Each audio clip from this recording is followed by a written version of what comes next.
Hello everybody and welcome to the stream. The next installment in the Quality series.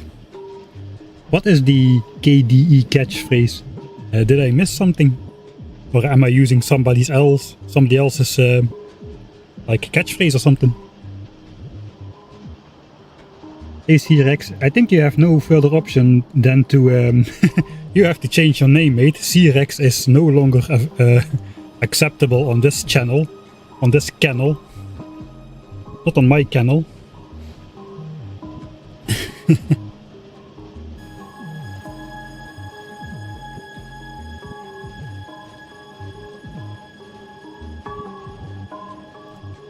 Alright.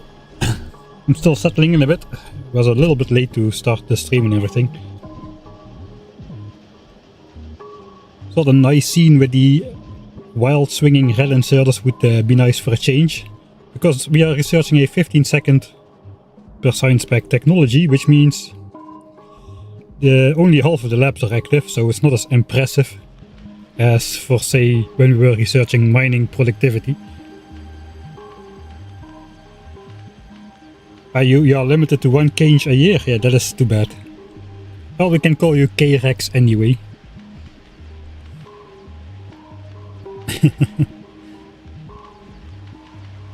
Right.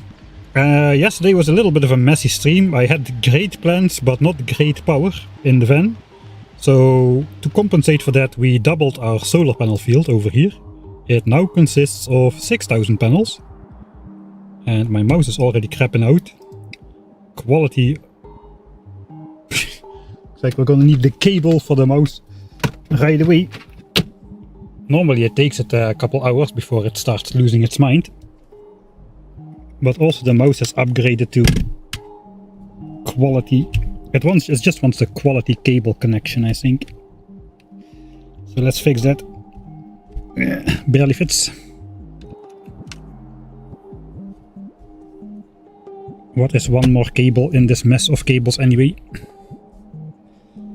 How are the misplacings? The misplacings were pretty bad yesterday. Even the raiders don't want to show how many misplacements I made. But we got it done. 6,000 panels, so now we have matched the steam power capabilities, 360 megawatts. And we're using about on average 140 or so. 150. We're dipping into 180 though. We're probably gonna exceed 180 once Blue Science is on. We're definitely gonna exceed 180 once Blue Science is on, but not quite yet, because we're gonna do it Krappily. Krappily cooking our way to Blue Skience. With, well, first we're just collecting the red chips. All the red chips we need are in these boxes over here. 450,000 of them. That is gonna be enough to get our way through advanced oil processing for 75k and advanced material processing too for the electric furnaces, and that is the whole reason why we want to do it Krappily. We basically don't want to build like another 12 belts of infrastructure or something with steel furnaces just to upgrade them to electric furnaces shortly after, and these are 3x3 whereas steel furnaces are 2x2, so the upgrading process is not simply upgrading, it's just complete rebuilding. So we are not gonna do that. Instead we have been pre-producing the red chips for I don't know how long already. Let's check how long we have been producing advanced chips already. Looks like more than 10 hours. About 20 hours on and off. But pretty steadily for the last 7 hours or so we have been producing them. The boxes are filling up, that's why it's slowing down. And after that's done, we can simply take our iron belts right here. And we'll just hook them into the engine build, which we have yet to build. It's gonna be here somewhere. So we're gonna make pipes and gears from those engines. And the steel for engines, which is a whole 5 belts of iron, which we don't have, is just gonna come mostly from this area. It's looking a little bit more sad, this area, so we probably need to collect some more steel before we can actually like research the stuff non-stop, but we've got a couple more technologies to go through, mainly personal battery to complete the modular armor stuff. Concrete could theoretically wait. I'm thinking about logistics too, just to get it. I'm also thinking about steel power poles and accumulators. Not necessarily for the steel power poles and accumulators, but those are actually prerequisites for the Fulgora planet discovery, where we might go first. We haven't decided yet. On the other side, it's pretty dumb to get electric energy distribution, because we've just been making our steel power poles with the quality wooden power lines actually. So we are collecting those. We are actually in the process of preparing for those over here. So we'll see how far we get. I think we're gonna start off the stream by making some more green chunks because we're gonna sacrifice a couple. My plan is to basically build the new stuff in over here later. So we're gonna use these chunks, which means these 7 chunks are gonna disappear. And if we are gonna be sacrificing some chunks, we should also reinstate some chunks so the biters have enough options to expand into, because if we lose too many green circles, suddenly the chances jump up that the biters will expand somewhere over here, and if they do, that's the end of this playthrough. We cannot afford a single misstep in the expansions for the hundreds of hours and thousands of expansions this playthrough will take. All the expansions have to go in areas either which are still green on the map, which there are not many left of. I guess there's technically a spot over here, like for instance. The rest of these are like islands, those don't really count too well. So yeah, it's basically just all fake expansions in my base, and hopefully if an expansion in a red chunk happens, it's gonna be one of the more lighter red ones over here, for instance. And not the ones on my border, because then the next chunk, the next green expansion chunk is suddenly within biter expansion range. And they will quickly flood the entire base, and within an hour the entire place will be flooded. We're having almost 15 biter expansions per hour. So I think it's a good practice to, every time that we will sacrifice some green chunks, we will first have to make some more. And we can make some more over here, where we already marked it out with the landfill. These ones are already filled in. So we got our landfill tiles right here. This one is completely filled in. And we already marked out how we're gonna do the rest of it. I'm actually thinking, if we go out now, I could just place like 2 raiders on the lake. Maybe we can make 2 rare raiders actually, the quality ones. And those can just scan out the ocean for us and see where else there are biters on the shore, so we can further increase the graphic, and maybe we can find even where the land on the other side is. So eventually all of this is going to be filled. We do have a bunch of landfill, I imagine. We have been making landfill for quite a while. This biter base is calmly situated on top of my stone patch. It is an early game biter expansion which settled literally on top of my stone patch. I'm not gonna have access to about 150,000 stone, it looks like, because of the biter nest. Actually no, less probably, because we can still mine from under the edges of the biter nest.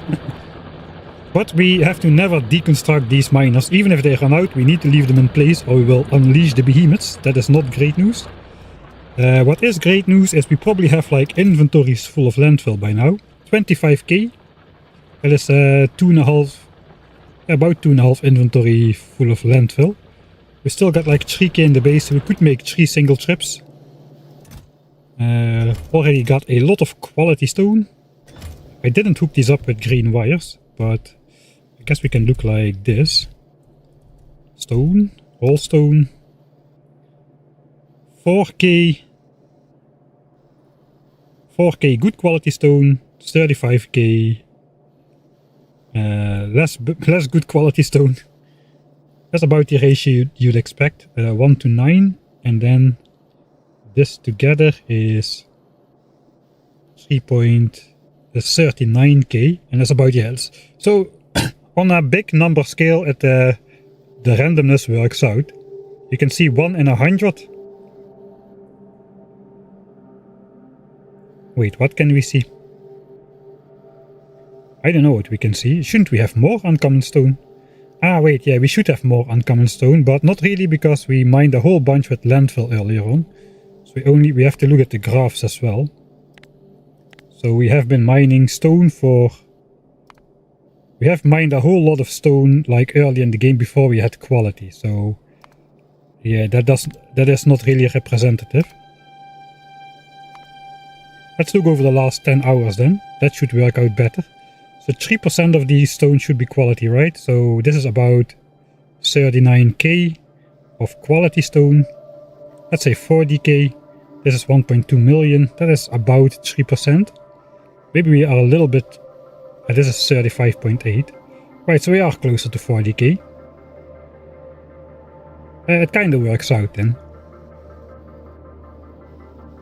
I think the ratios are about right. Alright, it doesn't really matter. What matters is we've got a lot of it. We can make like speedy stone furnaces and stuff with this stuff. We make quality stone bricks. Those can make the quality furnaces. We can also make quality concrete and for better power stuff. And quality refined concrete, which is an important ingredient in all the planetary buildings.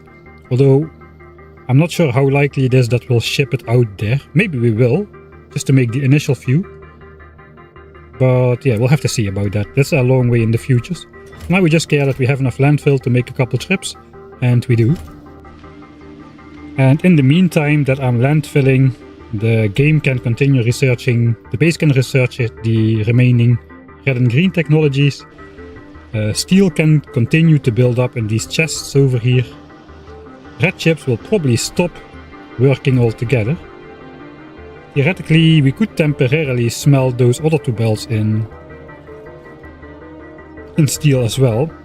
Although, how much steel can I realistically set up before it kinda defeats the purpose? It does quite nicely fit in here though.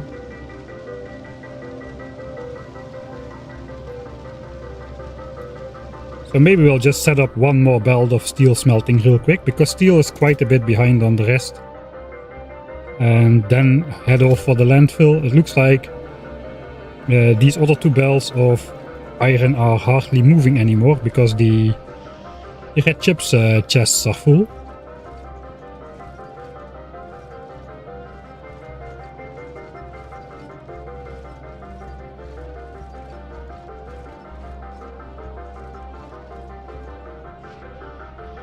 Not really sure what is wisdom here.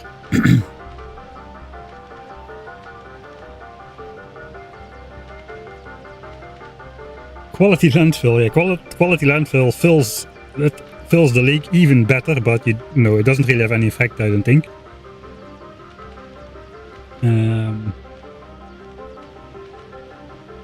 If he gets a crappy spawn is GG on Vulcanus, alright. Fulgora, yeah, you cannot really die on Fulgora. But you kinda not really need elevated railways, but Fulgora without elevated railways is doable in a normal game. You can just scout around for some rich patches which are in Roboport range of an island and then just bot all the trash over to the mainland. But it's not really suitable for a large size base where you basically have to build like tiny individual bases spread across the map in the areas where the tiny scrap islands happen to be attachable to a large buildable island, but you cannot really attach your bases together without the elevated railways. So we're probably going to have to research elevated railways if we go to Fulgora, that would mean we need logistics too as well, because that is required for railway, which is required for purple signs, and of course the railway also is a pretty hard requirement for elevated rails by itself, I would say. 100k, so it's not too much. It's not too much. It's like equivalent to about 500,000 red, green, blue signs in terms of raw resource cost, I imagine. So it is doable. That is not accounted for though in my resource count. I don't really barely have enough to get off the planet anymore, but we also are not swimming in resources, so I'm not really sure where to go with the playthrough from here. For now though, let's just go blue signs, and because that's a prerequisite for anything we will do, we need blue signs. And I think of all the technologies we need in the blue signs era, the only logical one to go for first is gonna be electric engines. Maybe bots as well. We can get logistics bots are a requirement now. We can get construction bots as well. We can get the exoskeleton as well after electric engine, but still I think going advanced oil and then the electric furnaces for 250k is better than just trying to beeline bots. I think bots are not going to be that useful to us, especially because we don't have access to the upgrades, and now worker speed 1 is not really that pricey, but unupgraded bots, they are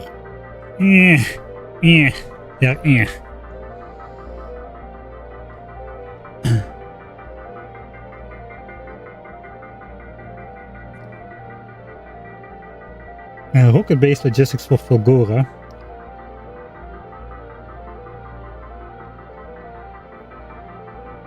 Yeah, but where will I be sending the resources from? Because Norvis is gonna be like dry. Norvis resources are gonna be pretty much dried up, I think, by the time we are ready to leave. So I don't really have a place to send the resources from.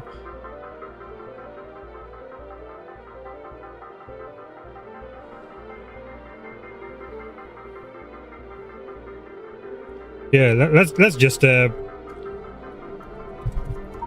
check out how good are like bots when they are unupgraded. So let's give ourselves a stack of construction bots. I guess we can just give ourselves a...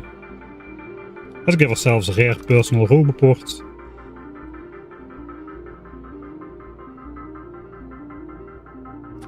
And we'll just give ourselves an armor with a big grid. So we can put some good power stuff in there. Let's just give ourselves these things so they charge up. Put that in here.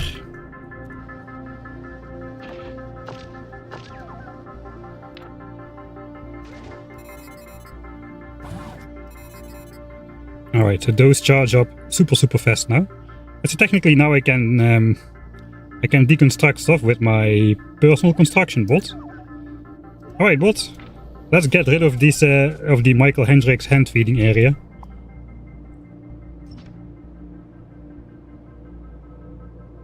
Ah wait, I suppose I have to enable them.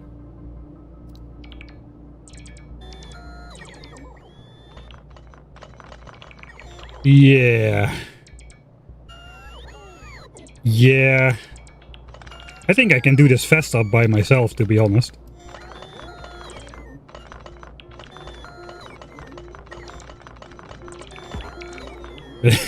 Yeah. If we go for that, we will need some upgrades, I think, because this is I don't know. Let's speed it up. What if... Okay, the thing I really would like to use them for is the early game mistake I made. With placing the pipes all the way in the forest and whatnot. Like over here.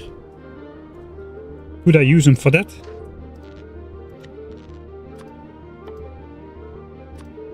I think here they would be more useful.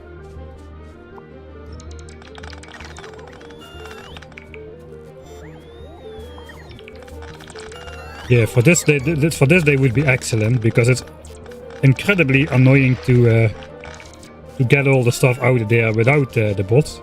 So, but I will have to be patient and just wait around for the bots to pick up stuff.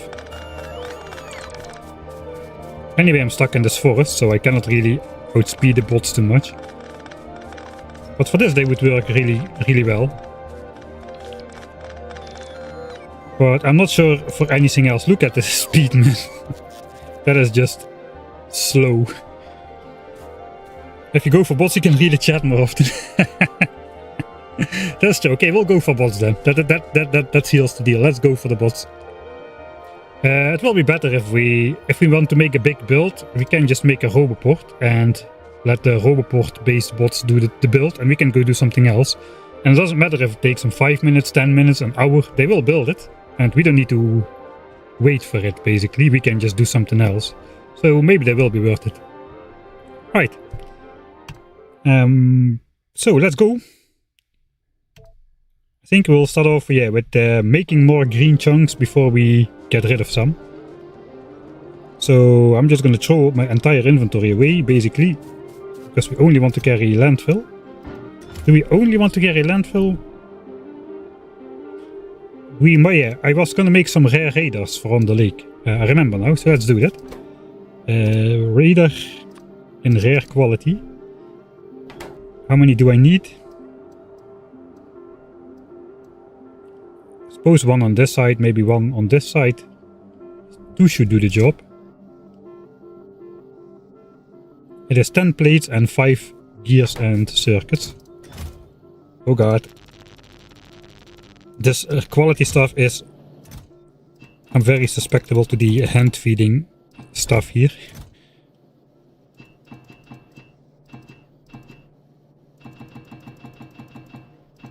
Alright. And that is 2 quality raiders. So those have a pretty big... We could use those for in the base as well. They have the same power requirement, right? Yeah, 300 kilowatts, that's the same. So... that would make it much easier to cover the base. With raiders, like all these... This switch is gone right now, we don't need like raiders in the middle of the base. We just like plop a couple in the corners and we would have full vision, I think, of this entire thing if we had rare raiders. There's probably something to worry about after we...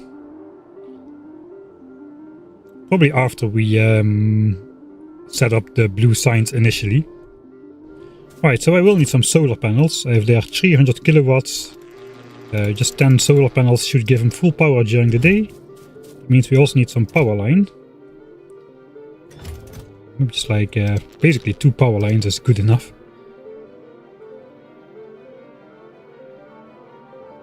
I'm not sure what else to take. I think we'll just take just landfill and landfill only for the rest of it.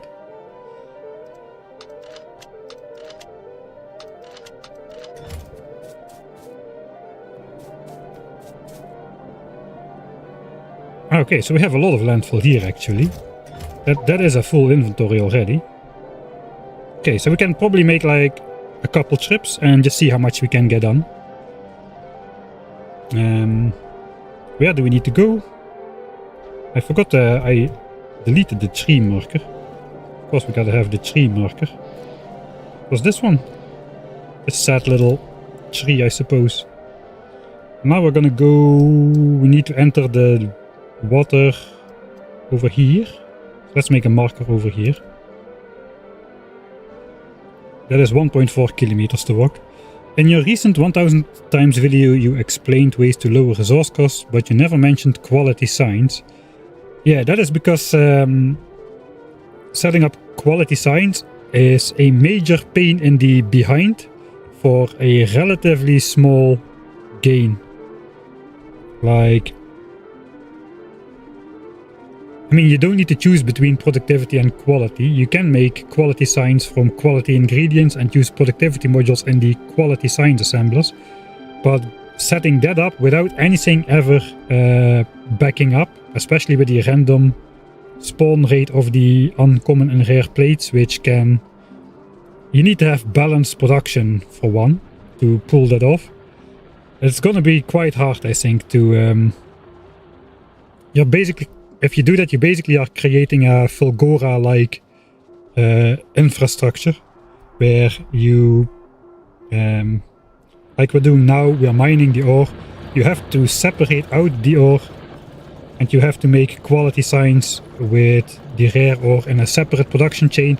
But the problem is you have to consume everything, because if you don't consume all the regular ore or you don't consume all the quality ore or plates, that is just going to back up, and that means the rest is going to back up as well, just like on Fulgora. If you don't, like early Fulgora, if you don't stuff unnecessary products in chests, everything is just going to back up, and you can only really switch everything on once all the 12 products are taken care of one way or the other. So I don't really want to get into that, because it is such a minor gain compared to just sticking the productivity modules in the labs, especially better quality ones like we have right now. I don't think setting up a separate production chain just for the couple uncommon and rare plates is going to be worth it, really.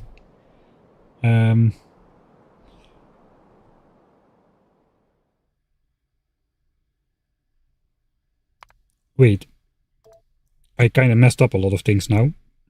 We'll just quickly zip back. I still know what I was doing, don't worry. Let's throw this back away. 2 rare raiders. I forgot I was no longer in editor mode and I just started ripping my base apart.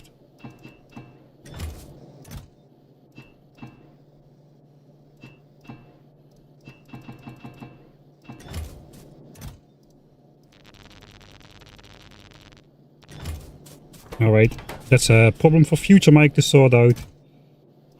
10 of these panels. 2 power lines. The radars. Landfill. Not power lines. Just 2 of them. And we're off. Right. Yeah, rare bots are rare bots faster? I think they just have a... They can fly longer before they need to recharge, right? Can I click something while I walk? Bots. No, the speed is not affected by quality. It is just the energy capacity, so they can fly for longer before they need to... before they need to fly further. I think the operational time is just calculated off your level of bot speed, so this will go down if we research bot speed upgrades. They have more energy capacity, they can fly out longer, but then they also they'll recharge twice as long compared to regular bots. I noticed that when I made the cursed belt weaving video, where I used all the legendary bots to do the cool montages for the deconstruction. So they won't be flying faster, it seems. I forgot to mark the tree again. Where is it? Sad little tree and entry point. We are gonna be ferrying between those two a bit. No, this was medium Johnny next to a raider. They don't mind these days to be next to raiders, unlike in the olden days. Over here it was. I need to go slightly to the right. Alright, so we will have to rebuild this smeltery once we get to the electric smelting stage. And that is exactly the reason why I do not want to build the same infrastructure for... what's it called? For engines. Entry point. How did I not catch that myself?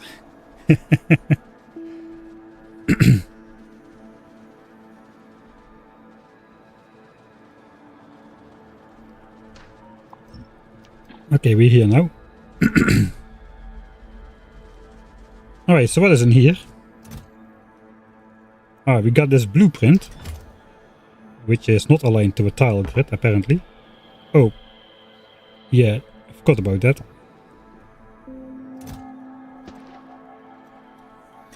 Do we need that? I don't think we need that. So let's just grab the landfill instead.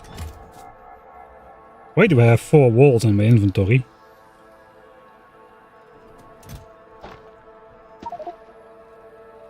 Oh well. Oh wall.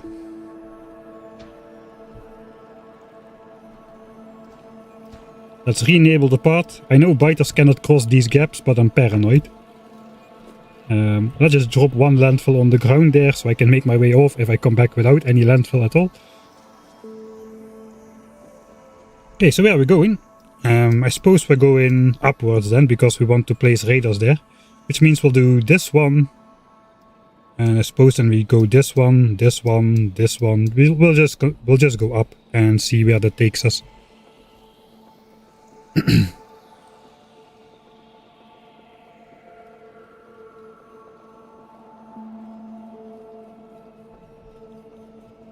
Alright, so here we shift over a little bit. We don't need this chunk because this chunk is going to be a red expansion chunk.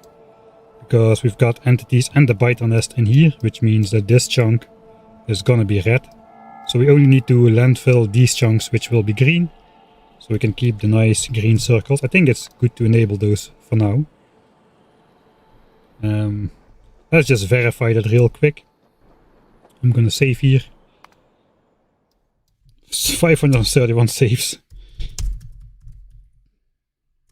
Green chunks before delete green chunks. I think that's going to be the new flow. Anytime we want to delete some green chunks from the base, we'll just make some more. Right, so let's just flop down a bunch of landfill. This chunk should be red, this chunk should get a green circle, basically. So, flop. We got a green circle in here. Flop, and this circle is indeed red. So the logic is there, the logic is right. So we don't want to spend our hard-earned landfill on chunks which will be red chunks anyway, because the biters do not want to expand there. We just want chunks where the biters do want to expand. So yeah, let's go for that. I have to be very careful because it's very easy to place landfill, but it is incredibly annoying to delete landfill again. So yeah, I suppose we'll have to be a bit careful with the placing.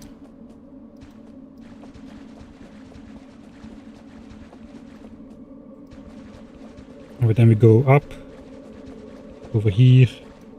Now we're already in the bottom of this chunk. So I suppose we could already just go double wide here. Because this is going to get filled in eventually.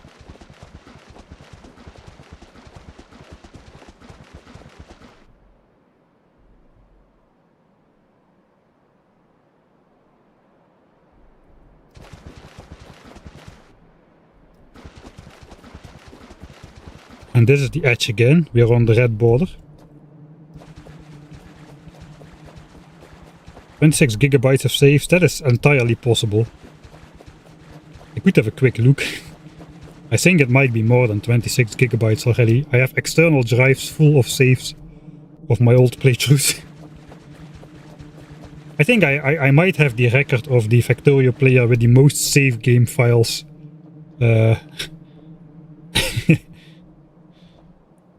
It sounds like I might have that one.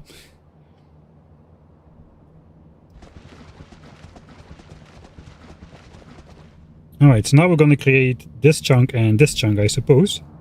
You can see it pop up on the minimap.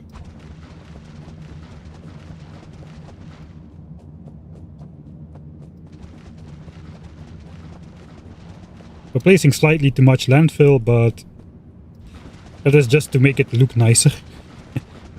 And to be a bit more convenient to place. Ideally I should place only 104 landfill. I'm placing like 120 something.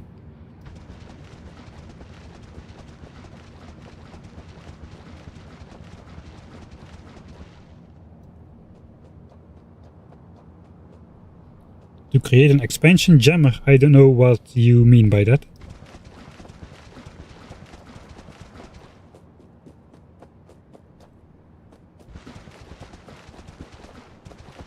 Just put stone walls against asteroid and then repair pack. That sounds actually pretty plausible and cheaper than using gun turrets. Alright. So these chunks are not fully green either. I suppose we have to get rid of these specific pipes over here to make these chunks green. Okay, but then we want these chunks as well, so we also got to get rid of these pipes over here. So these chunks will be green. I guess we'll go do that once we run out of landfill. We do need to make sure these values stay low enough though. These need to be deep red chunks, so we need to compensate by placing more stuff somewhere else, I suppose.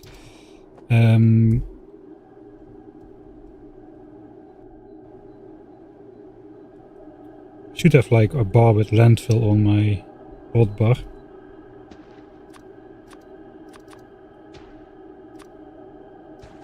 So we can keep track of how much we have.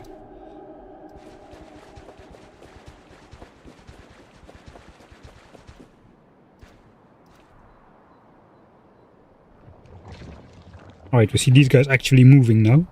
I think if we zoom out, we might be able to see him.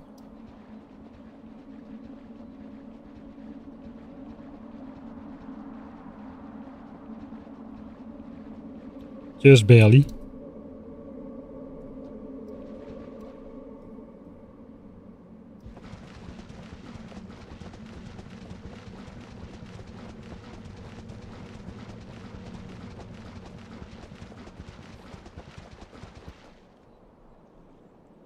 Hear me talk at 0.5 times speed.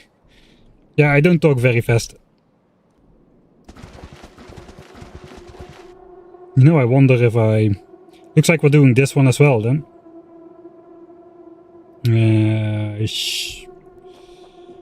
Probably should not be doing this side just yet. So that's what I mean. It is entirely very fast to place landfill, but it is not very fast to pick it up again. Of course, it's possible at all now. That is a major upgrade from the olden days, when landfill was just not pick-upable at all and mistakes were eternal.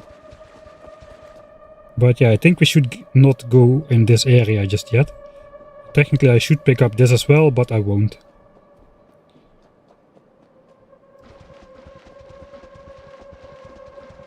Can bots remove landfill? Yeah, I think they can actually, and they won't spend forever doing that. They'll just pick it up instantly.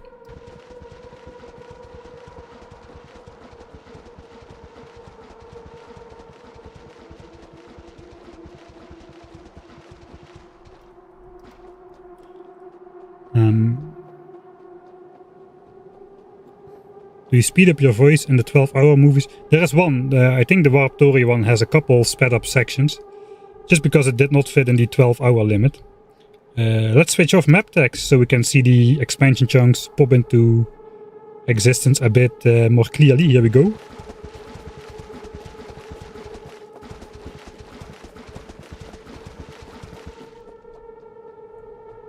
Alright, and then we get 3 double whammies on this way up right here. Another 6 chunks created.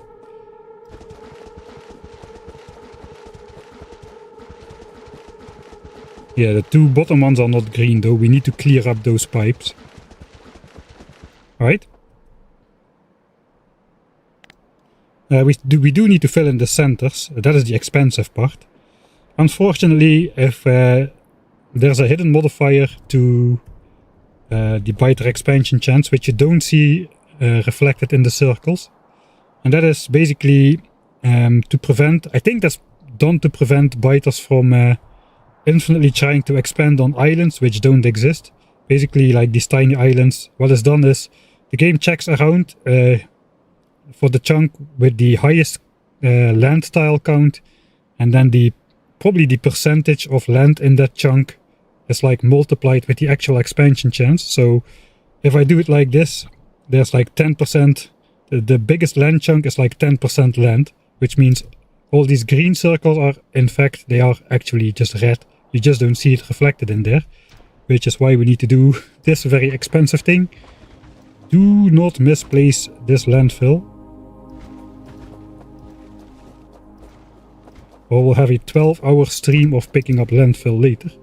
Okay, so now they are full value, although you don't see any change on the map there.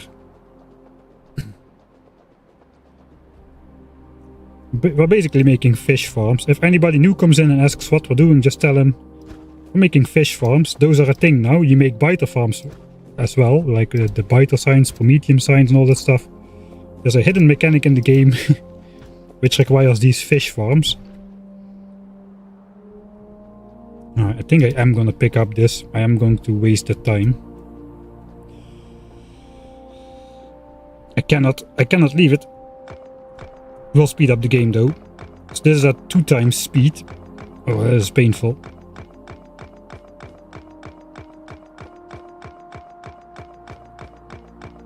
It's nice. You can make a nice beat on this though.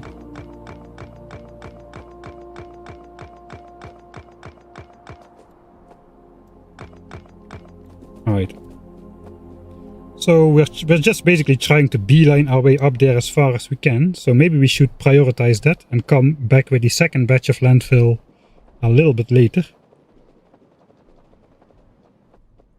Now we just go up in a straight line for quite a long time. So let's go double speed.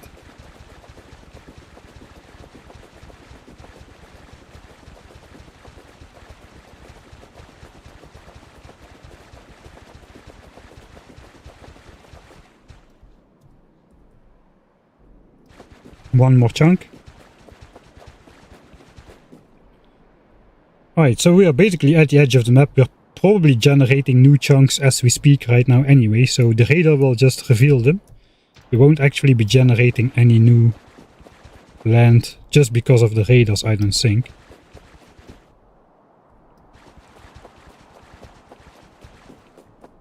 Alright, so here we have a weird bite out of this chunk. That is just because there is no biter base close by enough to make this chunk a valid expansion chunk. And I suppose we'll just double speed our way all the way down.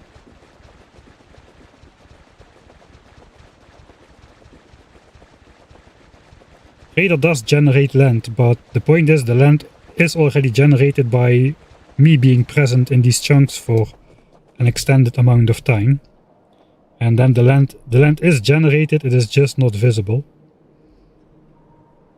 I don't really want to showcase that because I don't know yet what is there, and I just want to find out naturally. You know what, we can just zigzag our way up and then pop all the chunks into existence with a big vertical swoop. Let's do that. I'm gonna make some saves so I can speed up the game, and I can then reload if I make a major landfilling mistake. So we'll do this at twice the speed.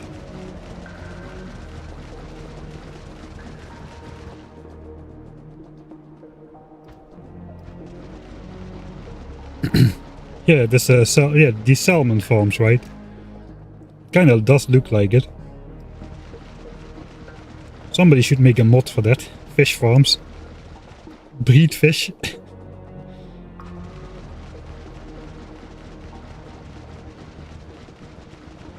I mean, fish, are they still renewable? You used to be able to get new fish by sending space science packs into space by the rocket. Is that still in the game, or has that changed now with Space Age? Because you might actually want to send space science packs back up into space at some point, I suppose. Ah, you can grow fish with bioflux. Alright.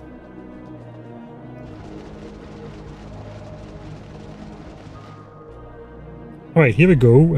I think I'll save here for editing mic, because this is a nice scene.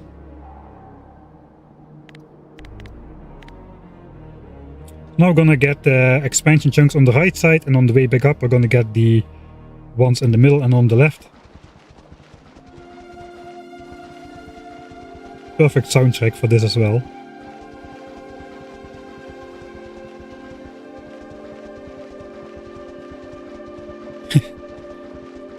C block.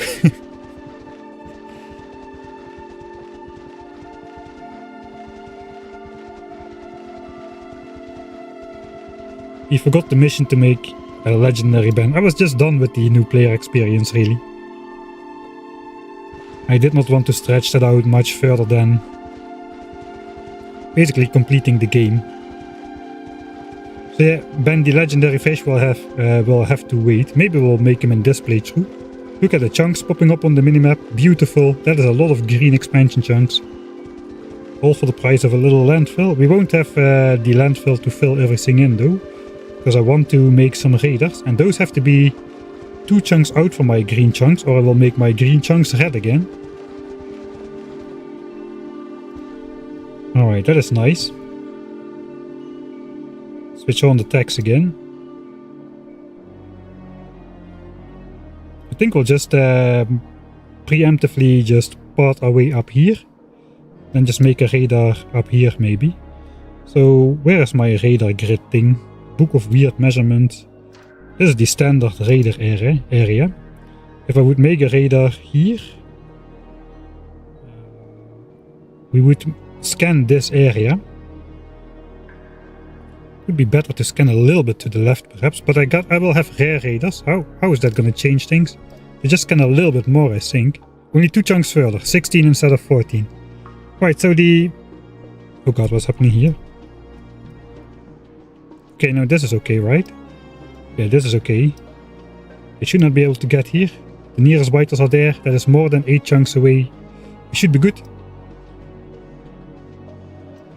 We should be good. So it's basically my blueprint and then 2 chunks more. So maybe it makes sense to at least try to scan the coastline. Maybe above the red chunk. We can just walk over there. So one can be here and then one can be somewhere over here. Let's see if we have enough landfill still.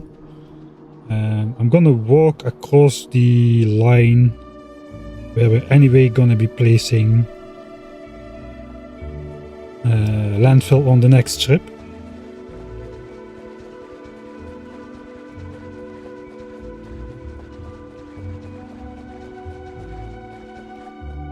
I guess, yeah, the area is a bit larger because you basically add a two-dimensional thing. Hey, hello SDB, thanks for the 15 months. We're making more fish farms at the moment.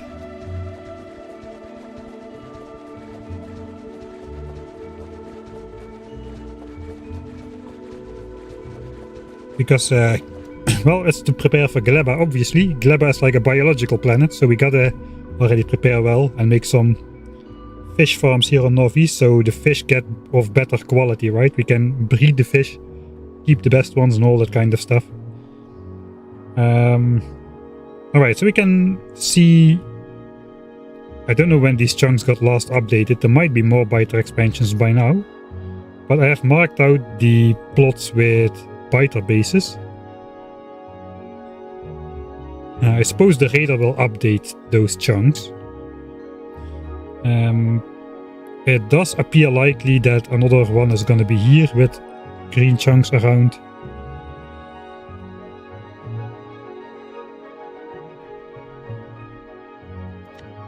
Let's get back to the Book of Weird Measurements. We also have this thing. And that is the biter expansion chunk visualizer.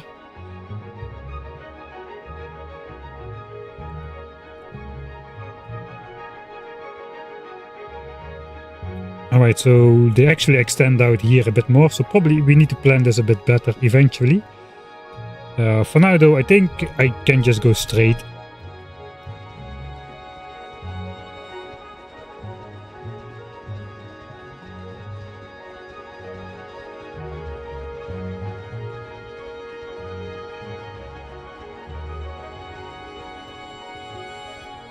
Okay, we made it to the red chunk. Yes, personal solar panel. Only an hour to personal battery. You know, there is like... we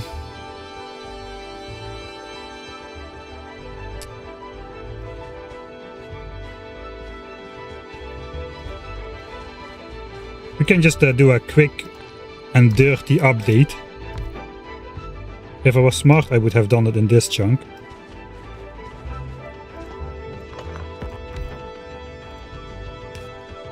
This is why you don't have big radars in the base game. Plop, and now I know all this area with one solar panel, one radar, and I can deconstruct it again. And I just gotten an update of this entire area.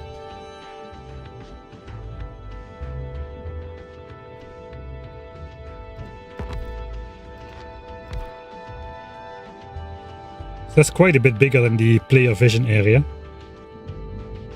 Okay, so we also have biter bases in here. But not in here, that is important.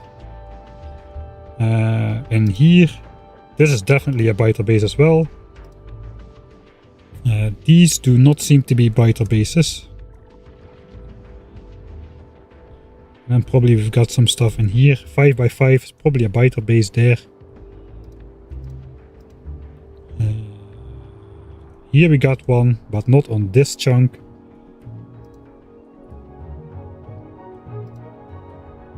Here we got some, probably there's stuff here as well, because these chunks are deep red. There's probably more biter bases there. We'll have to find those still. There is no biter base on this chunk. There's likely... and there might actually no biter base in this chunk either. We'll have to go check that out. So let's delete that because I don't know the exact layout over there. For now though, we want to go... how high do we want to go? I think a little higher.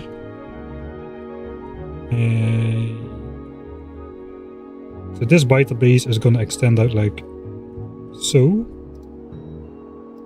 And then this biter base is going to have this all around it, provided there's nothing in here. And then it goes down again on the other side. So it's probably just safe to assume we have to go up still.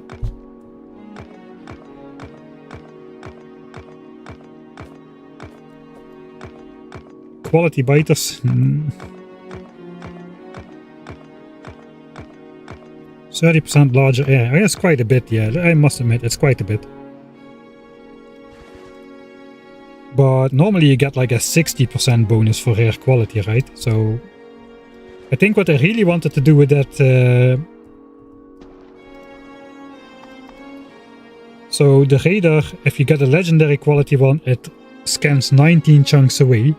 The player's presence generates land up to 20 chunks away. So maybe they're just trying to prevent you from scanning all the terrain in the void, where biter bases can be just with raiders. I don't know. Wild guess. Probably is not the case.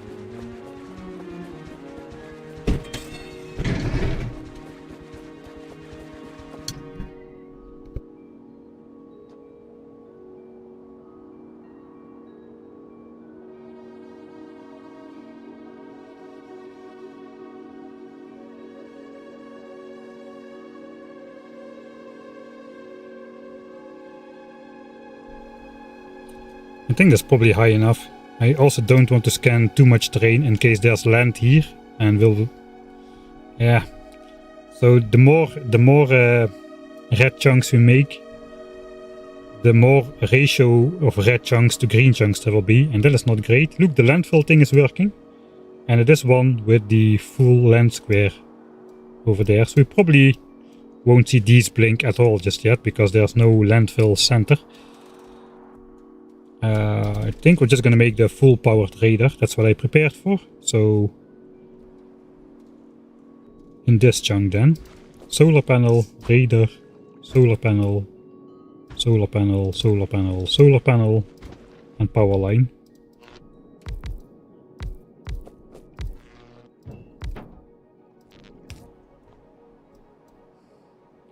Alright, there's already land there. Okay, yeah, well, I have generated this land already anyway, so it's fine. I suppose I'll just leave these landfill leads out here, because I will come back to pick up the raiders eventually. Why not build a whole base on the lake? Ah, but where do you get the resources from then?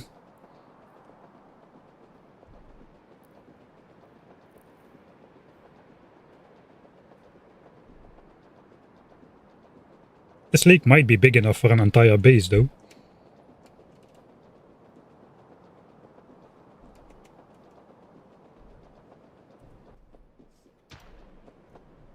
Thin air, it's not even that far away from being viable, this being space age and all. Alright, so now we just go to the right a bit.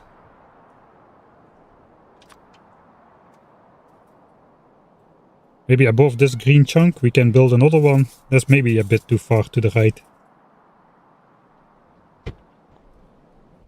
We'll go for it anyway.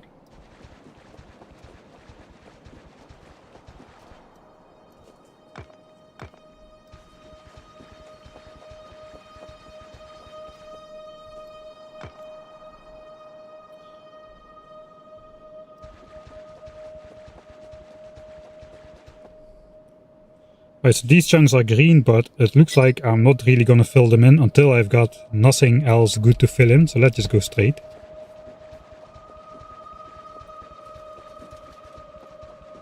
Oh yeah, that's actually possible to do the long-handed inserts over one tile gap, but still, I have no base defense. How do I keep my miners from getting obliterated?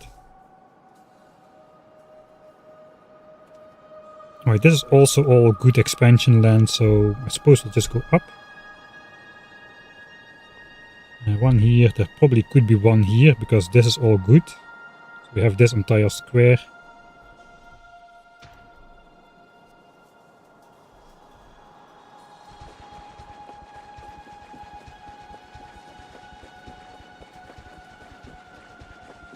Disguise miners as nests. We need the tree planting thing from Gleba, then we can neutralize the pollution immediately in the chunk itself.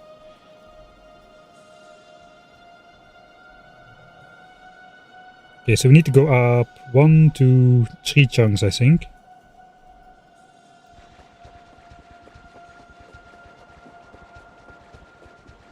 Hey man, can I ask a quick question? You just did. Yeah, one more chunk.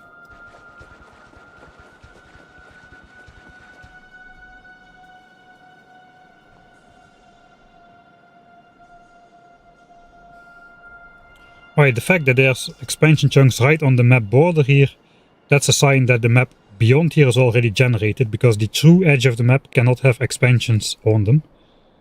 There is no expansion circles on the last chunk around the generated map. They always exist only one chunk away from the edge of the map. So this is generated already. We are now just revealing it. Okay, sorry, have a good day. Only one question per person per day. No, you go ahead, of course.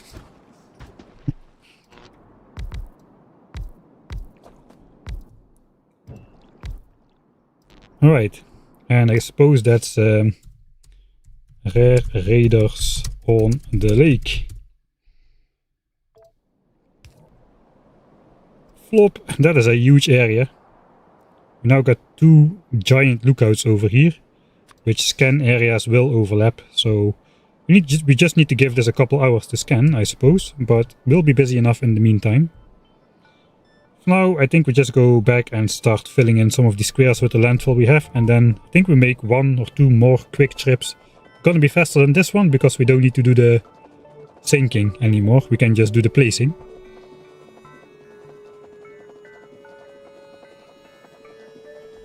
I will pretend the title is just unfortunate.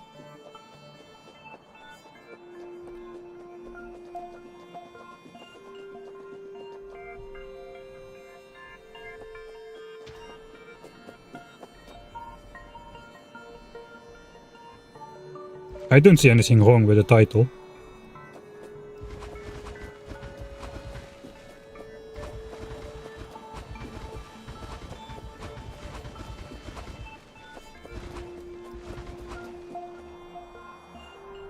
Alright. And we just have a little bit left over here. Let's go pick up 1 more.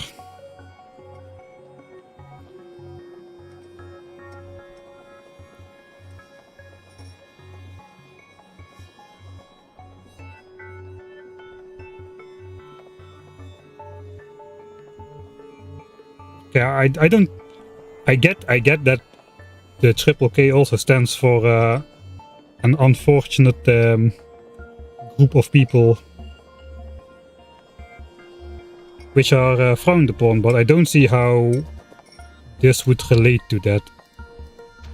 I mean, am I now forbidden from using any abbreviation which also happens to be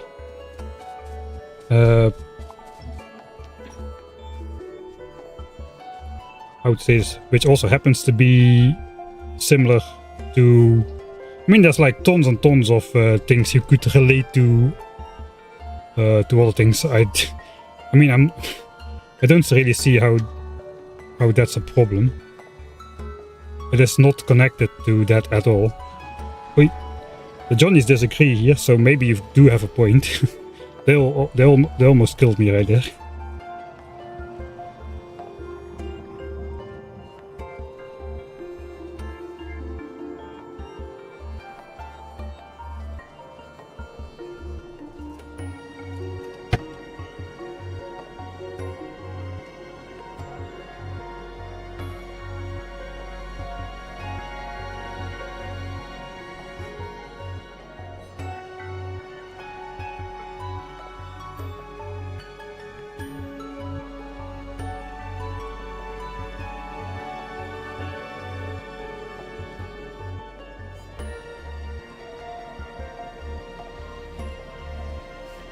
Clearly have no ill intent. Yeah, thanks too. It is pretty clear if somebody has bad intent or is trying to promote bad things or whatever. I trust you to understand intuitively that that is not the case.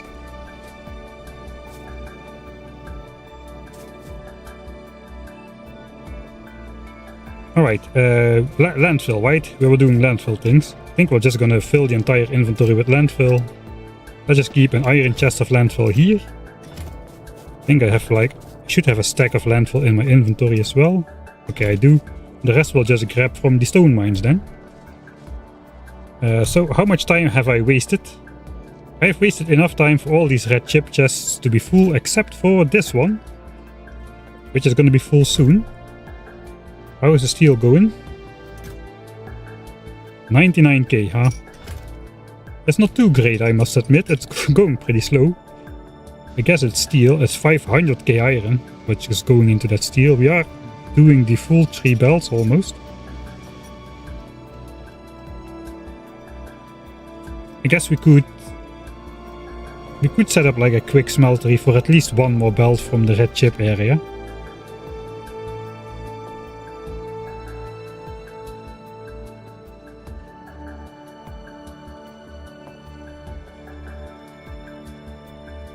Where am I going? I'm going to the left, because that's where the landfill mines are. I am not yet turning off parts of the base to reduce pollution. We'll see how that goes. I'll probably just disconnect part of the power somehow to regulate the base's pollution if that turns out to be an issue. But before blue signs, I think we are basically free to do whatever we want. In terms of pollution, let's have a quick look before I speak too fast.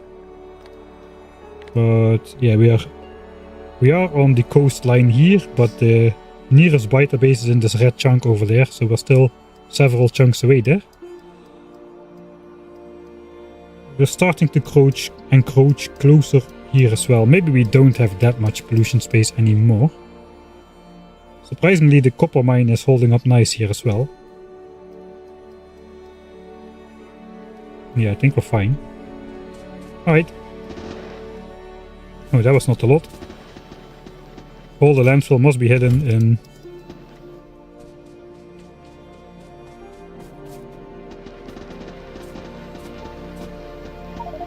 Alright. How much is still left then?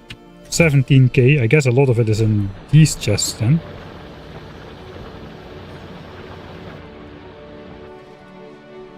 Okay, let's go back for one more filling session. Why research personal battery and solar panels? I guess I am thinking about the personal construction bots.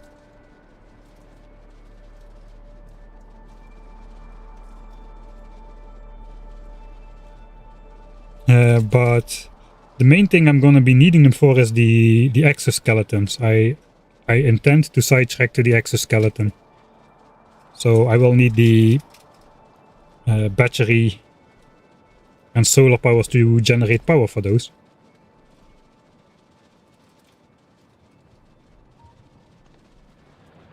Alright, for these kind of trips that speed up function is a godsend. This would take forever without speeding up the game. Poor man's gate still working. Lex for a legit faster running, yeah.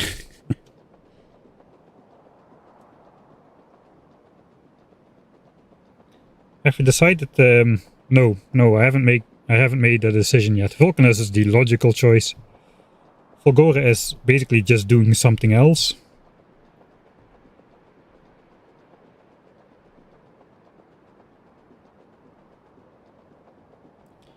I'm not going to Gleba first though. That is just not in the...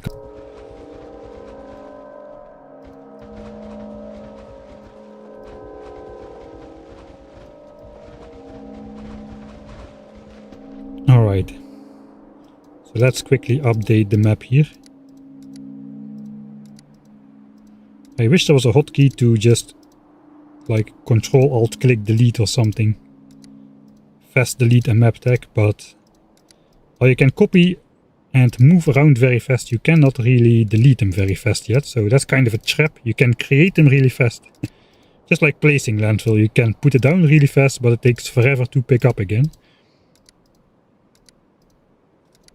But of course we gotta see our nice fish farms on the map, so we gotta do it. There's just no other option.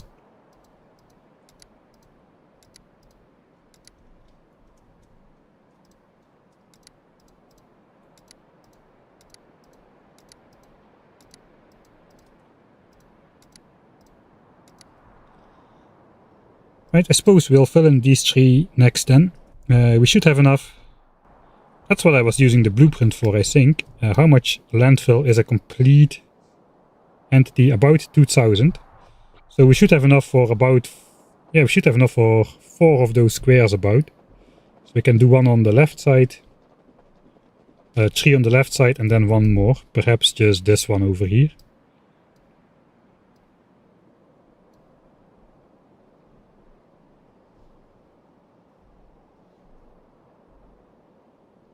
But before we go much further, we have to first map out what is here, how the biter bases are situated and that kind of stuff.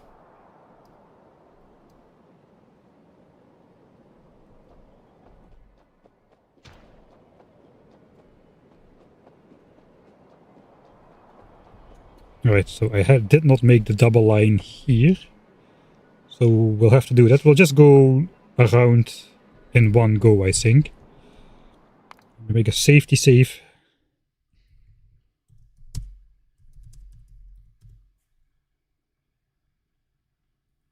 What happens when you move one icon on top of another? They both exist. And they don't get deleted or overwritten.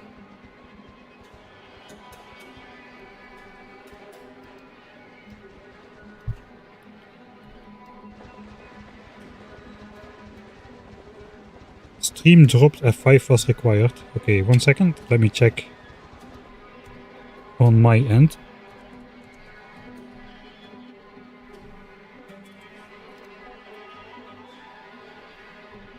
Here it was looking okay.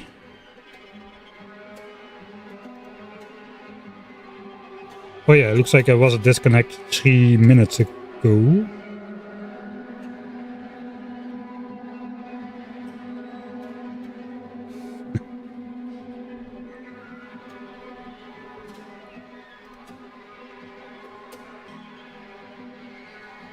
Probably was on my end, the drop. Oh yeah, Twitch session actually restarted. Okay, that's not great. YouTube is still going, right? YouTube stream restarted as well, alright.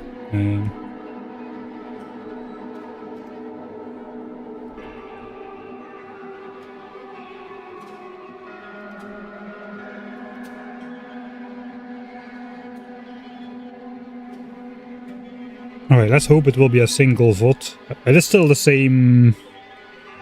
Yeah, okay, everything seems okay. Alright, everything seems okay now. Nothing... At least no action needs to be taken at the moment.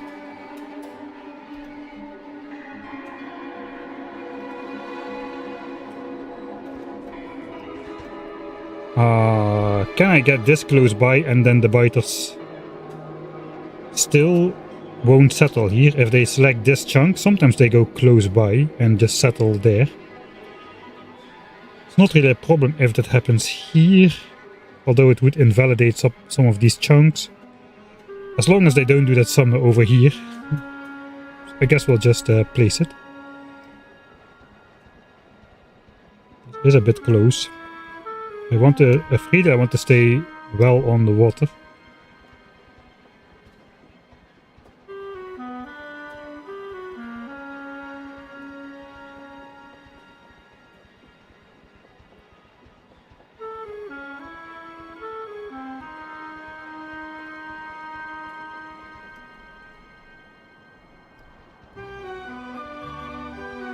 Okay, that's the perimeter complete.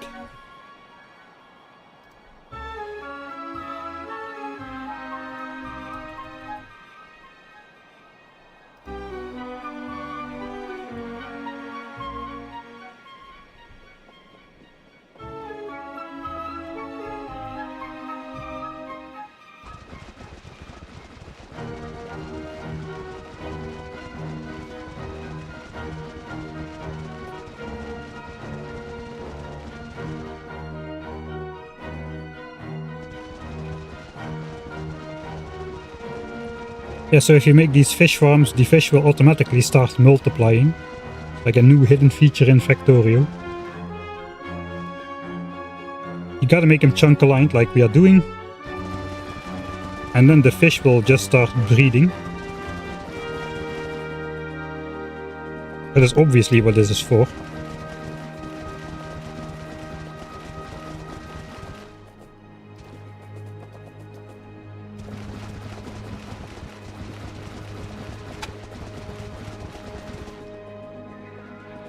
And with a little bit of luck, you get a legendary fish in there.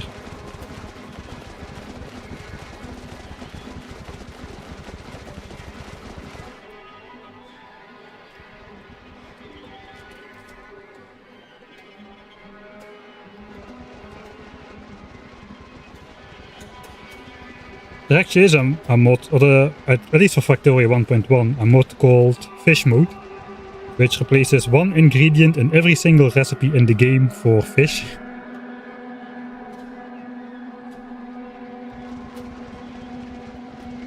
I sent it to Dog J. It sounds like something right up his alley, to be honest.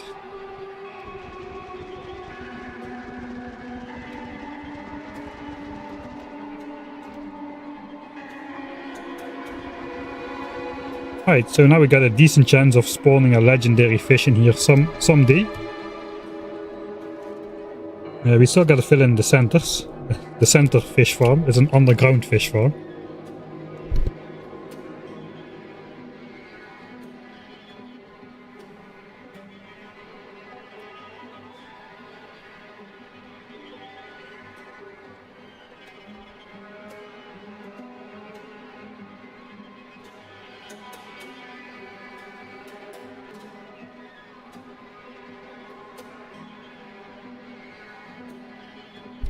I almost started filling the wrong chunk after zoning out for a bit.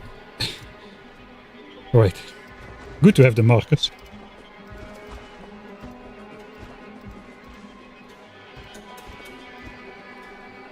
So yeah, these are underground fish farms. You know, they have some tunnels to swim from one fish farm to the other. And that kind of stuff. You know how fish farms work. I clearly don't. This is how fish evolve and eventually become creatures that can walk on land, like the biters and ourselves.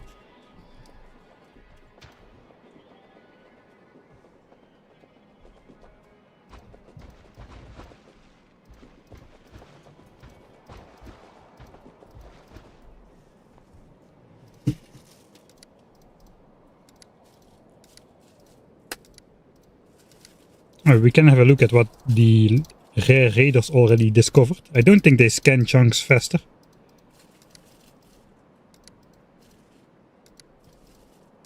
I played with a mod before, it was called like Big Brother or something, and that had more powerful raiders. But they would also scan chunks faster and use more power. These rare quality raiders just have a larger scan range, larger visible range, for the same power cost.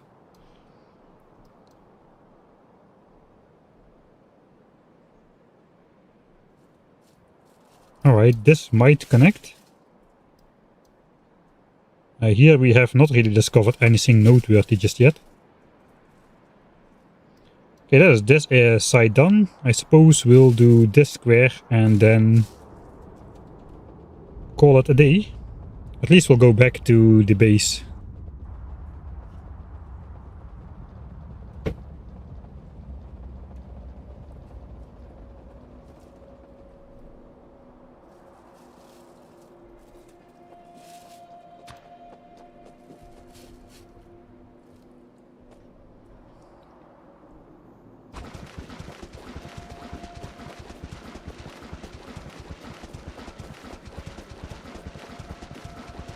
Why do you fill in some of the chunks? Some of those are bad, they don't have enough fish, and if there's like a critical amount of fish in there, the legendary fish has a way lower chance to generate there, so some of the worst chunks we are filling in.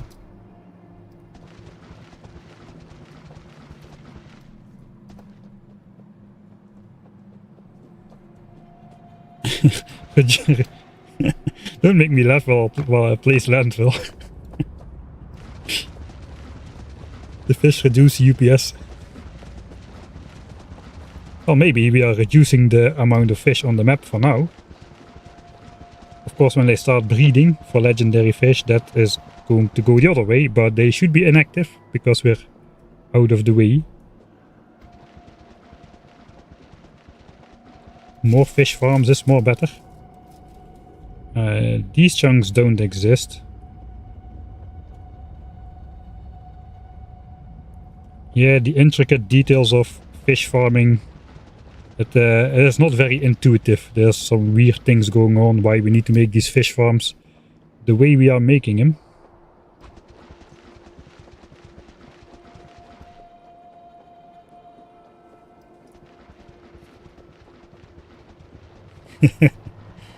I don't think I can actually put it in the video. That is a bit too harsh, I think.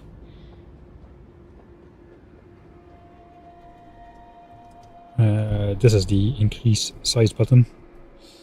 Right, this is also, look, there's only like 35 fish is a bad number. 35 is an odd number. 3 and 5 are odd numbers by themselves. If you add 3 and 5 together, it's an even number. And it's one of the most even numbers, 8, which divides by 2 into 4, which divides by 2 into 2. So clearly this is a bad chunk and we have to just fill this in.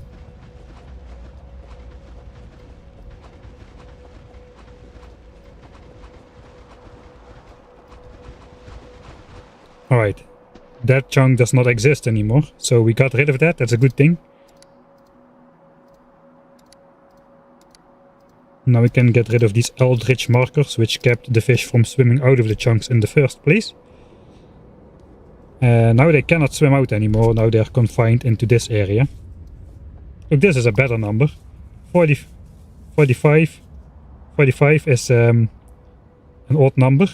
4 plus 5 is 9. 9 divides by 3 into 3. That is perfect. Perfect amount of fish in this chunk over here. Let's go down.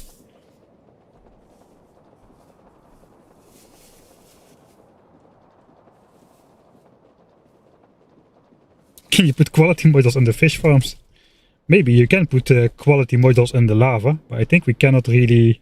I don't have anything on me to throw in there except for actual landfill. How is this piece of landfill filling up this area? That's what I want to know. It's only a quarter the size. I can fit 4 landfill in a landfill right here.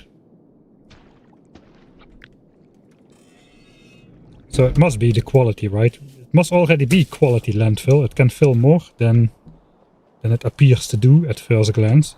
Oh yeah, we still gotta remove these pipes to improve the efficiency of these local fish farms over here, right?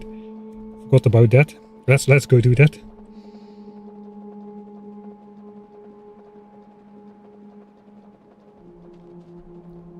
And let's make sure the fish cannot jump out over these land tiles from this side to the land.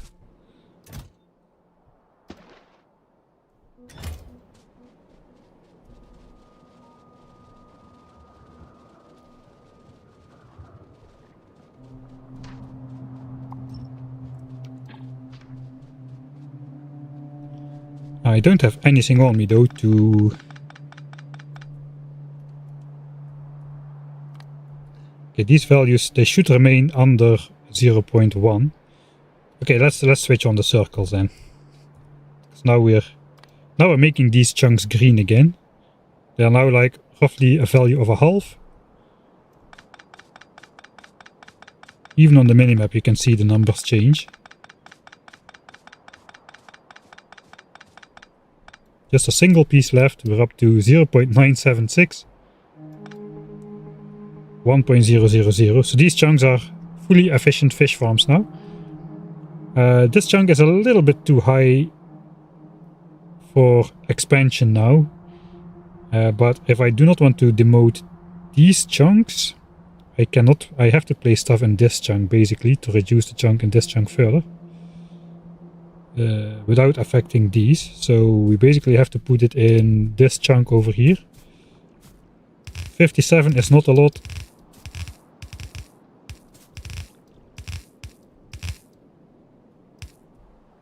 Okay, we do get it under 0.0, under 0.1, barely. So I suppose I'm happy. I think I'll snatch some pipes of this weird naturally spawned structure over here. Because here we got very low chances in general already.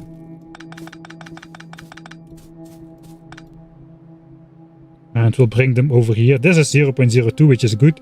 But we're basically trying to reduce this one without reducing these, which means I need to place it adjacent somewhere.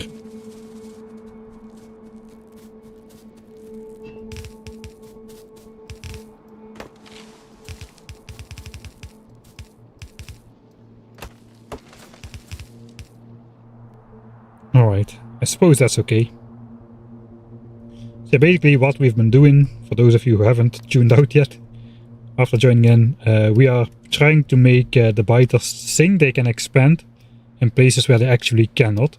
So now we're doing it on the water, making landfill chunks which are in no way reachable because there is no land bridge for the biters to cross, so they cannot actually get to the chunks they want to expand to.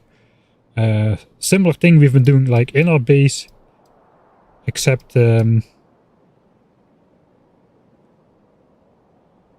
our base the biters could get to if they wanted, but it's just they don't care for walking so far, man. It's too far out. They don't want to walk so far. This one is blinking right now. So the biters are trying to expand here, but they cannot. It's too far to walk. Here it would not be too far. There's like active biters right next door, but there is no access. There is no way to access that, so they just won't depart either. I forgot to place landfill over here. That is annoying. I suppose we will make maybe one more landfill trip. We can fix that mistake.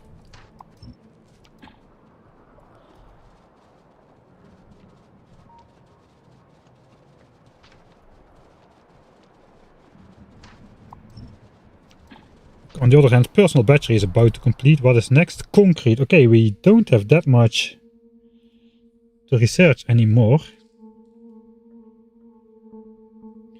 I think it's time to make a decision. First of all, do I do logistics too? I think I do, because it allows me to basically increase throughput through a given area by 3 times. We can then belt weave red and blue instead of just bringing yellow belts through. So this is an option. Other options include the Fulgoran prerequisites of electric energy distribution and accumulators, which are direct prerequisites for this planet. That's basically all the detours I could want to make. The car theoretically could be nice, although if we get like rare quality exoskeletons, the car is quickly going to be of little use anymore, I think. So only for carrying resources. Like thinking about Fulgora, driving on the oil oceans there. On Vulcanus it would be useless because of the many rocks and cliffs in general. I suppose it also drives pretty slow in the oil oceans where we can run at full speed, so I think the car is not really gonna help us too much. What other possible luxuries could we want? Circuit network might actually be useful. To have access to like the toolbox.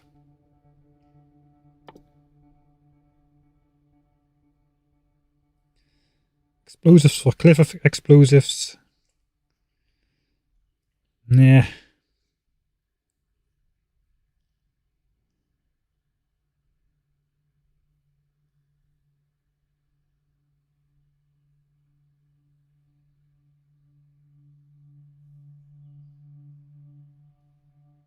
Yeah, of course, there's like things like tool belt, but I don't think we'll be wasting stuff on that. We don't have infinite resources. Concrete is a prerequisite for the rocket silo, but it is not directly useful to us. I think I'll slot in these. I think it would be good to have logistics too. Just to be more flexible with my options. Like for instance, Now we got like a tight corner over here. This could be 2 red belts. It could even be like these 3 belts could just be in the space of 1 belt if I do the belt weaving thing. Where you basically put...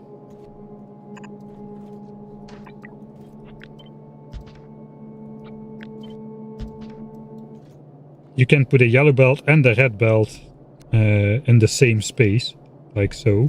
And that would be the equivalent of 3 yellow belts in a single horizontal line. So if I need to snake resources through my base, like let's say I need to bring something over. I need to bring 6 belts of iron over from this side of the base to this side. I could then theoretically just bring that all through the lab area, for instance. We could go... Yeah, we could just go, we take one of these belts. That would fit 3 belts, this would fit 3 belts. Blue signs can come in from the red sign side and we could be good. So I think that's probably a good thing. We need to decide within 45 seconds. 45 seconds to decision tech. Do you have enough iron and copper for those detours? I would like to think I have. Is power free today? Yes. Actual power in the actual world. Running is also slow in oil oceans, alright.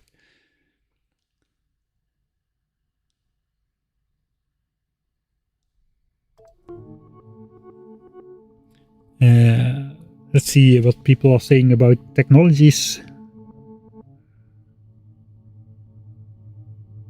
Still procrastinating blue Skience.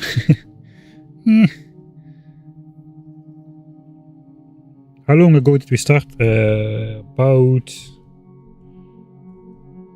There's my... I think an hour and a half. We're busy now.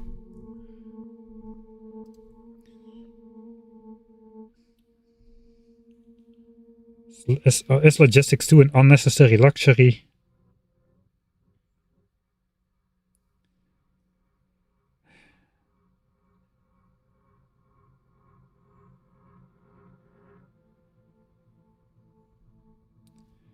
Maybe I should do accumulators first, if that is required for Fulgora.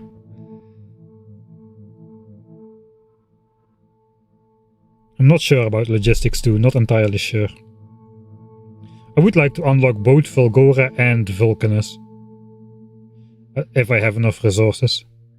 So I can just visit both, unlock the buildings, make a couple of them, and then just use both sets of buildings on the planet I choose to go to. That would probably be the best thing to do. If I can manage to research both of those technologies. The problem is though, unlocking a planet that is like 18 hours of research or something at 900 SPM. So each individual planet is 18 hours. I can do a lot in 18 hours, I suppose. Thanks Pengu-san for the Prime subscription. Bit stopping on Fulgora is also super easy. I guess it's super if you just bring the stuff to build a rocket off of the planet again. It should be super easy in general. You can plan the amount of launches you need to bring like the EM plants up into the ship and then just continue on your way to Vulcanus, I suppose. Something like that.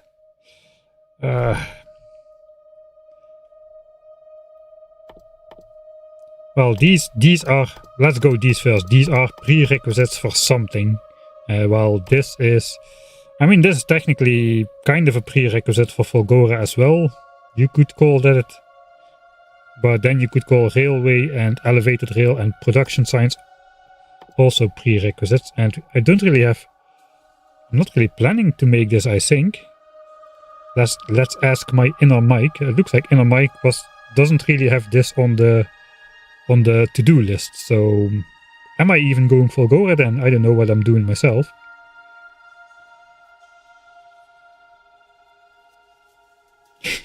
That's a staple. That's another staple trademark thing here. My brother even got me a coffee cup which says, "My job is top secret. I don't even know what I'm doing myself." That's really very applicable to me. I have no clue what I'm doing. Alright, we're gonna go this. We're gonna go the Fulgora prerequisites. We can get by with roboports and scouting without elevated railways, at least for the starter base. To get rockets up and running, we don't need elevated railways. So if we go Fulgora first, this package should be enough. This is a maybe. This is a maybe. We want to get these as soon as possible, really. That is how we're going to do it. Alright, decided. So I'm going to override that. Now I decided.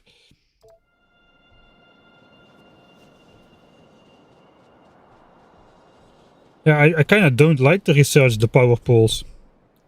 Since I just made the uncommon and rare quality wooden power lines, which are now just going to be technically obsoleted. I don't think I'm going to use steel power lines. I'm going to be stubborn. We're going to stuck to wooden power lines only. That's how we've been playing for 143 hours and 47 minutes, and it ain't going to change now. Damn it. We're going to keep it.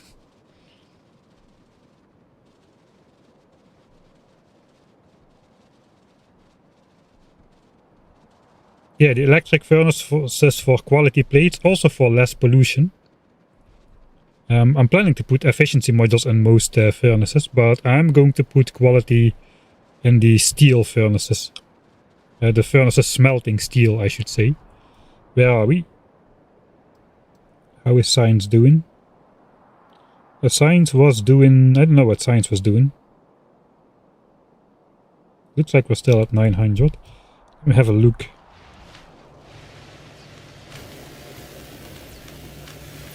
Yeah, these belts have no gaps, so we are still... Oh no, these belts do have gaps. Okay, this belt has gaps. What is causing the gap?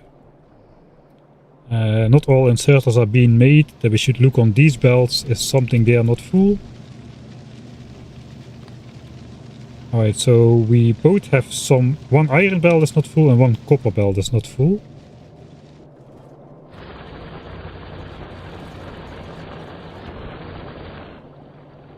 That basically means I'm messing something up because this copper belt is not moving at all.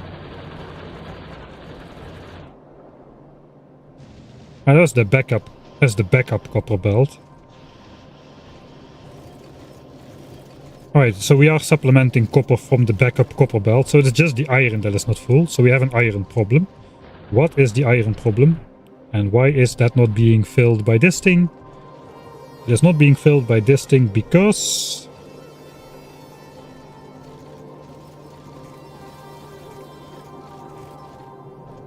That's a good question. I think I'm just prioritizing steel. Maybe I should not prioritize steel.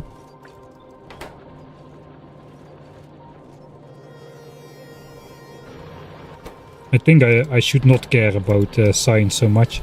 I think steel does have the priority actually, because we need a lot of steel. All of these belts are moving.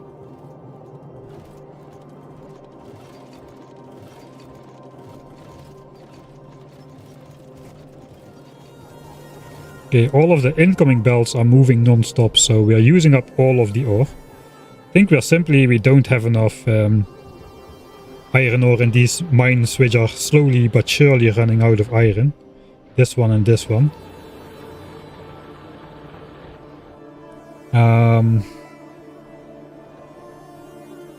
We do have an extra iron spot over here, which we could supplement the dwindling iron supply from those green science mines over here. I think that can survive a little bit more though.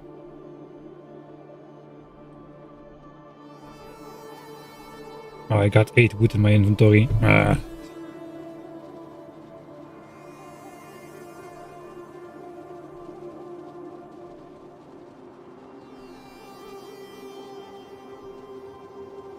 How much iron is a blue Skience pack? 19.5. Let's round it up to 20. 19.5 iron, 7.5 copper, and a bunch of oil. So we need 19.5 belts of iron and 7.5 belts of copper for 900 SPM blue signs. That's basically what's really going on.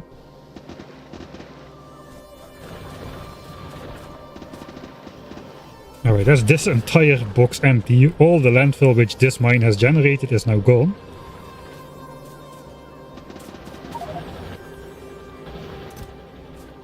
Alright. Now we've got one more inventory of landfill left here, but I suppose we'll leave that. Let me just quickly go back to the main base, see what's going on.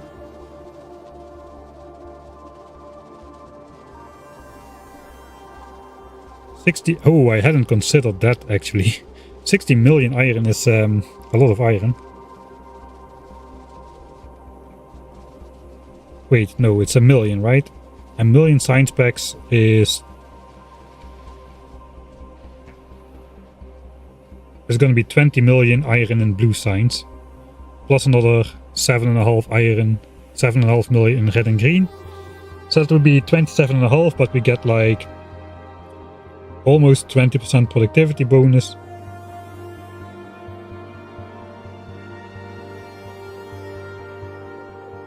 It's like 22.5. We get mining productivity, so we're at 20. We got rare miners.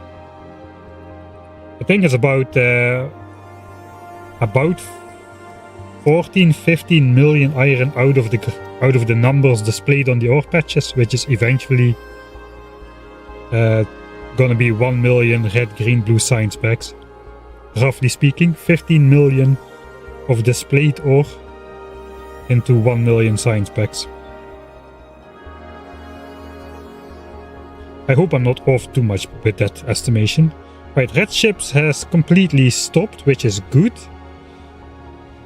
See just how many we have then. 460,000 red chips. That should be enough to get both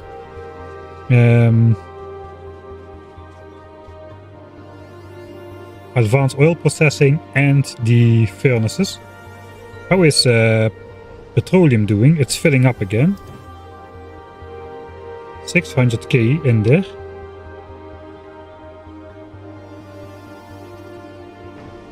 We're still using basic oil. 11k in here.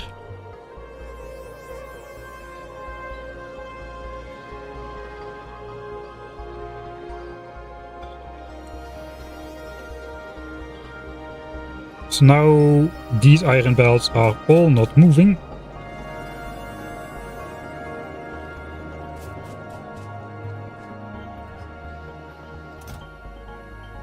$122k steel.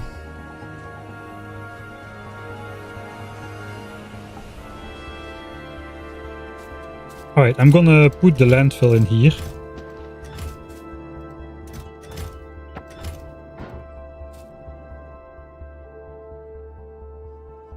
I think we're gonna have a quick bout in the base.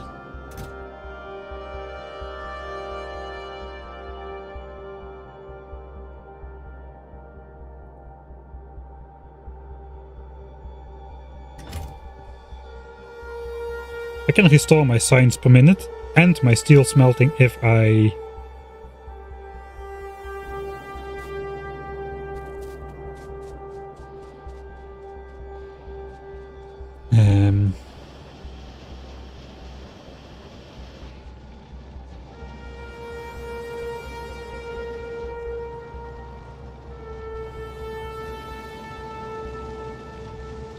if I would stop spending this iron ore could go into science, and I can basically draw down these belts over here.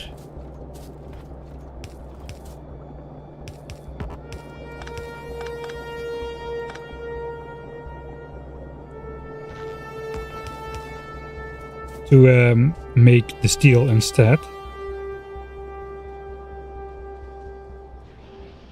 Or I do the the thing which I should do, which is build an extra mine and supplement these dwindling belts with an extra mine worth of iron right here, just for a little bit.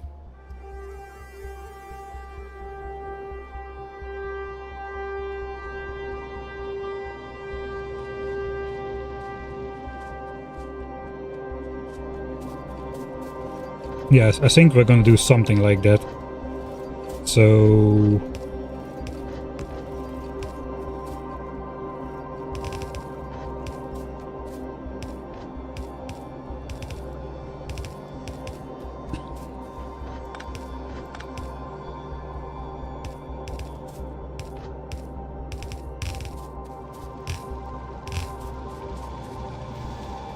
I'll just set up another quick one of these.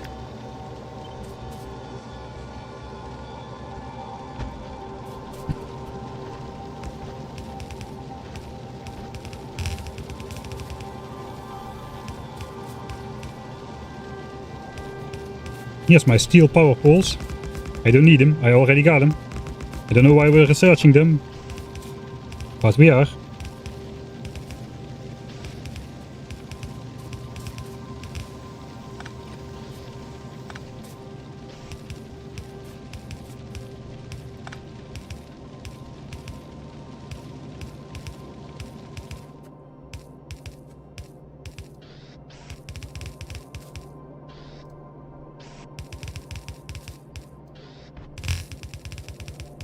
Alright, so we can... I was thinking we should maybe produce more red chips as well, but we shouldn't, because we need the petroleum gas for sulfur.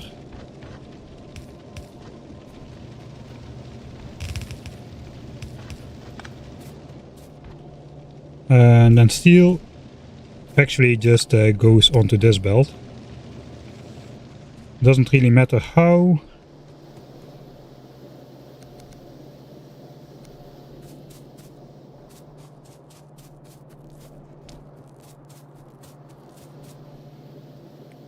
Or will this belt be full?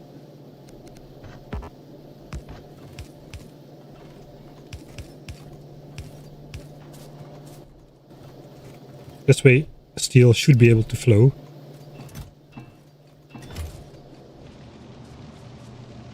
Alright, that's another belt of steel.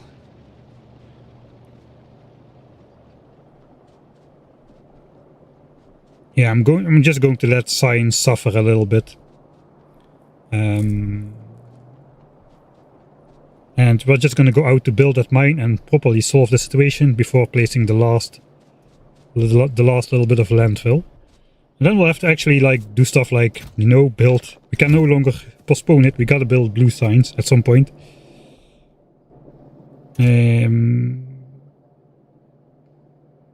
So what do I need? We're gonna need some rare miners. We can pick those up. In fact, we should probably, every time we think about rare miners, just bring those resources over. See how it's going with the rare miner production. We're gonna need to mine another 12 or so belts of resources, which means about 400 miners we'll need for sure. We're also gonna need some belts. Don't think we'll need too many because it's pretty close by. 2 belts of iron probably are gonna flow out of here. It's a tiny patch. And then we'll just supplement this over here.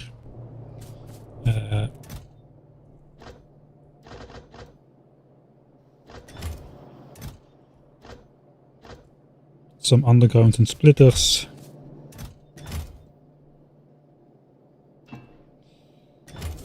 Quality modules, yes, we will need those. How many miners would this be? Maybe I should just put the blueprint on there and find out. It's a little bit hard to see, but...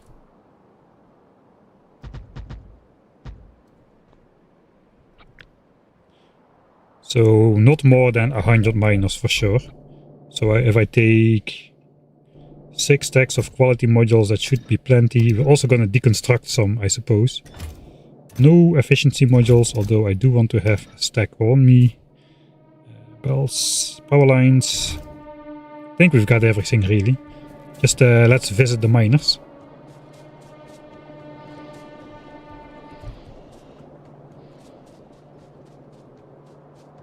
You need steel poles unless you want to ship wooden poles. Ah, right. Yeah, I didn't really think about that. I'm not really well versed into the other planets at all. How to do things there. I will have to read this. I've only did a new player experience, and that's already a couple months ago, so I'm probably going to have to rediscover basically everything. 300 rare miners plus the 100 I have. That's 400 rare miners.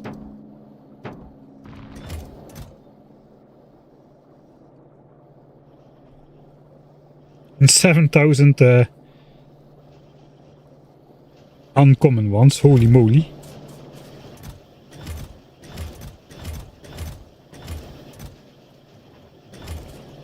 Maybe I should stop. Maybe I should start setting aside my rare quality plates and just go for the slower production now. I can always make more myself with the rare quality plates if I really want to.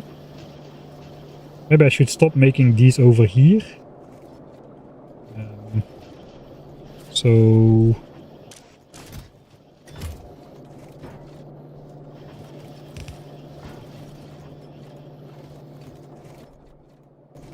yeah, and then just spend the Mark II stuff over here.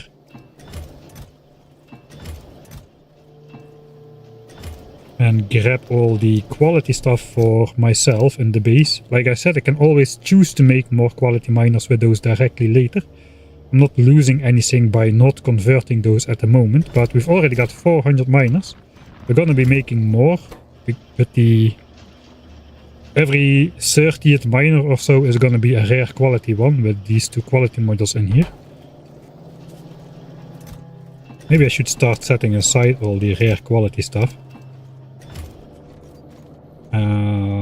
If I want to do that in a sort of a hacky way,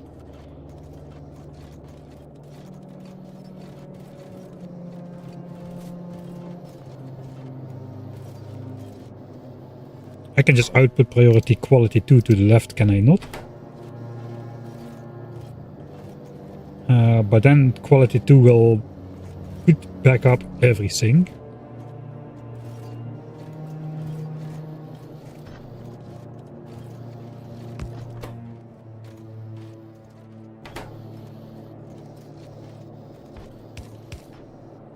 Will this back up?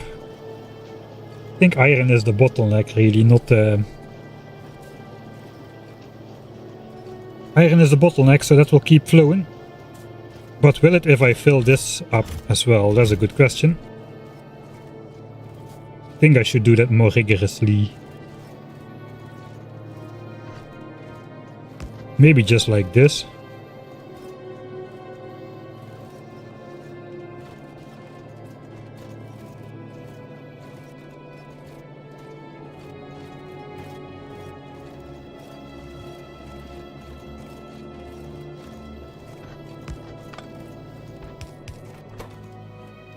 We do output priority to the left here, like so.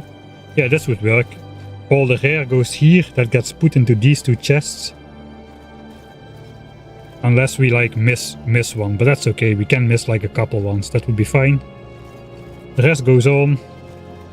If we are not spending the rare quality iron, the rare quality copper is just gonna back up and that's gonna go in the chests automatically.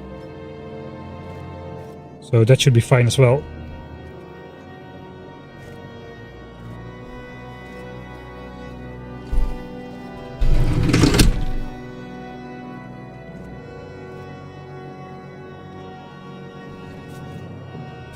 I've done playthroughs before without these steel power poles. They are not really required for anything. They do make a couple more different types of setups possible.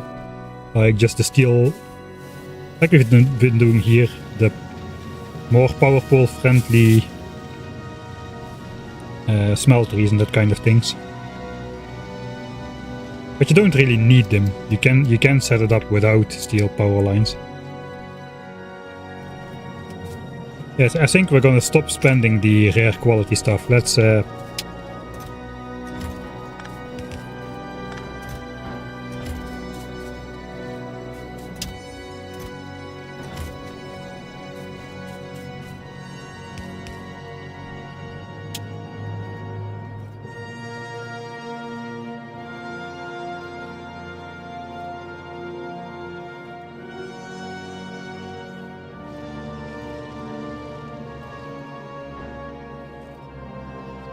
Alright, give me 1 minute, I'll be right back.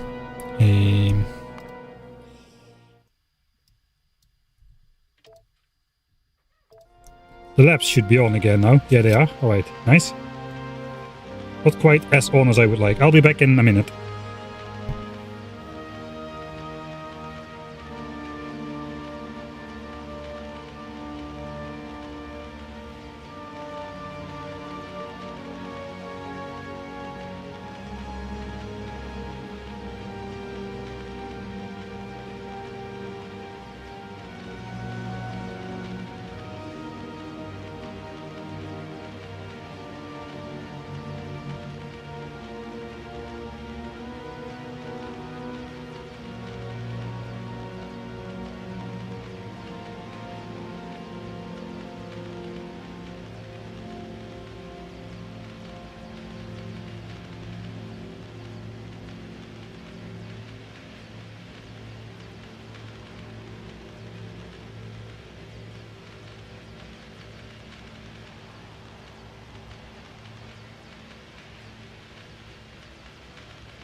Oh, alright, that's also good for the get up and stretch routine.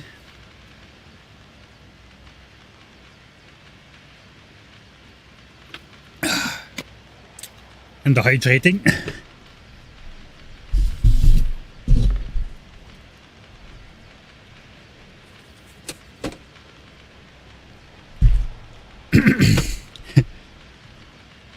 Alright, Odium.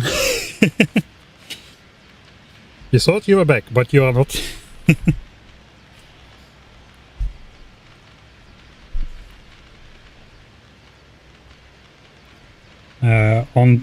No, I don't think quality ammo. It would be possible to damage behemoths with quality ammo, but I don't think we can get the power to deal with them, especially if you consider how hard it was fighting the bigger bases, even with pretty well upgraded red ammo against masses of the big biters. Alright, what was I doing? I was picking up what I'm always doing. I'm just picking up stuff and filling chests with other stuff. That's basically how we play. Alright, so technically now these are 18 uncommon chests and 2 rare chests, so that should fill up at exactly the same time. And I think once this fills up, we'll just get rid of the quality modules and the coal miners and change it out for efficiency. I don't think we'll need more quality coal then. Maybe we won't need any quality coal. I just got it because I don't know what to do with it. This stuff should stay over here though, until we pick it up. Alright. So now this should no longer be working almost ever.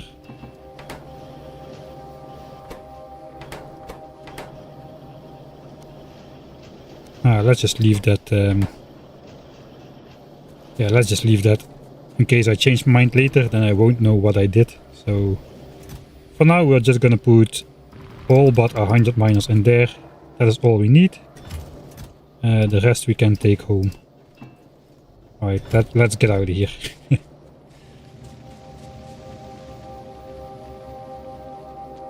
Quality ammo is like a flat 30% extra damage.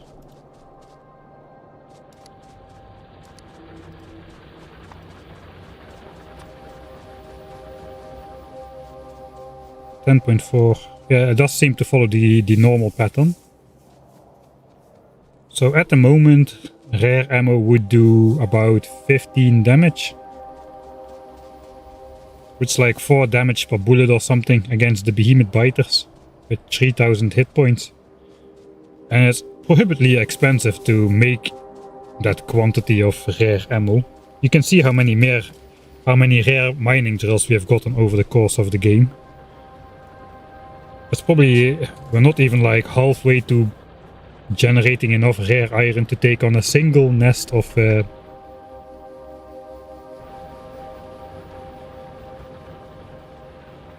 with behemoths.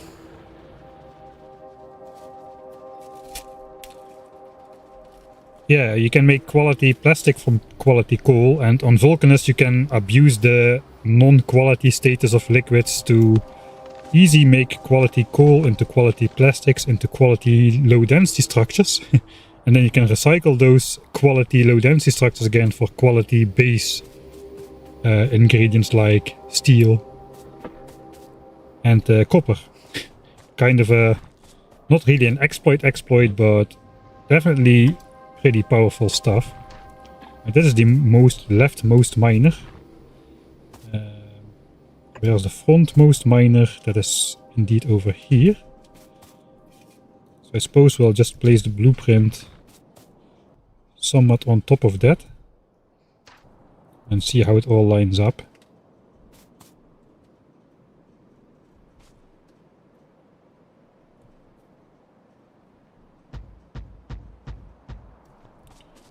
Oh, that's pretty decent. I think we'll go for that.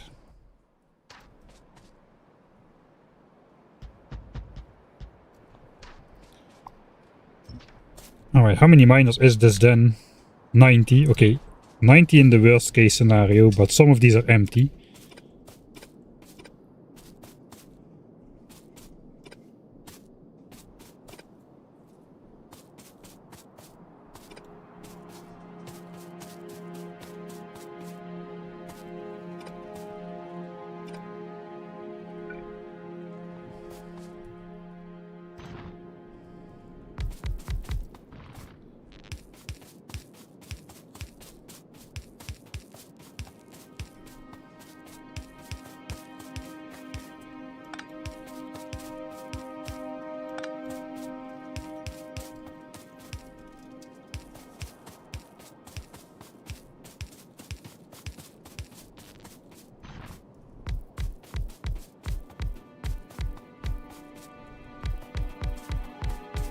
You have to look how close this mine is to the biters though. Maybe I should be putting efficiencies in here instead of qualities. Bit late to think about it now. Oh, talking about efficiencies. I don't have them on me. That's first look. Ah no, we're quite a ways away still. We will be adding to the current pollution cloud though, so we gotta keep an eye on it, but I think we'll be fine with qualities.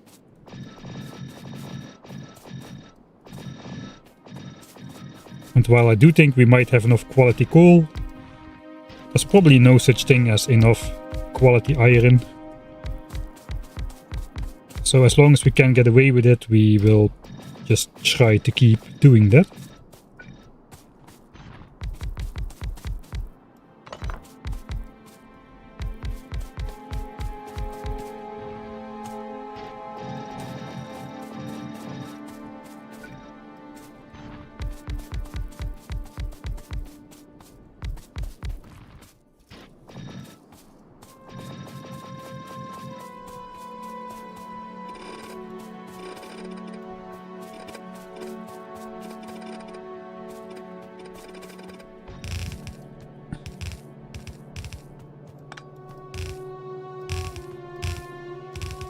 Alright, that is 5 belts.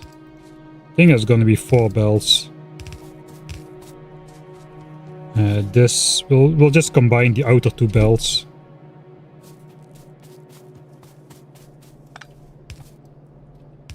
I'll just go the other way then. It makes things easier. And then we can just use the 4x4 balancer. Because I still haven't imported the balancer book, so I have no idea how to make anything else. Except the few balancers I know. Again, we have to filter out the ore.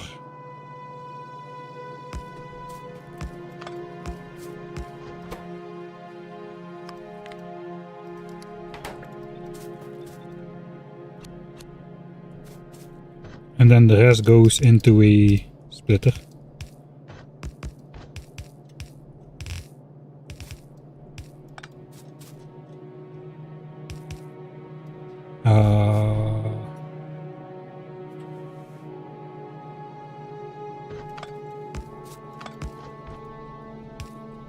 Probably I should just blueprint this as well, or copy paste it, but I appear to every time do this slightly different, so...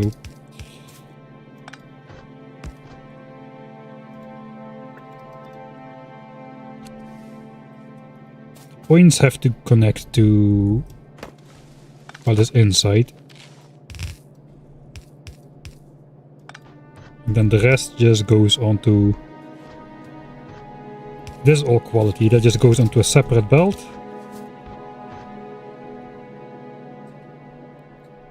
We have got 81 miners, that's actually almost enough for 3 belts. Maybe I'll get my 3 belts out of here then.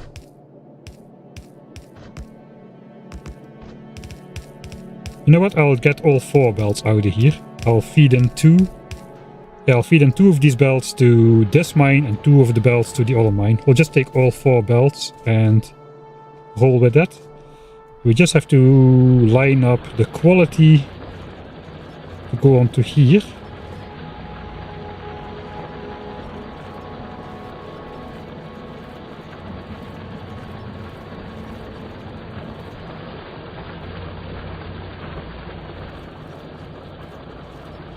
We can kind of just come in over here, really.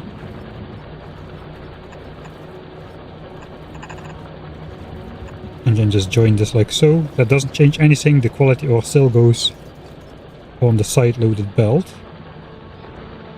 This miner is out anyway, so...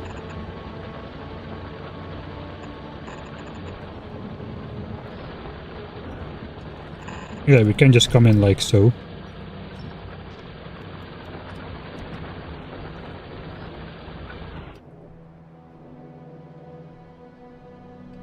So that needs to go there. And then the other 4 belts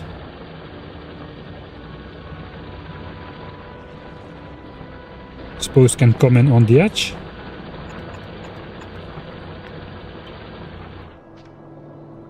And then we'll just feed them in somehow.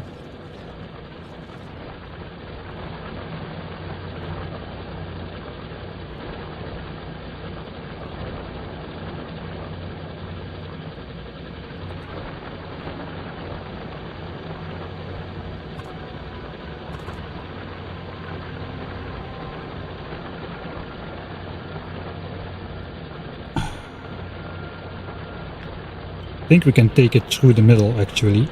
Those miners can be spread out. Let's go here. It seems more close by.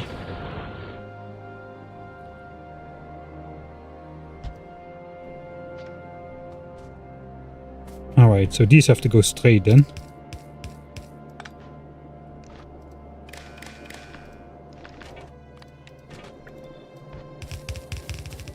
Okay, I'm just gonna gamble. Okay, all of them connect so far. Okay, all of them connect. That's nice.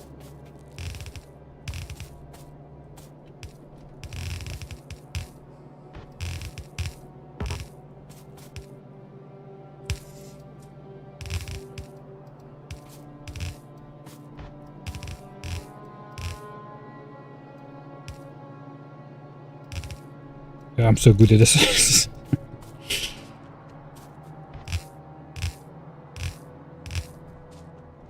Might not have enough bells.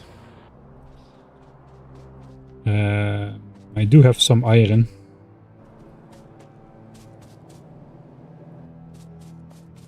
Let's start crafting. I don't think I have enough. Because I was not planning to draw out 4 full belts up here.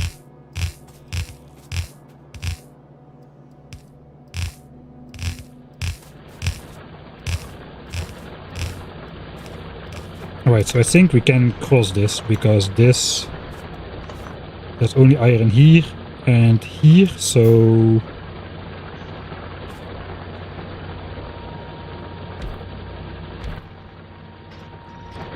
we can basically do this. And these are out.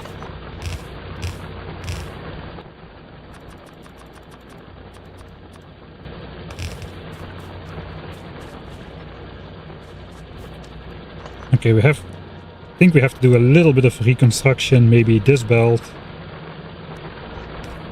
can just simply join up with this belt.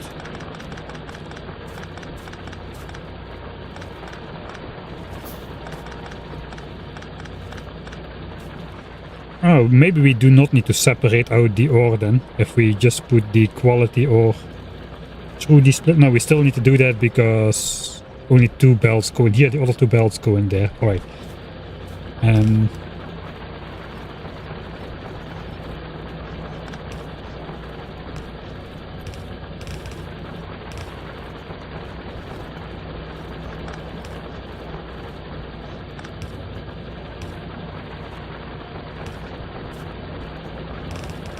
So 2 belts go in here.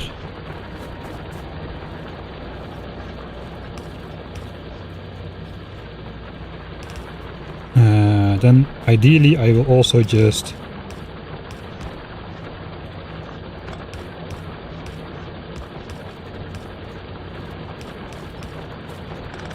do this.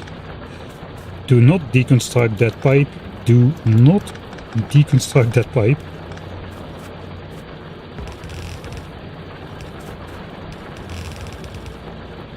Alright, that should work once we switch it on. And then the other 2 belts will have to flop those in here somehow. We can figure that out a little bit later. That means I need some more iron. I'm not gonna run back to the base. So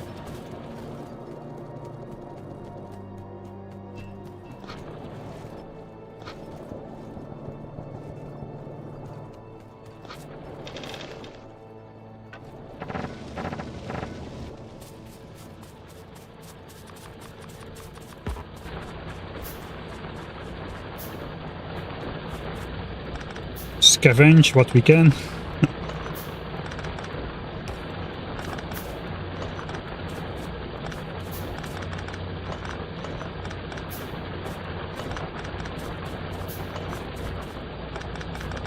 Oh yeah, this one. There's a lot of scavenging.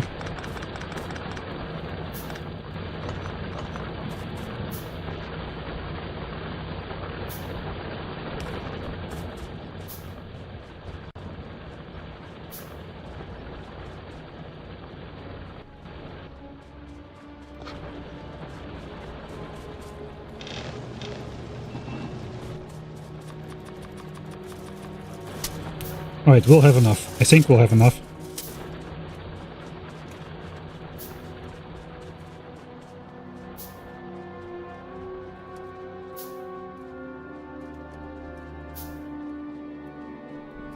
Should have brought power along.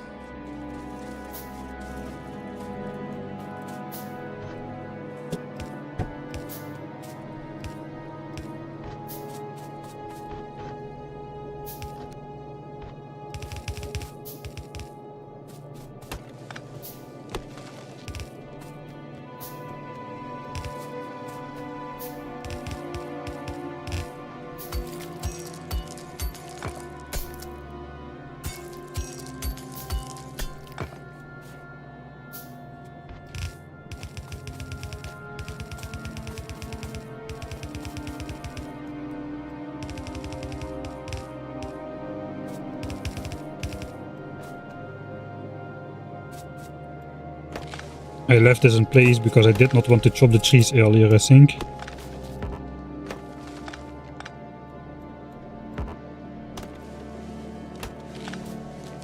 Well, these trees are dead anyway, so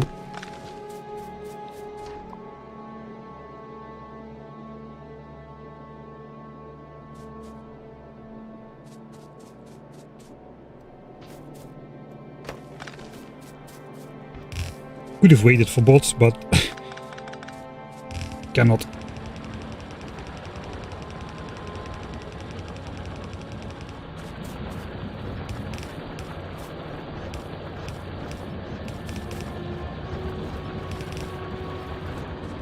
But that should take care of the quality ore, and then we just have 2 belts left to hook up to over here, for which we should have enough iron.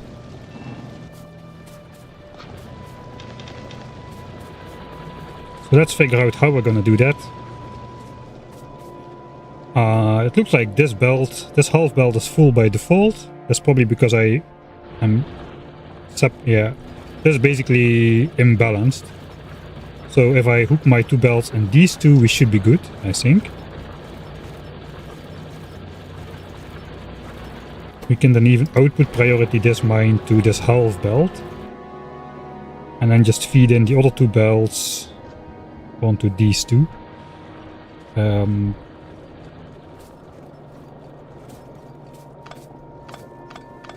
That means they technically don't need to come through here. We can just go here.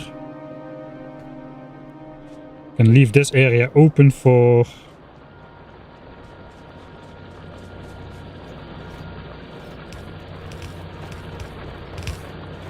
future belts.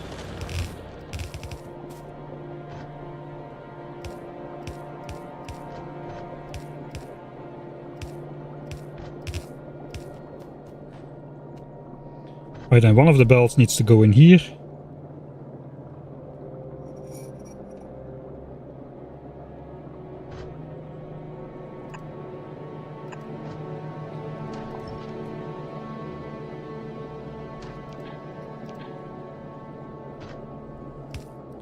Try not to fill my entire inventory with all the stuff.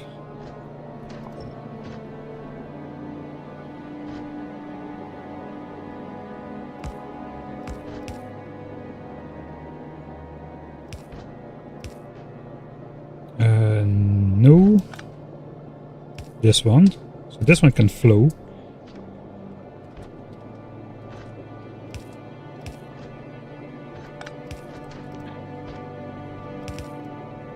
One of them goes in here, joins with this belt.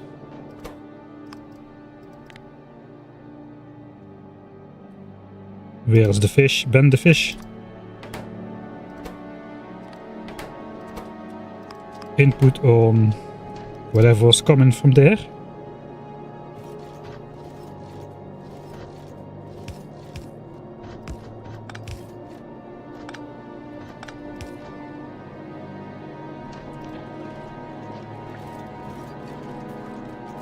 Alright, and then this one goes in the other one.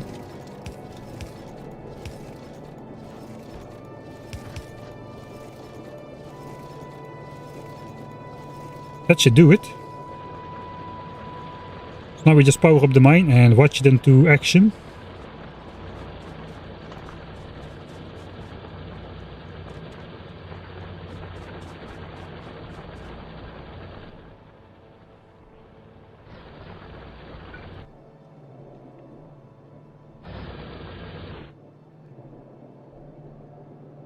Does not line up.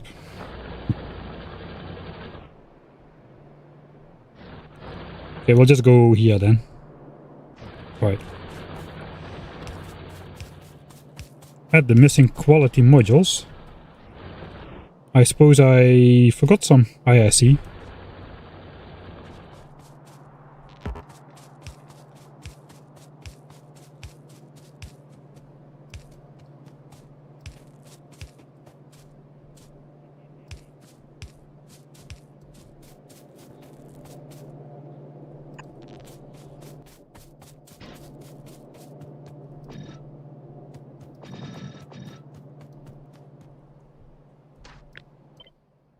$81 to $43. Okay, all of them got modules now. So, save for editing mic. New green science iron mine, which should bring science back up to actually to 990. We're not that far off, really. While also keeping the steel flowing. Yeah, we're only slightly off. That's not too bad.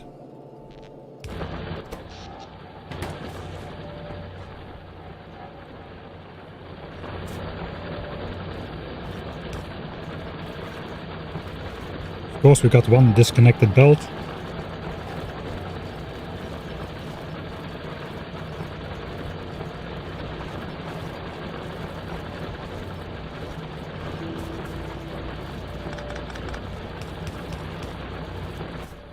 Okay, the quality ore is separated out again, goes on to a separate journey.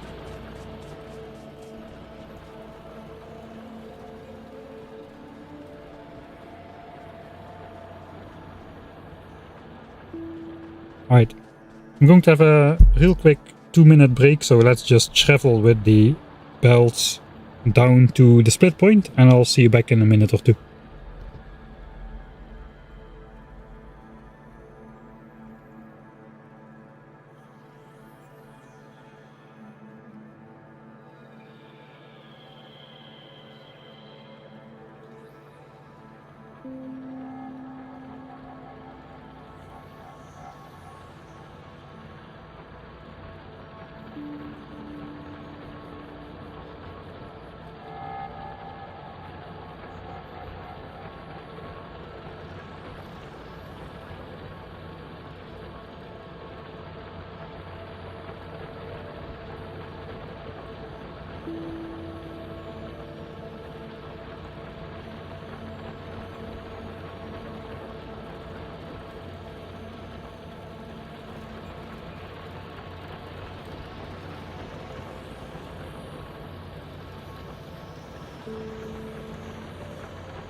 Cheers, everybody.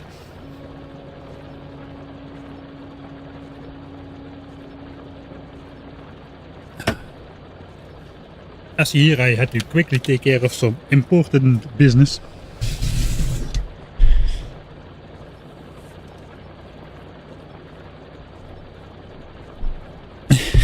One pixel off, I was stuck behind the... Yeah. Alright, let's see. That should... this will back up. It's now backing up all the way until the mining drill. And once that happens... this should also get saturated again.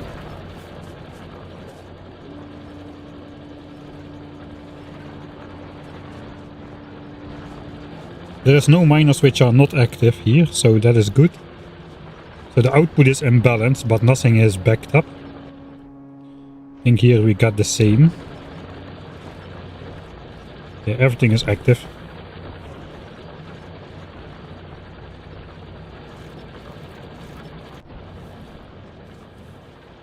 Right.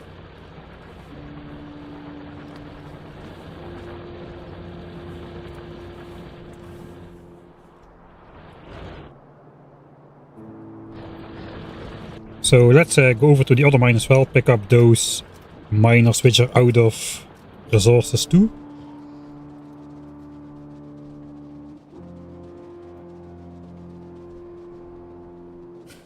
So I'm not gonna upgrade my power lines to steel power lines. No, I'm gonna refuse. You have to politely decline. How is it going with petroleum gas, now that we're here anyway? 8.6k, okay. 1 million.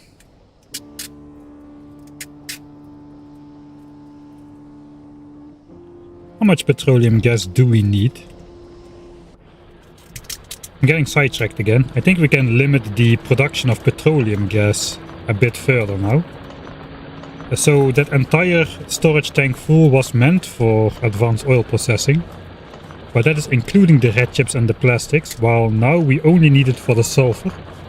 But of course we need it for more sulfur. No, we don't really. We only need it for sulfur for advanced oil processing. Then we can set up advanced oil processing. For make sulfur with advanced oil processing. For the electric furnaces technology. We don't need the sulfur for that already.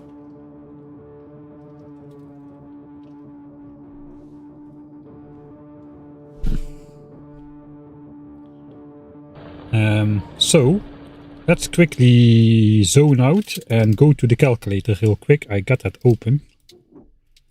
Like so, right? Yeah, okay, we're there.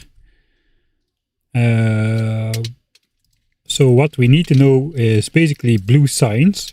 Originally, the petroleum gas amount was calibrated for 75,000 blue science packs. Don't look at all the stuff on the right. Only the left column matters right now. That is about 3 million petroleum gas. But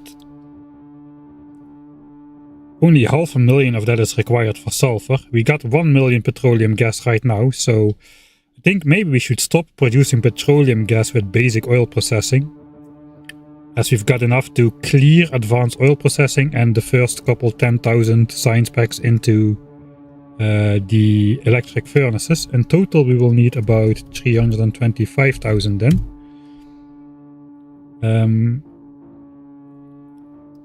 But we got productivity is probably a bit less. That means we need over 2 million petroleum gas for sulfur for electric furnaces as well included. But we can make the rest with advanced oil processing. I imagine we can set it up quite quickly compared to the tech base. So yeah, I think that means we just need to switch off basic oil processing. Stop oil now, yes. It's time to stop oil now that we're here. Yeah, we got over 1 million, so we just flip this pump, I think. That should switch off these things pretty soon.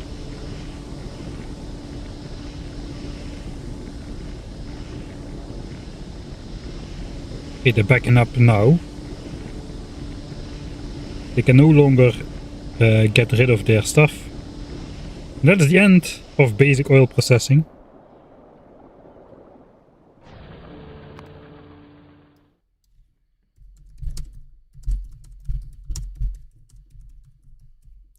Editing Mike will have to do that one more time. Just reverse the pump and reverse it again.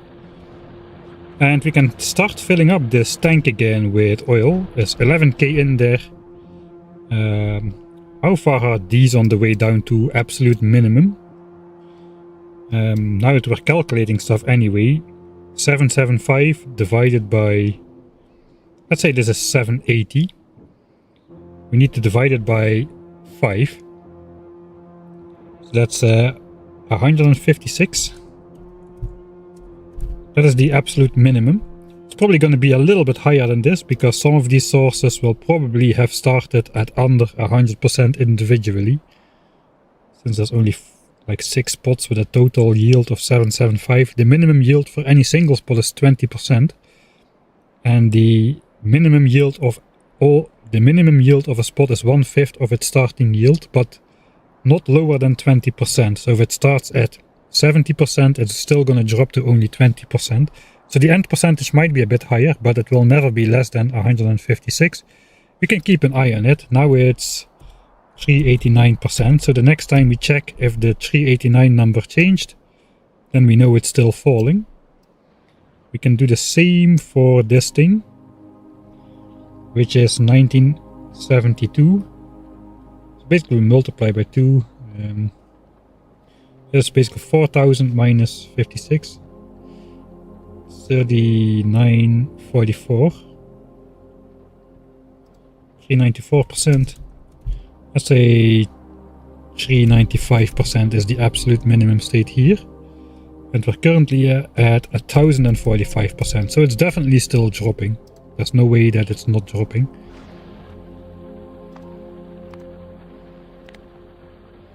So yeah, we're still on the downward curve, but eventually that will flatten out to that minimum yield, which we had before here as well, before we hooked up the new oil source. And we can basically just guarantee a minimum amount of oil, which strongly will reduce the actual oil we need for keeping up with blue signs over the course of the game. Quality content continues quite quickly. That is definitely worthy of a first chat. Thanks for joining.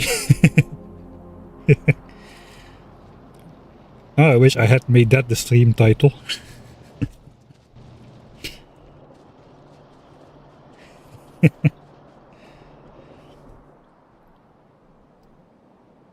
Okay, then green signs should be reinstated as soon as all of that stuff reaches the front lines over here. With the yellow band transported will probably take a little bit more time. I think it's time for us to do another landfill loop. Probably will plop down this. How is it going over here? Slowly scanning away. Yes, most notably slowly. I guess it will go a bit faster once this is filled in, then we'll just scan two sides.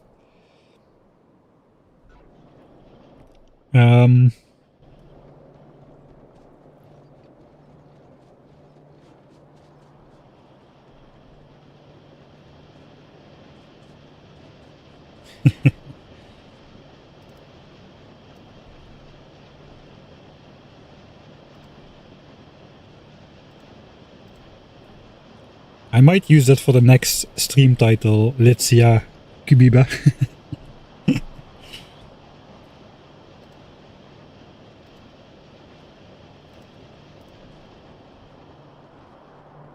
Anything to put off blue signs.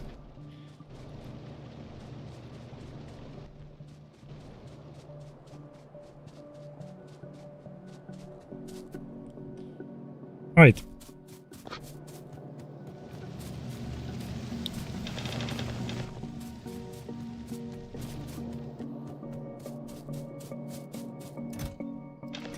I think making the green chunks is quite important though.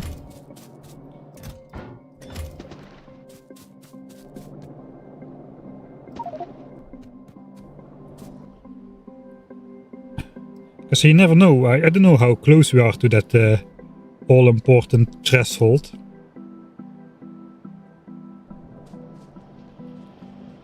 Where the red chunks suddenly become much more likely to be selected, but the more green chunks I get rid of and the more land with red chunks I generate in general, the lower the ratio of green chunks in my base is going to be compared to all the red chunks out there. So I think we just gotta keep it up. We'll make one more trip with this inventory and then I think then it's time to start setting up the engines and stuff. We're gonna be close enough to actually start with our resource gathering that we can actually start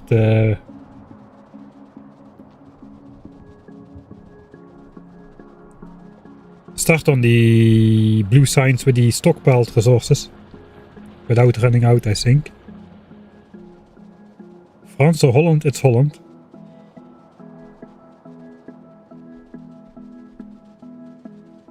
Still no car. We got speed up mod, we don't need the car. We can just simply speed up the game.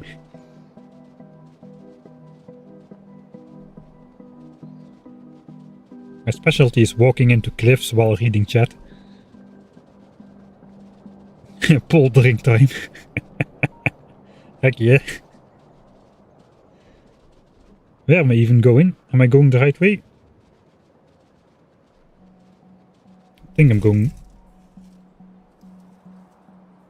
Oh, I'm going the right ways, kind of.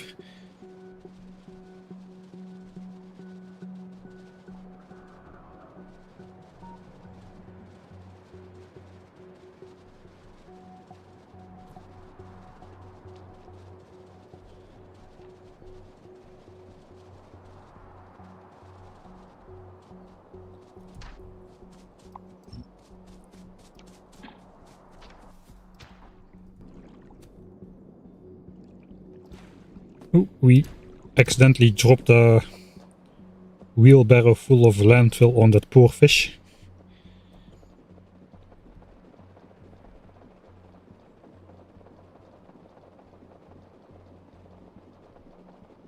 Car would not be bad just for this landfill, man. This is a long travel time. It's gonna get dark before we're up there. No, we're already up there. Okay. Maybe not.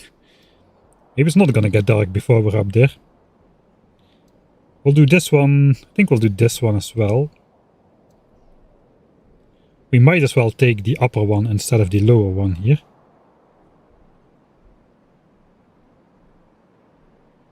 Okay, the problem is there's the threat of biters still settling here later on, and that could invalidate some of these chunks.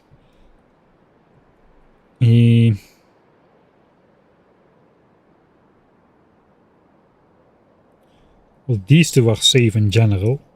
We might just... we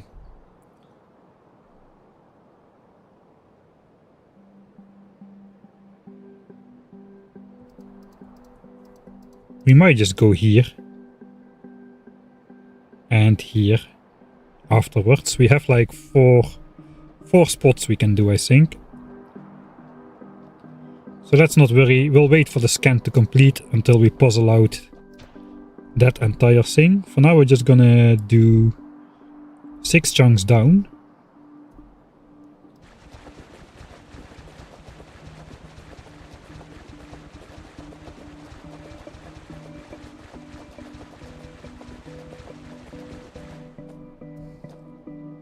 Favorite part of cheesing this run is they cannot take biter nests off the tiles grid because you have to harvest them. It actually was already possible to do the blocking strategy with the pipes, even in old Factorio.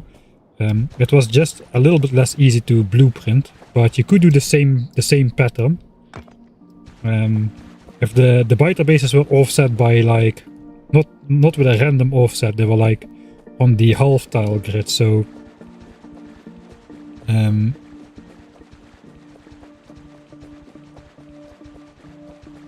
same like this furnace is counted like in one of these 4 chunks when it's placed on the border. Also on the half tile grid, the biters could spawn only in one of these tiles, so you could still block it off with the same pipe pattern as we had used in this playthrough.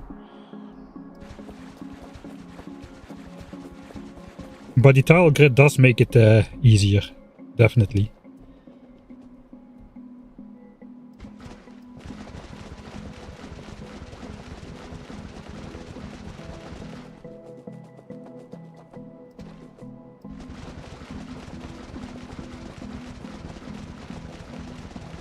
I'll switch on the expansion chunks before we actually start making him this time.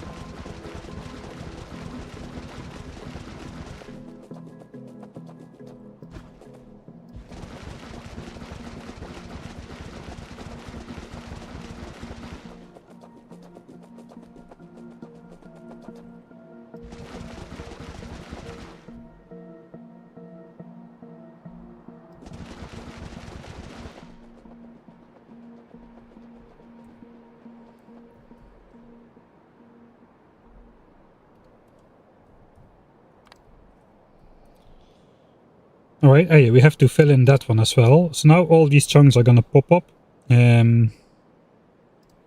Let's delete the map tags beforehand this time.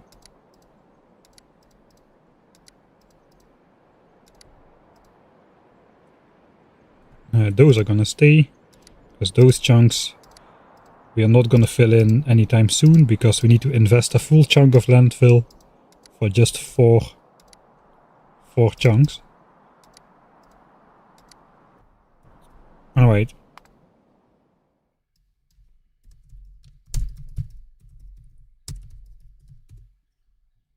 So now we will clearly be able to see it on the minimap. Plop. On the passage up, the left chunks are gonna pop into existence, and on the way down, both other chunks. So for those of you wondering how it works, you gotta cover 10% of a chunk into landfill. There's 100 tiles in here right now, so it's not a valid chunk because there's 1032 tiles in a chunk, 32 by 32, which means we need 104. So 101, 2, 3, 102, nothing happens. And when it's 103, it's more than 10% of 1024. So now it's an expansion chunk. So the rest is actually unnecessary, but it just makes placing it up a lot easier. And it makes it look a lot nicer. That's why we're doing it. Let's grab these two chunks as well, which I forgot to do.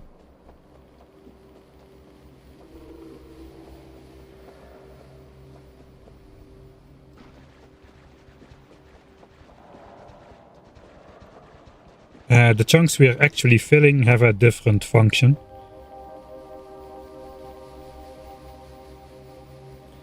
The full chunks are for... And there's like a hidden modifier to byte expansion chance, which looks for the chunk with the adjacent chunk with the most land tiles, and the percentage of land tiles in that chunk is multiplied by the expansion chance. It's my ongoing theory. That is not a fact, but that is what kind of appears to be happening from like counting expansion chunks and whatnot. Hey, thanks JD Plays. Holy moly. Thanks for bringing 155 people. Suppose we're gonna go over what the heck we are doing. Okay, of the JD Plays people, why are we building fish farms? Anyone has got a clue? Okay, I think there's a clue on the minimap. Let's switch off the clue on the minimap. Any of you have a clue what we're doing? How's it going, JD? I saw you were playing some sort of end game, right? Or do I have that mixed up with somebody else? Like making legendary, kinda, to take the fish to a kilo. Heck yeah. That is awesome. Better a legendary fish. Is that the goal of the game? A very, very end game.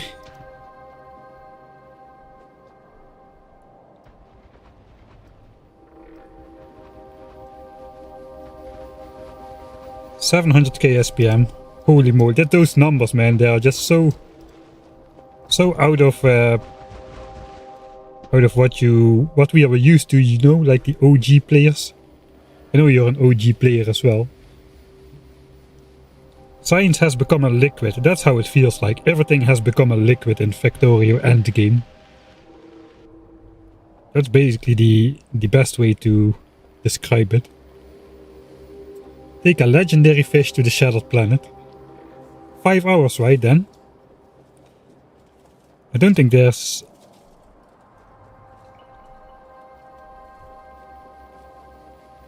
Yeah, there's you gotta be fast then. There's no way to revive fish in space. You can have a quick stop in a kilo, dump him into the ammonia ocean and pick him up again, I suppose. But that is like not even a percent of the way on the journey to the Shattered Planet. So that does not really help too much.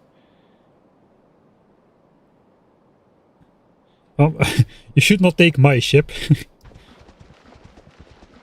To get there, that is for sure. My trucking flashlight.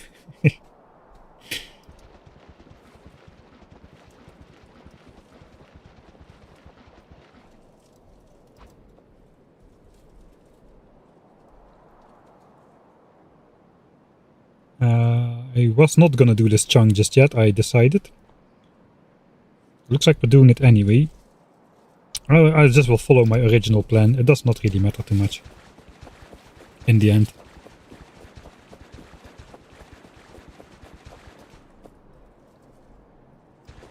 I had the plan to take a legendary fish to a kilo on my new player experience, but I never got there. I don't think I even unlocked the fish breeding technology before ending it all.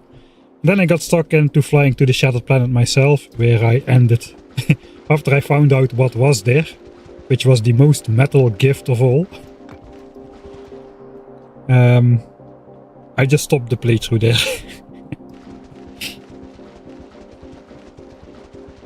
So I failed my companion Ben the fish. He never got around to leaving Norvis, swimming around in the Aquilian oceans or making it to the Shattered Planet. The blackest, most brutal gift of all time. I don't remember the exact quote, but it's indeed a reference from Metalocalypse.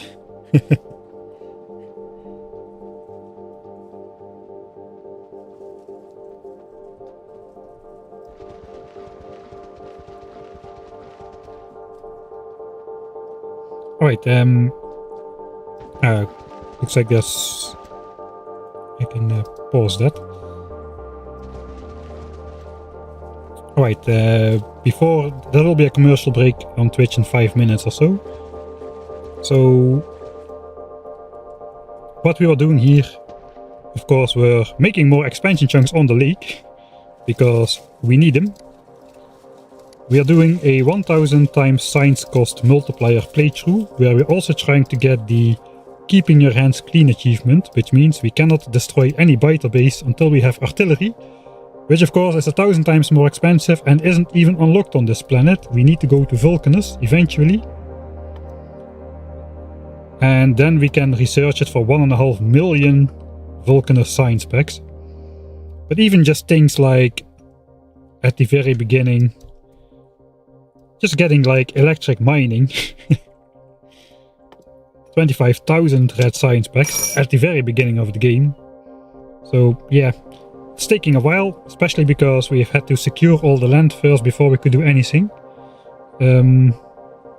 We're doing some weird shenanigans with biter expansion manipulation. As you can see, the biters are extremely likely to expand into my base. All of the other land is red at this time because this is such a long playthrough, there is just no way to explore enough land. We explored out as far as we could until we were stuck between cliffs and behemoth biters basically. Discovered some sort of exploit where the biters don't walk further than 8 chunks to go to a new expansion chunk. That is not quite how it works, not exactly how it works, but it's close enough for a quick explanation. So basically we have a big border of walls with red chunks where the biters don't want to expand into, and then we've got these green chunks which are very likely to be selected for biter expansion, but where the biters think it's too far to walk, we're not going to go all the way over there. So they don't. Let's see if we can find one blinking at the moment. Maybe even on the water? No?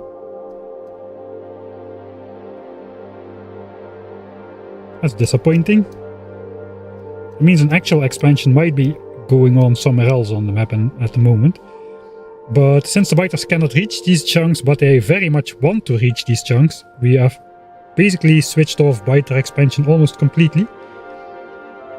We are just hoping for this to hold a couple 100 hours until we can get off of this planet, which we are beelining to now. We're almost at blue signs. Base is looking... There's a weird shape going on with this base as well. But in general it's going well. We are basically building a mega base without mega base equipment, so no beacons, no powerful modules. This is just plain basic building. We've got red chips for blue signs complete. We're gonna build engines and blue signs over here in this weirdly cut out area over here to keep more green chunks in our base. Right now we are postponing. We are doing everything in our power to not start working on blue signs because it's scary. So we are making more expansion chunks. That's basically what we're doing.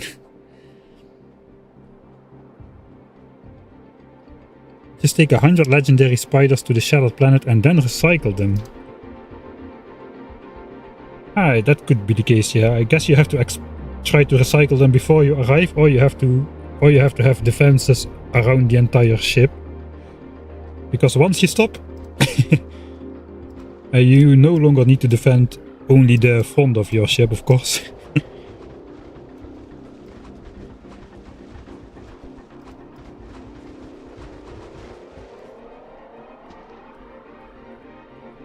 Alright, we've got 4k landfill left, so we can probably do like... Let's do this one and then this one. And then we'll call it a day. Then we have done our good deeds for this playthrough. Basically replacing any green chunks we spent by building a base there or something. Replacing them with new expansion chunks on the water, so the ratio of green chunks approximately stays on the positive side. And a ship parked there for 50 hours that you forgot about. How did that not blow apart? Well, I guess if you design it to be able to defend itself around the entire ship,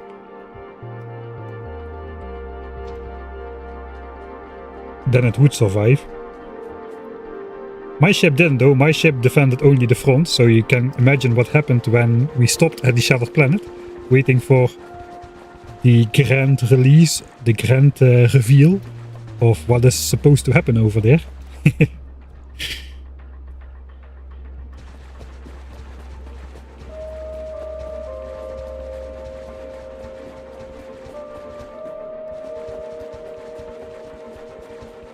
Normal quality only, okay, that's quite impressive.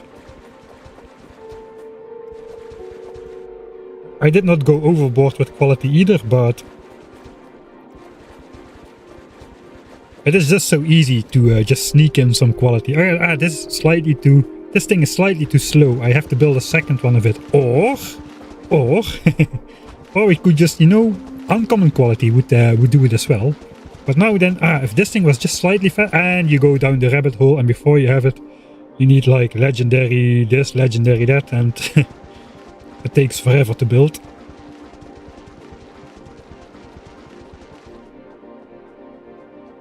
How much stone have you spent on all this landfill?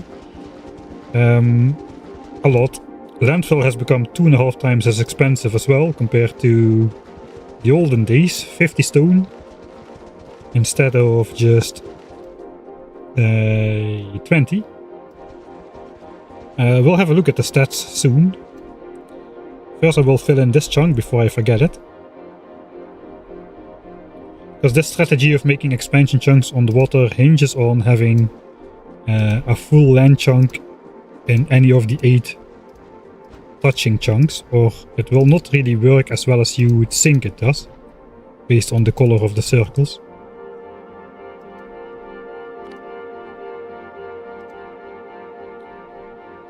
Okay, so I missed a line of landfill in this chunk, yeah, over here, and this chunk over here as well.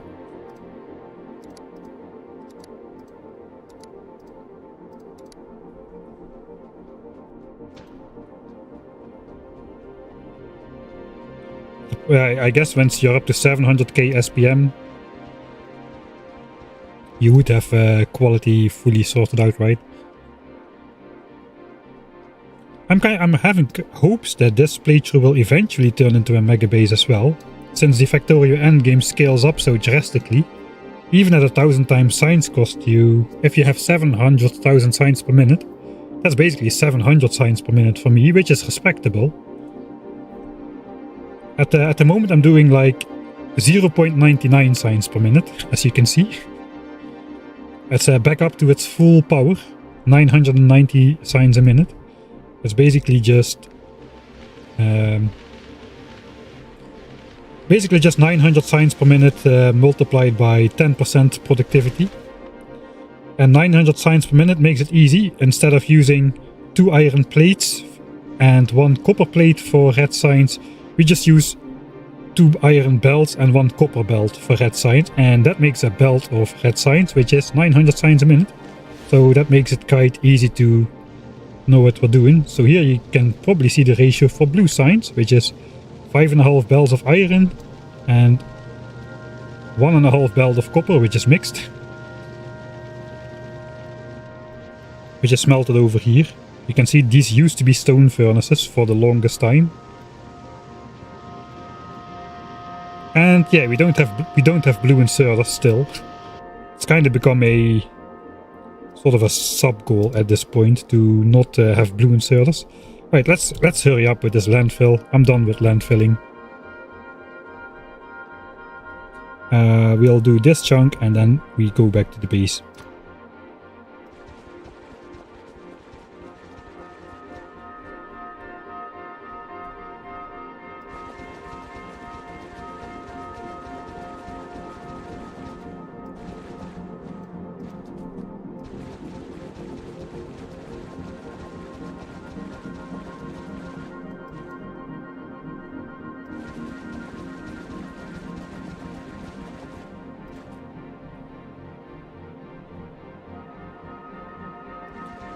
Landfill on Vulcanus, then recycle it back to stone into space.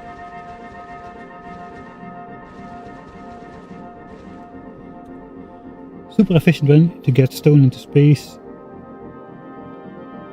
And then you find out landfill recycles to landfill.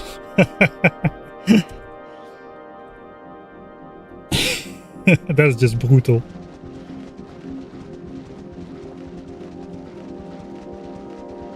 So I tried something similar. I think I found out military science. I was trying to I don't remember exactly what I did. I think I tried to recycle military science to get coal or something. But it just turned out to recycle to more military science.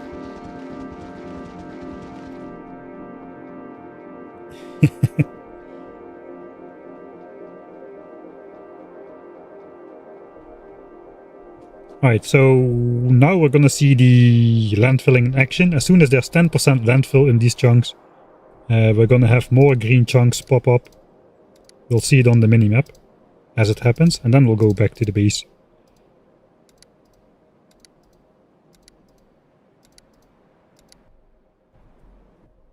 Alright, here we go.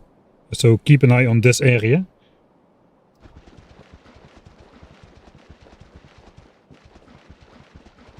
So you technically don't need to make the full squares. I'm just making the full squares because then I can tell people I'm making fish farms. And they'll be confused for a couple minutes before they figure it out. Okay, and then the last two. And we have made a whole bunch of green chunks on the lake now. Look at that. That is a sizable amount of green chunks. Alright, here we can see the decoy chunks working. Hopefully, hopefully no biters will arrive in this chunk. If it goes wrong one single time in this entire playthrough, one time in all of the thousands of expansions that will occur, this playthrough is over in an instant.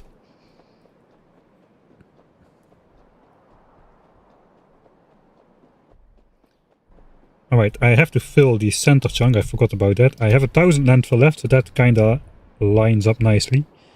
And then we'll look at the landfill stat. We're basically we have two special stone mines. One special stone mine, which is making landfill.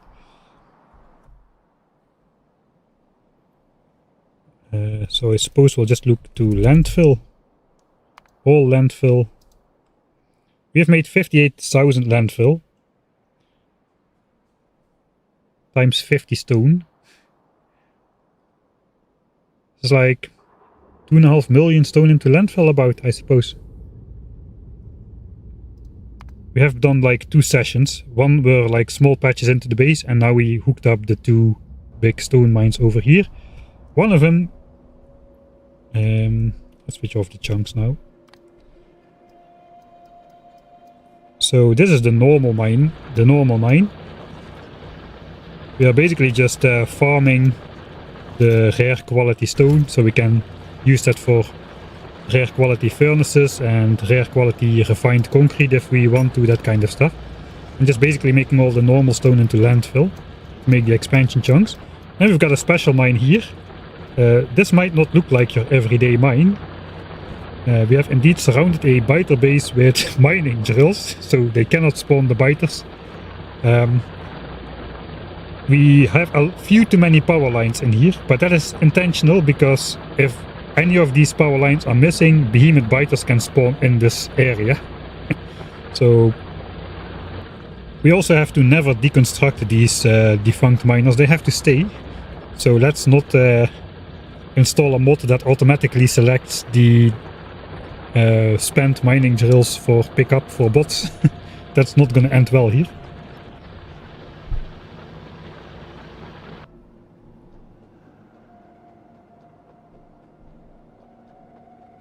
Why do you have to fill the middle? There's a hidden modifier to biter expansion chance, probably to prevent biters from trying to expand on like tiny islands all the time.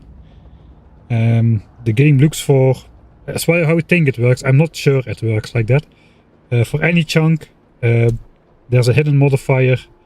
The game looks at all the surrounding chunks, including the chunk itself, selects the chunk with the most land percentage, and then multiplies the expansion chance by that land percentage. Which means if we don't have a full land chunk adjacent to every landfill tile, like if this was another minimum tile, there would be like a 10% modifier to the expansion chance, and basically this entire thing would not work. That is at least what I figured out from testing.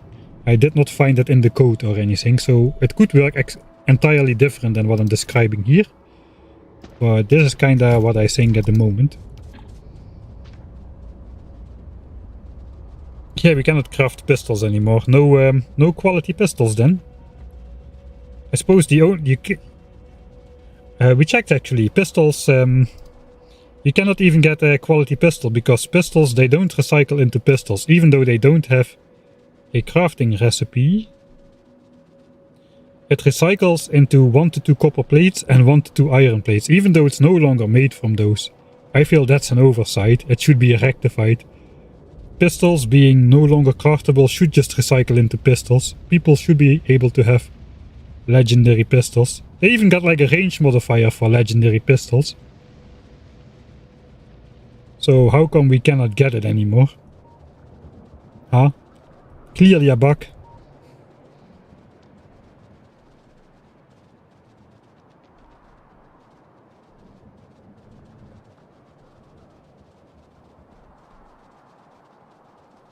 Can you attack biter nests with flamethrowers now? Probably no. I have way too little control over what is burning and what not. So if I destroy a single nest by accident, even though they have close to 3500 hit points at this stage, that's gonna be the end of this challenge, because of the keeping your hands clean thing. Yeah, actually, yeah, if I... oh, we found a way for infinite copper on this map. I just have to die over and over and over again, and then recycle pistols. Unfortunately, I need to get to Fulgora first, so I can unlock the recyclers, so that still is not gonna work for me. Right, back at the base. I think it's time. I think we're actually gonna do something now.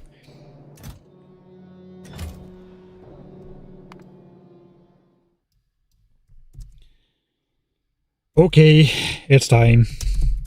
Let's do something blue science related, I suppose. But what? I think we gotta just we gotta clear the area. We gotta get the coal belts out of the way, the power line for the raiders out of the way. We might need a couple more rare raiders for in the base, so we can keep the area visible here. I can probably like keep the entire base visible with just 4 rare raiders, which might warrant just putting them on the actual power network. I've got 2 power networks. One which just runs off of 4 steam engines and powers 76 raiders. Powers is a big word, as you can see we're massively underpowering them. It was a way to keep coal consumption down. We have solar panels now, but we did not hook this up to solar, because then we would lose vision in the night, and this is a stream, so we would very much like to be able to see what's going on all the time. And the other power network is my actual base. That's a separate power network. Those like crisscross all around the base everywhere. It's an absolute horror to wire up all the time.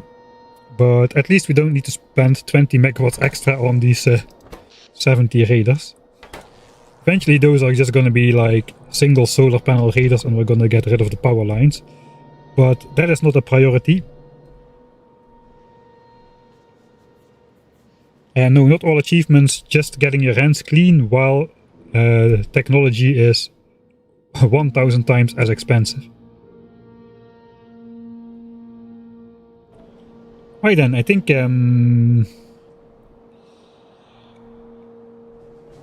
we figured out last time that this thing we should be able to work on 2 belts of coal.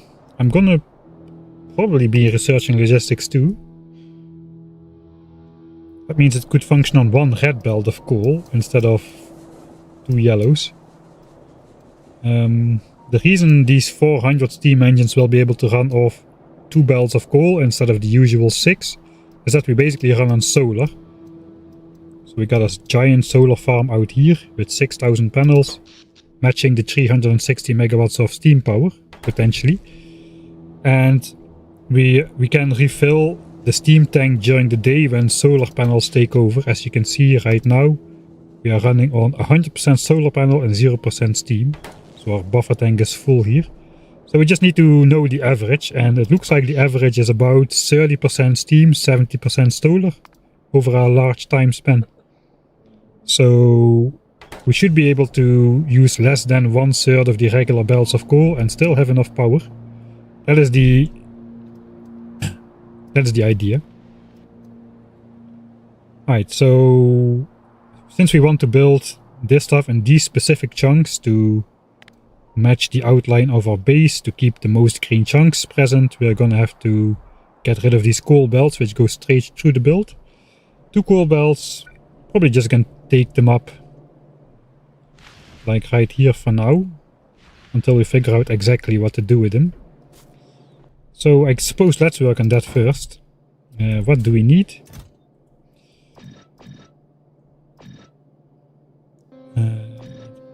I don't really think we need much. Let's clean it up a bit.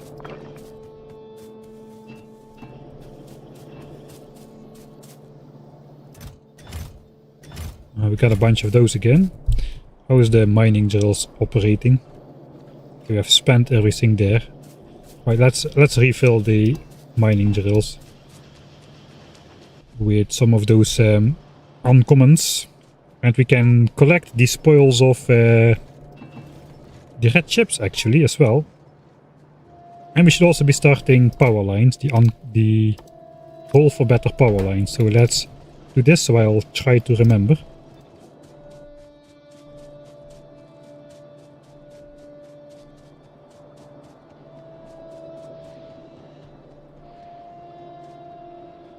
I'm actually doing pretty fine with just belts, to be honest. I kinda like belt bases. It is very clear what runs where. Well, most of the time. It can get a bit out of hand.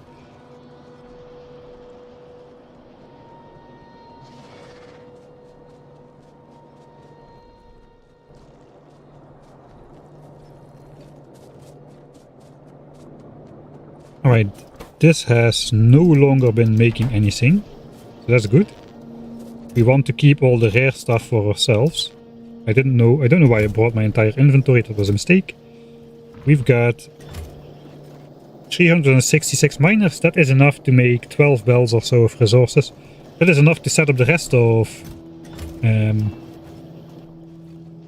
that's enough to set up the rest of blue signs, the miners for blue signs. Let me just filter the quality stuff out of here.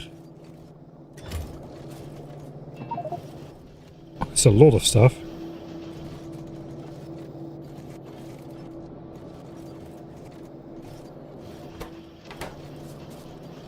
I think we actually...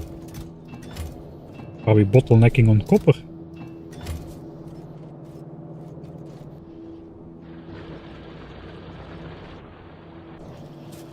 Maybe we're bottlenecking on copper right now.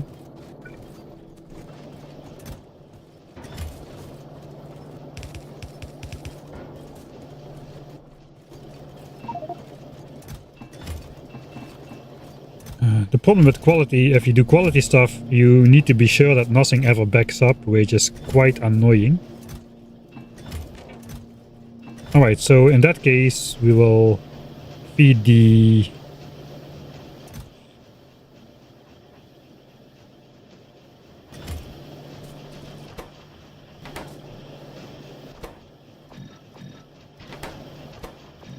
Let's do that then.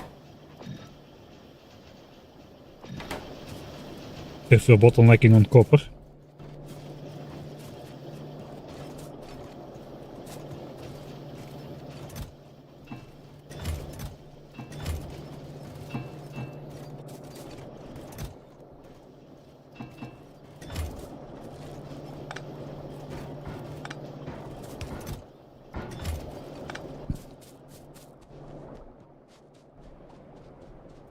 Let's see the end result of red chips then.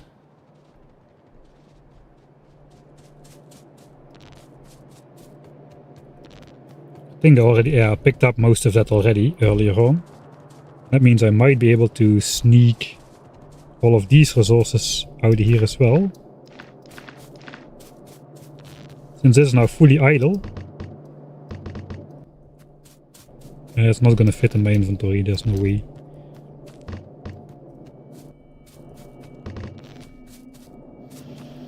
It might. No, it doesn't. Guess let's put some of the plastic away.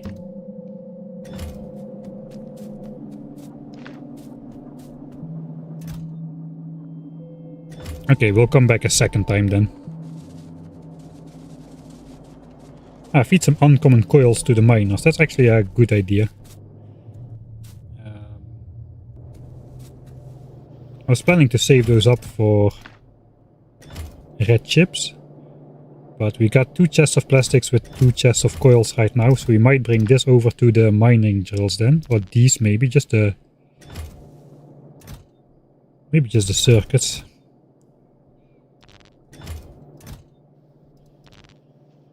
Okay, this is probably enough to make uncommon productivity modules for blue signs as well. We're gonna need like, how many was it again? 248, so we need 500 modules, that is 2500 chips. Oh yeah, we easily got that. So we can make the good productivity modules for blue signs off the bat. I don't quite have enough of those rare ones though. And I probably won't for a while.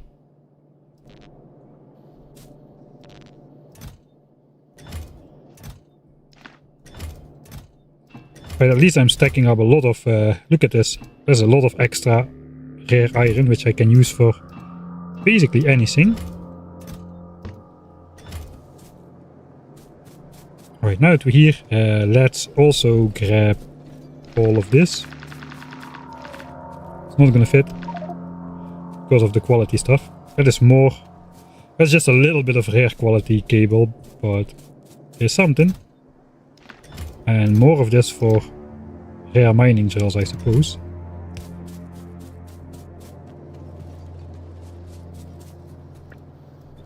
Now we can gamble for more power lines.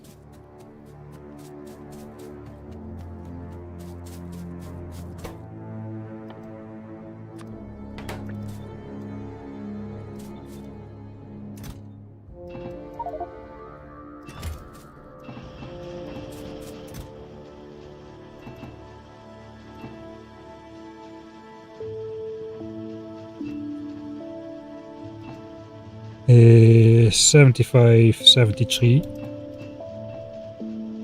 No, 70.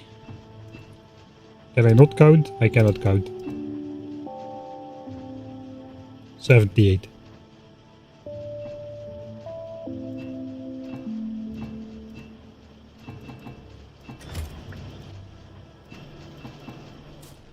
Alright. And then that's why we've been chopping all the wood. An inventory full of wood.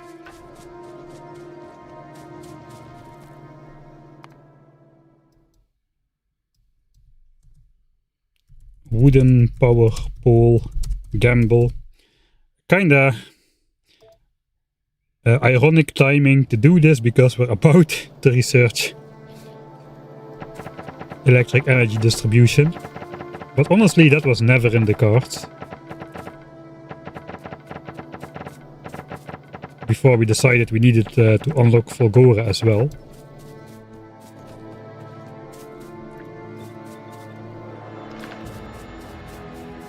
Match it up with an inventory full of copper cable.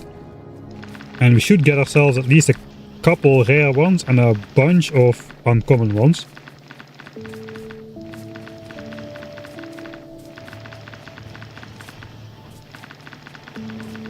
There we go. Let's see what that ends up as. 6 rare ones and 6 uncommons. That is really weird luck.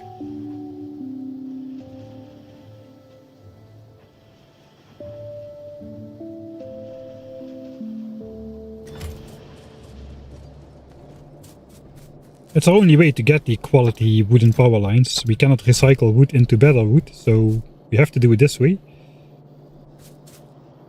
Alright, let's pick up the rest of the red chip stuff. I'm not postponing working on blue signs. This is all very necessary, right? You believe me.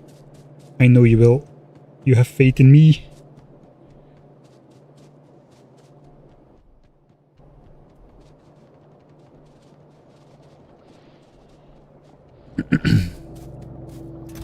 Alright, so we have way too much plastic in general. I probably don't really want to spend this for more red chips if I don't need to, so... And...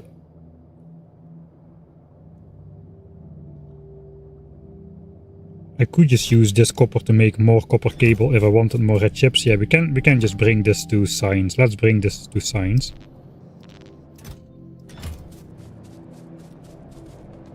And then we'll start reworking the area.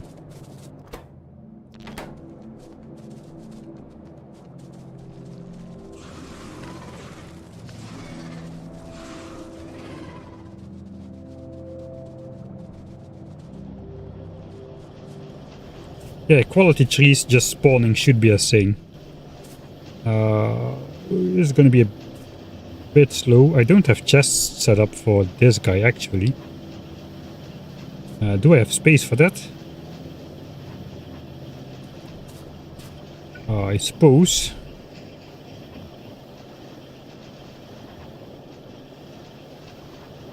Not in the current configuration, but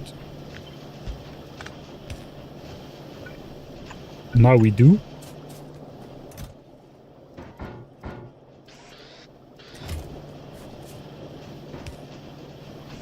It's gonna be a bit slow, but that does not really matter too much. How is it looking over here? There's a lot of uncommon mining drills. Okay, I suppose once these chests fill up, we might have enough rare ones in general. That will leave there. We have some stuff on us, so I think we can safely... No, we need more belts and stuff. We need to reroute the coal belt, but I probably will build the belt before I deconstruct it.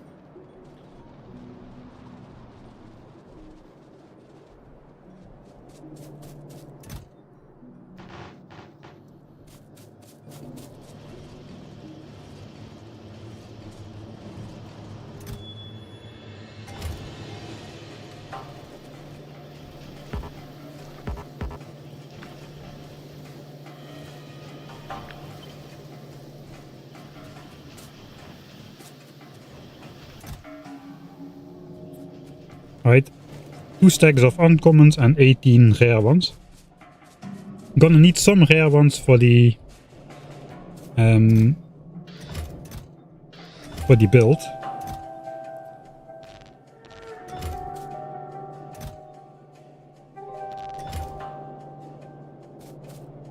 I'm not really sure what I will be needing. It's not that far to come back if I'm missing something, I suppose. So let's go.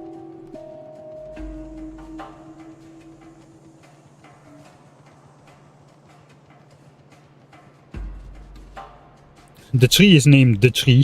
That is Very correct. Alright. So we're gonna have a red chip buffer area probably from somewhere else. We need to feed out red chips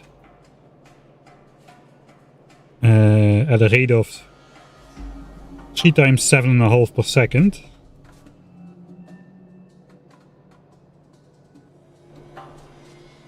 I'm not really sure how I'm gonna do that.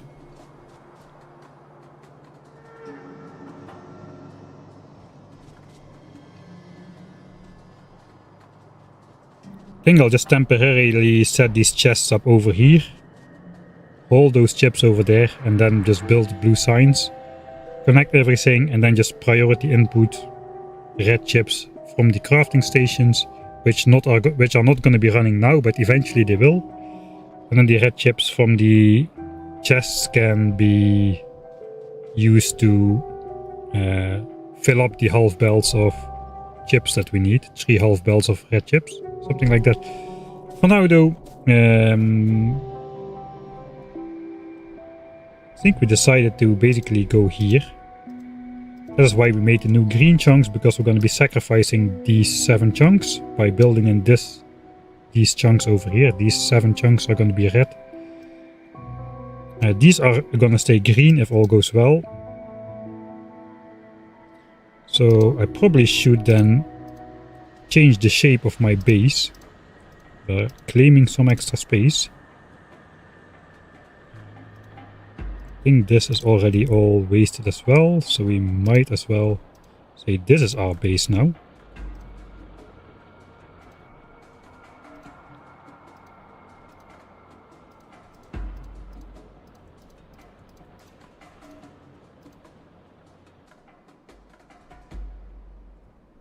Oh, I forgot to do the counting thing. This was 2.8 million, I suppose. There's now 2.7. So let's round this to 1.4 million extra iron in the ground, which means the total extra million iron is now 10.5. Not bad. Quality already paying back for itself massively. Right, so if the coal belts go here, maybe they just could simply come up. Probably not here, maybe in... For now, let's keep it simple.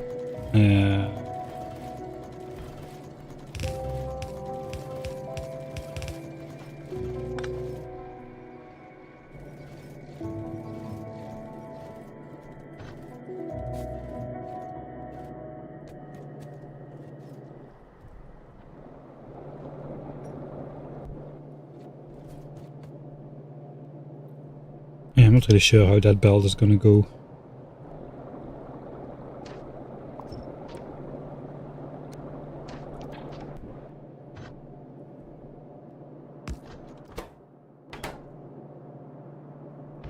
Doesn't really matter.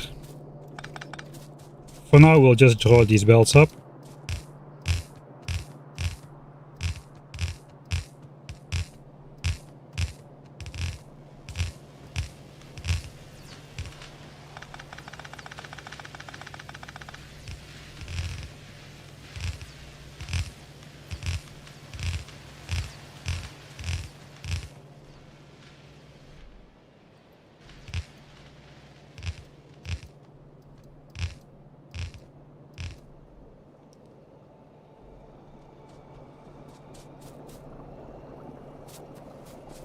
I think we can bring one belt over here.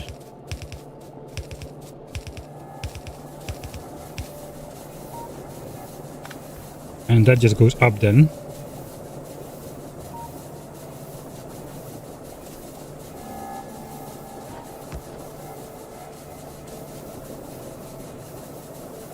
And we will not connect that just yet.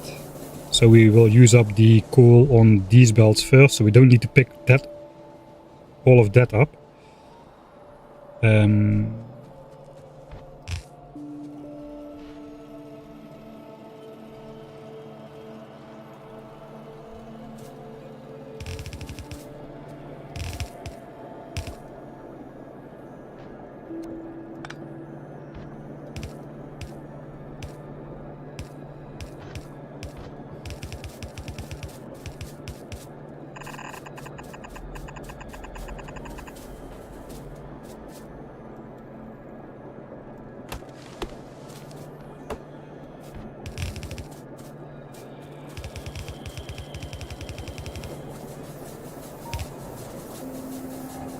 And maybe these steam engines, we can move them out of the way as well.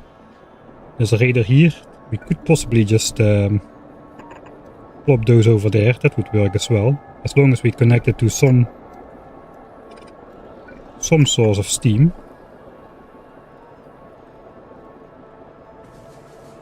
So I think we're gonna do that.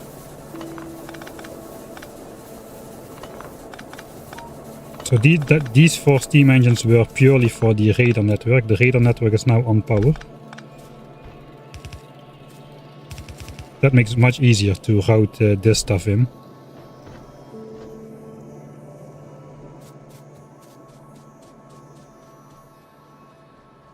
So it will take a couple nights for the coal to be removed off that belt. You can probably like flop this in a bit further.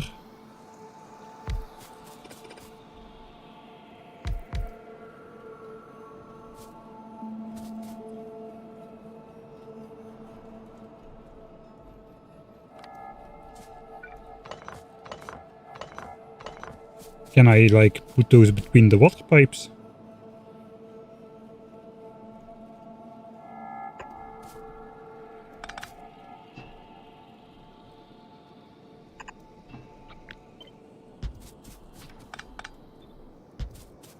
Oh, I can.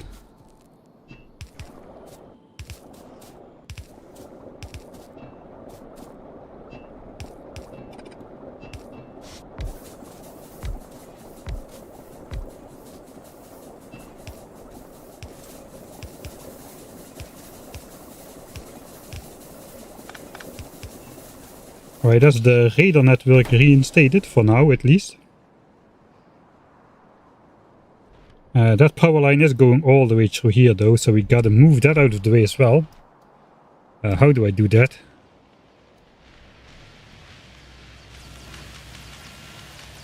I don't really want to route it through the lab setup. I can. I think it's the only option. The other option is just to go around like this. This is also not great.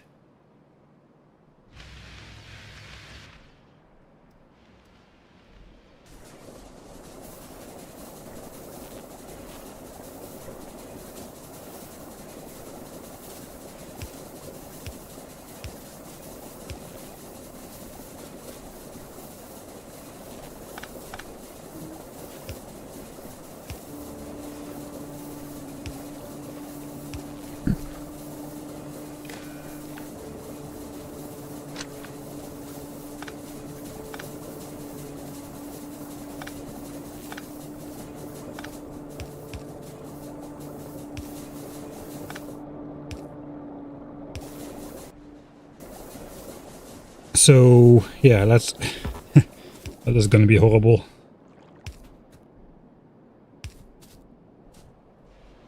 We can go here. We need to go on this chunk and then down.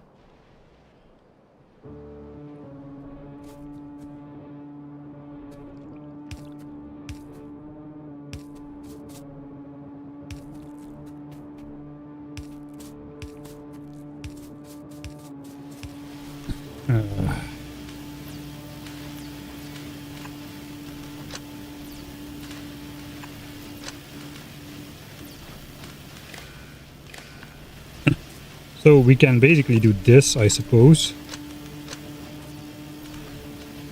And then wire these up as such. And then it will be 2 separate power networks. I'm not really sure that's a good idea. Was there not like a hotkey to place those already? Without any wires? I don't remember.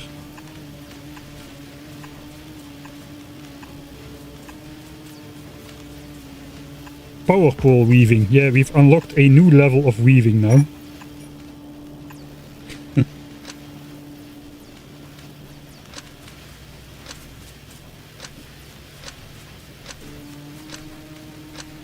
You've heard about belt weaving. Maybe you've already seen pipe weaving as well, belt pipe weaving. But I bet you've never seen power line weaving like this. And there's probably a good reason for that. But I'm not gonna tell you.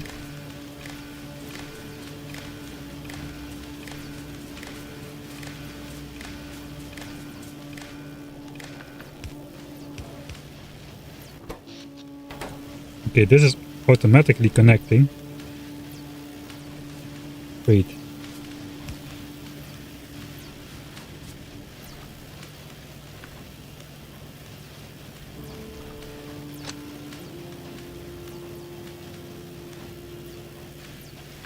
I'm getting confused already. Okay, this is now powered to nothing, nothing, base, nothing, base, nothing, base.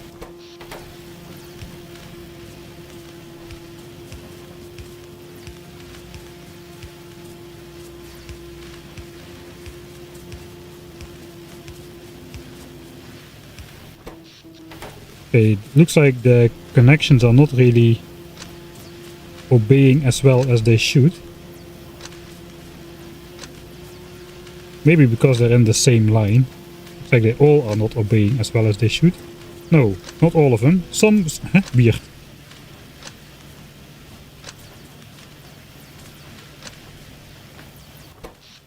Okay, this has nothing. This has the base. Okay, so that's good.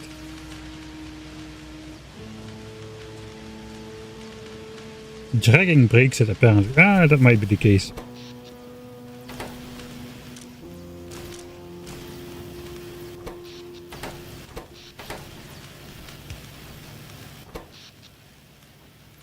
Alright, power back online for the raiders. So now we just have to connect it to the power network for the raiders on this side. Which probably is just this line. Yeah. And then we'll be fine.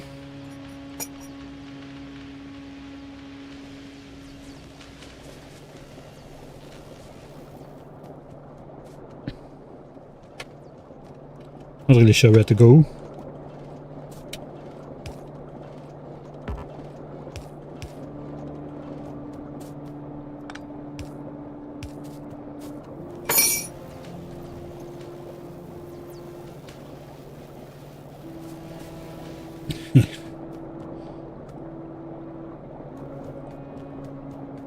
Alright, so we're on this horizontal. Maybe we'll plop it in there then.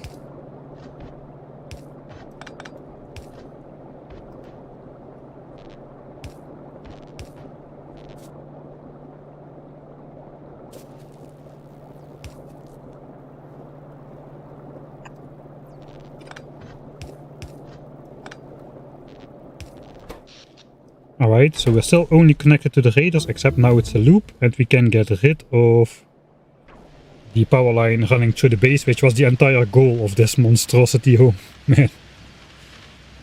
Those fancy rear poles. Power line with belt weaving, we already did that. That's nothing new, but I think it's the first time I've ever done power line with power line weaving. Okay, this is not connected somehow. Where is it not connected? Alright. I never connected it actually to the raiders. Just to this point over here. Which means we're just gonna go up.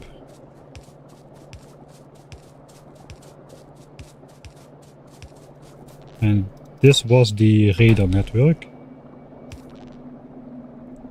Okay, so now this goes back like this into the base. We can maybe just get rid of the entire power line in our base and plop 4 radars down in the base. I think that should give us all the vision we need.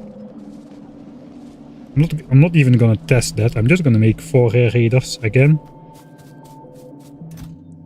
You know the drill by now.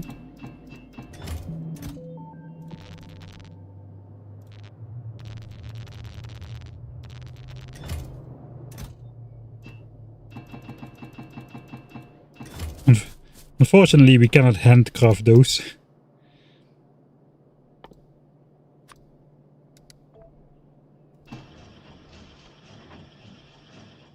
Alright, there we go. So that means I do want to take down all the regular raiders in my base. So I can see where I have to actually place the new ones. I think the easiest way to do that is just to deconstruct the power line going back into the base. And just see what's all connected to this. prevent it from accident. Okay, it's already disconnected here. All right, so we cannot accidentally connect that to the rest of the power grid. Not that it's such a drama, but you know. Right, so these 4 inserters have been working off the radar power network all this time, apparently.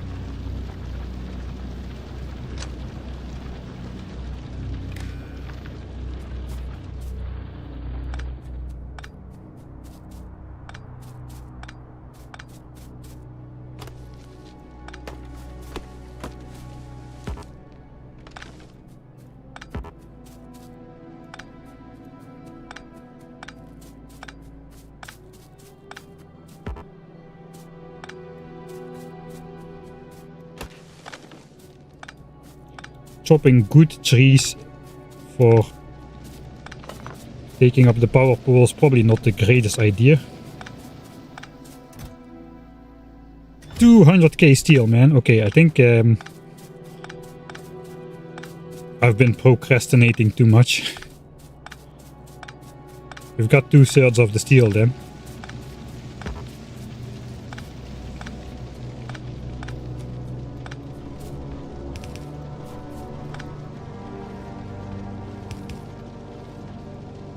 Ah, there's a tree in the way.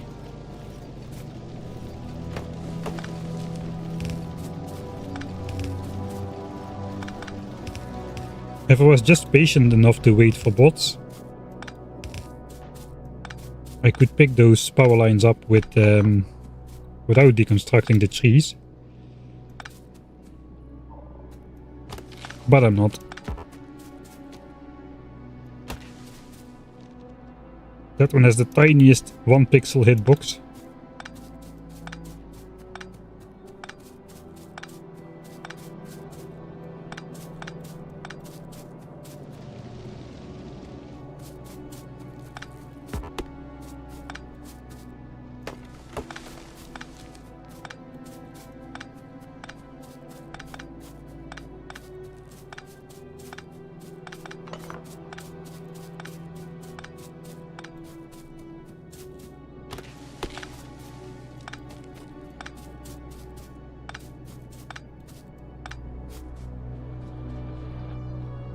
Right, we're almost around. Now we can see the entire base is dark, so it will be easier to place the raiders.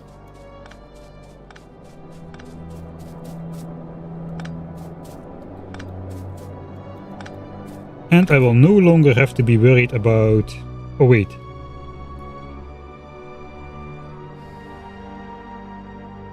No! I'm not gonna put that back.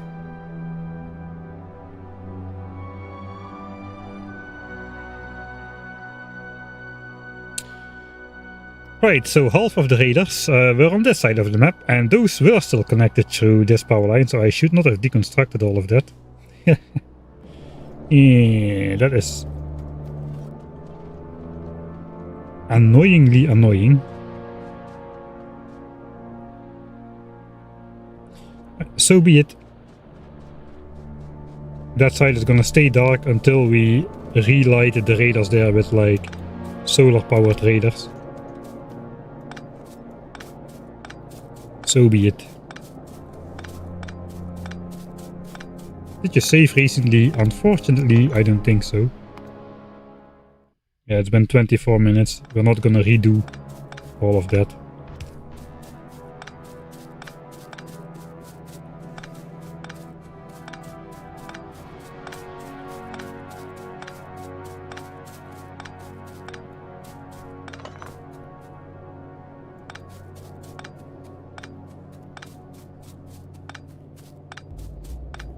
The whole point was to get rid of this power line.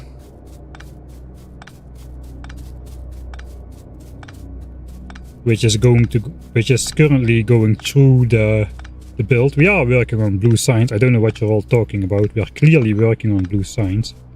Look, we got to deconstruct these power lines. They're in the way.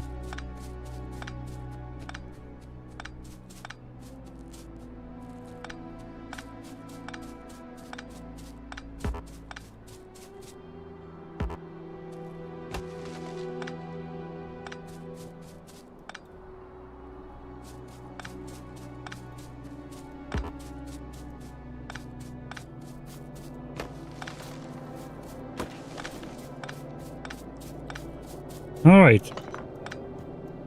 Now we got the last of them here.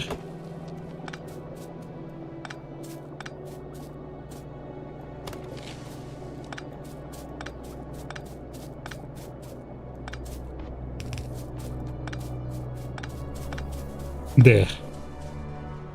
Okay, now we no longer have 70 raiders on here. It's only 42.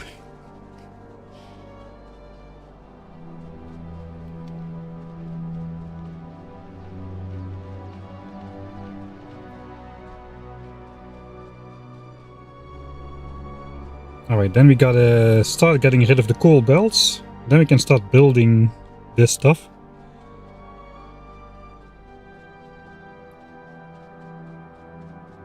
Let's move these chests out of the way as well.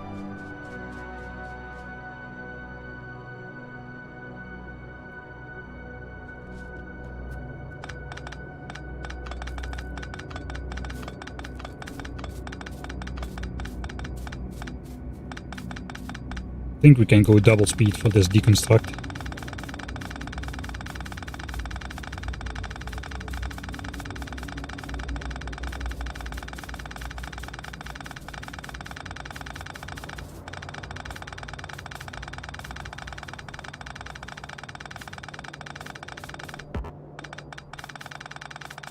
Man, building by hand is alright, but the deconstructing by hand is it's painful.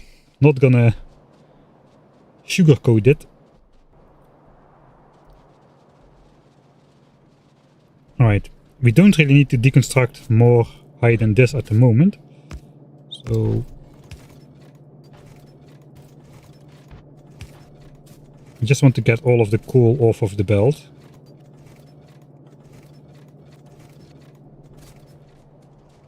As much as possible anyway.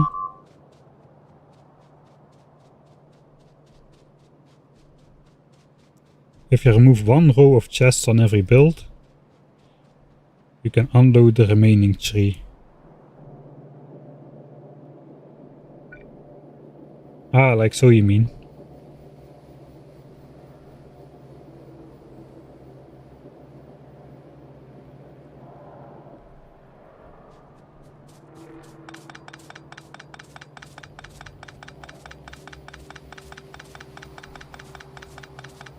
Triggering an attack from pollution is part of the game. Is there a way to prevent it? Not really. The only thing you could do, which only has some local effect, maybe this faster to deconstruct like this. Probably not. But we can deconstruct behind trees like this. So the trees can stay. The only way to do it is to like pollute. To have biters go on an island. We could actually do that as well. We could like make a landfill chunk with a land bridge. Let the biters expand there. And then those biters could spawn biters, and if they cannot get to the land to attack, they will keep absorbing pollution at some rate, but they won't be able to send attacks over. That is, I think, the only way you can cheese it, which comes to mind immediately.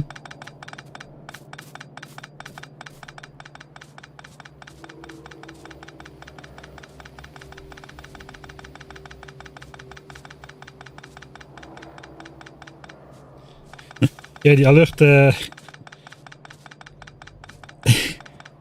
it's a nice twist, but it's also a little bit aggravating at times.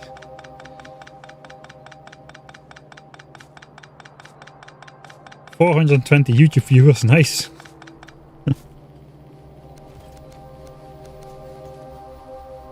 Alright, that kind of makes up for my messed up raider network, because there's now 42 raiders on there. Nice. 42 is basically 420, but with an invisible decimal point somewhere in the middle.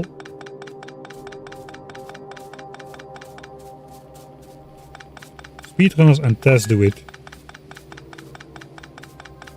I thought most speedruns do not really deconstruct stuff, right? They just build. At least for the ones that I have seen. I'm just trying to make sure in this build, in this playthrough as well, that I need to deconstruct the absolute minimum amount. So the lab setup has been the same since the beginning. That is why I have radar vision in my base. So I can get sidetracked more easily, I suppose.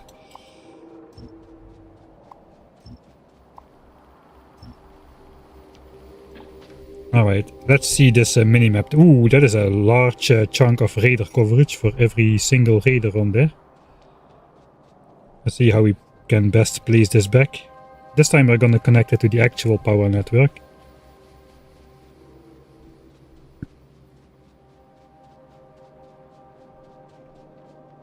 We could still place one over here.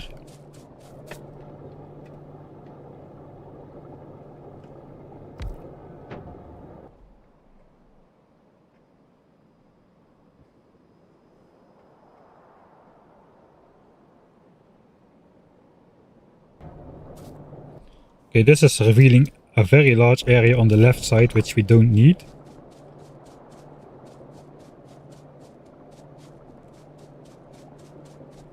I think we do want this chunk visible though.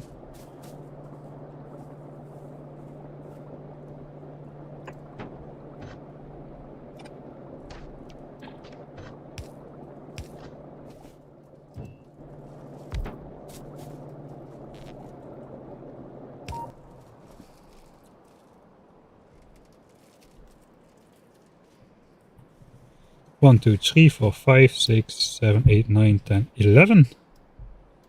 1, 2, 3, 4, 5, 6, 7. That's gonna work out, I think.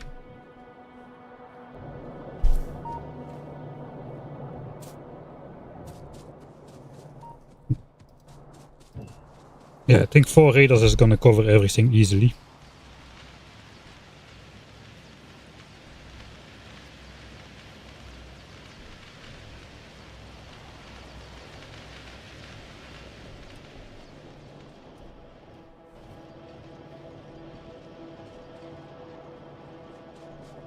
It's a nice one. This covers even the iron mine.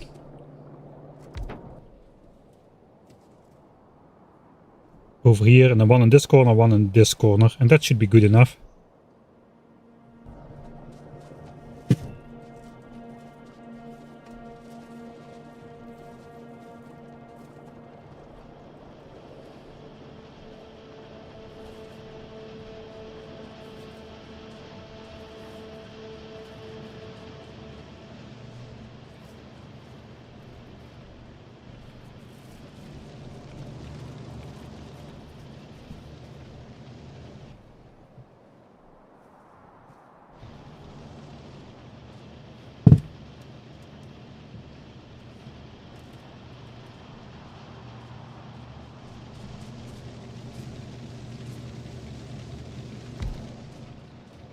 Does it really matter? No.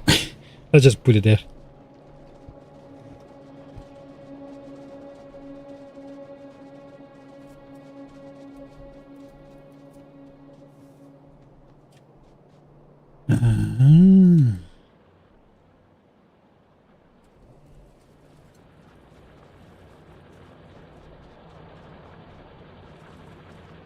Okay, and since we're gonna be building in these chunks anyway, I suppose one of them could be here then. This is a chunk we have claimed now. Let's place a celebratory radar and just make these 7 chunks. Oh, this one is now selected. This one is still going to be green. These are going to be red. Probably these are going to be deep red and these are still going to be green until we actually build something.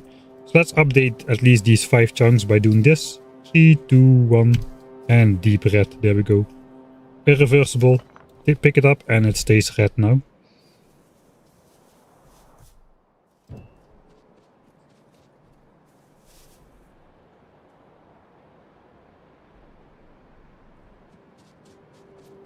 Could go 2 chunks down.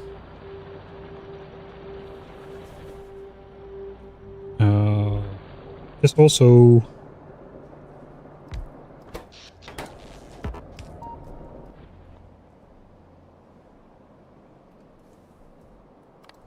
This also allows me to keep vision of our favorite nest over here.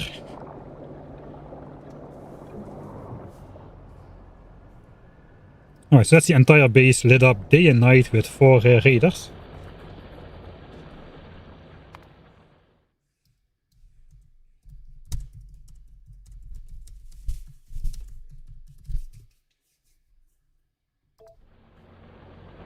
What happens if the flashing chunk goes red? Nothing which would not have already happened before. If it's selected, it's selected.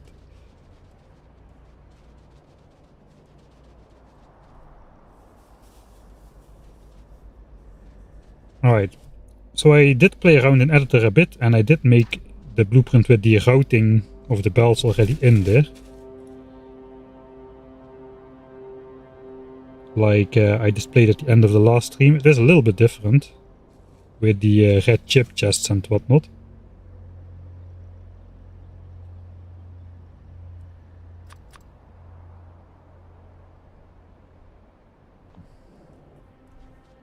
So I think we'll just get those chip chests out of the way for now. We're gonna need this for like belt lanes anyway. We're gonna make the storage for red chips somewhere else eventually.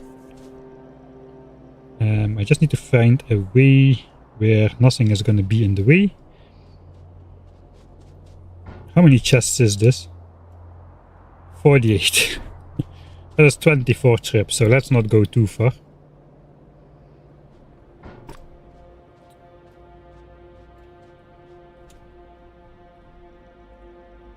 Let's just place it for a moment.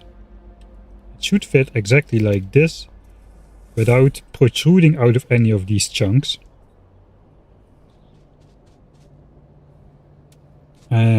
I do have space here.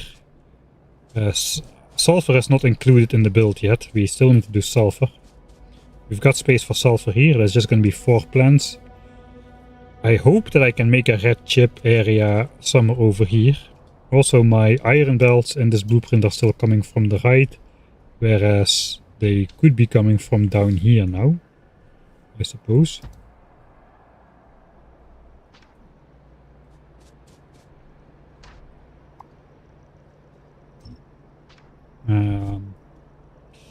So I'm just gonna put them in a horrible area, like right next door at least, so I don't need to bring them out too far. Does that make sense?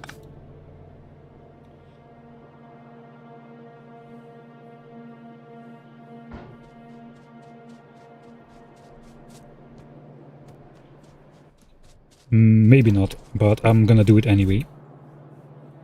Because it will take less time than redoing a lot of routing.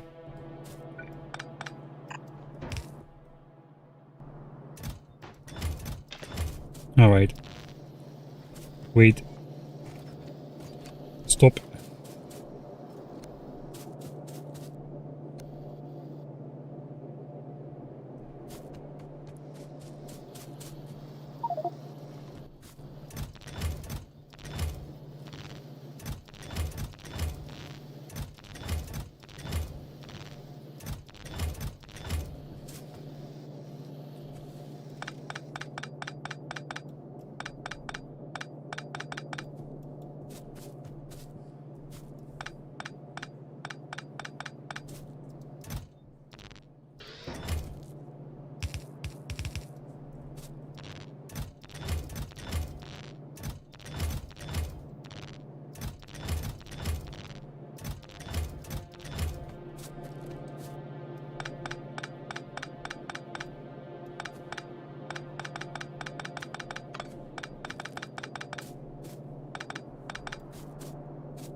Yeah, I suppose we will simply just delete the belt after the splitter.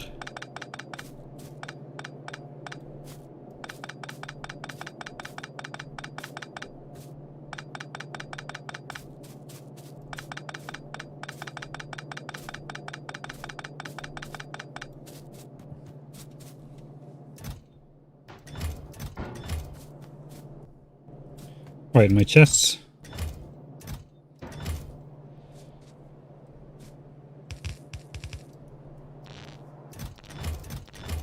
So nice to have the rare modular armor at least, giving me exactly 2 chests worth of inventory. Specially made for me, I'm sure of it.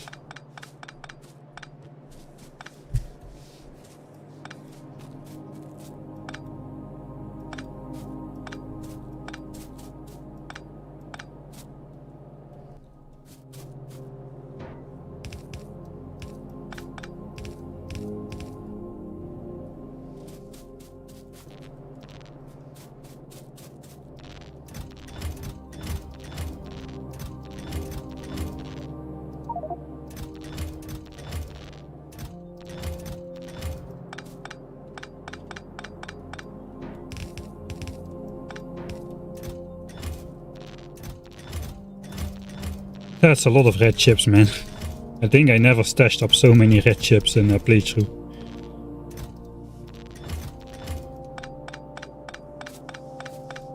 Yeah, the quality radars are definitely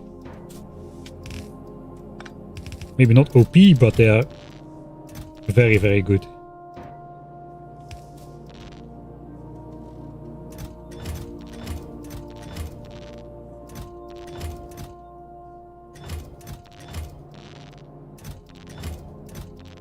Alright, 48 chests filled with 48 stacks of 200 red chips. That's a lot of chips. Not really sure where what's gonna go. I think I did integrate a coal belt here. Looks like it's going over there.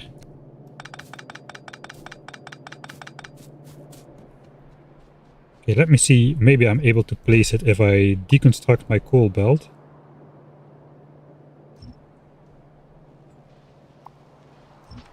Will I be able to just place my blueprint?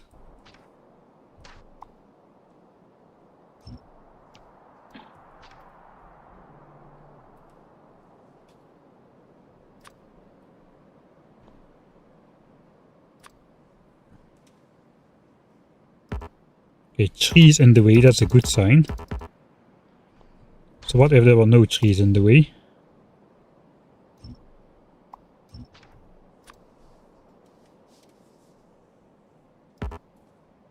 Transport belt is in the way.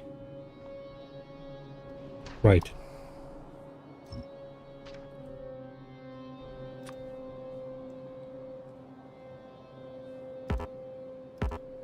Still.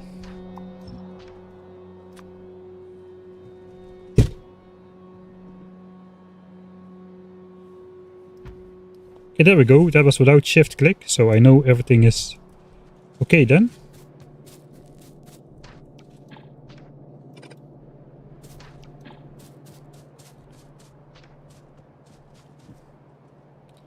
Alright.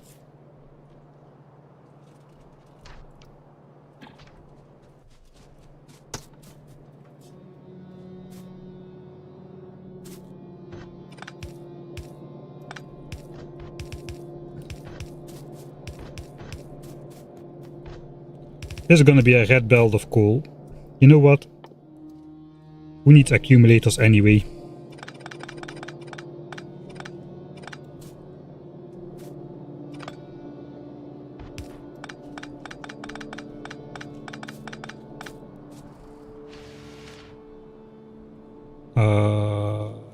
Right, we should enable that coal now.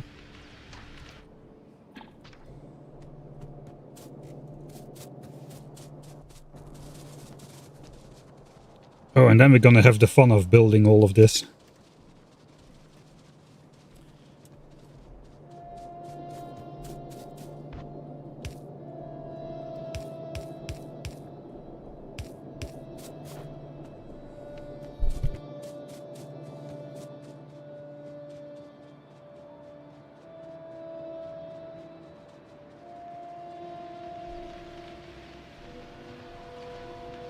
Quality chest, yeah, we need a quality inventory for that. Maybe we can research the quality tool belt technology. I think this is where the coal belt thing ends.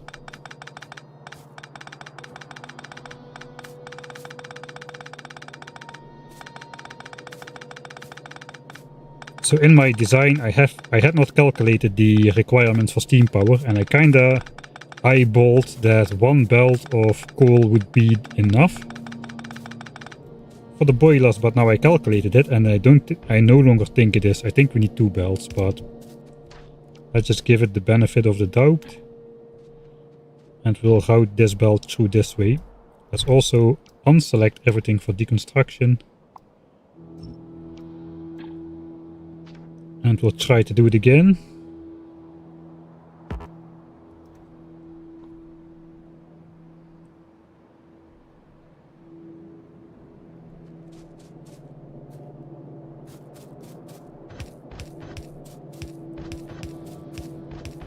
I mean, at the current power level, obviously we're gonna be okay with 1 belt of coal.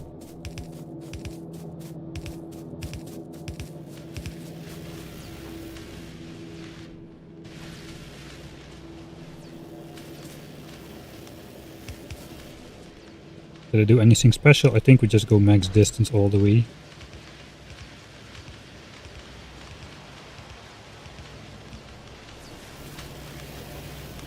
Right, that spans somehow. Maybe we can go...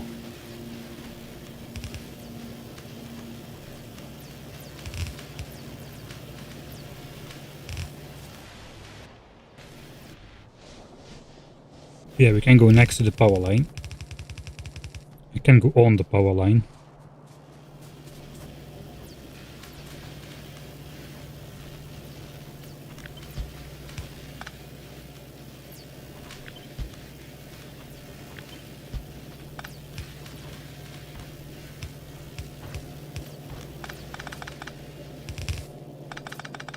And only use up 1 tile of space. Okay, if I get logistics too, we can do 1 belt of coal.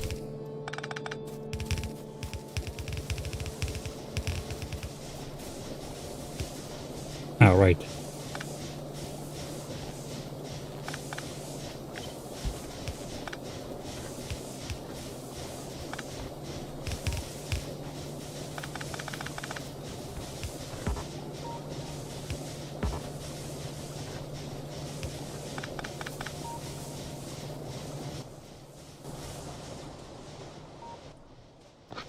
All of these boilers start to be out. Steam is still full. I think I'll just rip all the coal in here anyway.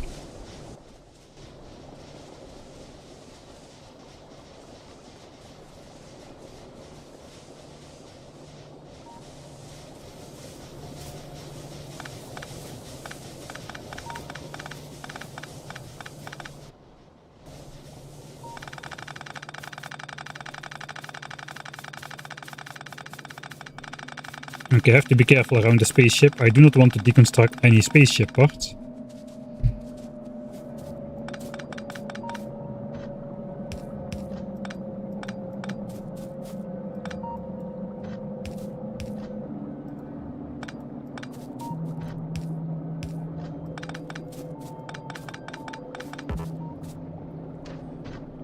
Okay, that tree is annoying anyway.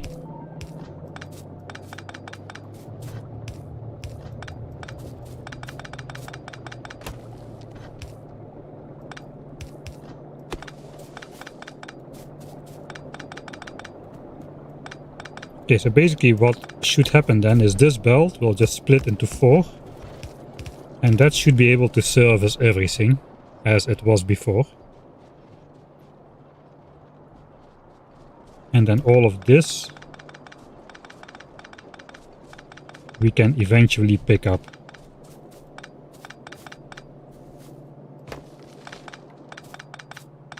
I should really stop like chopping good trees.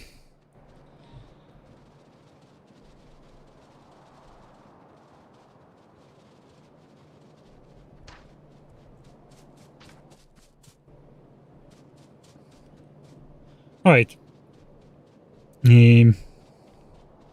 I think then we're ready to start building this like 1 step at a time.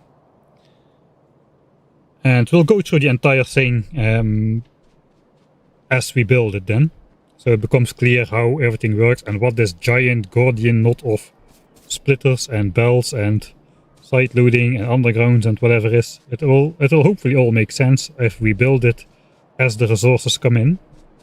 So we'll start with the iron going into pipes and gears. That goes to engines. Engines come out into science. Science goes out to engines meet up with red chips. Science that goes into science. Science goes out to the labs. We can build it like that.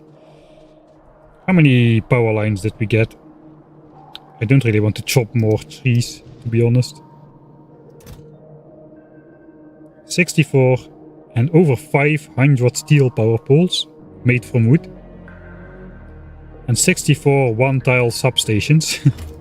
Something, okay, that's good enough. I think we're just gonna whip out the grenades here.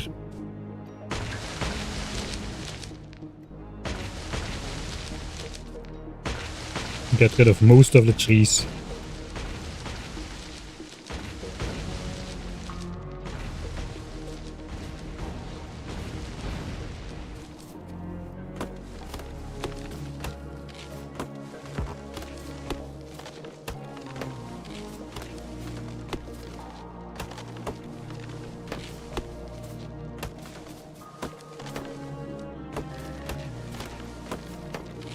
So here we got to be really careful with building. That if we build anything over the edge, we get another one of those non-recoverable errors. It's the exact reason why we did not mine that stone.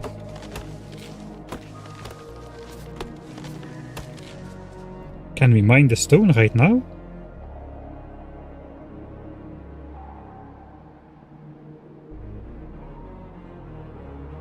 That would update these chunks, but these chunks don't have anything in range. You know, no, let's not. We'll just not mine that stone. It'll give us something to do when we're waiting for planet Vulcanus to be researched or for Gora or whatever. We can just hand mine that 1.7 thousand stone, I suppose. Let's leave it there. I think we can mine it right now, but I won't.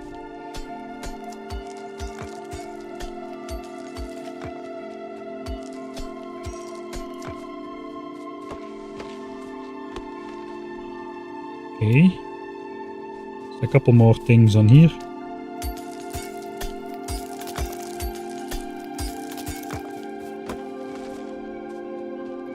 Okay, that entire area is clear.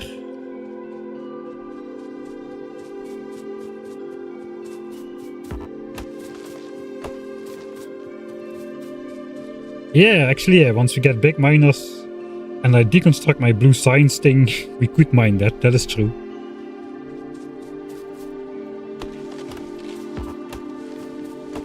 Alright, the entire area is free.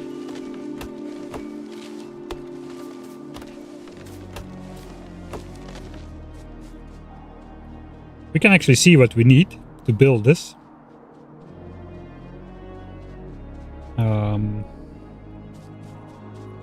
I got radar coverage here now, so I don't really need that radar in the middle anymore.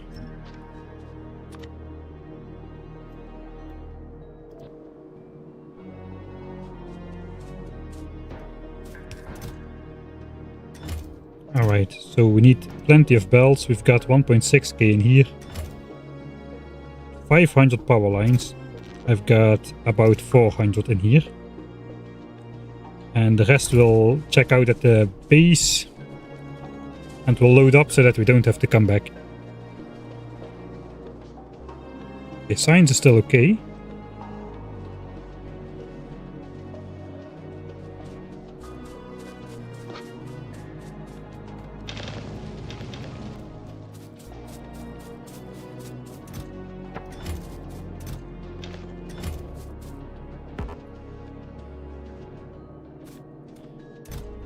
Alright, so what do we need?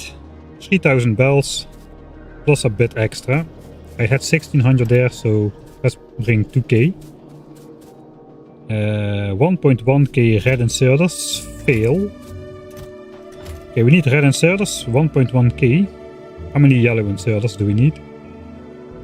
500. I suppose for this purpose then 524.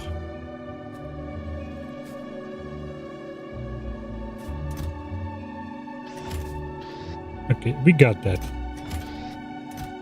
That is 524. 1.1k red ones. I'm gonna turn all of these into red ones and we'll make more normal ones later. So red inserter needs to match up every inserter with 1 iron and 1 gear, so 2400 in total.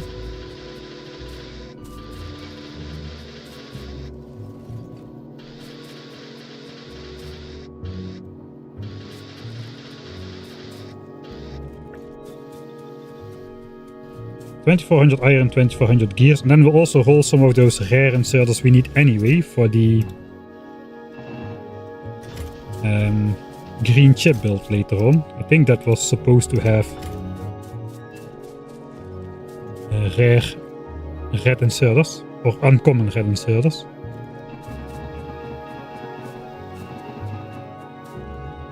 Oh, that was a mistake.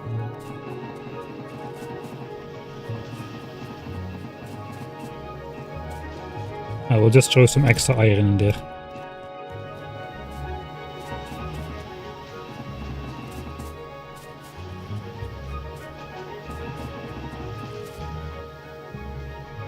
Yeah, whatever.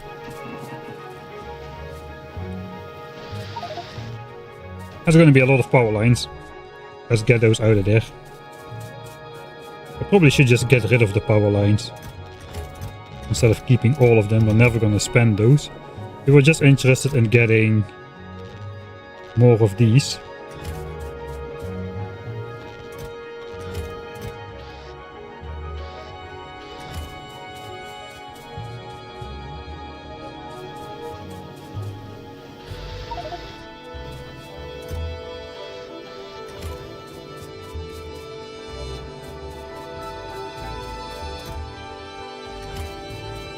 And we can keep one chest of them.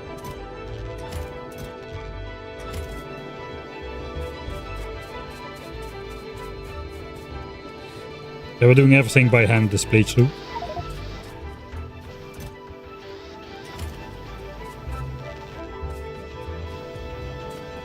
I think we've got we've got all the uncommon ones we will probably need, as well as a good bunch of rare ones.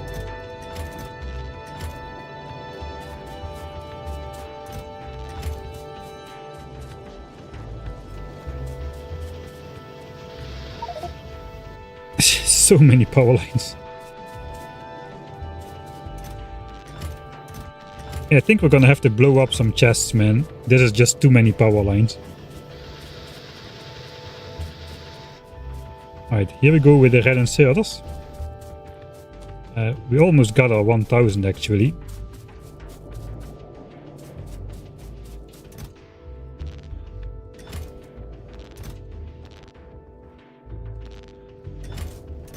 We did need some power lines more, so let's take those. And what else is on the list? 600 undergrounds. Fail. Alright. Undergrounds are easy.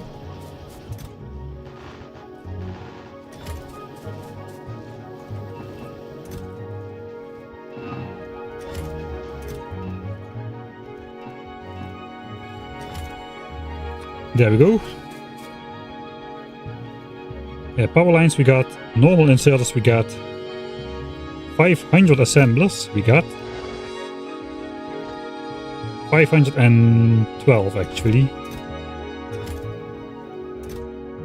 Put those in there. 59 chests. Okay. We'll probably need some more.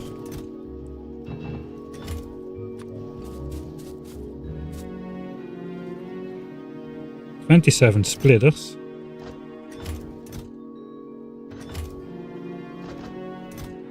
Some more undergrounds here as well.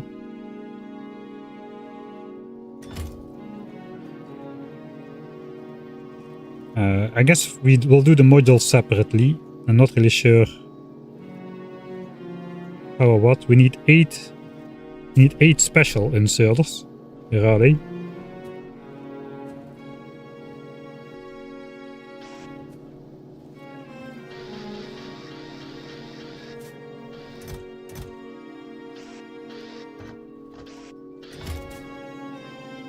8 rare power lines. I think a couple 5 uncommons.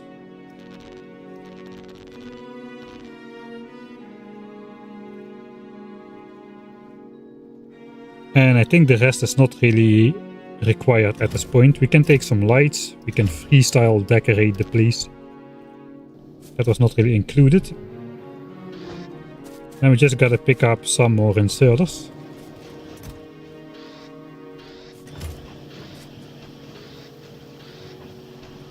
Until we've got roughly 1.1k.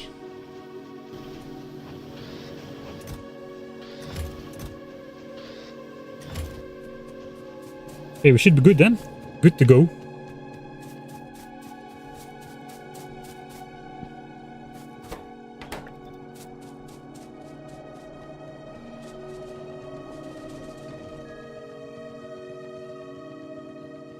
Three hours to get the red bells. I hope after that we can switch on at least like the preliminary blue signs. Alright, we've got everything we need to build.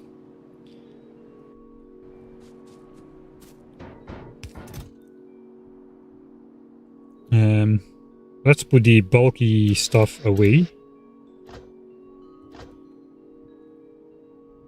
We'll start off with a power network.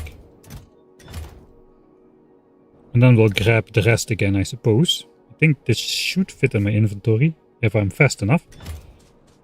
Alright, so the power network goes first. And yeah, this we just have to place. I did like wire this up neatly as well, which is why I wanted to use the blueprint.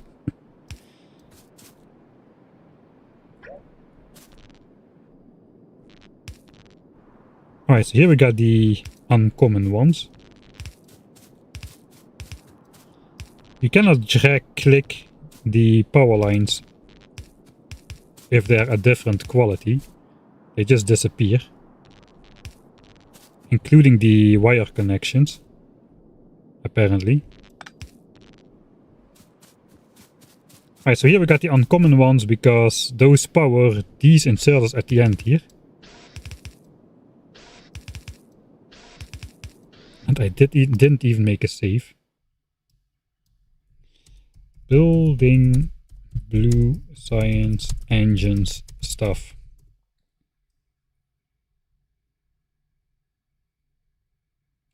Can you alt scroll wheel while holding a power line?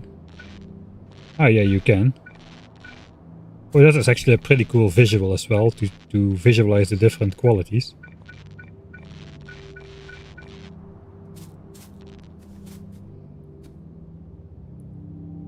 Alright, so that is there to power the inserters without going into the adjacent chunk. I should switch on the expansion chunks to see if I messed it up. If any of this turns red, I messed up. So let's hope I don't do that. Same for here. That actually is quite a big span for a wooden power line. All of the regular quality ones need to do the double power pooling. Right, this is quality sorting.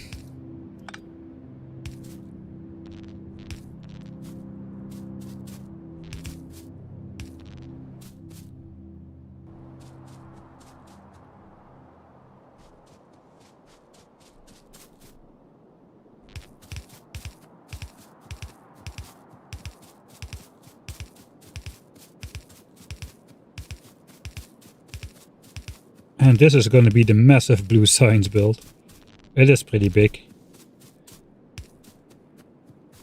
3 more of those to again prevent us building in that chunk. Here we got another uncommon one. Because I don't remember why that's there. I think some assembler was not powered. And you can see this has quite a unique power line pattern.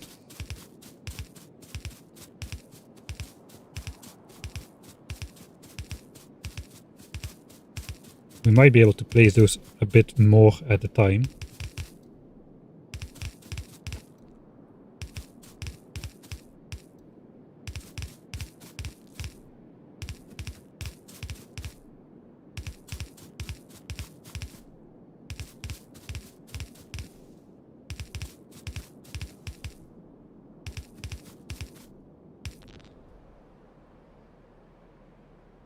It's gonna look nice on the map. Looks like here's an issue though. Okay, so yes, this power line does not power this assembler. So I needed a level 2 one over here to exactly power that assembler. Does look kind of off. Maybe I'll just change it for a blue one. The blue one is not so annoying. The green one is very bright. The blue one is more in the background.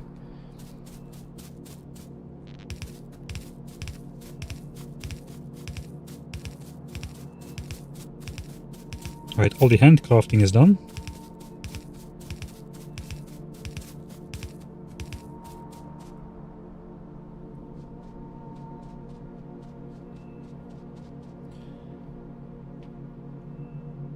What's better for your case of clearing out beetle nests?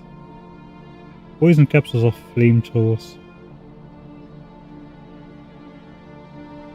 I don't really understand the context of the question. In general, I would say it's better to just destroy the beetle bases. It's a lot easier than doing the trying to keep the beetle bases alive thing. In my situation, flamethrowers are not usable because they would destroy the nests very likely, and there is not much I can do to regulate what's burning and what not.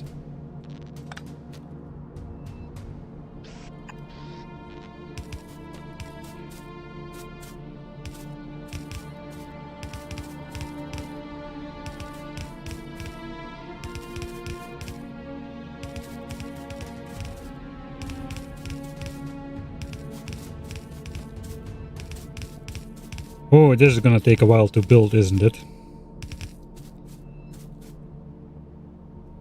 I'm missing one.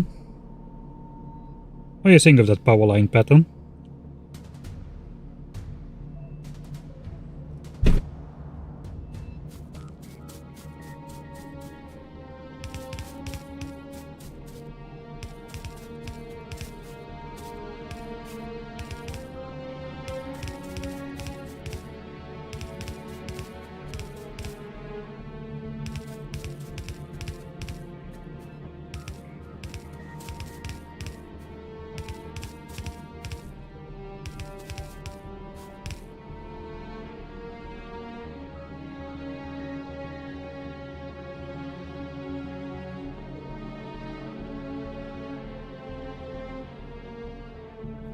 Missed power pole. Left on gears. I see. Yeah, there's one missing there. Sharp eye again. This looks cursed enough.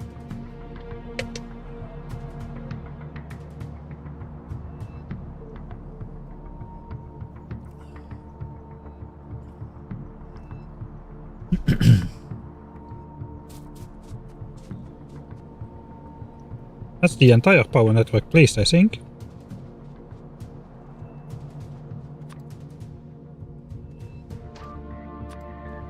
See if any power lines still show up. Only the one power line.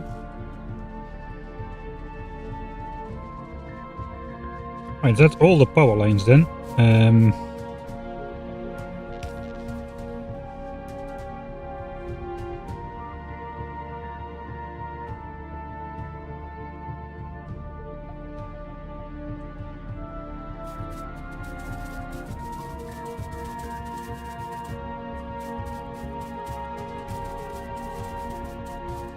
Have one of these left over, which should not be possible.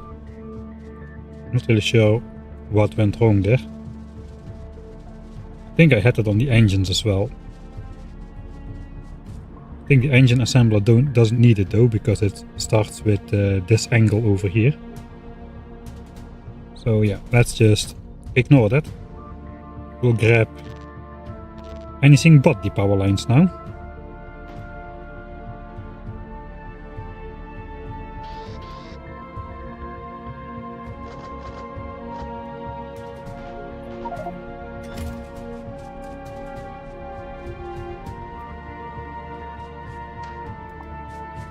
Alright, I'm not sure this is gonna come from this way.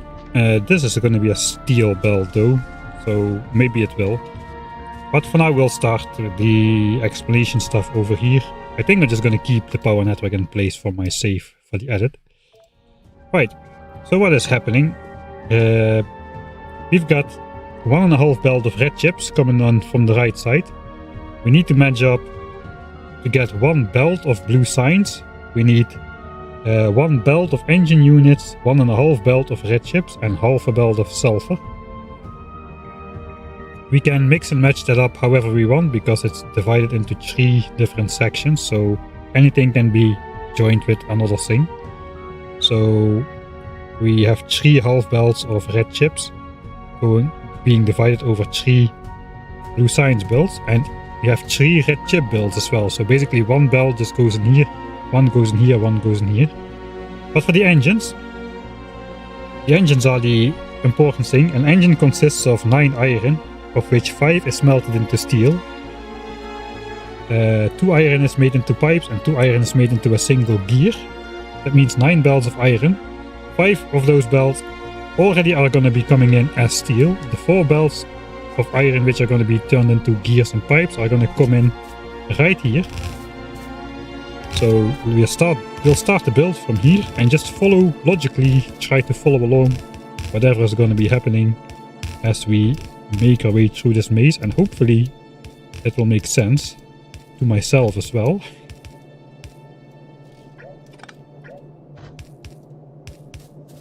Yes, this is going to be some sort of quality storage. We'll later find out what exactly. So we're not going to build this yet because that is not yet, we are not yet there.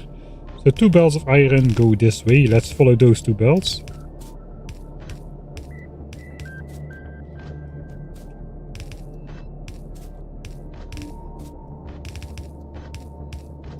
Right, these 2 belts go to pipes. And I gotta be careful to not build in that chunk, so let me slowly move the mouse there. So we're gonna grab pipes off of here. Throw down the pipes assemblers as well. Those are gonna have quality modules.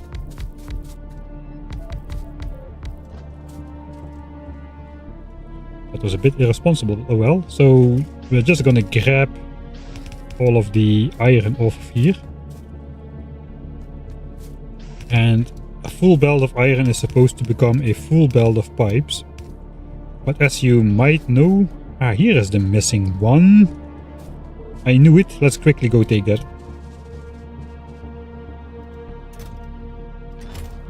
I think when you quick replace a power line, it's also... Okay, now in this case the wire connections were kept. Right, so now we are grabbing all of the iron, so that's good. Grabbing is not a problem. The problem is putting back the pipes. These first assemblers will not have a problem because there's always space on the belt. But these assemblers will have a problem. So I have basically the same side loading thing I'm using. These will always have space on the bottom of the belt because all of this is output on the top of the belt. Then it goes into this splitter, which says all pipes go to the bottom of the belt. So now the entire top of the belt is empty again. So these assemblers can output on the top of the belt as well. And we're already prematurely filtering out anything quality related which goes onto here, which should hopefully free up enough space on the belt that these last 2 can output on the belt as well. We don't need the full throughput every single second, every single time, because we have productivity modules in the blue signs assemblers, which means to make a belt of blue signs, we actually do not need a full belt of engines. We need like almost 10% less than a full belt of engines.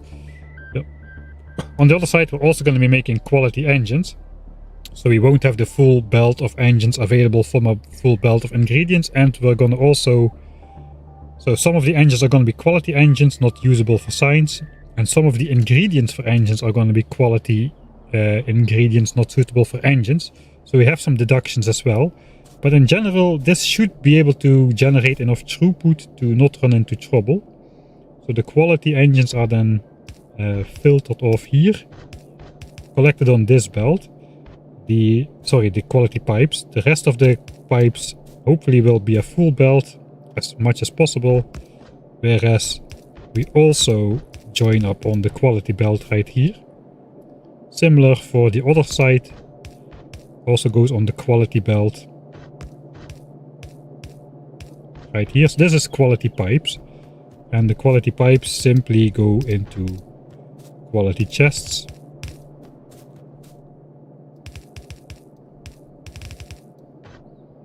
As such. We're filtering them except the last inserter that can grab whatever.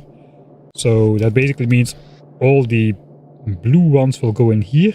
And if these miss a blue pipe, that just goes into this chest over here. So those will be collected together. And the rest is just going to be uncommon pipes, which we'll probably don't need. We'll see how that goes. So that's the pipes story done. Of course, the mirrored side outputs pipes in the same way, but mirrored. And that's also why we have the faster inserters here, because this thing, it needs like 1.5 iron a second. It will be a little bit less after quality, but regular inserters at 430 degrees a second are not fast enough, but uncommon ones are. Those are more than 540 degrees a second, which means they can do more than 1.5 insertion per second. So even without quality, these inserters would be able to keep up with inputting and outputting. But since here we got the space, we just use a double amount of the normal ones. I guess technically this guy would have the space as well, but it looks more nice.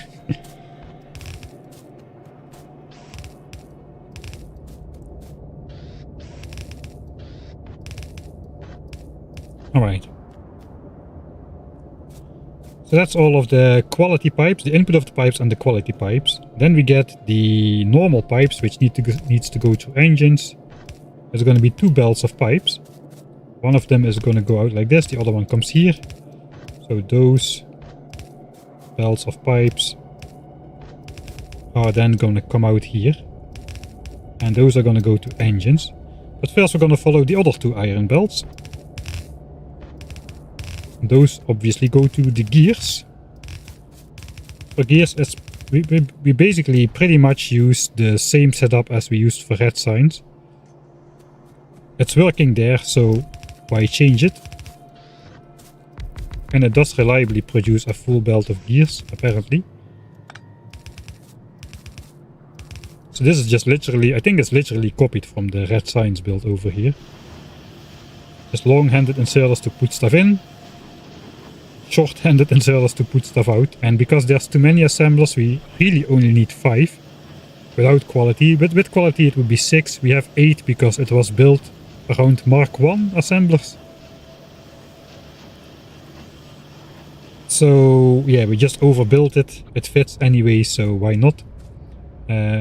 Technically, if we would do this, we could do the same for pipes, but then we would need 16 pipe assemblers in a row instead of 12. So we didn't do it for the pipes.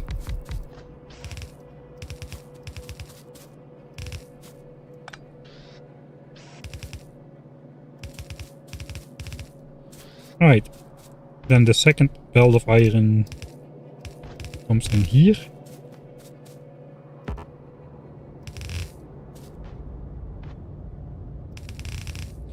And all the gears are output just like for red signs on this belt over here. It's just going to be 1 belt of gears, there's no productivity. 2 belts of iron cannot make more than 1 belt of gears, so there's no real reason to split this off earlier. Again, we'll first follow the quality belt,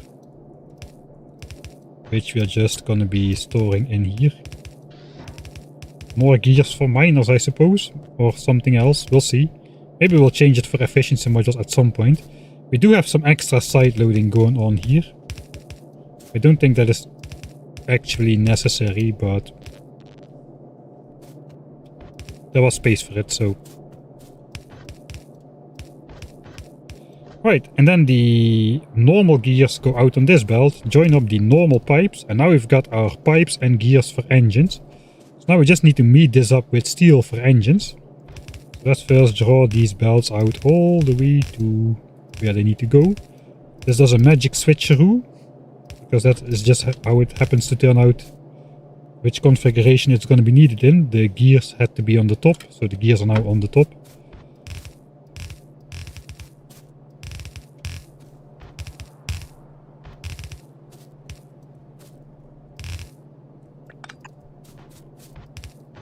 And of course we respect the eventual belts of blue signs that are going to come out.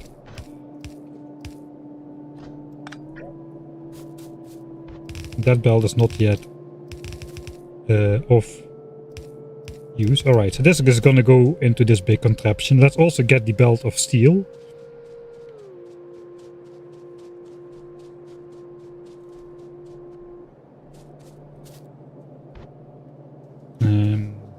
If I remember correct, it was this one.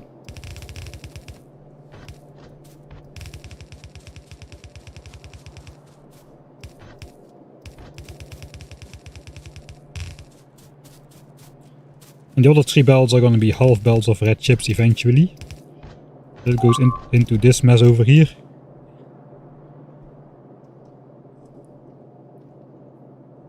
Just without a message? I thought I messed something up again. Right, so now we have the first magic split through where the pipes and the gears are coming. So the gears are on here, the pipes will just continue on their merry way for now. The gears and the steel are going to be put onto belts together.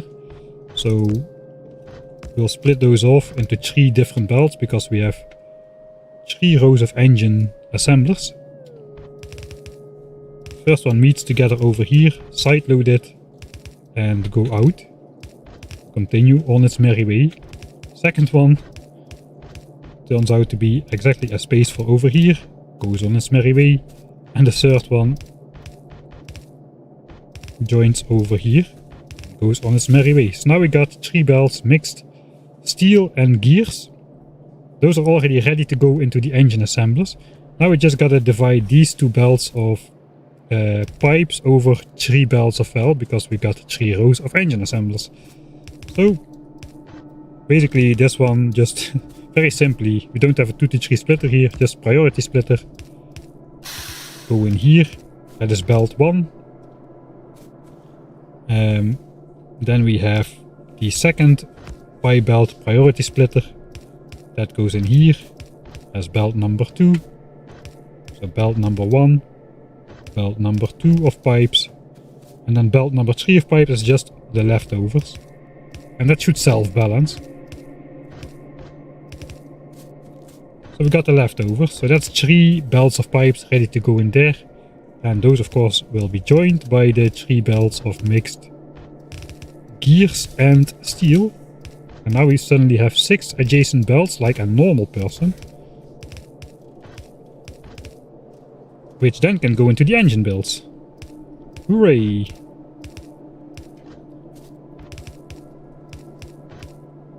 So that goes in there. Second. And the third.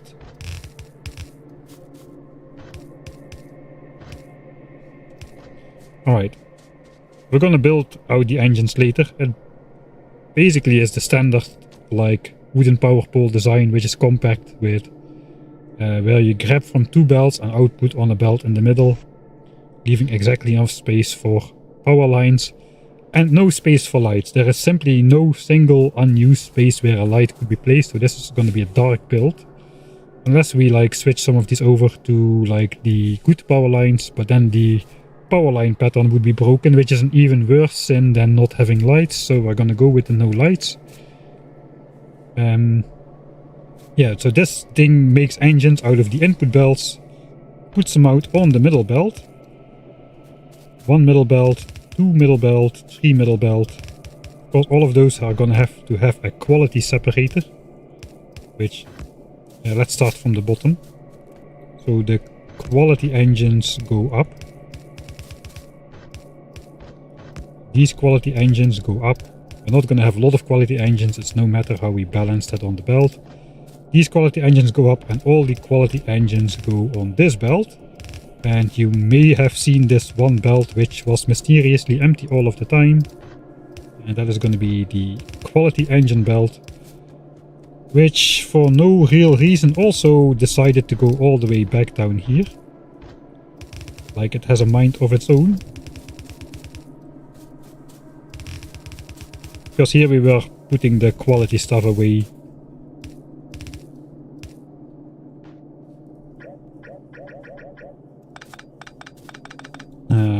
How was I doing this? I think this was just gonna go in straight then. Alright, so here we grab these and then just fill this up. This is actually the wrong ratio. I should have 9 chests with uncommons and 1 chest with rares, and then it would fill up roughly at the same time. On the other hand, I'm not really expecting to have a full chest of rare engines, so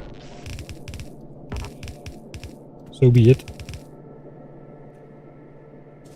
Alright, that should be roughly the right ratio, at least for 2 pipes and 1 gears. We have 2 sets of chests for pipes, 1 set of chests for gears. We'll take those out every now and then, and if we have enough of them, we'll just change the quality modules in these assemblers for efficiency, probably. But engines we're just going to keep. Engines are very useful for a lot of things. The quality engines, they go in literally all the good stuff. All the vehicles which you want in better quality. The electric engines which go in the armors and the equipment, and also in the space stuff. And of course they also go into big mining drills as well. They also go into bot frames, so you can make quality bots with those engines. So quite nice to have some quality engines laying around for personal use later on. Yeah, it's a nice spaghetti. I agree. Right, so that's the quality engines taken care of. Then we have the normal engines.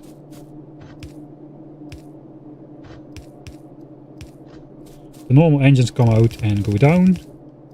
So we have 3 belts of normal engines. And we're not really we're not really splitting them and balancing them. We just have 3 red chip builds, 3 engine builds, 3 blue science builds. So that is all just gonna work out by itself. So belt 1 of engines comes out over here. And is made up by red chip belt number 1. Those are gonna come in over here. In fact, let's pick them up, the red chip belts. We'll not actually connect them because I do not want to start producing red chips at the moment. I think we got plenty of red chips stocked up, to be honest.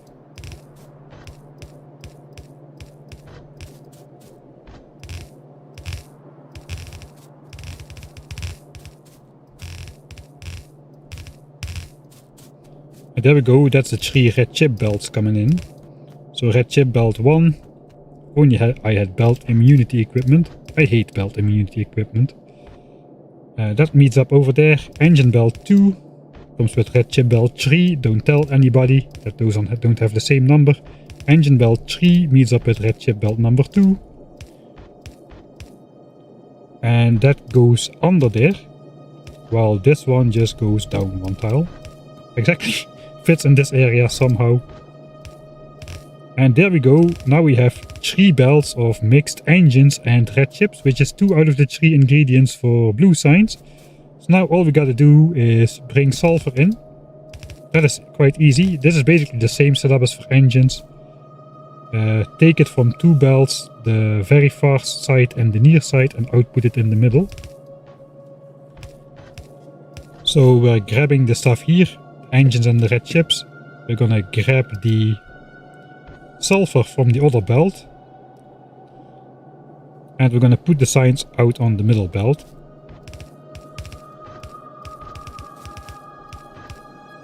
Right, that is engine red chip belt number 2. And then we get the last one, which has to go down quite a bit further.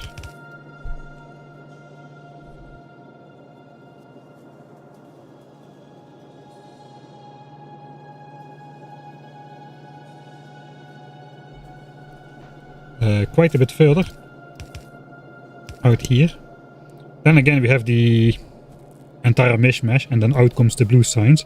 Sulfur is not yet designed, but sulfur is really simple. It's just gonna come from here somewhere. We're gonna build that somewhere over there. Sulfur takes the other belt.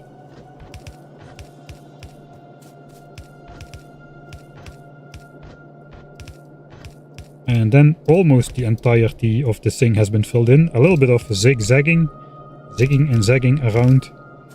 But eventually it gets to where it needs to be. To the blue signs. Out comes this blue signs. So blue signs belt goes out here. Comes into this splitter. Second blue signs belt comes out here. Goes also over here. And then the third blue signs belt we divide in two. Because unlike for all of this, where we have 3 builds, the labs actually consists of either 2 or 4 sets. So we gotta split it accordingly. And we also need a little bit of room on the belt for signs to back up on, because of the productivity bonuses triggering and the variance and quality and whatnot. It's good to have a little bit of belt buffer. Just a little bit. So it doesn't actually back up right at the assemblers, but just a little bit further. We have 2 belts of blue signs going out, where we only need 1 really. But yeah, so this belt is split into 2, and then it just goes 1 on this side of the splitter and the other one on this side of the splitter. And that is the entirety of the signs build complete. And we just have the belt buffer, tiny belt buffer, before we split it into the actual 1 belt of blue signs that is actually required over here. And here we're also just output prioritying straight on. Always output prioritying straight on.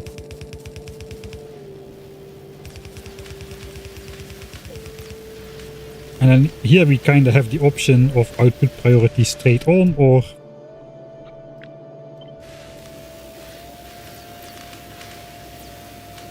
just split it and be done with it. I don't think there are many 15-second technologies in the blue signs era anymore. So that means if there are no 15-second technologies,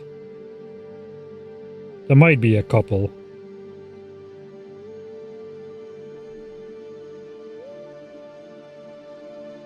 Maybe not. Maybe blue signs is where it all becomes 30 seconds minimum.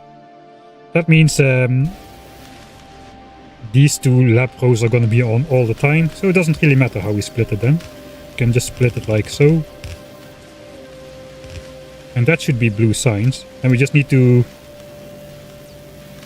put the correct inserters there and update the filters, which we can do with the blueprinting stuff. Right.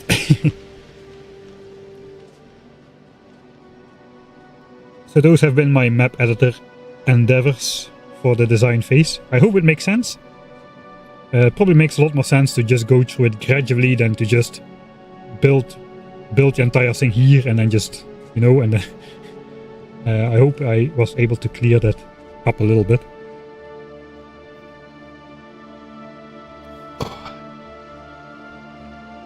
Couldn't you fit lights in line with the output belts? Actually, yeah, there is space to do that.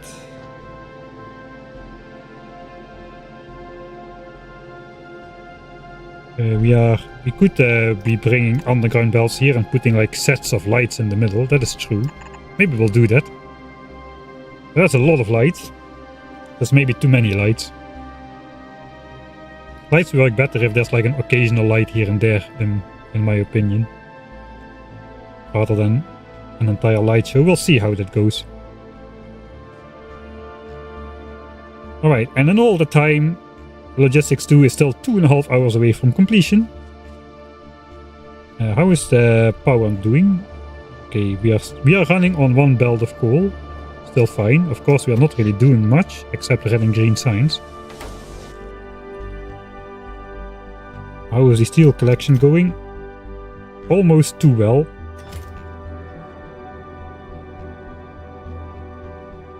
Yeah, I think it's time to just start building this, and then we'll do the fake thing. We need to feed these things out somehow. We can actually do that straight from here. But I would rather like fit it in here after we figure out how sulfur is going to look. I also want to filter out rare steel somehow, which then comes this way as well.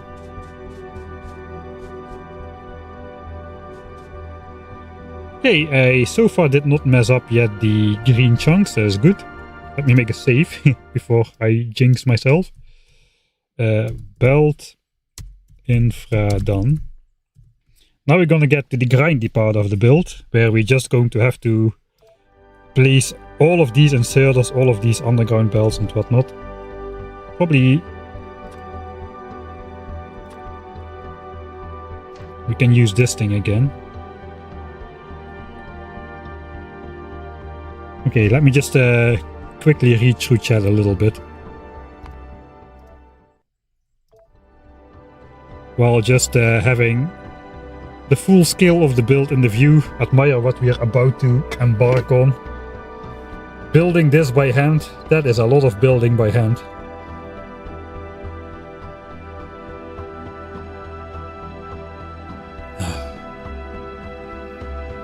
Mega basing with yellow belts, no beacons, no real modules, and of course no bots.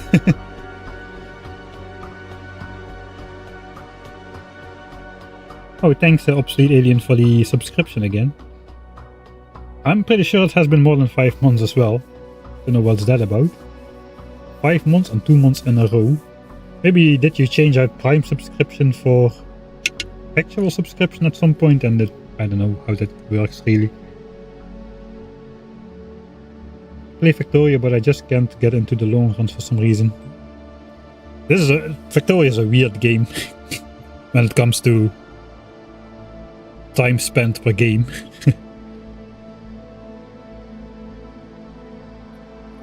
Even the scope of a normal vanilla 1.1 Victoria game is like 8 hours was a big achievement in those days. 40 hours was more usual, like for a standard playthrough, I think. I think that has gone up now to 100 hours with Space Age.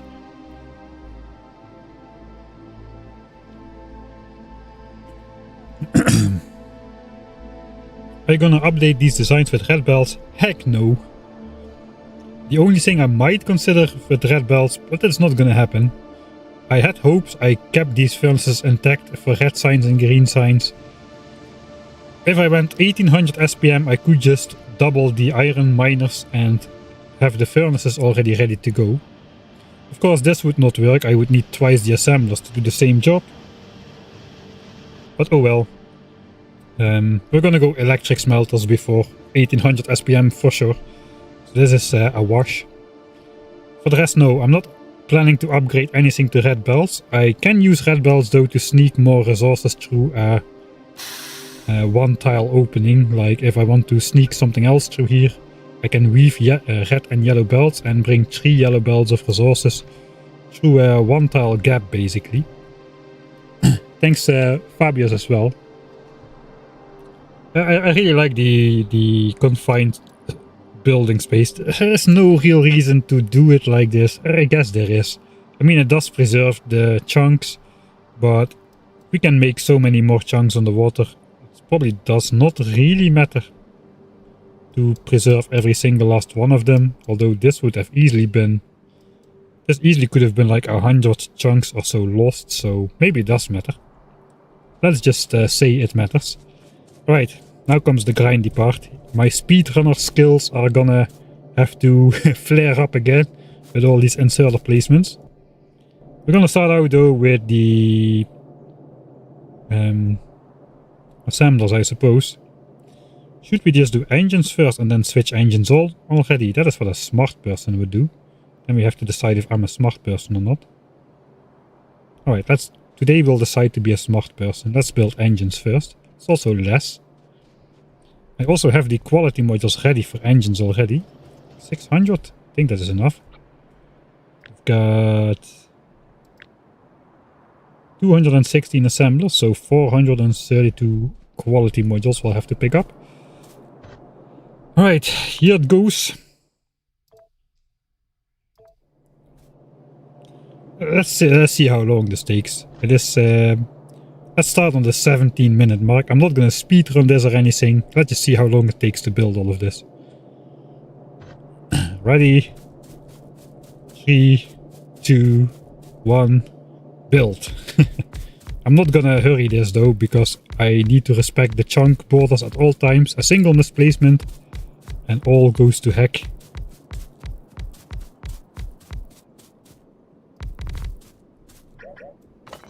Okay, we're gonna have those counting people in chat again. I'm pretty sure of it. You know who you are, counting people. They're gonna count every single misplacement that I've made. I think we're up to 3 if you weren't paying attention. If you're a counting person and you were not paying attention, we're up to 3. I'm gonna not count myself. Oh, that is a triple whammy.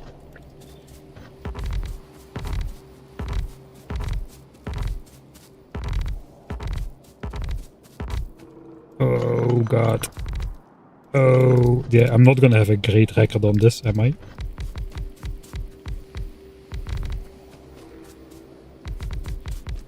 Basically, that is how boring this playthrough is, right? If you got to keep yourself busy. But how many things I'm misplacing?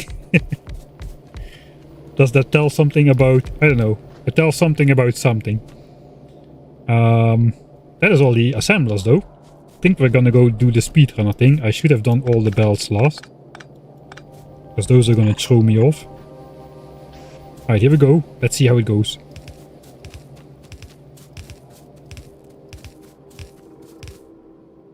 Okay, I give up. I was gonna ignore that one.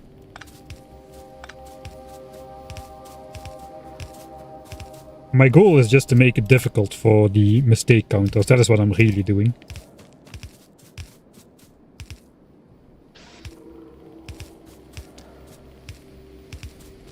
A missed placement. Does that also count as a misplacement? That is something to ponder about.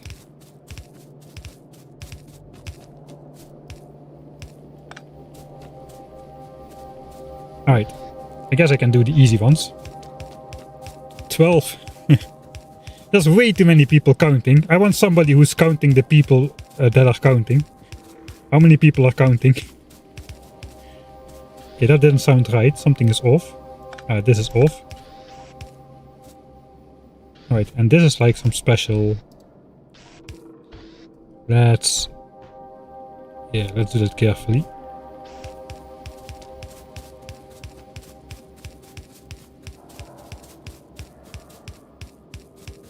How many times I will say counting? That should also be counted. Everything should be counted on this.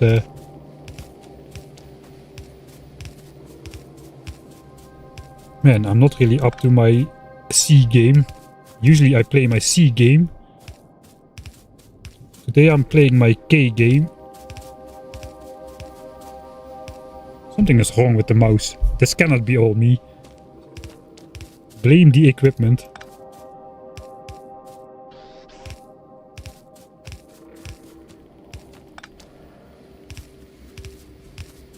Oh, come on.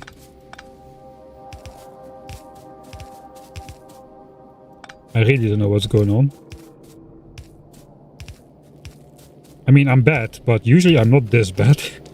Fortunately, that is one of the 3 engine setups done. So we only need 3 more. And then another 3 more on the blue signs part. And we haven't even placed the bells yet. We're gonna do inserters first, because we can do the thing with the belts. Okay, let's put on my try-hard trousers.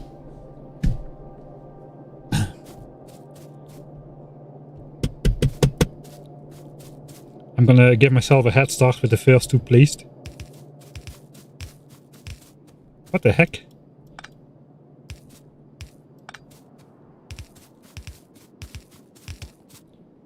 I'm not feeling the rhythm. This is just painful.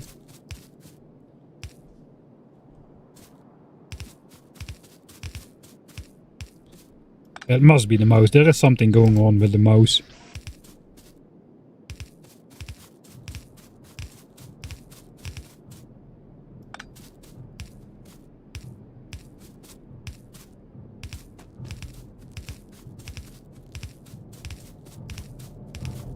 No, apparently the mouse is fine.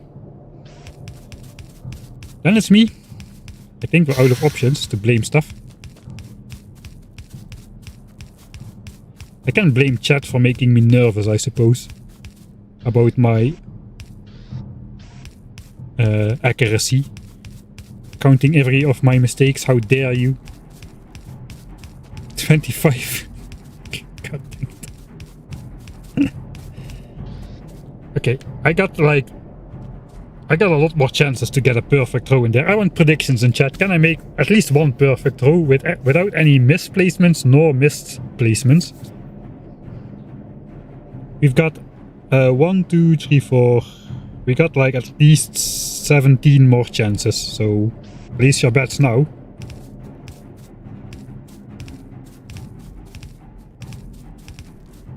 The blue signs rows get slightly longer than these though, but look at this. See, I can do it sometimes. Don't know why it's working this time, but it was. Let's keep the momentum going.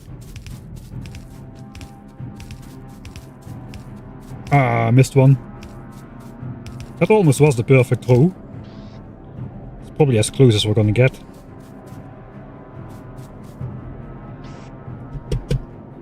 I say no. Okay, 6.9% chance. Hey, that's more chance than the quality modules give us. Missed one already.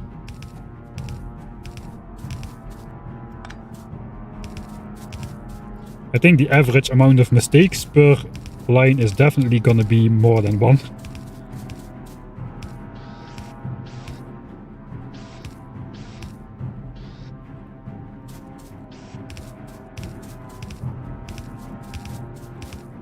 Nope. It's gonna have to happen in the longer blue signs lines, so that diminishes the odds even further.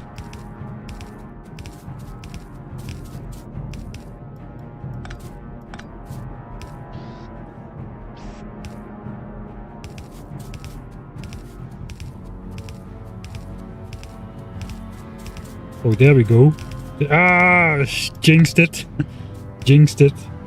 I was feeling it though. I was feeling it. That was the first line. I was feeling it.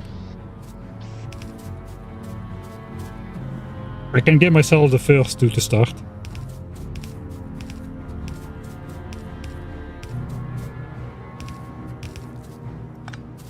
There's definitely. I'm gonna. Have you tried switching it off and on again? I'm gonna try it with the mouse. Let's first do the easy ones.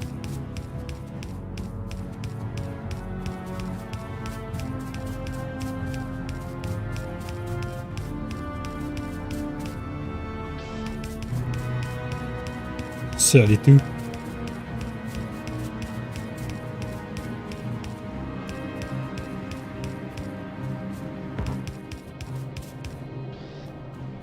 It actually does matter how many green chunks I have. There's something weird going on with whiter expansion and green chunks if you don't have enough green chunks compared to the red chunks you have.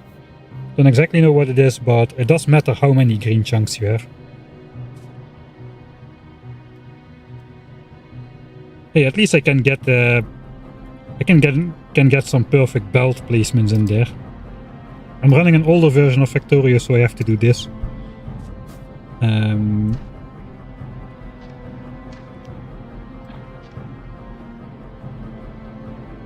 Let's see if I can get a perfect line of belts in here. Oh, look at my switching. I'm definitely doing this myself. Look at that. Hotkey switching. 1, 2, 1, 2, 1, 2, 1, 2. There we go. There we go. Oh, perfect. And this belt then. Maybe I can complete this line in a single go without making a single mistake. I think it's literally not possible to make a mistake. But hey.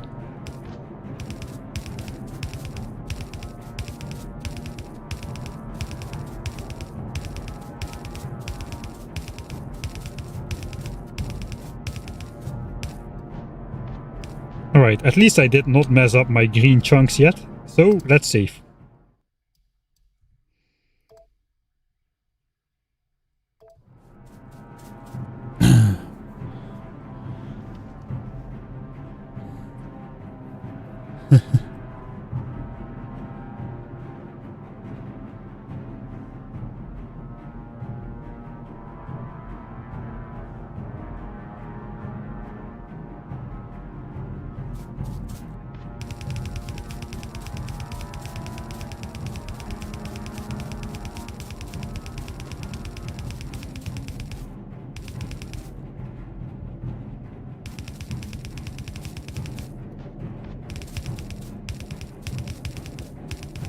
I actually did the tests with having a low number of green chunks compared to all the red chunks.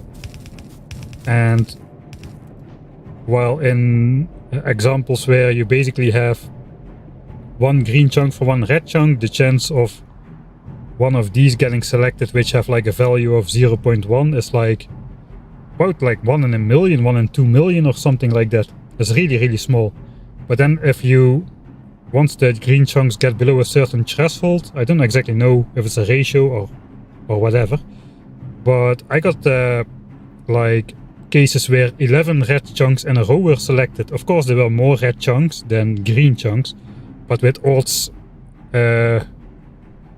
seemingly that low for like very red chunks, 11 red ones in a row still should not happen. That is just like, that is way out of the what is statistically probable. That is not likely to happen in a human lifetime for sure.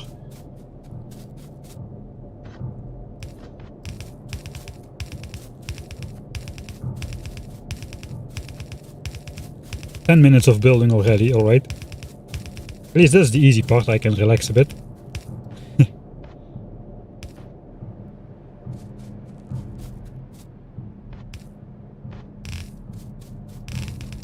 I can probably dual build.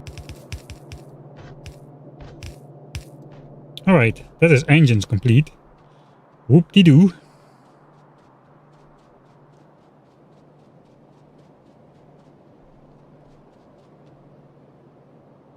The belt must end with an underground. Oh, I missed one over here. No, but this belt should not end in an underground, this one. Missed the belt. Let's speed back.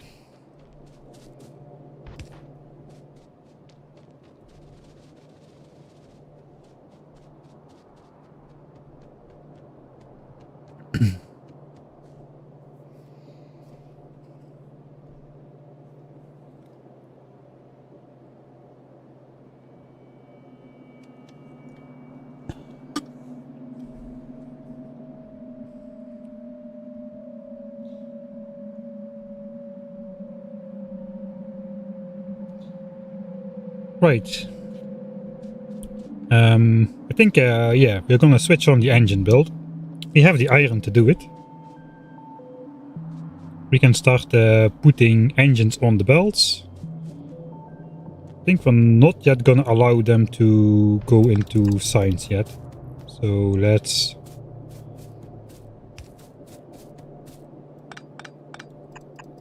switch that off. We're also gonna need the quality modules for the engine build. Let's just drop everything in here, because that was what we were projected to need for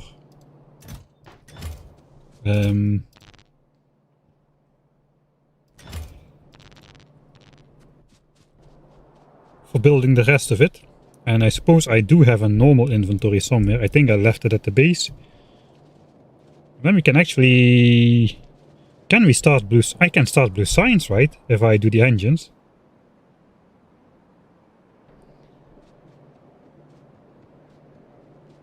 Should I just complete the build then? Because I switch on engines, then what? I connect red chips, which just are ready.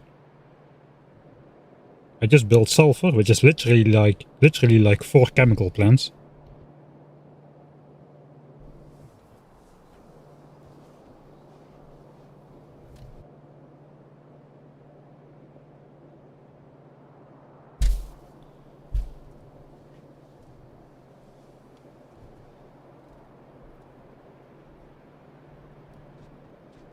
I think we'll just finish the build.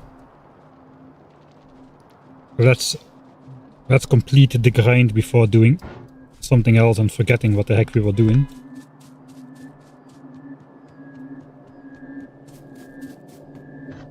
Alright. A couple more chances for me to make a perfect sweep then. There's like 4 sets per triple line.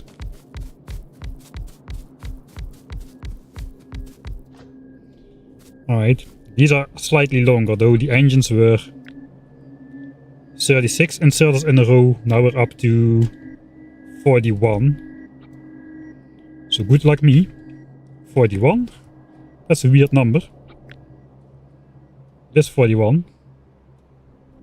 Got 6 extra for the productivity thing. Right. Give myself the first 2. Here we go. Perfect line coming up. First try, I feel it.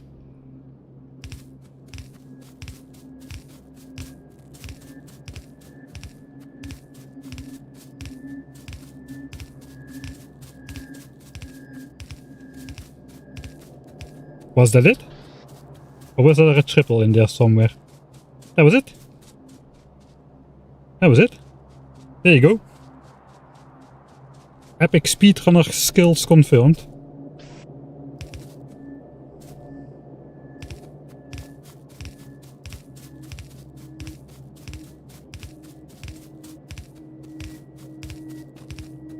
I bought a new mouse since last time. Look at that, just 2 in a row. I have to be careful for the very last one though, because that definitely cannot be misplaced. Alright, well, let's keep it going. It's easy now.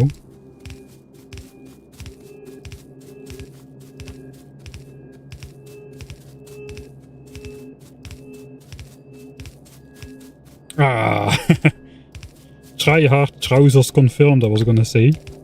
Still though, not bad. 1 misplacement in 3 lines only.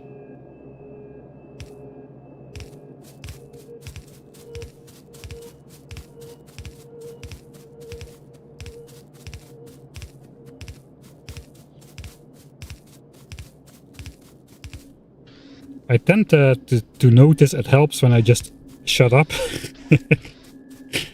That does seem to make things a lot easier.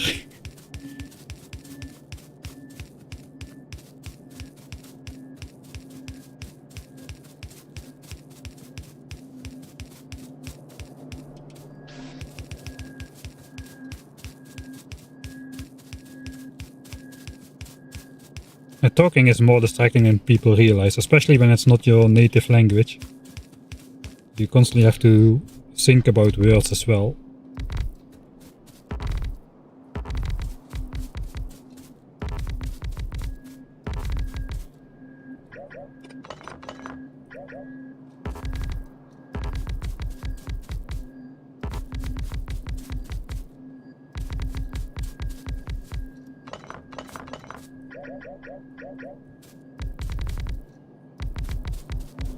Control Z is just so nice for undoing mistakes though.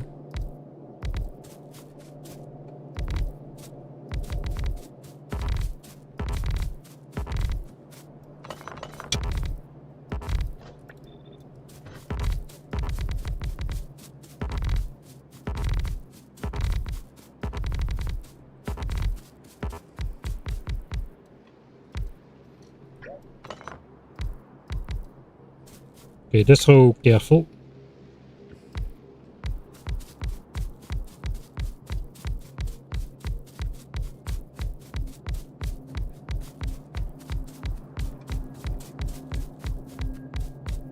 Everyone is obsessed with the underground belt in the middle row of engines. Is there an underground belt misplaced? Underground belt in the middle row of engines.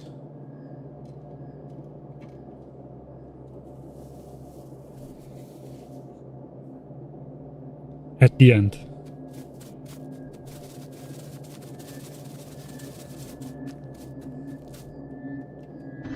Ah, this one. Yeah, I see it now. Yeah, what I thought people were talking about this one. Yeah, we're gonna leave it like that. No, we're not, of course not. Who am I kidding? Alright, let's see how this holds up then.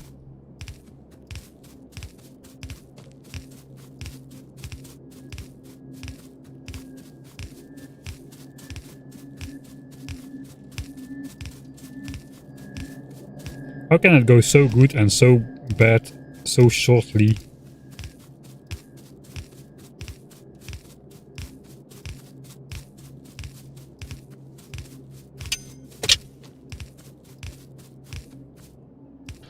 Well, I'm not gonna complain.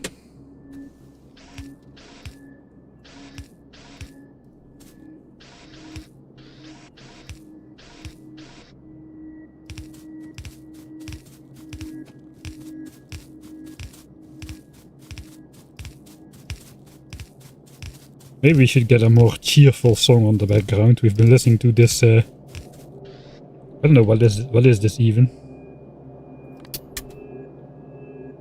A variable music track of space, 460 seconds. Alright, let's go to the next one. Vulcanus Interlude 1 for 10 minutes. Right, I suppose.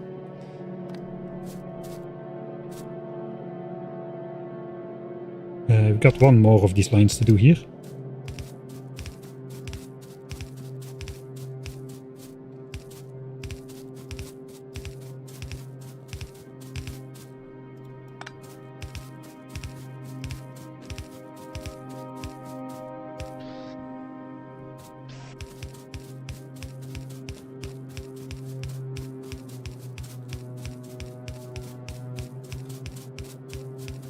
"20 minutes of straight up building." It's probably the most building we've done so far in a line. If we had just simply done some more building, we would have been much further in this playthrough probably.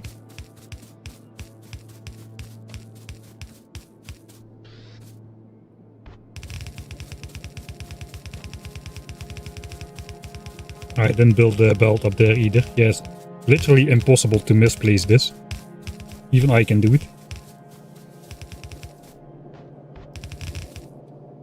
Alright, so this is what happens in my version still. That bug has been fixed.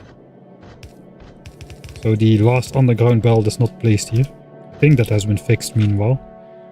But I usually don't update the game after I started the playthrough, though maybe I should, since this is still pretty...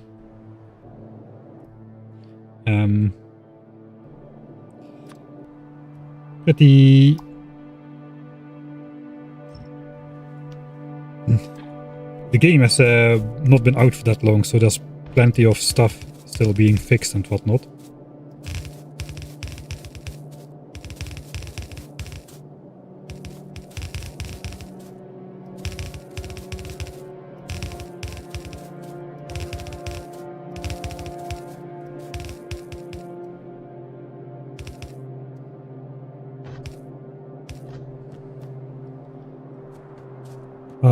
Was this supposed to end in an underground? No, I don't think so. There's two belts here, so this is fine.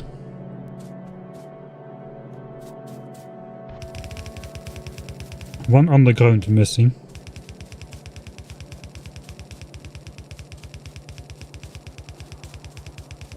Ah yeah, I see it.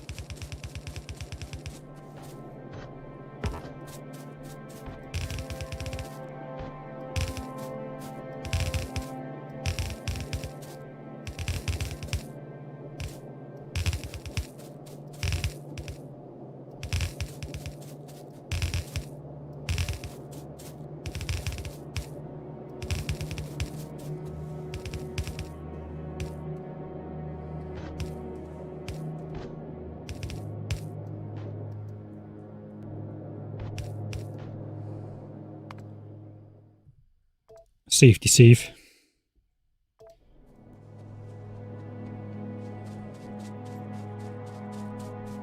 Did I miss another one, or is that still the first one that I missed?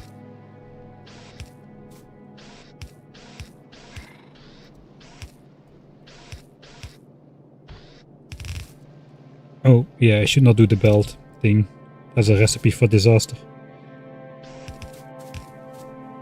Okay, I'm back to my old self again. Superpowers have been switched off again. There goes my speedrunning career.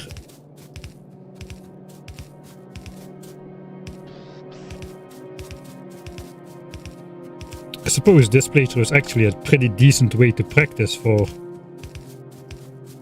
speedrunning placing skills. You know, if you ignore the 90 hours of build-up before we actually started, you know, building a real base.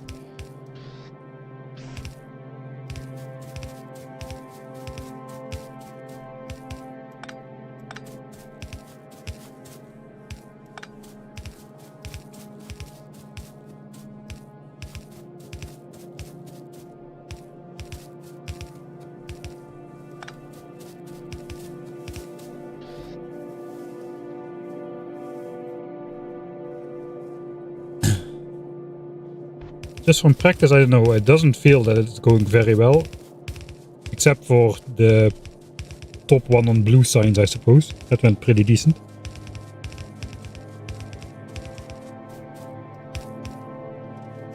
But yeah, in this specific playthrough, you do...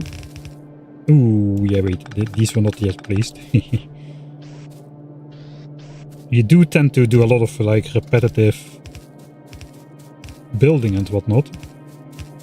So I guess you naturally should get at least a bit better at it. And what you're seeing now is a bit.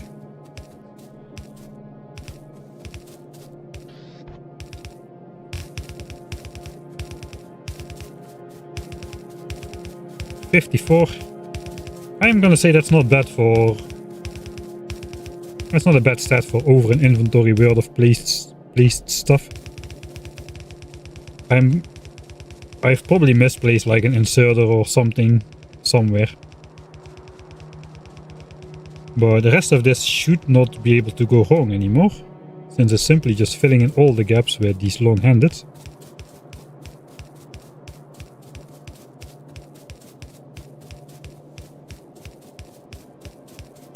I have approximately 400 hours and still cannot beat 8 hours achievement. You can find a guide on my channel. It's an old guide for Factorio 1.1, but people have still been commenting it works for Factorio 2.0. A very detailed guide on how to get There Is No Spoon without any of those speedrunner skills required. So I made that specifically for normal people like you and me. Because there was a lot of material out there on how to speedrun Factorio and how to do things super fast. But you don't need to do things super fast. You can just get There Is No Spoon of 1 red belt of copper, 1 red belt of iron, and 1 red belt of iron for steel. And that is all you need. And there's basically a step-by-step program of steps you need to do. So all the macro decisions are in there, and micro speed is not really needed. So you can just follow that guide and the video series to get the There Is No Spoon achievement on default settings, nonetheless. You can of course make it easier still. You can cheese some settings to make it easier to achieve.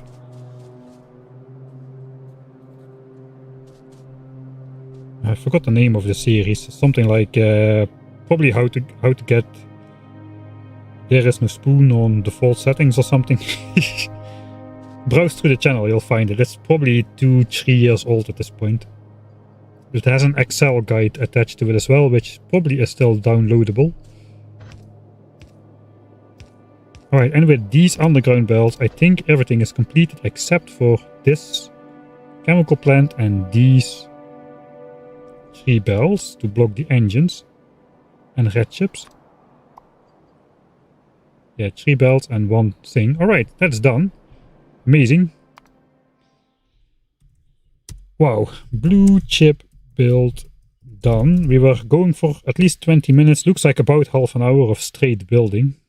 That's actually not too bad. I thought it would be a worse grind. That's a giant build. Let's hope we have enough power to switch it on. We gotta get the modules still. We gotta make the modules still for some of these. So we gotta have we gotta have about 500 of these modules.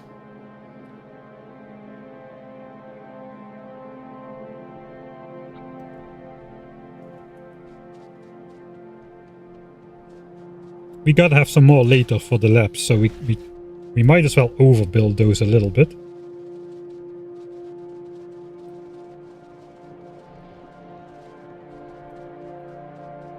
Can vouch for the guide, followed it ages ago and breezed through the achievement. Oh yeah, that's nice to hear. And another tip I have for you. Basically, if you feel that you're a little bit slow in doing something, you just make a save after every step of the guide. Just do it. If you feel it was a bit slow, reload and do it again, and you will do it like 25% faster for sure, because you already know what you will be doing. And you just need to perform it again instead of thinking about it. And that way you can also shave a lot of time off of it. if you need to. Right, so this was my regular inventory, I suppose. We don't need any of that. Don't know why I picked it up. Alright, what do we need? We need those Mark II speed modules. How much do I have?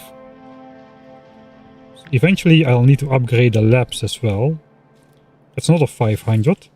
So that's 1000 of those things. Plus another 500 of those things. So 1500 speed modules. Do I have 7,500 chips? I don't. Alright, so we're not gonna make all of them then. We're just gonna make the ones for the blue science assemblers. We won't have any 45 or 60 second technologies anyway for a while. So we will get more of those uncommon red chips during the research process anyway, I suppose. So then we just make the 500 we need for blue science. Gonna make a little bit more. We're gonna have a 3% chance to roll better than uncommon. So we need 3% more. That's about 520. Let's make 600 perhaps. That is 3000 of those. Okay, we'll take 16 stacks. That divides up nicely. And we'll just let these machines rip at it.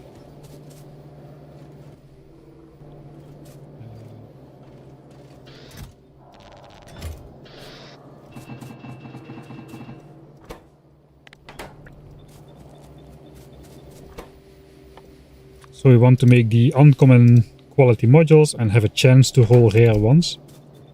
Because we'll definitely want some of those at some point. Right, we got another 3 of those. Man, those are really rare, the rare ones. If you make stuff from standard ingredients.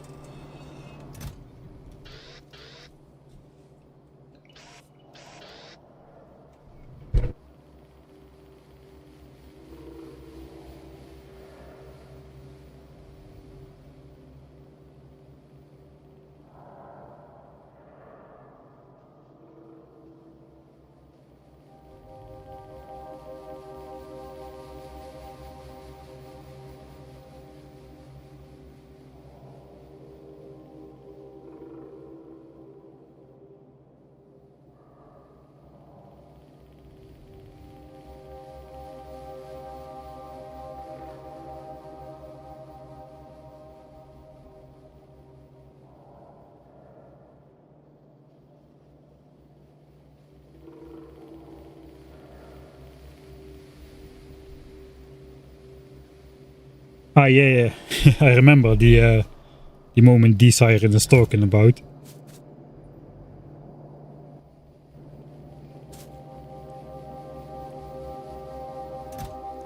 I'm out of inserters, I think, just in general, right now. I have 34 inserters left. So probably we're gonna make some new ones before doing much else. So basically what was happening is the biter bases had the pipe pattern locked in. And I built an oil pipeline through there by doing this, which deletes the pipes. So the biter started spawning. Thank you, Factorio game.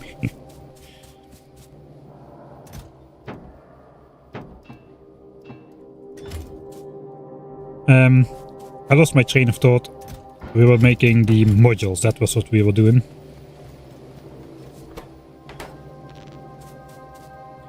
Let's synchronize the start by doing this.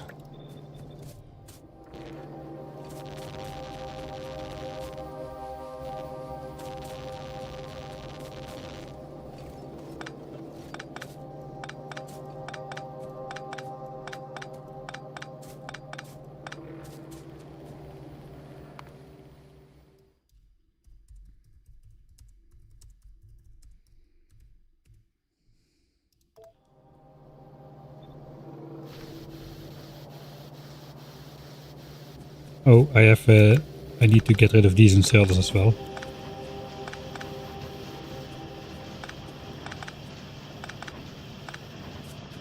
Alright, in time. Let's see if we get a rare one on the first go. No, unfortunately not. Right, that will rip for a while. We can go take the quality modules for engines. How many assemblers for that? Around 216 or something to 16.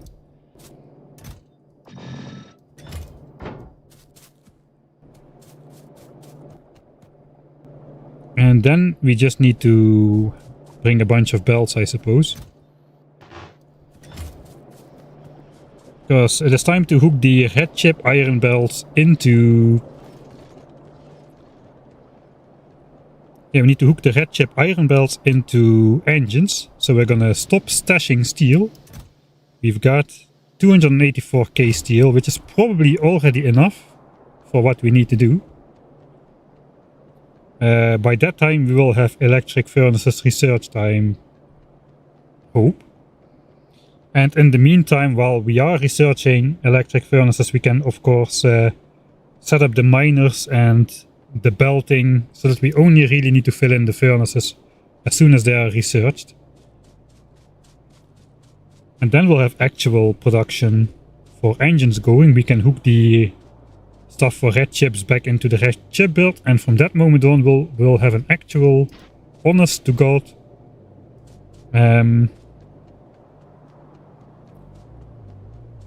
900 blue signs a minute.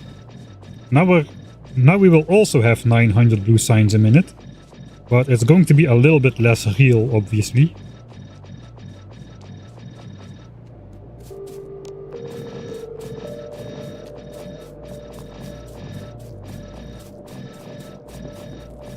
What's the point of the steel stockpile? To fake my way to 900 SPM for the first two technologies, since I do not want to build the old steel furnaces when I will be unlocking electric furnaces pretty soon.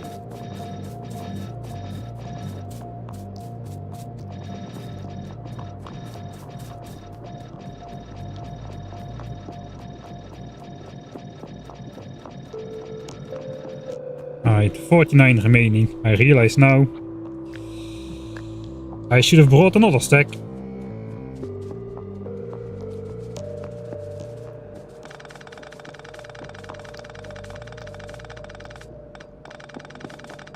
I don't want this in the picture.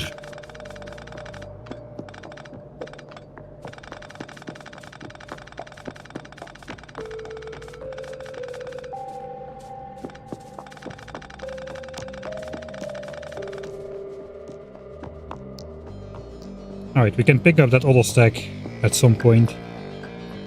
There's a couple things we need to do. We need to do sulfur. Amazingly,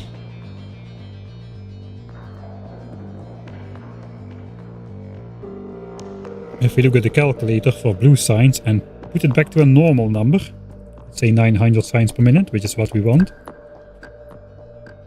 If we then look at sulfur, that is just 3.75 sulfur chemical plant for all of the 900 blue signs. Compare that to 180 red circuit assemblers and 200 engine assemblers and 240 signs assemblers. That is not a lot of infrastructure.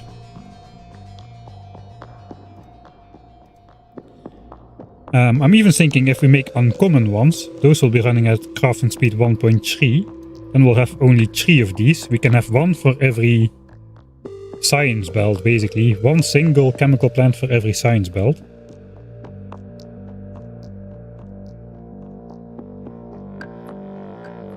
That sounds good. That sounds like the way to go. We need even less actually, because we will be having 10% productivity in blue signs. So we need only 3.4 even. Alright. So that means if we get these, but in uncommon quality,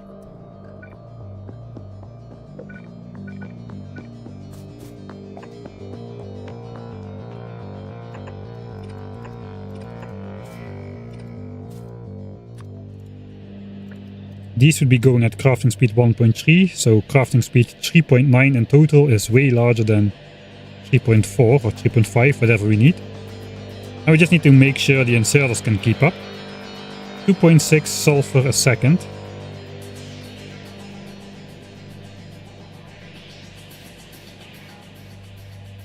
Probably just do this, I suppose. 1 belt, 2 belt, 3 belt. Maybe we can stagger those a bit. How can we fit it in here?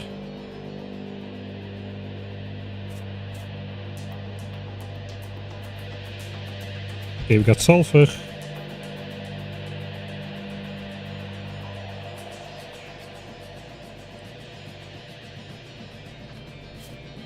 We don't really need to stagger that. We can also just do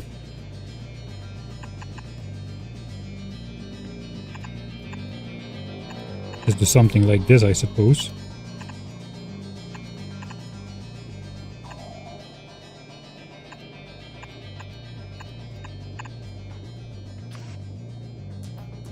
That would be good enough as well. Alright, but then we also need to think about steel storage. We got engine storage right here. We do want some steel storage as well. We also want a red chip buffer system. And we want to not really exceed this area because later on maybe belts of stuff will need to go through here. For like low density structures or blue chips or whatnot.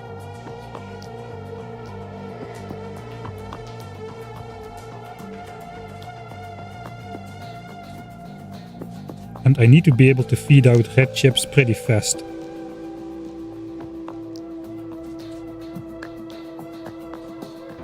So what can we do for red chips? I think the double chest with double red inserters thing is working well. 6. I could make these uncommon. Then they can do 1.5, more than 1.5 each. So that is like half a belt. And with these power lines we could span that gap.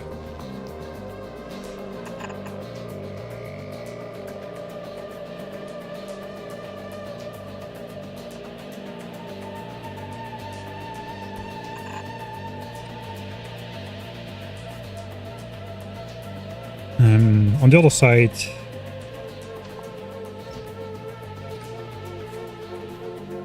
you can just do 3 sets of this and call this half a belt. And then we don't need any special equipment at all, we just need a wide enough area.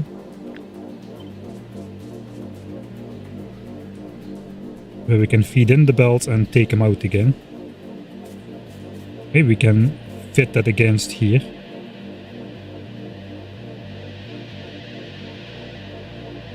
Keep 1 belt of space. I want a big buffer system for red chips because we're going to be producing red chips when we are not using Skience for other purposes. And while I did build my quality engine setup and quality pipes and whatnot to make enough stuff for blue Skience to produce 900 SPM. But I did not do that for red chips because that was an afterthought. We added the quality modules as an afterthought to that. So we are not producing enough red chips to keep up all the time, which is why I originally started this giant red chip buffer over here. So I want to keep that going basically at all times. So anytime we're not researching something blue sciencey, the red chips are going to be stocked up. And if we are researching blue Skience, we're going to be feeding out just a couple chips just a handful of chips per minute to supplement the actual live production, I think. That's the idea at least.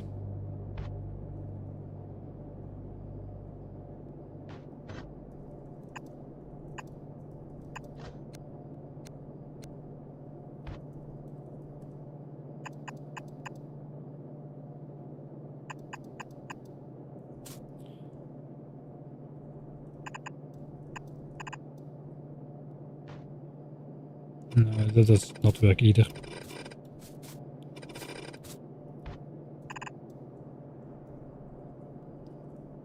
It's gonna have to be something like this.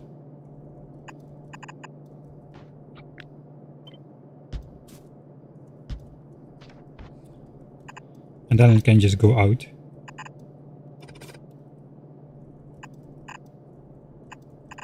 Okay, that could be 3 half belts of chips going out to... That has to connect to here again. We also need some input system. This is how many chests? 48. Okay, that is enough. That is 500,000 red chips. We are projected to need about 6 to 7 million red chips to do all the signs.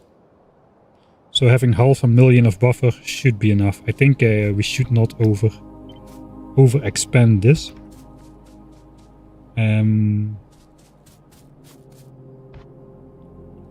I do want a 1 to 3 splitter to also divide the chips over the belts equally, I suppose.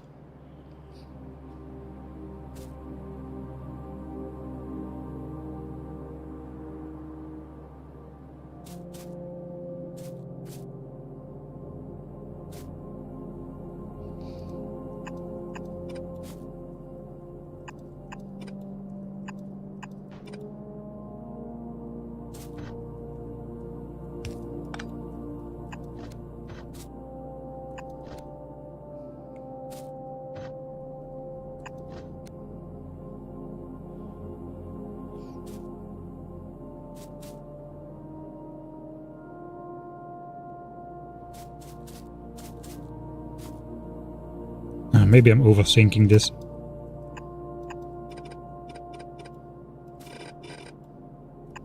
Nothing new.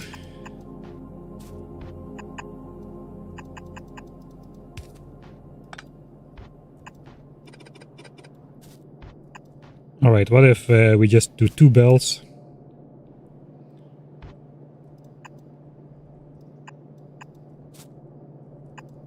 And basically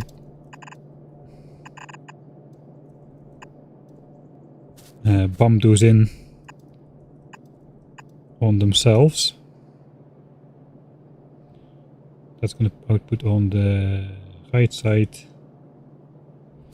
This is going to output on the right side, which is not okay.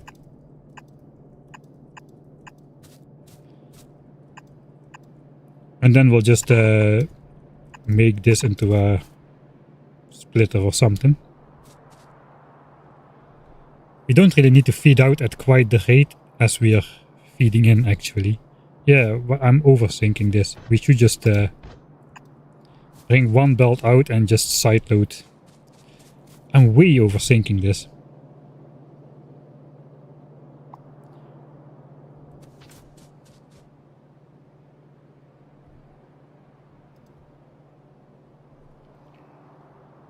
Did I switch back to the game screen? At least I did switch back to the game screen.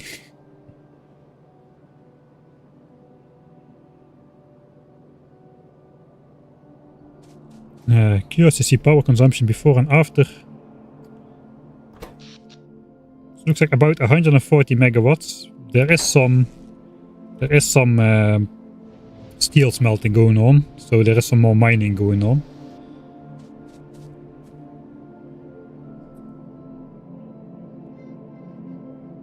Yeah, I'm overthinking this.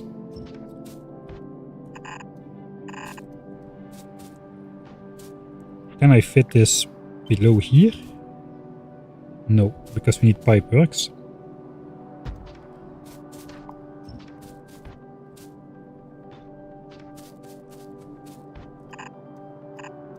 So if I just feed it in like so.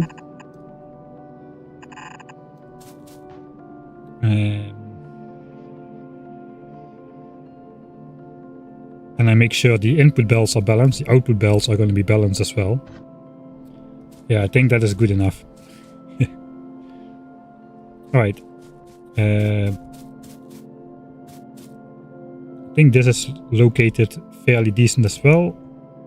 We just need to get some water over here.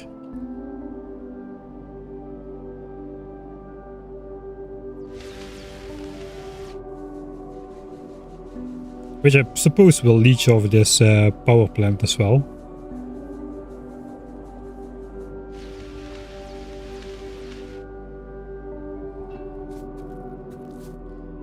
Right, so the water can actually come from up here.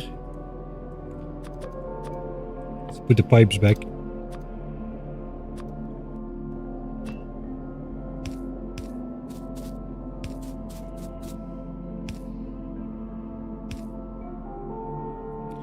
Is this gonna stay here? It appears it does, so let's just do it in Ghost for now, until we made up our mind. So that would be enough for sulfur. We just need to connect the petroleum gas, which we can literally just connect to here.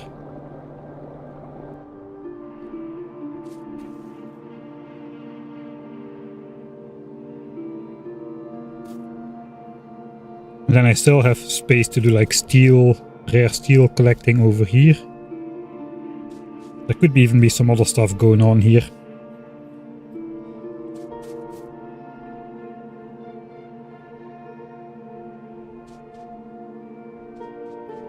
This is sticking out a bit too much, perhaps. This is why I did the entire blueprint off cam, by the way.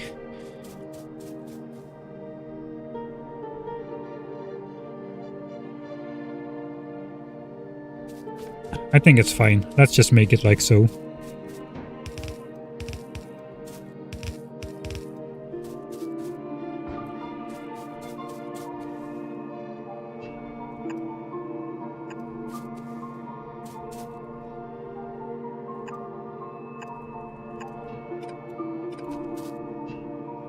Alright, we can just connect this. If it will be in the way later, we can reroute all of that.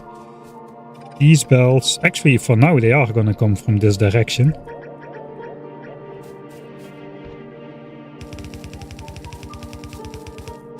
So Cole will have to do this.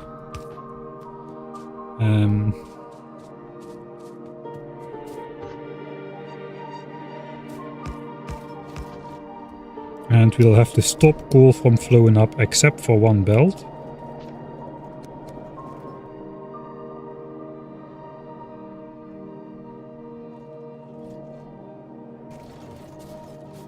Because this is going to be iron for now. And this is going to be steel for now.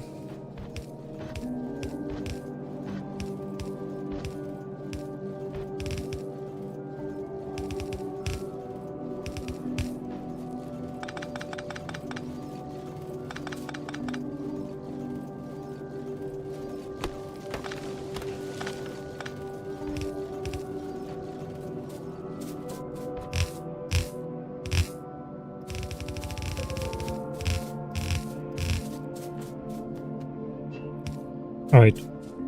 Yeah, I think it's final. Let's just build it.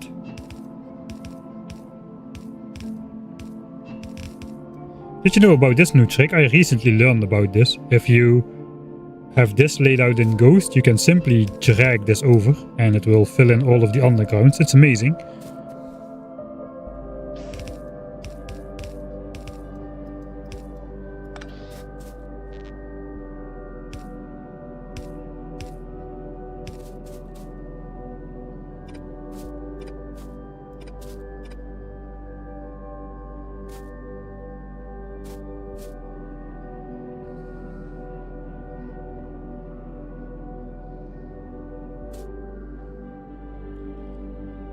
We're gonna have a slight problem here.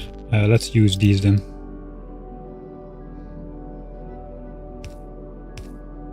And these are not large enough either.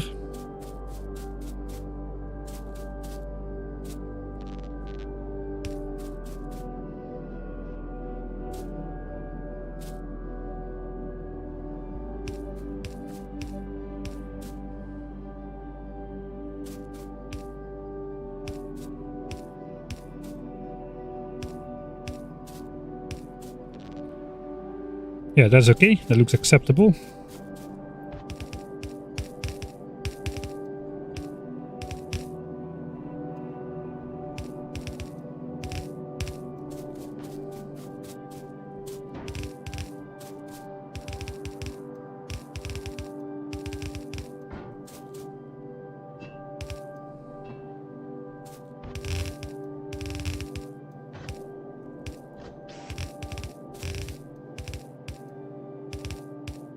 I'm gonna be out of long-handed. I have more at the base, so we'll wait for filling in those.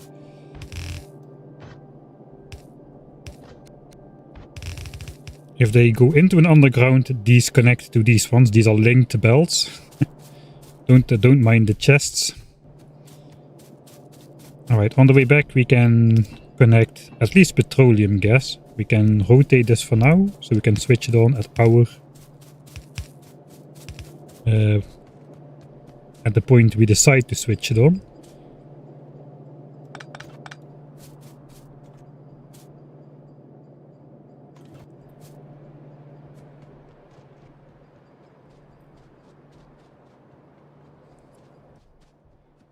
I think we're gonna have to come up through the coal belt here.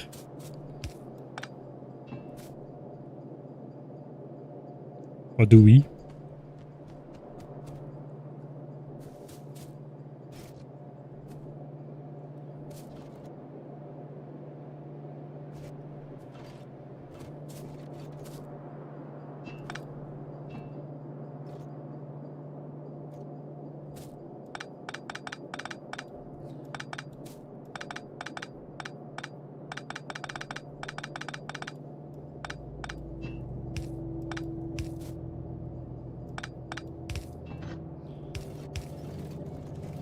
Alright.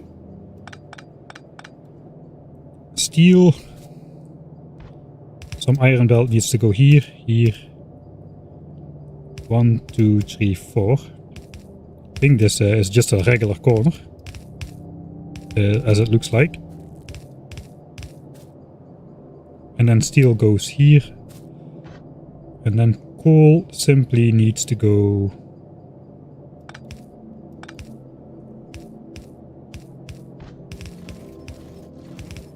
here or something.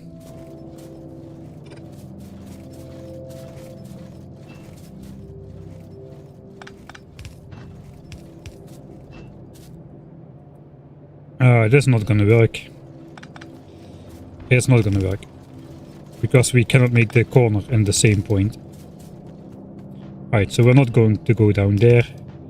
Suppose we'll just go down then. Next to steel.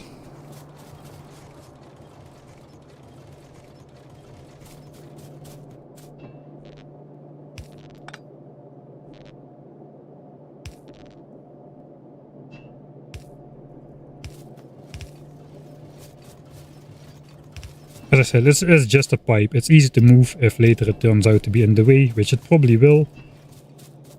That's fine.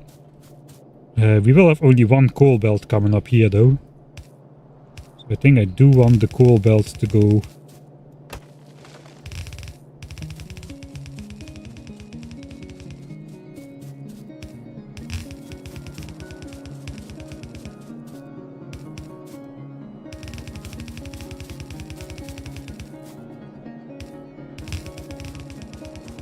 in the lowest chunk.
Alright, I'm now reading a little bit about what's going on. Yeah, there's definitely more than 3 Ks in the title.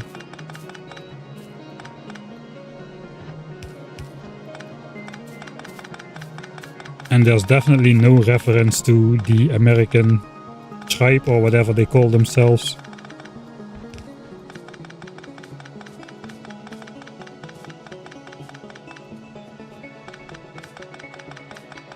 I mean, it's not... I think like forbidding words from having the same initials as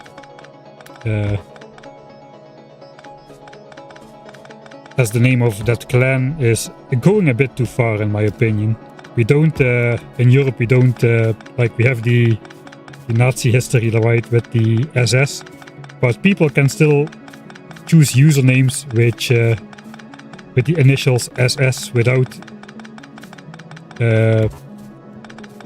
being accused of being the...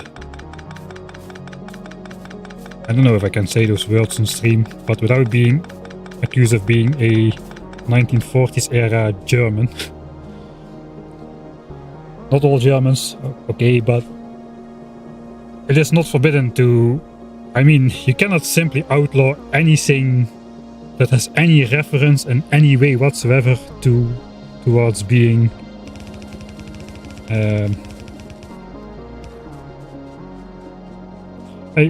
I hope you get the point. You cannot simply ban any combination of letters which could in any way be related to anything offensive of any kind, because then you simply cannot use nothing anymore. I did change the title already though to have more Ks in the title. Actually, that's only on Twitch, right? I think I have 2 different titles. YouTube has the lazy life hacks stuff. I changed the title for Twitch only, I realize now. The crazy cooking, right? But where is it now?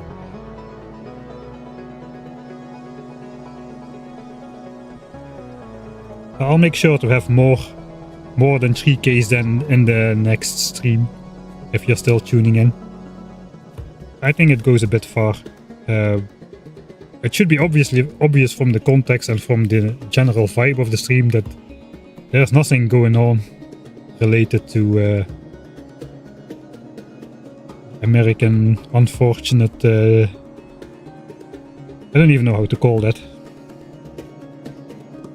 Tribe? It's not really a tribe. I don't really know the right word for that.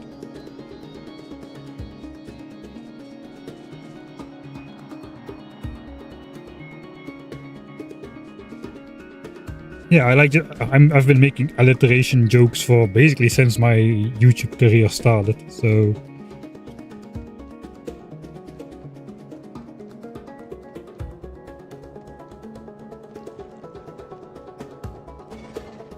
Cult, yeah, I guess cult is the word I'm looking for.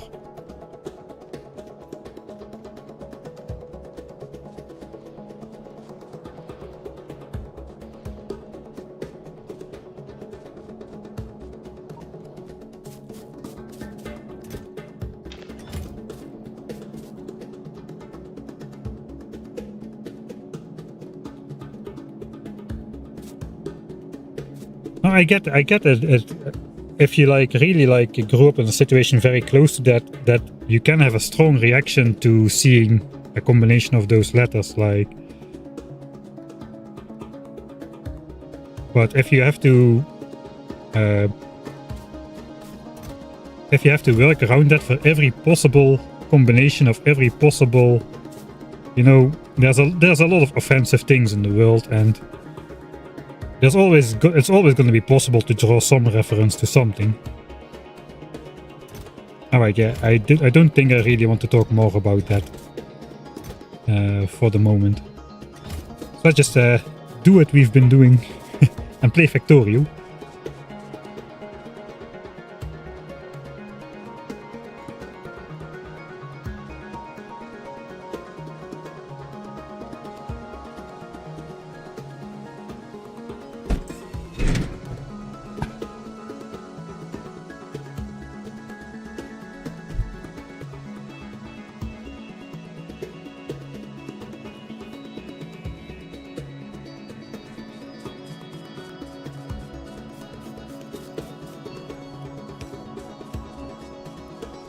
Alright, at least I brought over the quality modules.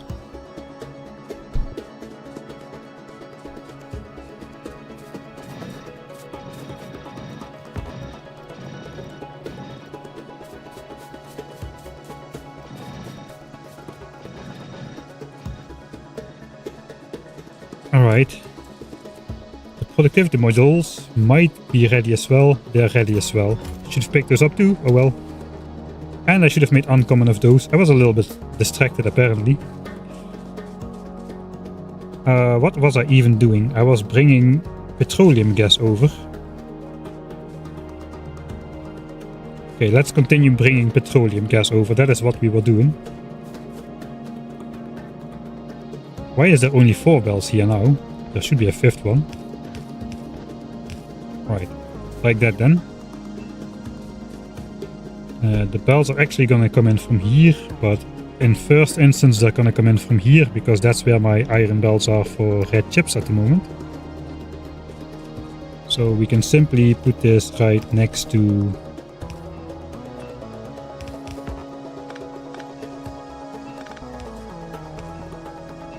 the coal belt. And I'm out of underground pipes as well.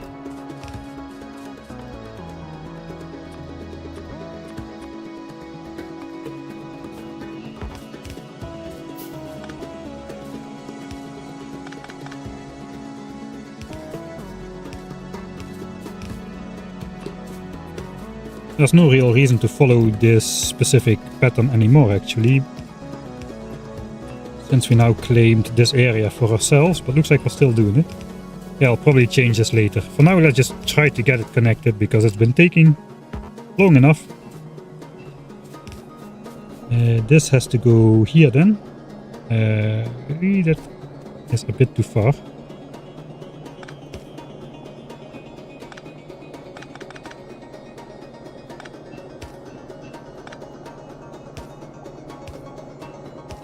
Yes, that should be petroleum gas.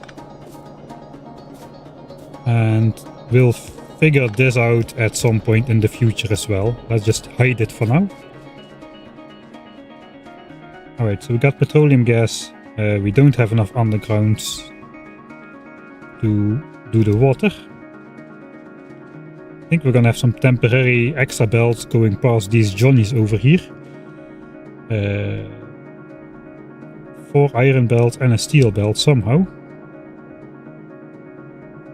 Steel belt potentially could go up here and the iron belts down here.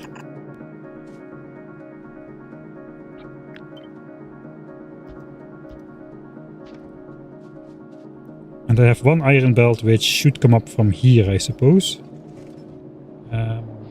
I guess we can take that off around here as well. So we'll just have 4 adjacent belts which we'll eventually have to deconstruct again.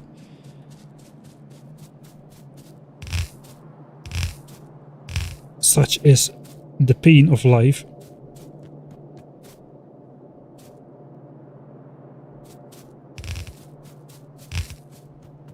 And then the steel belt as well.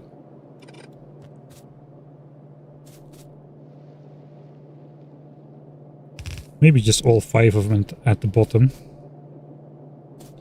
Maybe 1 lower even. So we don't bounce into that coal belt right there. And let's just get rid of these trees. I've just about had it with all these trees in my base.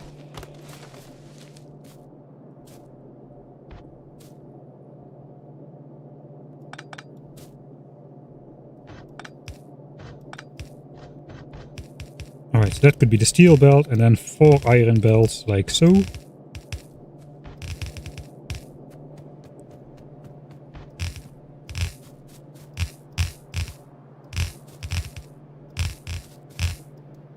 Yeah, no, let's not imagine.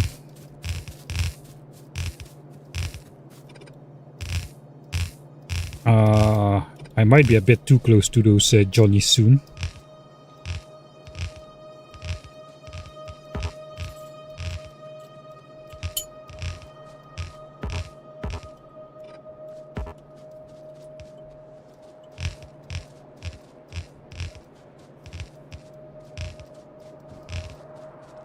Okay, let's see if we can just walk past. Looks like we can. As long as we stay far enough away.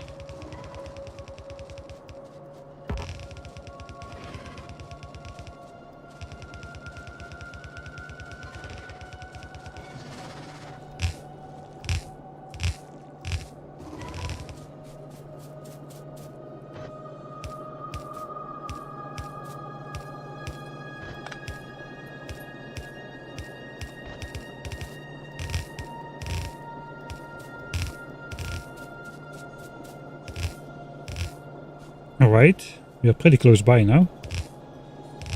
So I think we'll first need to figure out what connects to where. Let me block off the iron right here.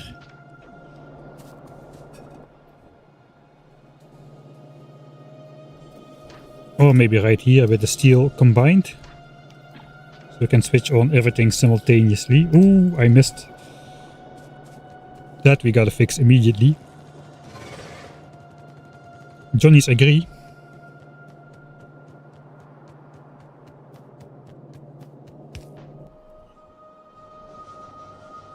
Alright, there is still some coal on the belts. So not an immediate danger.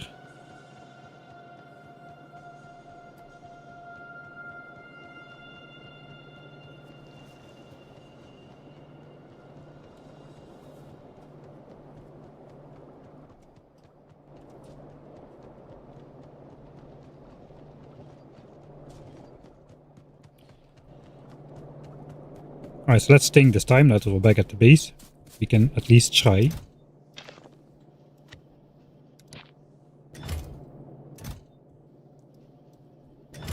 I need pipes and underground pipes mainly to bridge in some water. We need to make 3 of those uncommon chemical plants for the sulfur. So that's 15 steel, 15 gears, etc. You know the drill. 15 basically means like 3/4 of a stack of iron.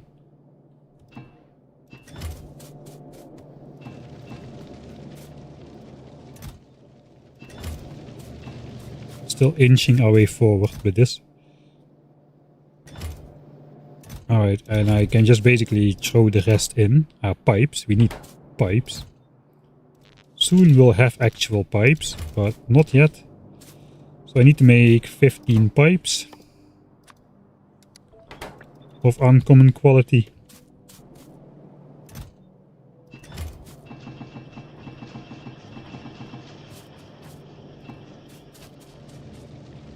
Okay, steel is almost done.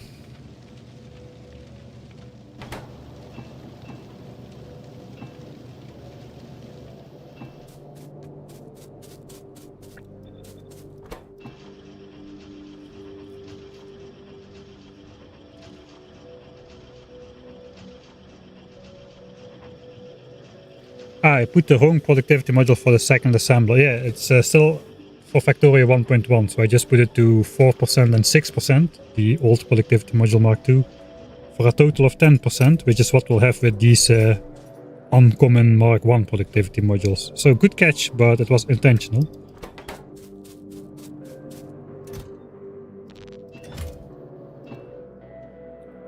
Quality. Right, we need all of these modules. Let's see how many rare ones we got. 19. Alright, that's not bad. Got more than a stack now.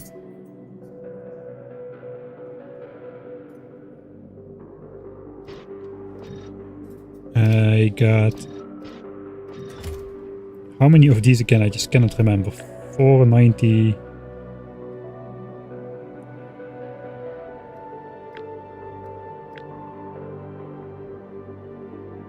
246, so 492.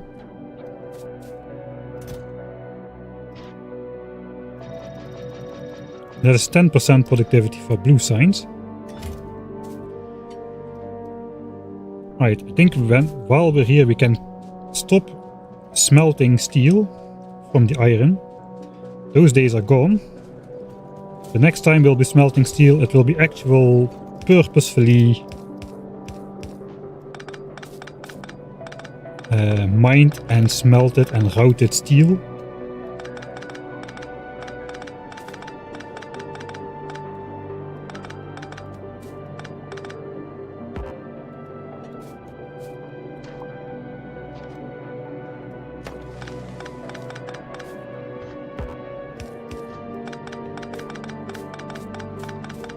We don't really need to pick all of this up right now. I just want to visually disconnect it from the rest of this stuff. Alright, so that will end. We also want to end the other temporary steel smeltery,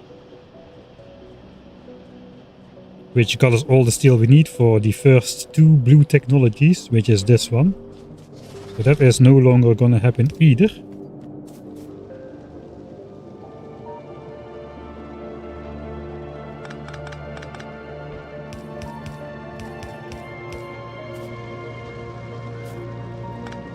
In fact, let's just disconnect that completely. We'll have a little bit of steel laying on the belt here, that's fine.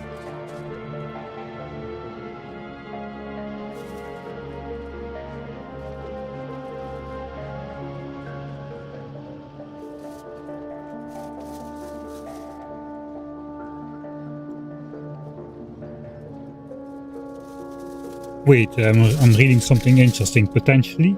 About 100 chunks. How did you figure out the 100 chunks check mechanic? Is that about biter expansion?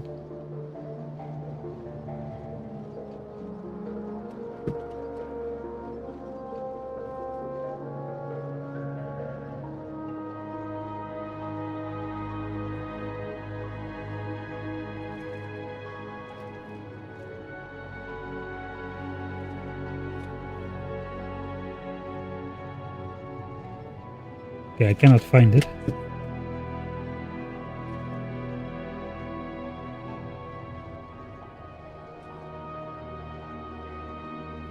How did you figure out the... I missed the original message. Where is it? Dendel. Way up in chat.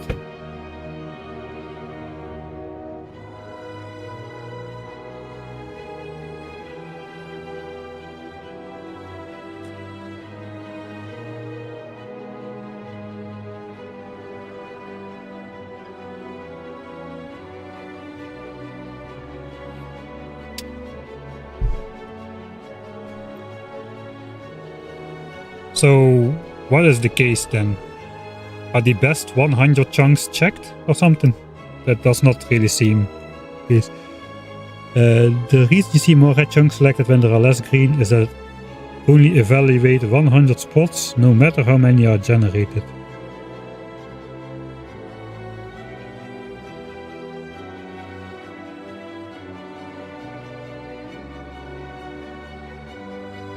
It picks 100 chunks to evaluate before using chunk probabilities, and it's not the best 100.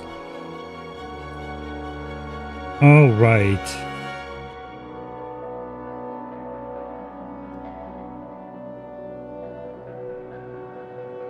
Oh, you see an example right now. This is not a green chunk. 0.393. It is in the base though. But you could see biter expansions are still happening. So basically 100 chunks are selected at random. The chance is pretty large that a green chunk is in there. Alright. Sidetrack. Oh, I don't know if I can just find those things.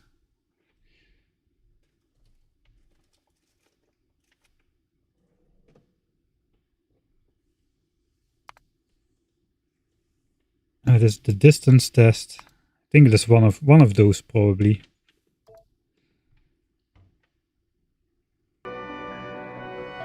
Alright, so in my experiment over here, one of the experiments, there were less than 100 chunks on the entire map which are suitable for biter expansion. So all of these are part of the pool every time.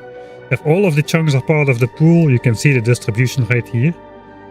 out of the 300 attempts, 240 were the 1.00 chunk value thing, and then only 60 attempts of the 300, so about 20% of the attempts selected a chunk lower than the 1.1 or the 1.0, and of those attempts another 80% were the 0.9s.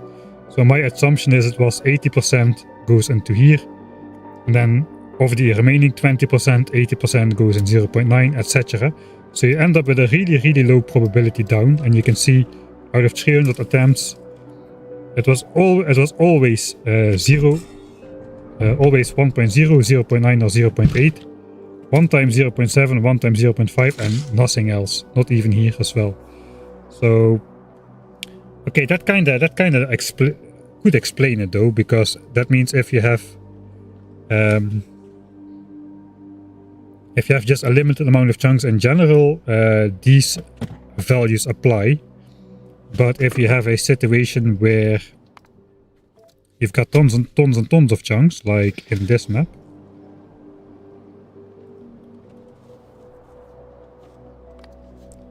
and it selects 100 chunks at random, I think there's a sizable, not a huge number of, not a huge chance, but there is a happenable chance every now and then of no green chunks being included in that pool of 100, at which point it could be very bad, because if it's all going to be 0.3, 0.4 and some 0.2 chunks being selected, then definitely an expansion could happen here. But in general, most of the times I've been looking, it has been a green chunk that was blinking. But apparently not now. This is the first time I see this in my base, at least. Okay, that could very well explain the many red chunks in a row theory as well. Because the tests I did were with a limited amount of greens and like a couple hundreds of reds, which makes the chance of not having a green one in the pool quite decent, and then it also makes the chance of any of the 99 red ones being selected instead of the 1 or 2 greens that were in the pool pretty high. So then you could explain like a dozen red expansion chunks in a row. It's interesting. Right, let me read back a little bit. Maybe. So the ratio is kind of important then, because the ratio determines how likely it is for green chunks, sufficient number of green chunks to be included in the like in the gamble for the next expansion chunk. And then of those 100 chunks, if we go by the distribution we just saw, if there's like a handful of green chunks amidst the 100 red ones, it's almost always going to be the green chunk that gets selected. So yeah, that makes sense. And then it definitely is important to keep a fair number of green chunks around, I would say, if that is how it works. I do wonder how you find that though, because I've been searching for it forever. Let me read chat back a bit.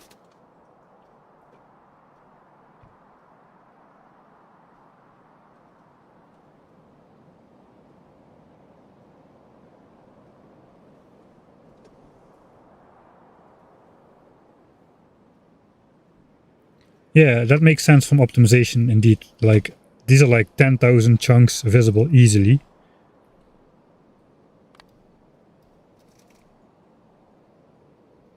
Yeah, we've got around 30,000 chunks generated at the moment. That would be a smart way to optimize byte expansion as well. Okay, we can see the next one indeed is a chunk which we created on the water. So that is nice to see.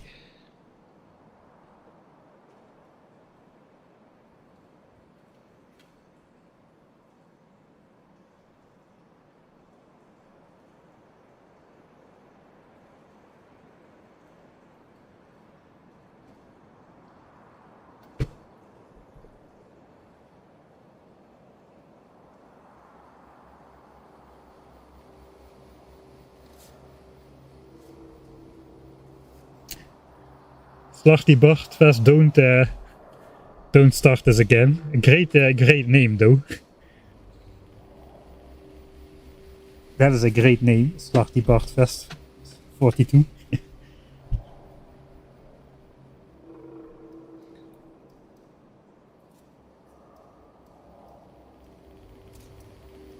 I think I'll just choose a different title next time just to avoid the discussion.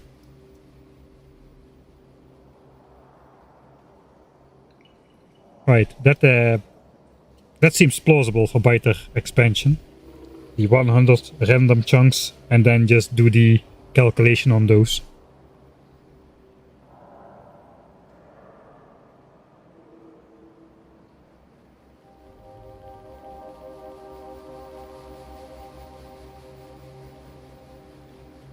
Yeah, how did you find it out? It must have been looking into the actual game code. I've looked through every Lua file I could find on biters and expansion and mechanics and whatnot.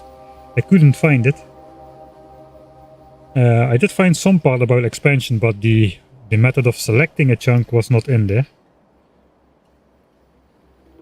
It seems kind of hard to reverse engineer and then say it's picking from 100 chunks. How would you even set up some experiment like that?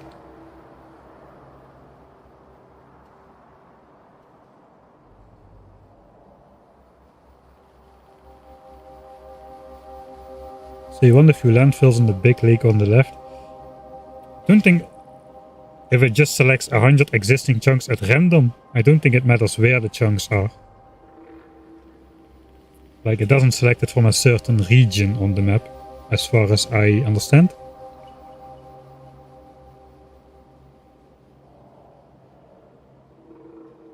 Distance, okay, did I miss something? Distance from start? Is distance from start important? There's also a cutoff value for the intensity based on the distance from the start. Green chunks further away from the starting area are more likely to be selected. That is weird. So I've always been saying biter expansion is neutral. It doesn't favor expanding towards your base, but you're saying it actually favors expanding away from your base.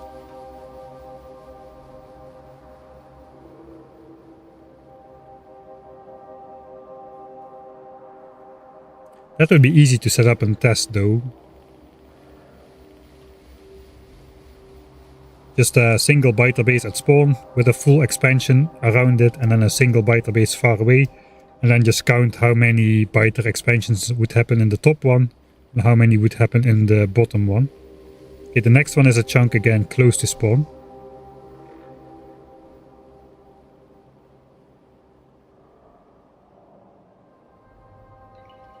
But how the noise generator works here. Okay, if it's just if they just use an existing function or an existing algorithm, so to say.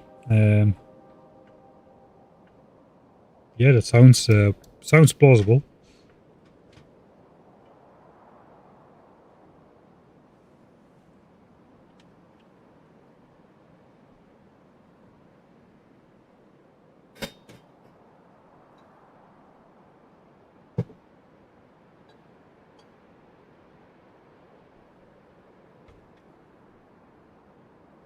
Total probability of selecting a green chunk from 100 tries is 92%.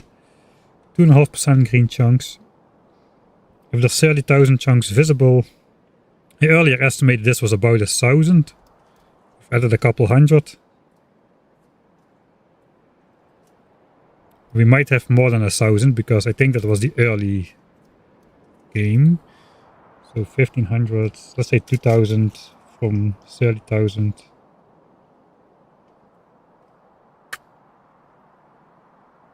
We might not have 2,000 green chunks here. Yeah, there's probably I think there's a careful estimate, 2.5%. I think it's slightly more. On 30,000 chunks, 2.5% would be 750. I think we've got over 1,000 chunks easily. I'm not gonna count them though, but that means even if it was 2.5%, we would still have 92% chance of a green chunk being selected. An unreachable green chunk being selected, right? Okay, that's interesting.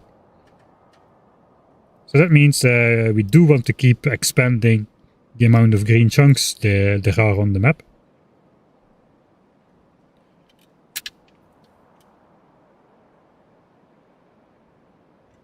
Alright, so maybe then...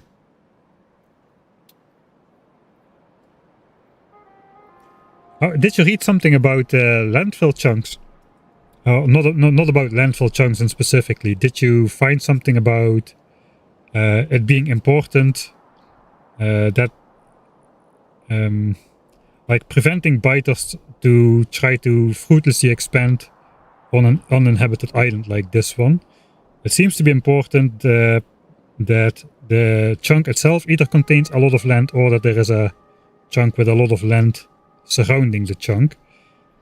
It is not reflected in the value of the biter expansion chance, but it could be that there's an exclusion, like, or a lower chance of a chunk being picked if there is no land chunk around.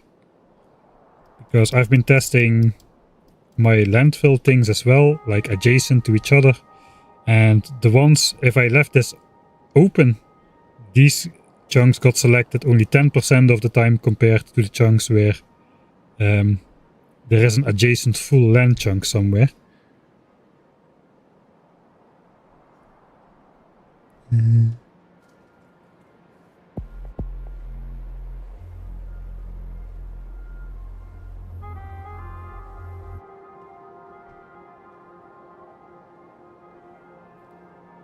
Yeah, I need to only avoid biter expansion in the wall area, that is correct. But having green chunks in the selection pool is the way to avoid biter expansions in the wall area, the main way. Yeah, let's see if I can find the water thing.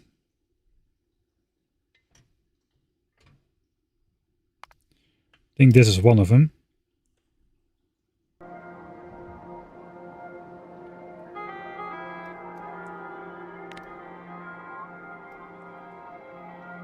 Okay, this is a bit more confusing perhaps. Here we've got normal land. I think I counted like 200 attempts or something, maybe more. I got 108 attempts on the land here with 9 chunks of green. I've also gotten a roughly similar amount, 92, on the full land chunk over here, where there's a full land chunk. I just counted up all the expansions happening. It doesn't appear that this chunk is chosen more often than any of these. That seems to be pretty similar. The half land chunks had 33 and 42, where I just have half a chunk of landfill. This is half a chunk and 1, just to see if there was a hard threshold. It doesn't appear to be.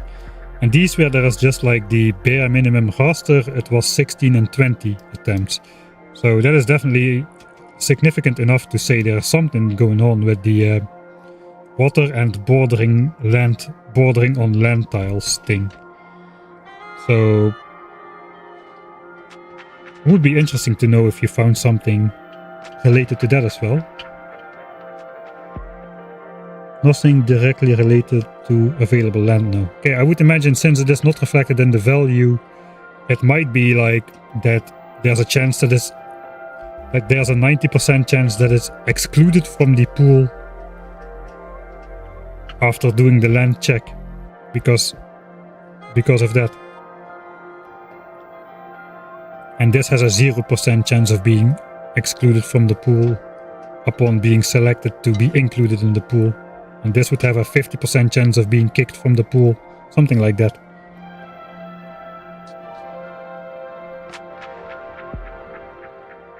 It's not a Lua file you're reading, right? It's probably like one of those hexadecimal decoding thing files.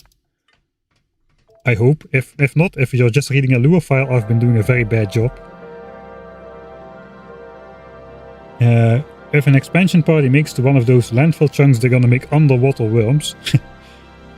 No, they just expand on there. They just make a base on there, just like they would on land.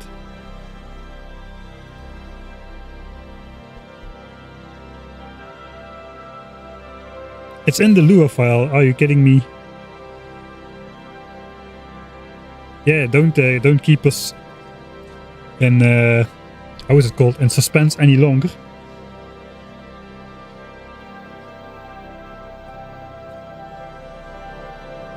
Enemy autoplace utils, alright.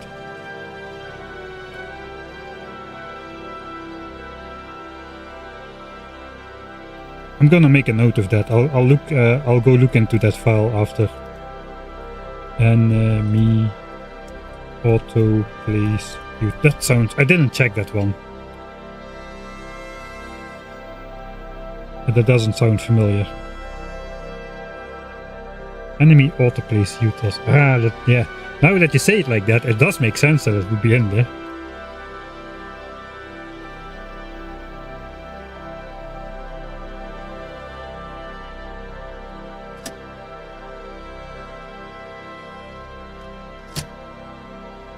What about the ones that have only a border? There we have something that Björn discovered. I think there needs to be a minimum size. Like a minimum square or circle of empty space, which needs to be large enough for a biter base to spawn, or the biters also won't go there, something like that.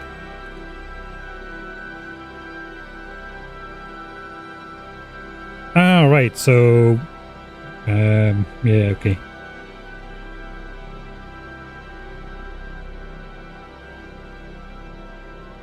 Where's the fun in just pinging the devs in? I did ask Rhaegar though. We raided Rhaegar and I asked him, but he doesn't work on that part of Factoria, so he didn't know. Right, I think it's time to reverse this. We're gonna feed out the steel onto the belt, and the steel belt is gonna have to go somewhere else. And this will be deleted from existence in due time. So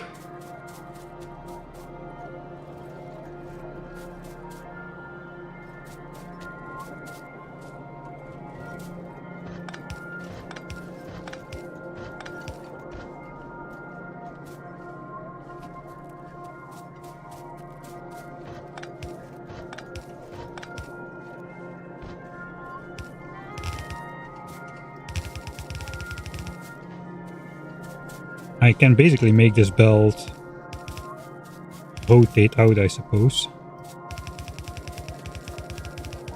I do need a full belt of steel, so if I'm gonna be feeding this out,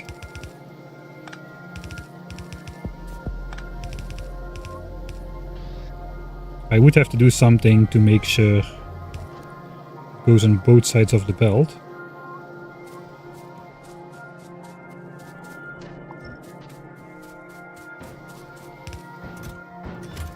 I think we'll have to do some manual chest sorting here to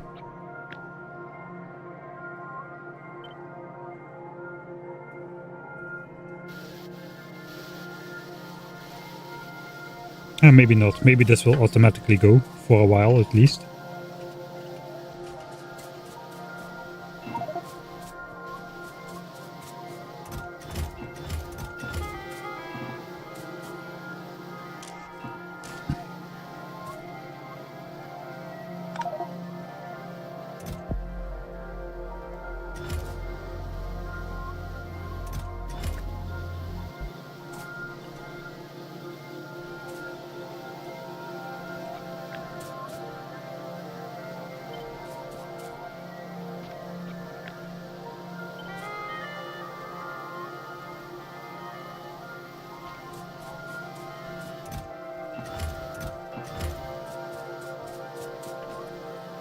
Okay, maybe I can just let this swing around a bit, and then I'll come after it's set up and try to better balance that.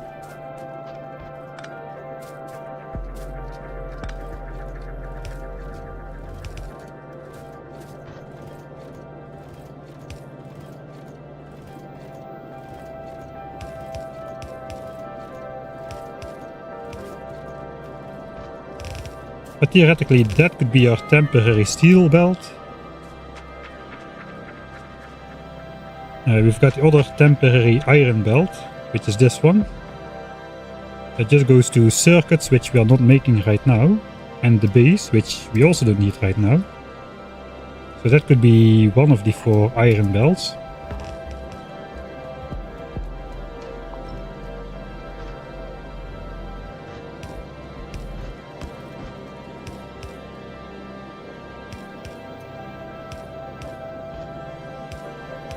we'll just give output priority to the left. So we're going to be prioritizing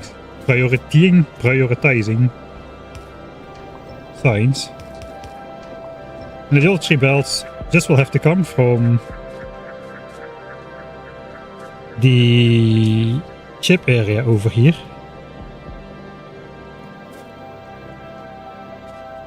So I suppose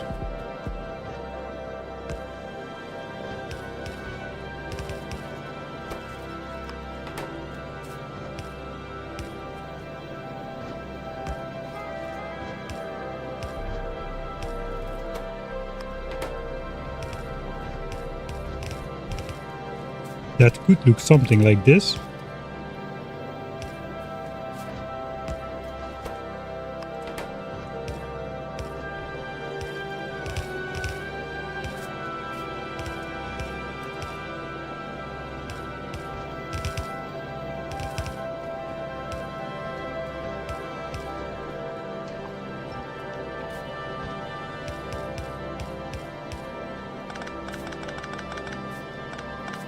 And there we have it. This is our 9 belts of iron for engines. Of course, very legitimate.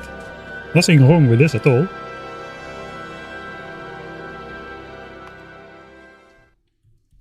Nine belts of iron. Nothing to see here. Please move along. Okay.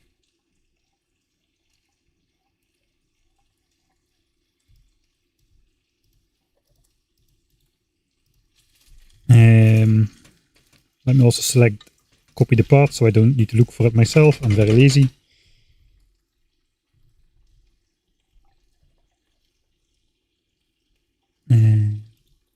Copy. Paste. Why does that not work? Database port tab.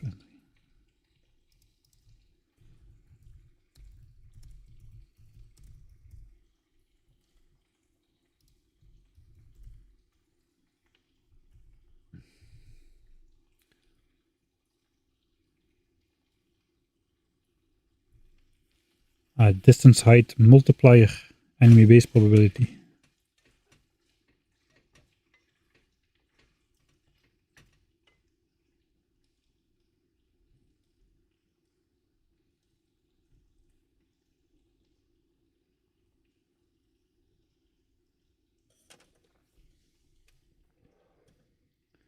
Steel should be at the top, really?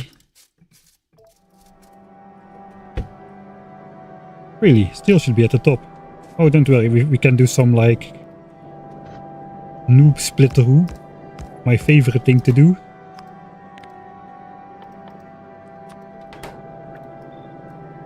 Or actually, let's pretend it's not about the steel.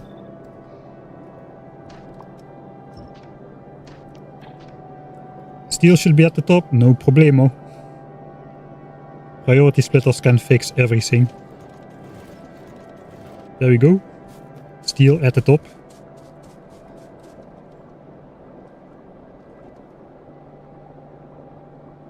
Warp Tour, your blueprint book is on the Discord, Ivan.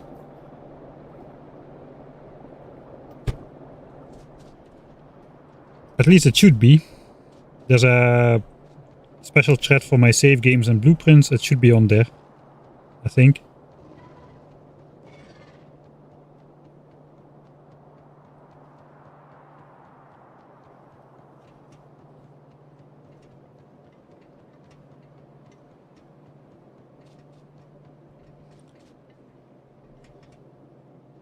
Alright, then we have to do the same, some sort of same thing to feed out. Again, I did not bring those things. Let's just craft them. 48, right?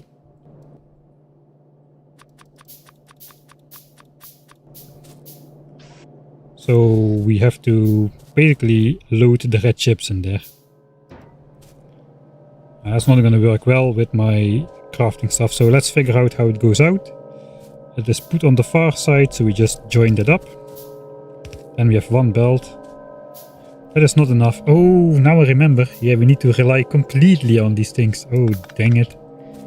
So we do need, I did need to worry about it. I did need to worry about it.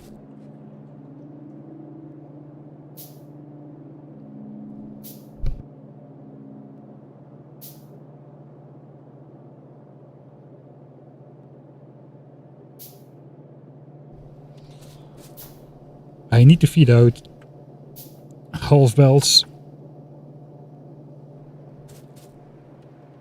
Can I just move it over one tile? I think if I move it over one tile, we should be good.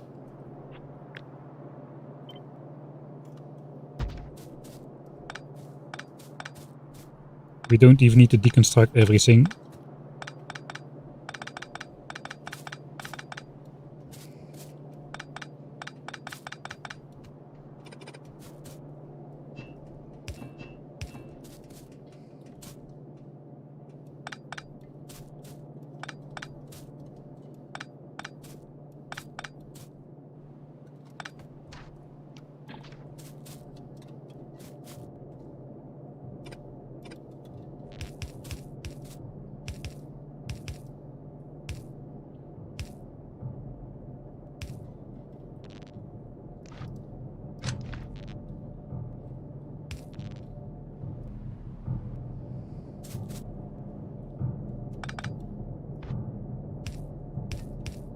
Okay, so that could be then the first one.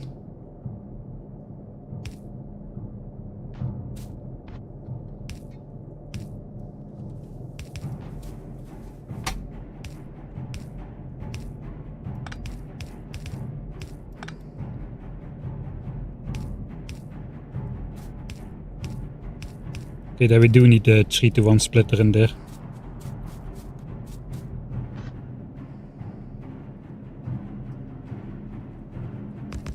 I still don't know how to make a 2-to-3 splitter. I do know how to make a 3-to-1 splitter. That's just feeding 1/3 back into the input. I can fake it though. Yeah, we are faking everything anyway, so let's fake this here as well. Of course, this has to be one tile lower.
Alright, so if this belt is half full and only at the bottom, we have 3 half belts of red chips coming in.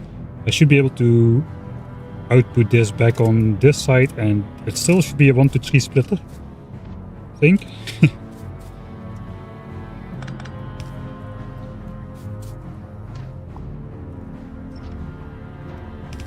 Let's do the thing.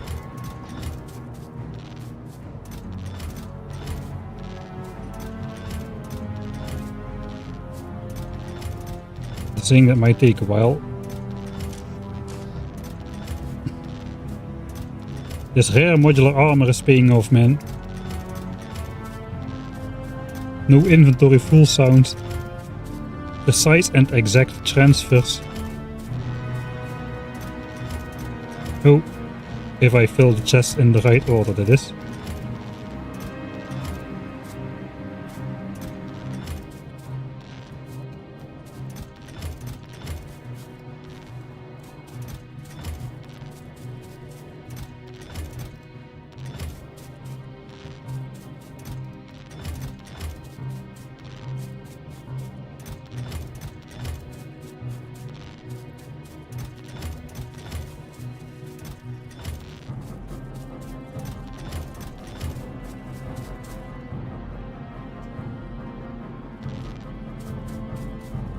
Noise expressions, alright.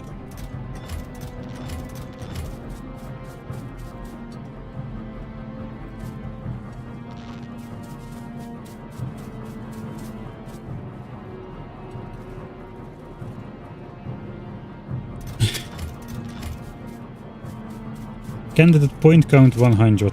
Okay.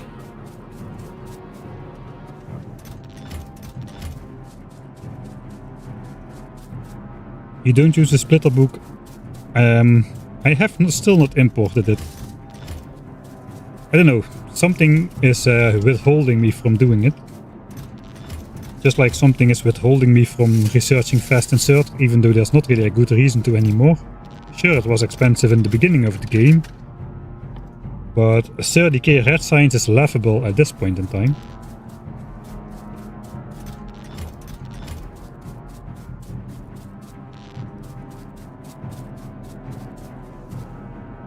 The modular armor really makes my hand feeling so much easier. That's actually, yeah, that is how it is.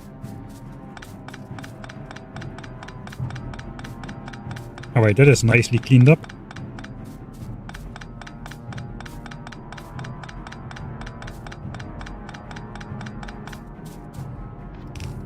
Alright, so what I'm thinking is I have 3 half belts of red chips coming in. Theoretically, if this belt is full and this belt is only half full, we still should get the...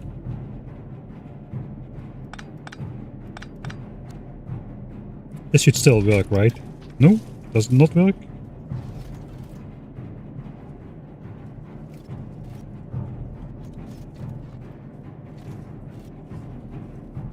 Looks like it's working.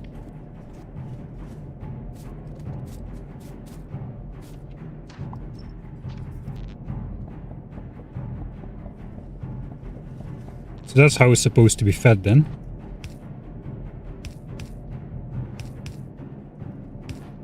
So that divides it over the 3 chests individually, and here we get 3 half belts out,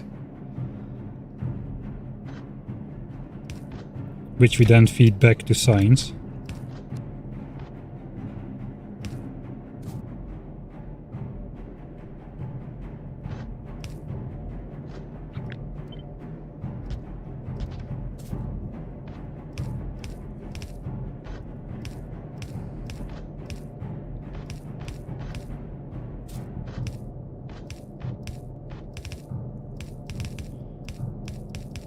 So those we then can connect to here again. These are loaded on the bottom side. So if we do this, this will side load on here. These will have priority though, that is not great. But at the moment we do not need to connect those to here at all. At the moment we can just hook these up directly to the red chip belts. Yeah, we're just simply not gonna build these just yet.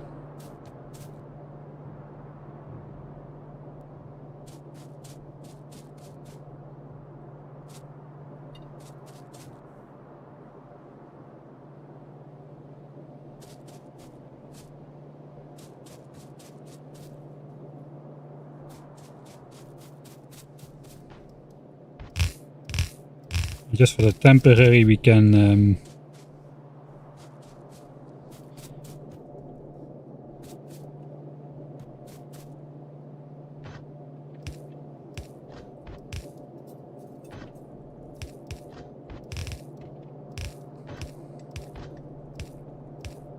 just do something like this. Bottom side, left side, bottom side, right side though.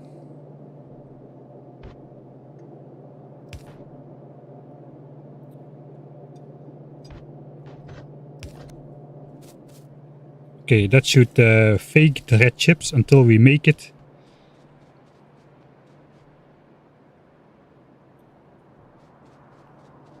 Okay, then it's just a matter of connecting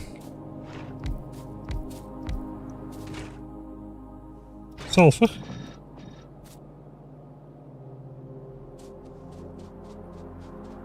And we are ready to go blue Skience, but that's going to be after the dinner break. So I'll be back in roughly like 20, 25-ish minutes. And then it's time to switch on the blue Skience machine. I cannot believe we got to this point in this stream already. It's going way better than yesterday, somehow. I suppose we will just watch the laps during the break, ASMR. Let's go over.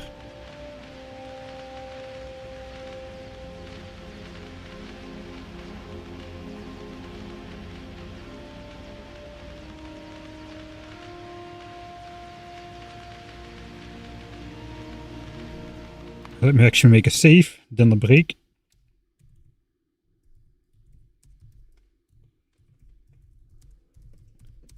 Blue Skience. We're gonna actually research blue technologies this stream. I cannot believe it. It was so far off in the beginning of the stream. That's the power of faking it until you make it. Alright, I'm gonna eat.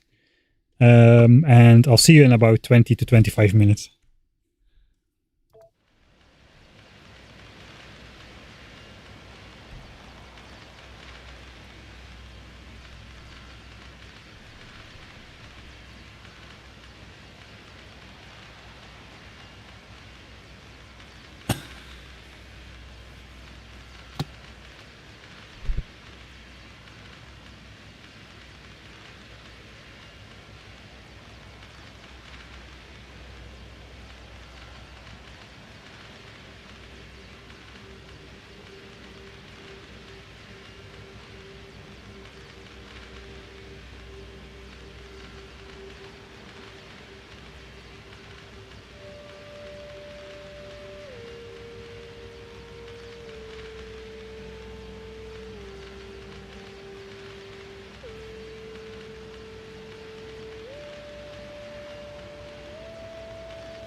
Right.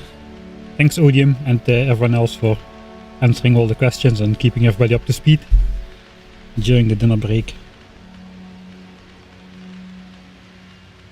Let me just read back the last little bit of chat. Factorio ain't an idle game. There's no... We've been busy all the time, basically. Finally getting red belts. Yeah, I gave in. I gave in for the red belts. Basically to sneak more resources through a tight opening. Some belt weaving may come in useful as we are kinda chunk limited in where we can move stuff around sometimes. If we need to go straight through a biter base, we can basically combine 3 yellow belts in one line instead of having to go around or something like that.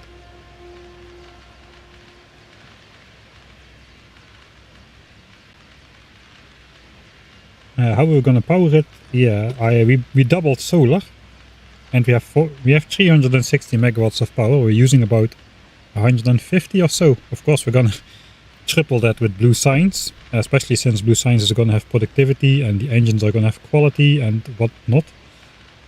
But the electric furnaces will mostly have efficiency modules. Unfortunately, just the standard Mark 1 efficiency modules, so minus 60%. Not minus 78 or minus 80%. But hopefully that still will do it a little bit.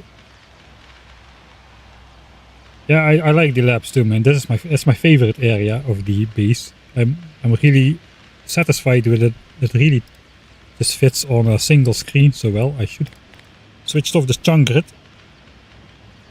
But oh well.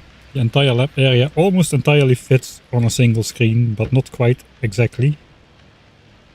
But it does if I use my native resolution. Hey, thanks Alain for the 11th month subscription. 11 months already. Almost a year. Thanks, keep up the good work. Thanks, man. We're trying. And we've done a lot of work this playthrough. We've built all of this, somehow. And we're even gonna switch it on.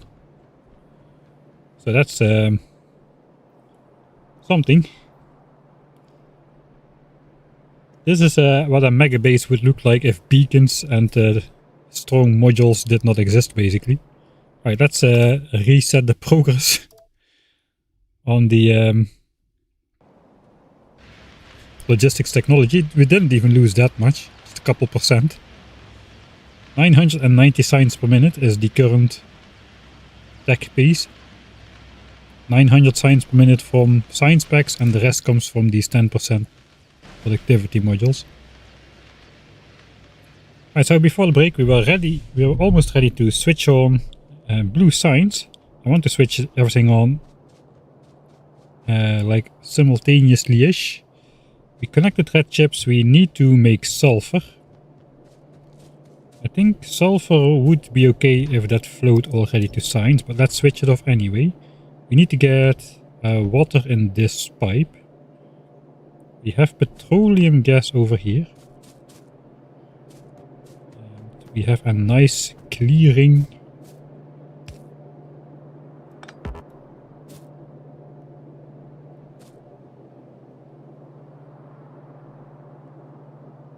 We cannot turn there, so this does not make sense.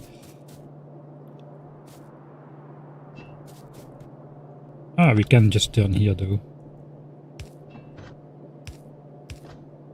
More spaghetti.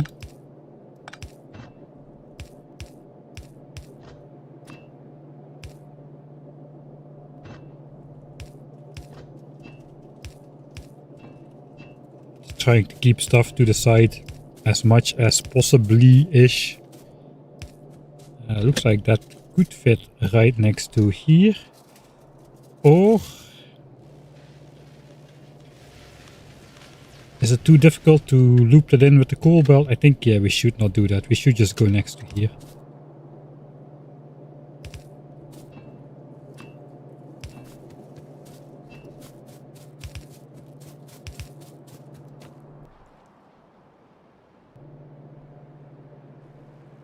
This is something that can be moved later as well.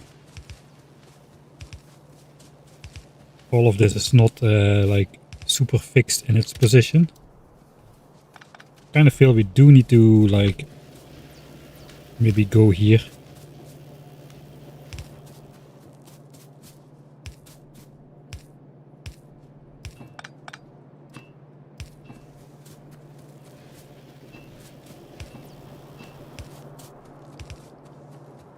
Underground the wrong way? Alright, we'll check that out. Okay, then where's water? Water is basically here.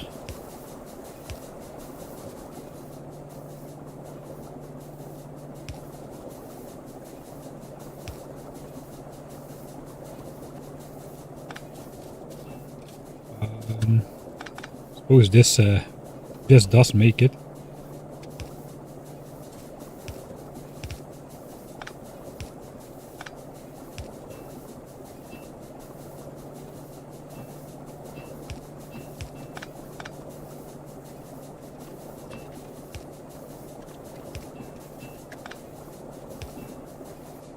Right, so water is so cheap, we basically won't be using any of that for quite a while.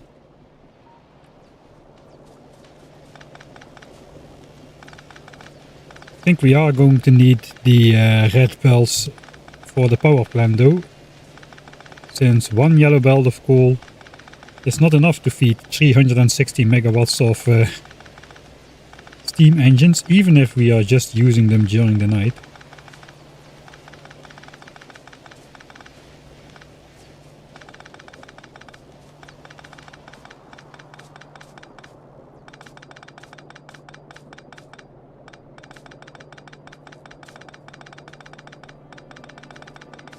Yeah, 990 SPM, also without discount. Of course it's only red and green signs. Well, now it's blue signs-ish as well. We should have water in here now. But we don't, because I did not connect this.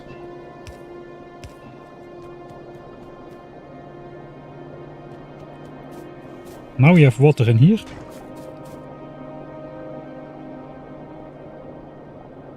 2.6 a second, these do more than 1 per second each, so that should be good. I think we're ready to switch on sulfur. Sulfur. There we go. First step of switching on blue signs. And possibly the easiest. That's going to be 3 half belts of sulfur. Well, 3 times 1/6 of a belt of sulfur is what we really need. We need a half belt in total, so this will keep up just fine. Okay, this is consistently getting emptied unless the belt is full. And it's gonna build up, so that's good.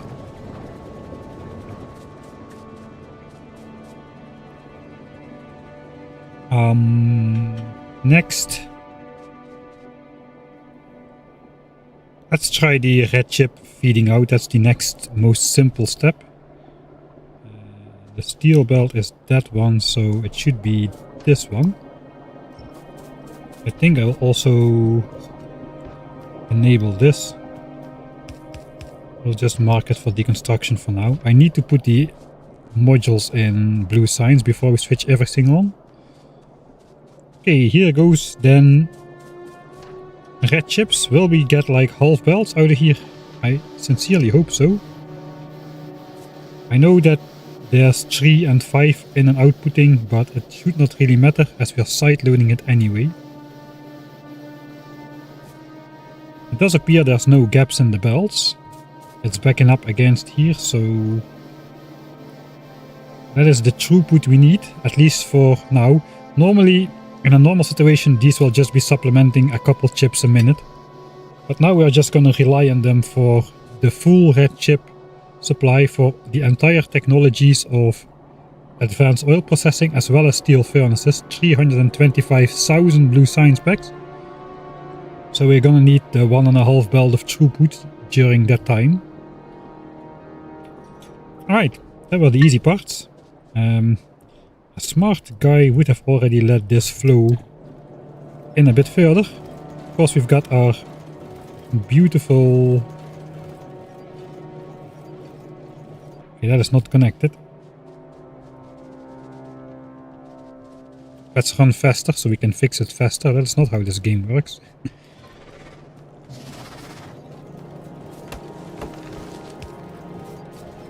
Let's admire the splitter. This is a simple model of the one of the things we used in the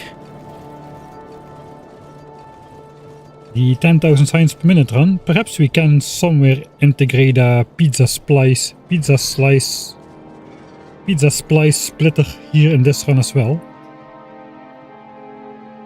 There's a really cool concept where if you configure a bunch of splitters in a pizza slice configuration, you can make like several two types of resources on adjacent belts be mixed into alternating belts of each resource, which is pretty cool.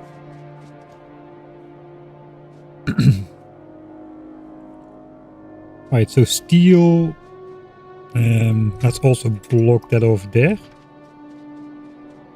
The last iron belt, we'll wait for that one as well.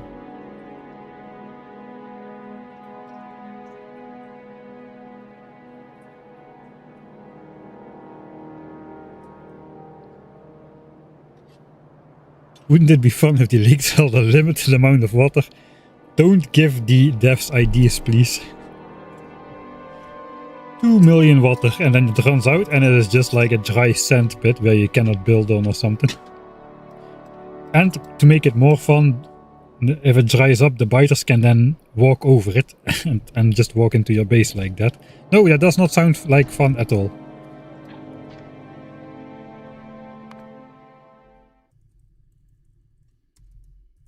I guess editing Mike will have to imagine the red chips himself. Arendelle is working on flooding. I already built the Great Dutch Waterworks in this playthrough. Right, there it goes. The steel goes up to meet the future other engine ingredients. It's blocked off though, so for now we'll focus on this. We do also want to block the outputs here.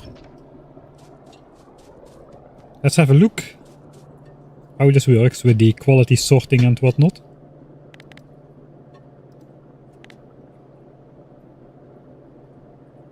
Oh, this is gonna be glorious. It's always great to switch on those new builds. Yeah, we don't have the productivity modules in Blue Science yet, but we do have some time still. Yellow belt makes the wait twice as long as red belts. Right, there goes the first gears. We're gonna get a lot of quality materials out of here as well. I'm not sure how useful they're gonna be. Especially the quality pipes. I don't really know too many applications for pipes besides engines, which are used in a lot of things. And engines were already getting in quality anyway.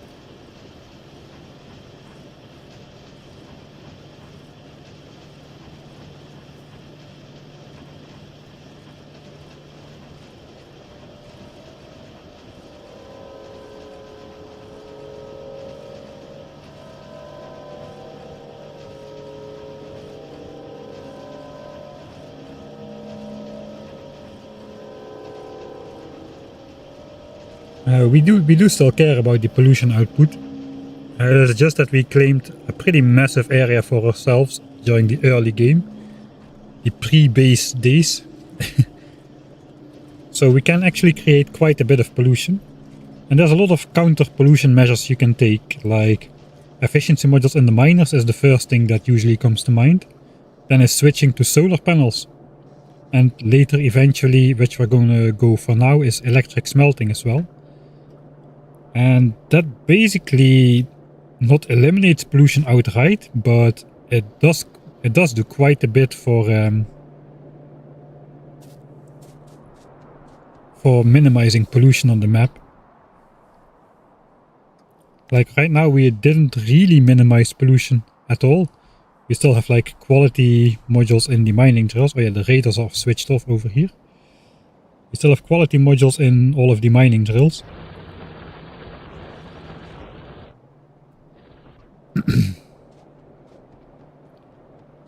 But I think after Blue Science is switched on, we're going to have to be a lot more careful about pollution, and we probably will be switching out some quality stuff for the not quality stuff. Before we continue, let's throw all the modules in the blue Skience assemblers. I should have exactly enough, so we'll know it if I missed one.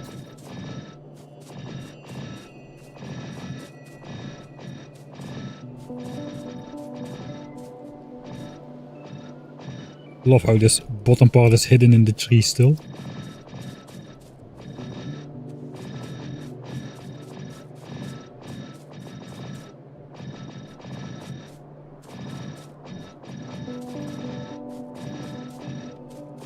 Alright, we also have slightly better discount on blue Skience and on Skience in general than in my projected numbers.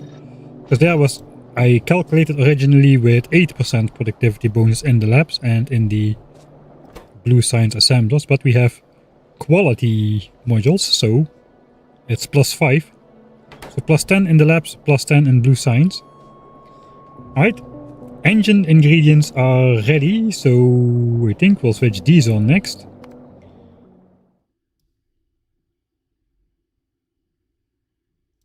Right, that was engine ingredients, this is engines actually.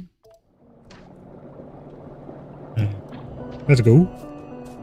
That will meet up with the steel in this. This is gonna be something. Pipes go to the right. Okay, the gears right.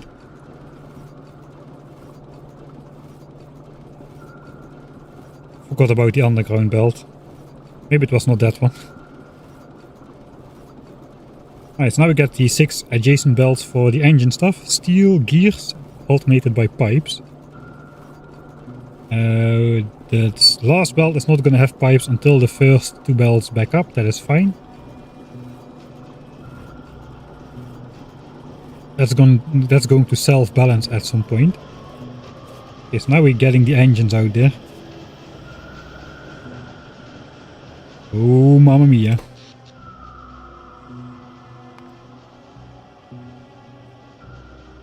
So 140, let's say 140 megawatts before we switched everything on. We did not even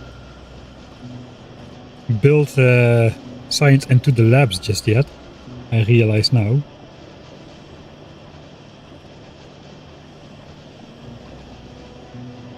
It's gonna take a while for these pipes to reach the end. Nothing has even reached the end just yet.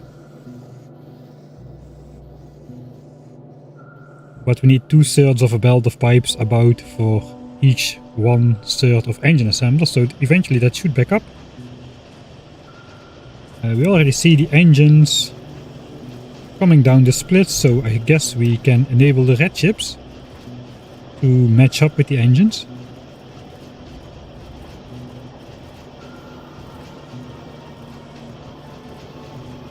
Beautiful. Oh, this is not the same order. Is that acceptable?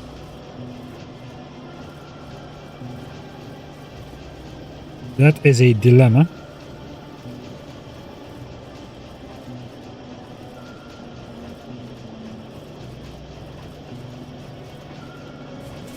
We can switch that around probably.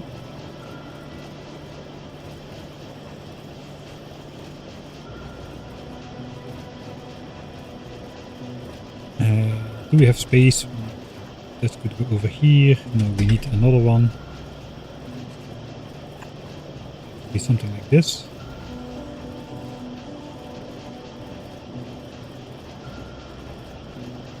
Okay, do I have space? Do I have space?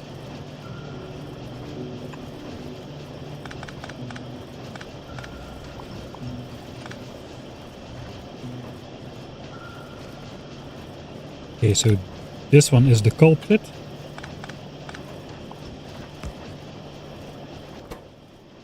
This is a bit hacky, but what else is new?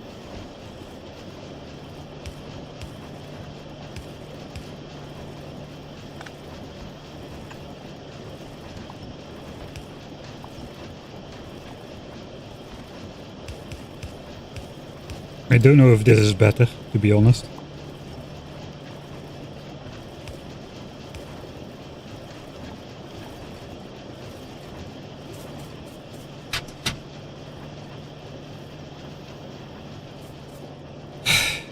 Is that better?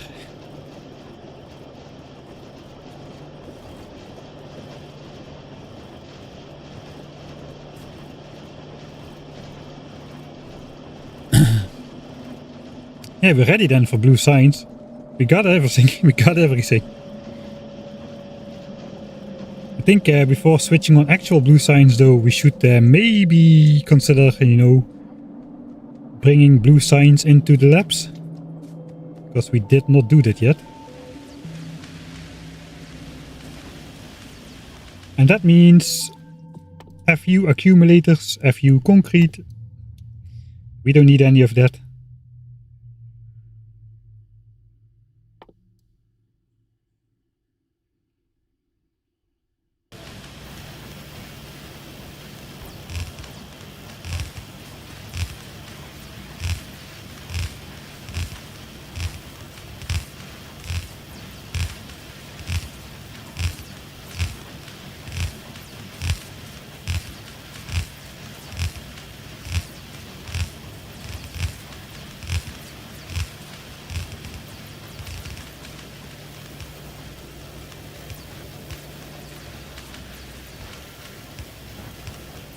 Alright, then we're gonna need a lot of inserters again.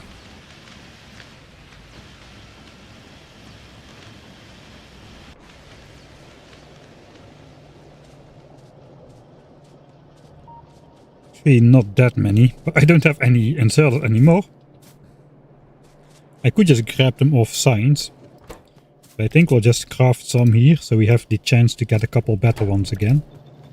It's pretty easy, just match up circuits, gears and plates. I just realized I probably do not have circuits on me.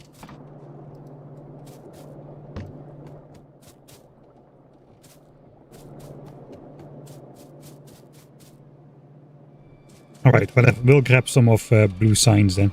Of our 990 signs a minute, we're gonna have a dent in there. So be it. That is way too chilling of a track for the occasion. Yeah, it's better. Good old first light. Always good for a victorious moment. Right. Let's see if we can do one more run. This time 63 long.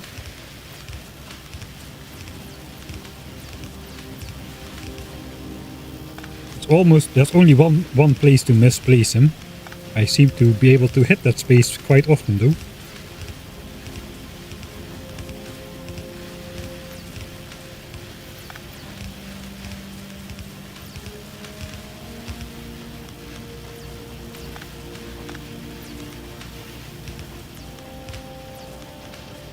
I think this one has to go to the outside now.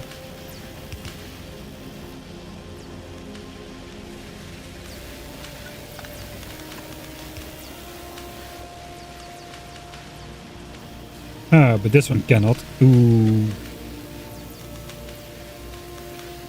Okay, so we need to do this different after all.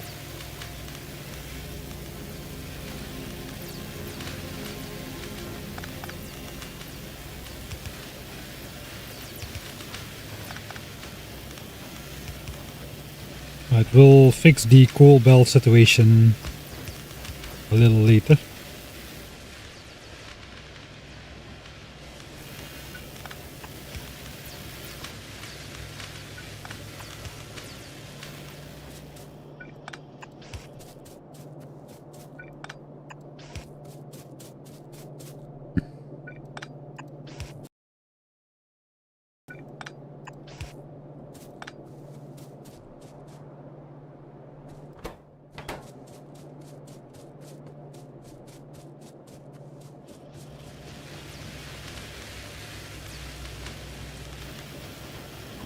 Yeah, there's no way to get the solar panels really before in time to use them to block in the biters.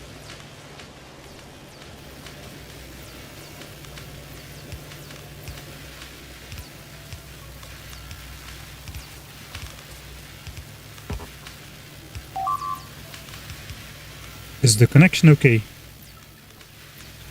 I hope. hope so. It does look like it for the moment.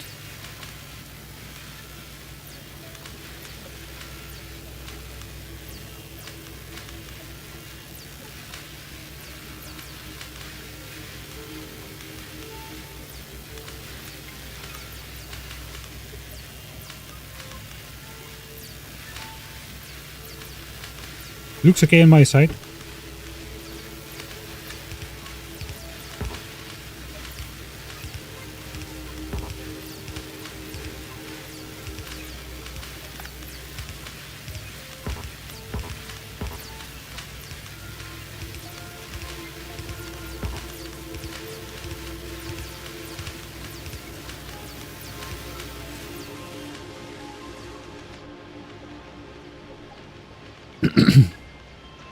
Alright, that is that for now. I don't think we really need to put blue signs in the bottom labs just yet, until we also have the good productivity modules for those.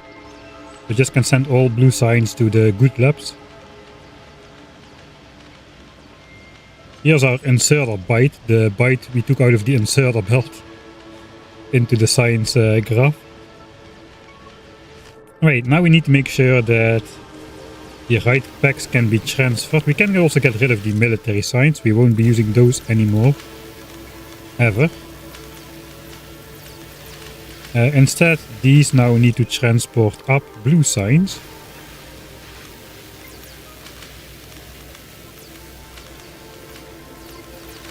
I think here it's a bit different.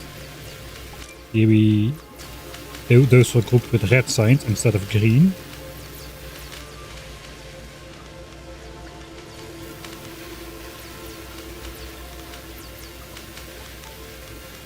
So if I now make a blueprint with just the labs and inserters.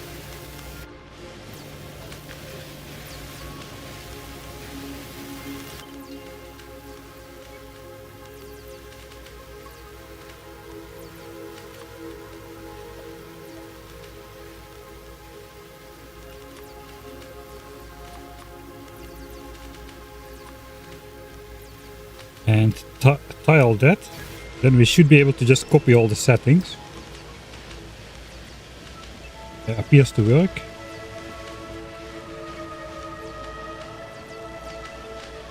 Of course, we've got an odd number of labs, so looks like we'll do the last one by hand.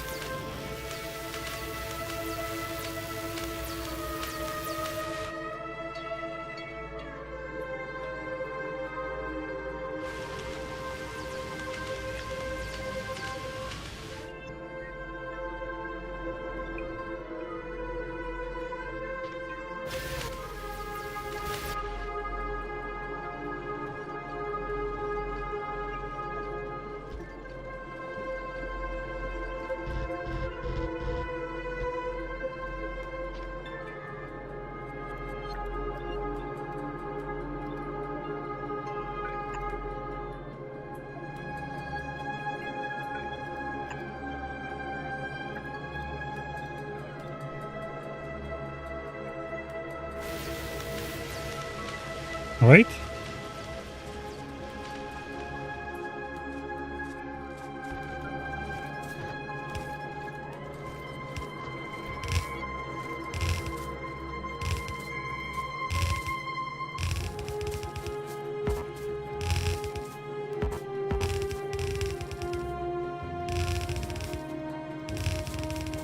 So we even have space for space signs on this belt, theoretically. I think I'm now just gonna fill this belt up with blue signs entirely.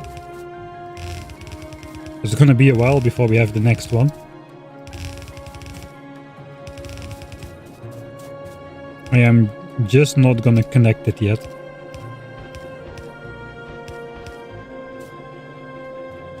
But if you do it like this, you can later rotate this from map view. Even if you're far away, you can just go in map view and rotate the belt. A new feature in Factorio 2.0, which is nice. Which is a little bit OP. Let me say it like that. Yeah, everything that is not science is hardly a factor in resource cost, with the exception of the rare mining drills, perhaps. with a mining drill costing 23 iron. If we would make those like we make engines from normal resources with normal quality mining drills, you would get like, you would need 500, 1 in 500 would be a rare one basically. So that makes a single mining drill cost like 11,000 resources. So if you want 1,000 rare mining drills, that will be 11 million iron. That is significant. But yeah, the cost of the entire infrastructure compared to Skience is negligible. So basically we are playing Factorio, except everything is 1,000 times cheaper. Easy.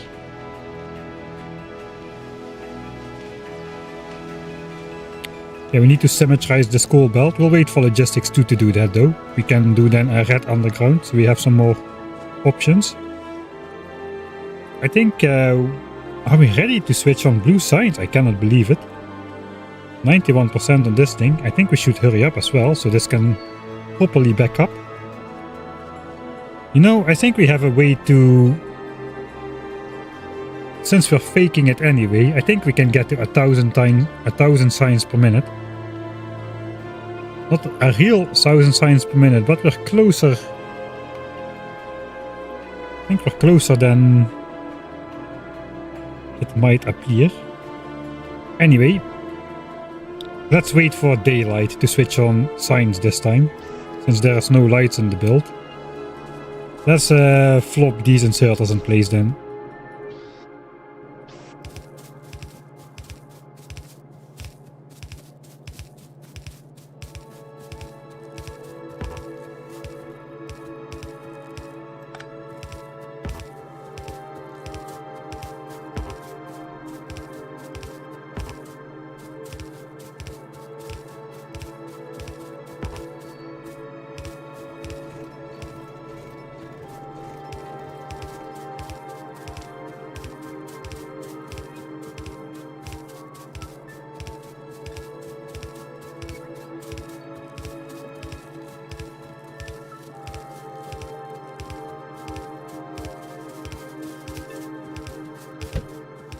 I was going for the perfect row again. We almost made it.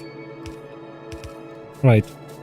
One inserter left. Okay, that one is just going to go in a random green Skience assembler. There we go.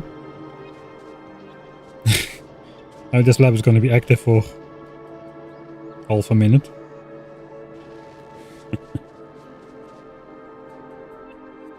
Okay then, I think it's blue Skience time. It's getting day. We're at 92% of the last technology. So let's jump ahead to 555 for the occasion. Blue effing Skience. What am I saying? Skience. And that way I guarantee I'll later won't be able to find the save if I search for Skience. I know. Every save has the word Skience in it. Alright. Great thinking. Great thinking. Right. Let it flow. We're gonna get an achievement for that, are we not? Or is it research a technology with blue Skience? Yeah, we're gonna... No, we need to research a technology with blue Skience, I think.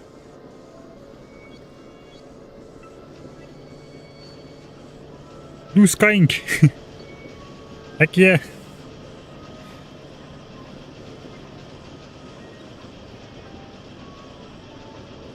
The last resource-intensive Skience pack we need to get off of this planet, blue Skience.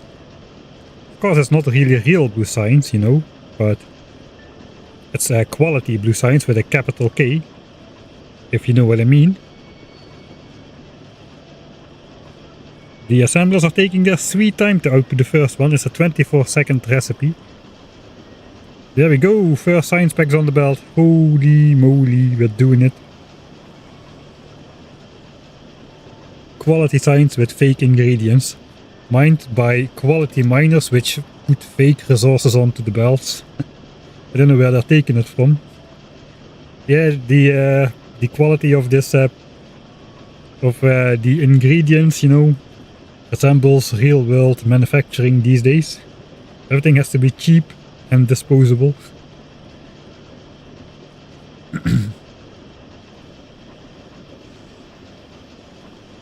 Right, let's not miss the moment that it's going to go into the labs. Eventually that should be one full belt, but yeah, it's gonna take the ingredients quite a while to reach the end of the assemblers. Very first science packs is gonna be inserted.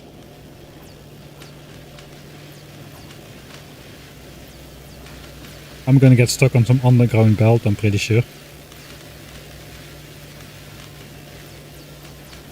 Yeah, there we go. There we go. Blue Skience. We got it.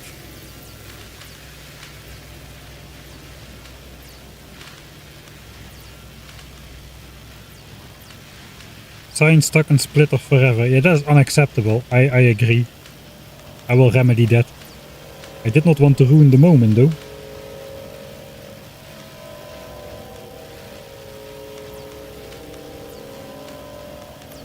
Is there a reason why we are feeding red chips from chests and not the actual assemblers? No. No reason. No reason.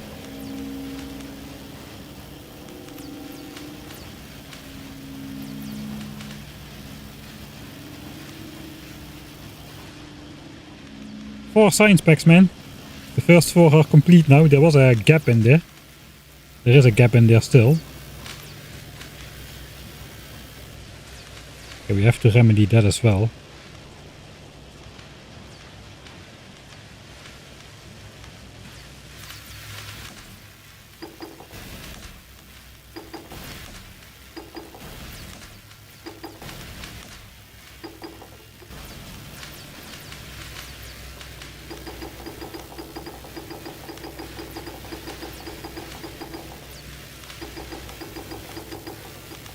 We have to make it fake. We have to complete the illusion. The illusion that we have everything on this playthrough.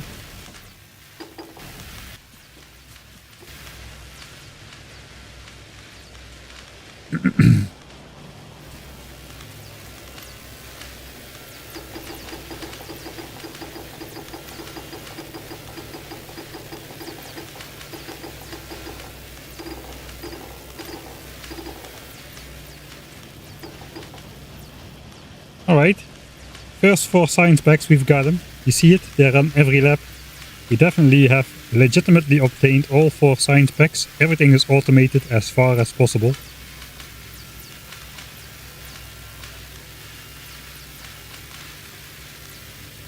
I think we will research construction bots here.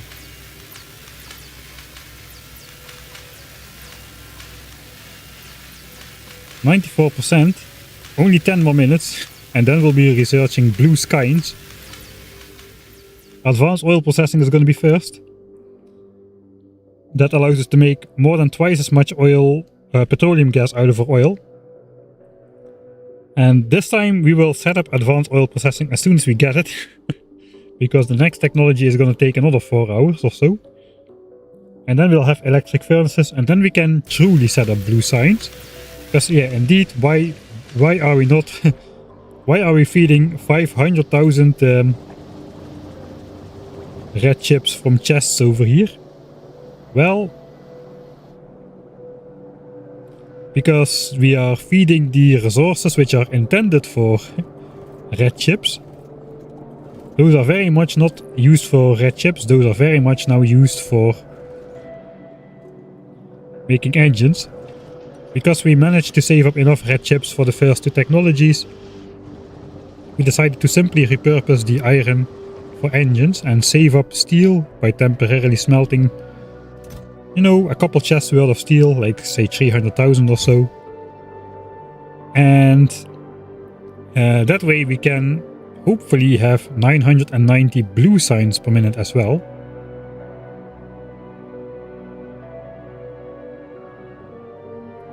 For the duration of those two technologies. And then we can actually set up actual electric furnace smelting from the get-go. Kind of thinking we can take this resource over here, which is guarded by even more biters, or was previously guarded by even more biters. It looks like it is night time. Okay, it's switching on.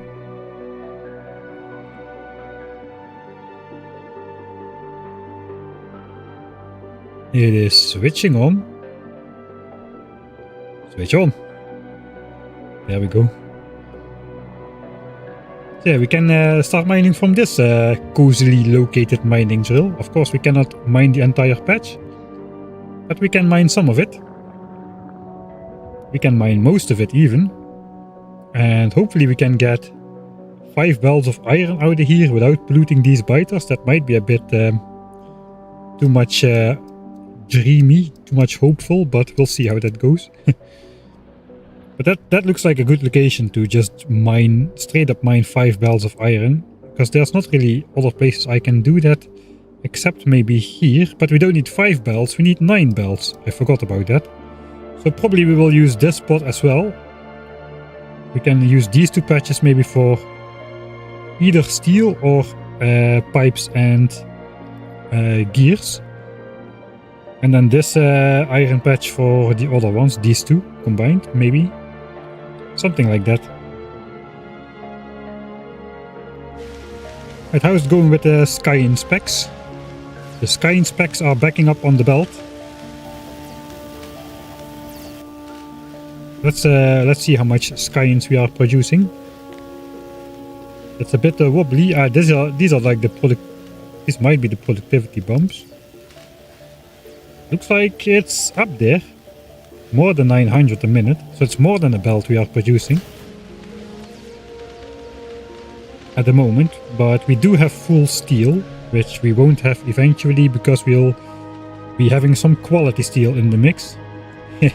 Let's look at this contraption just for a little bit. Let's watch it all flow, including the blue signs outwards, I suppose.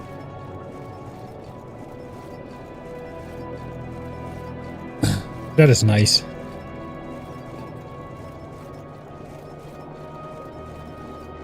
You know, I think this is not fitting. It should be imperfect. It's a quality stream after all.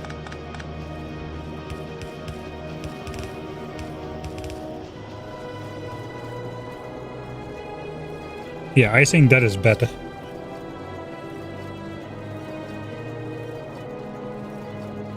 Exactly not 100% right.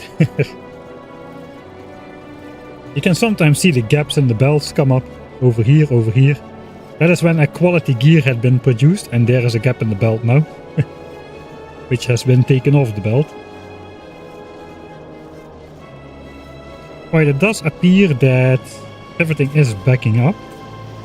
Are all the Skience assemblers active? It does appear so. Things are backing up all the way to the end.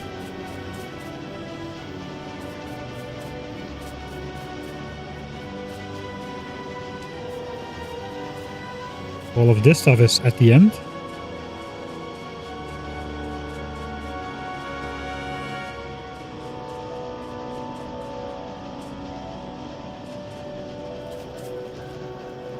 Output full. Okay, we just simply cannot output because we are not using all the engines. And that's good. It is a little bit overbuilt, but that is good. We do want this to back up. I suppose everything is backing up because, yeah, we're not consuming the blue signs. Haha. Genius.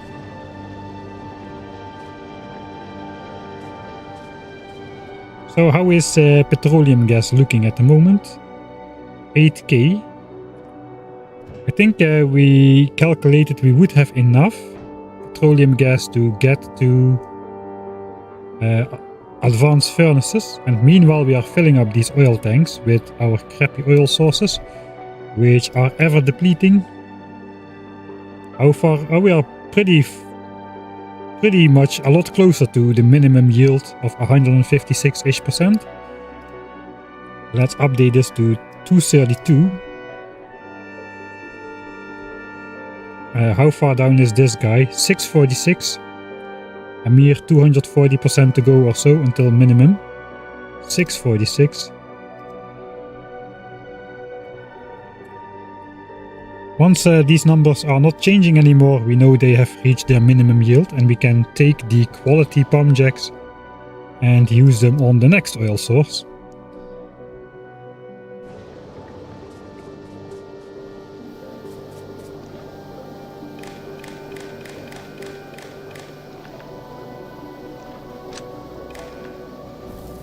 Oh no.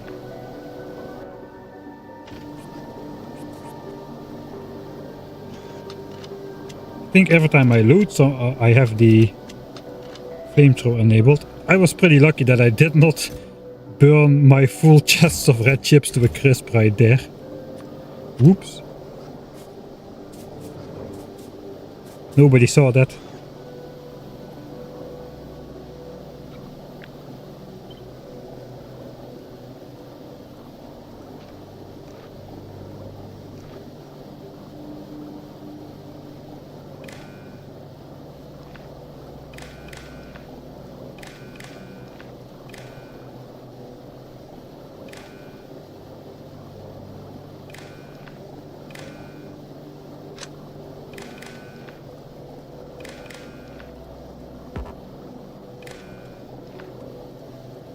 Alright, so now we can see in the mouse over as well as on the network how much circuits there are still in total. 443k.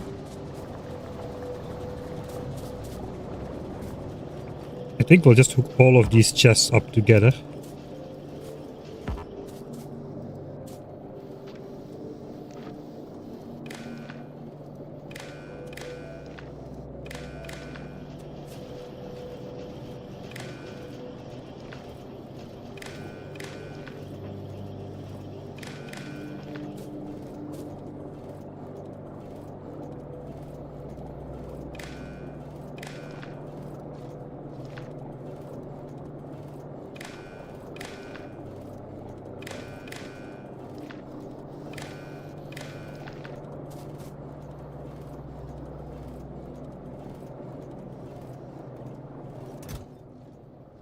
Alright, pipes, gears and engines are all on the overview here. So you can easily see how much quality stuff we have in here. In 99%. It is time. Let's go to the center. And let's hope that we have enough power. 200 megawatts already.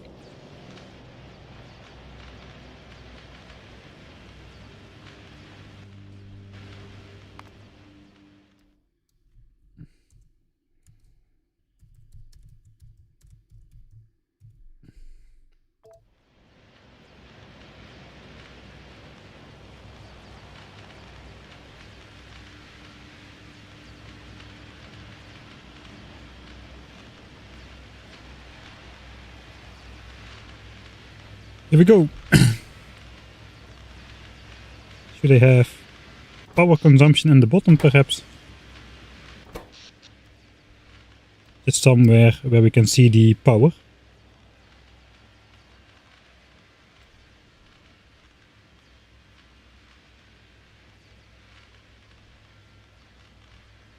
"20 seconds until blue signs." There we go.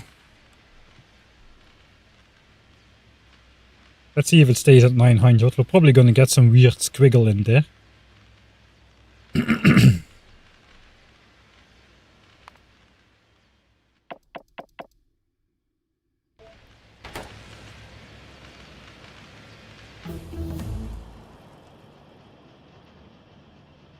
Changed my mind.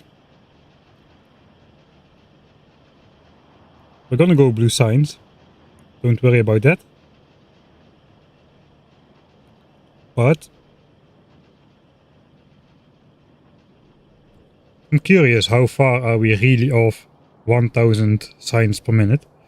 For that I need to make sure all the labs work. So the thing is, for 990 signs per minute, we need 500 labs over here. We have 504 though. That is like less than 1% more, but it is a little bit more. That means we should be able to do 998 signs per minute, I think. Almost.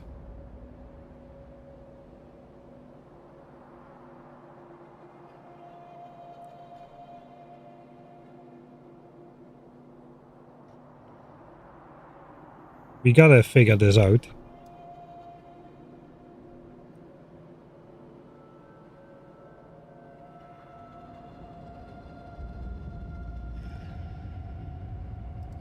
Alright, I'll fumble around a bit with calculating. I cannot show that on stream because I don't have that set up. I cannot do that in the calculator. We have to... I think there's a not too high number of rare quality productivity modules we could use to make it look like we are doing 1000 signs per minute if all the labs are active. And all the labs can be active for quite a long time, I imagine, if we start with backed up bells of resources. Because we only have 4 labs more than that we can produce signs for. It's gonna take these bells and these internal buffers quite a long time to empty out, so we can probably have a higher signs per minute count. I think everything is properly backed up now. Okay, no, this is still going. Oh wait, we're gonna get these two fill up as well. How is blue signs doing? Blue signs is almost entirely backed up, so that is good.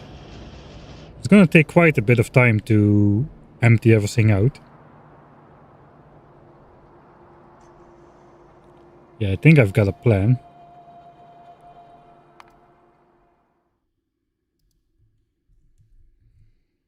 Can we fake 1000 SPM? Then we would have a true 1 signs per minute base, if that is possible.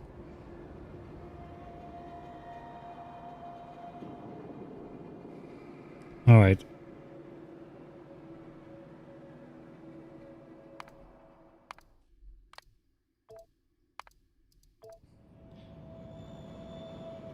We're gonna research a blue technology, so it does not really matter that this stuff once can alternatively flow in here, or does it? Let's just let it fill up as well. Alright, here's what I'm thinking. Normally you need 450 labs to consume 900 signs a minute, but our labs are research speed 0.9 because of the productivity modules, so we need like 1/9 extra labs. So we got that. We got 50 extra labs. That is 500. But we got 504. So if 500 labs can research at 990 signs per minute,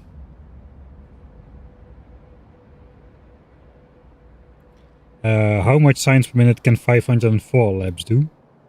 Let me just quickly plop that in some calculator.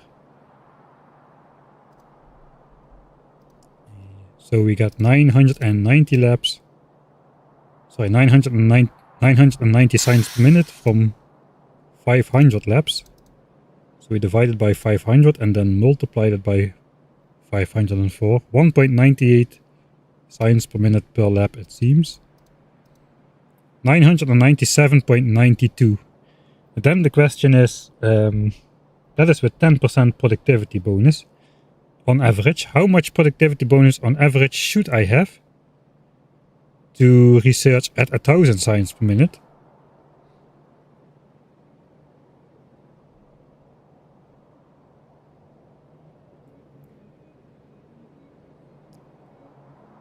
Alright, it's night time. It looks like a good time to switch on the labs. Let me fumble around a bit in the meantime. I think this is also pretty much backed up now. Okay, here we go then. This is the time. Blue signs, advanced oil processing, and followed by electric furnaces.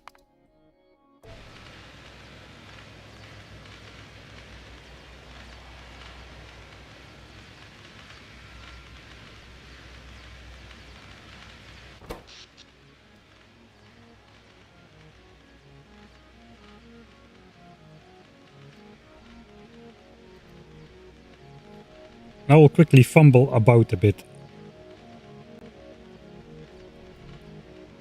See if I can figure that out. I think we just need a handful.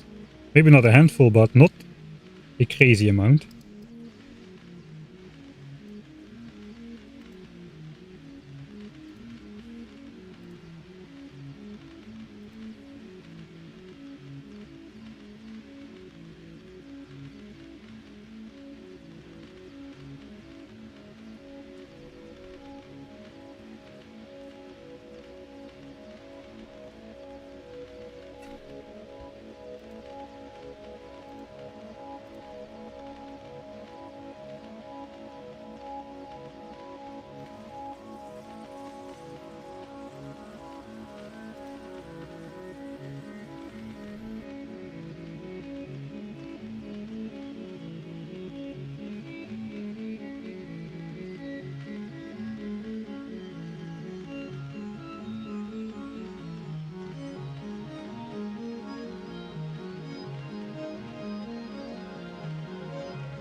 Alright, I think I figured it out experimentally in Excel.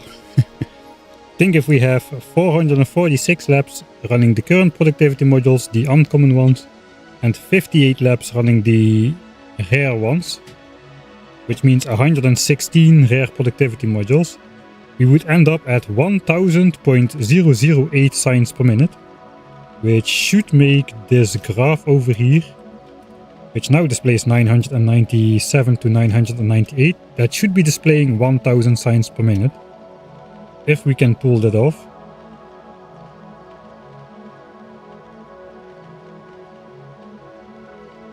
We could have a true, real 1000 signs per minute base, very real, copyright trademarked and everything. Yeah, it's just, it's only 1000 times signs cost. We just hand inserted, handcrafted, hand-fed military signs and hand inserted it. 50,000 signs packs in the labs, no biggie.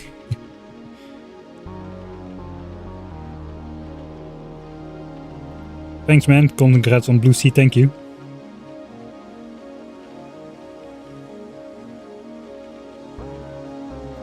Okay, power is slowly going up. Everything is slowly switching on as stuff gets less and less backed up, I imagine. So only like 1/3 of the blue signs assemblers are on yet. That is just gonna increase now. I wonder what the total power draw will end up looking like. I think that is gonna like go up pretty steeply.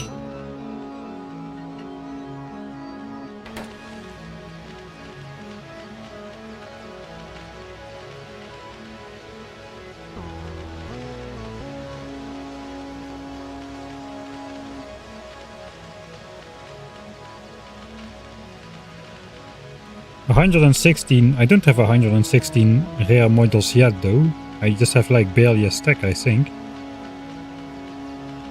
So I would have to sacrifice my good stuff to make those. Is that worth it? Is that worth it to have here a nice round figure of 1000? I think you betcha it is. I think we're gonna do that. How long until advanced oil? An hour and 10 minutes?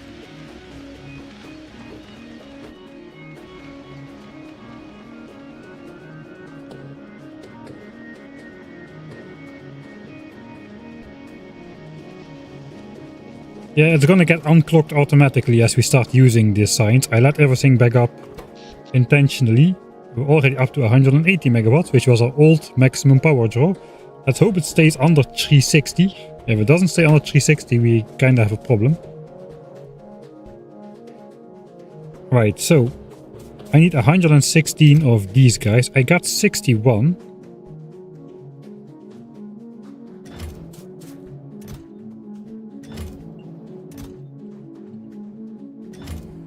Let's think ahead a bit. I would need another 1008 Mark IIs for these labs eventually.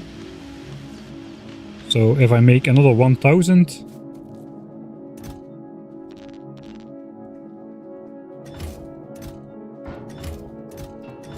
another 1000 modules would require 2500 green chips and 2500 red chips, and I don't have that many at all, so we cannot really make those yet.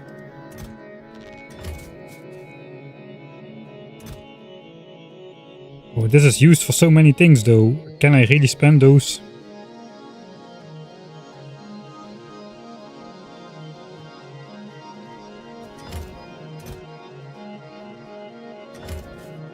It's not that much, is it? We've got 61. I need 116, so we need 55 more. 55. This is 40.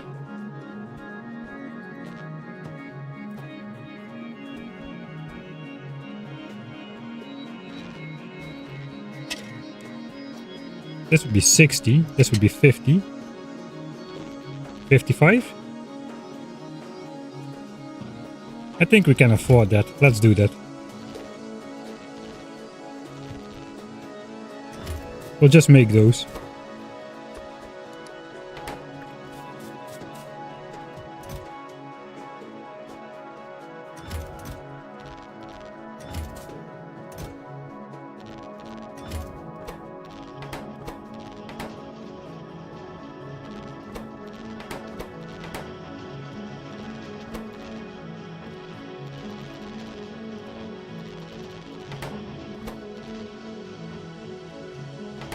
And then we have 1000 signs a minute.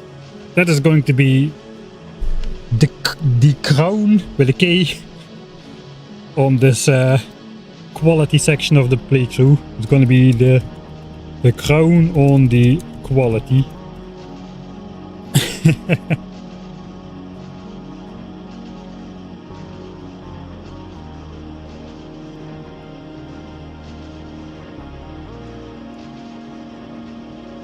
Alright. I think if we get that number, the 1000 signs per minute, I think that's where the playthrough is gonna end. Or the stream is gonna end. We're gonna get the 1000 figure up there. And maybe we'll see how long it stays. Maybe not. Maybe it will stay there until the end of the stream. Because the 998 signs per minute is also fake. It is 990. It's only 998 because we let everything back up and the 4 extra labs are now active all the time instead of some of the time. And that is not really gonna stop soon.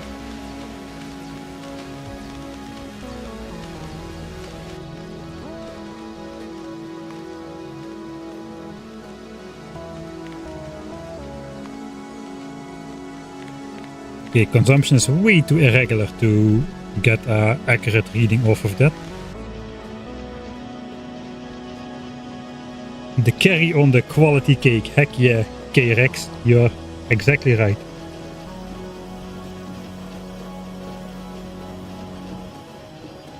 There's engine on the belts without the reds. Oh really? Oh yeah, I see it now. Ah, I know how that happened. You know how that happened. I know how it happened. Everybody knows how that happened. Let's see if we're still in time. I switched around the bell side of... Okay, this is still backed up a bit, so we might be in time to unclog this. I switched around the bell side. That was not very smart. Now we got all these engines laying on the end here. Where there should be engines and red chips. Thanks, that was a very sharp eye again. And I immediately dismissed it as...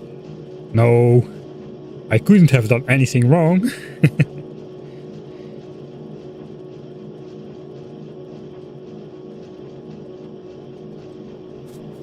Okay, I think that is unclogged now.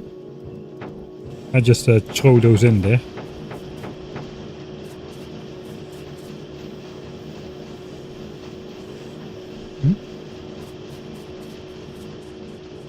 Alright, that will hopefully catch up before this. Yeah, that we have the backup until over here, so that is fine. Well, on the positive side, look at that, 14% already to advanced oil processing with our 998 signs per minute. 99.8% of a 1% signs base, or a 1 signs per minute base. 99.8% of you won't believe how much signs this base produces. I want to get the, yeah, that is definitely a great use of my painfully accumulated rare red ships. Get this number from 998 to 1000. Only costs us 116 rare modules. Let's see if we can do it. How am I gonna mix that in though? 116.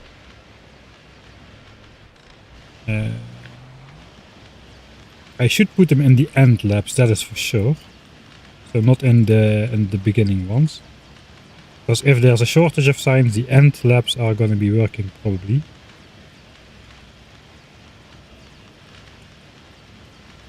Everything except 5. Okay, I think I know what to do.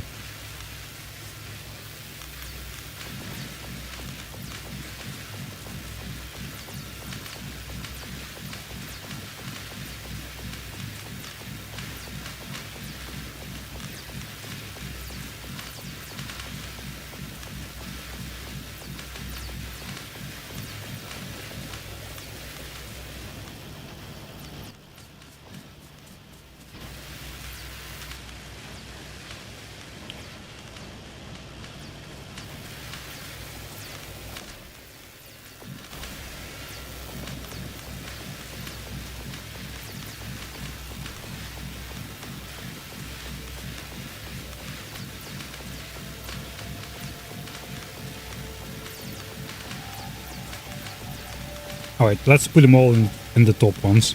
I was gonna put some in the bottom ones as well. Alright. I think that's good. So, moment of truth. I don't know if the number immediately updates. I don't think so, actually. Yeah, it takes the average of the last... I don't know. The last... how much? I'm scared to do the mouse over now. If it doesn't work, I will have wasted all the resources. Give me 1,000. 900. Oh, there it is. 1,000. 999. 1,000. Tell me that's gonna stay in 1,000 after some time. Worth it. Worth it. 1,000 signs per minute base. Achieved. Finally.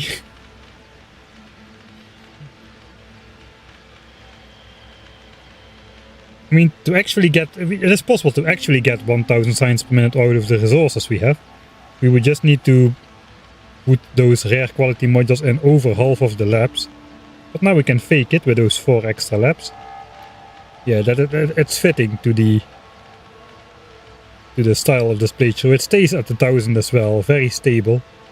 Extremely stable, very legitimate, completely perfect 1,000 signs per minute base. No questions asked, especially not by all of you. Just look at the number. The proof is in the number is the proof. And that way we can go around in circles forever. 1 signs per minute achieved.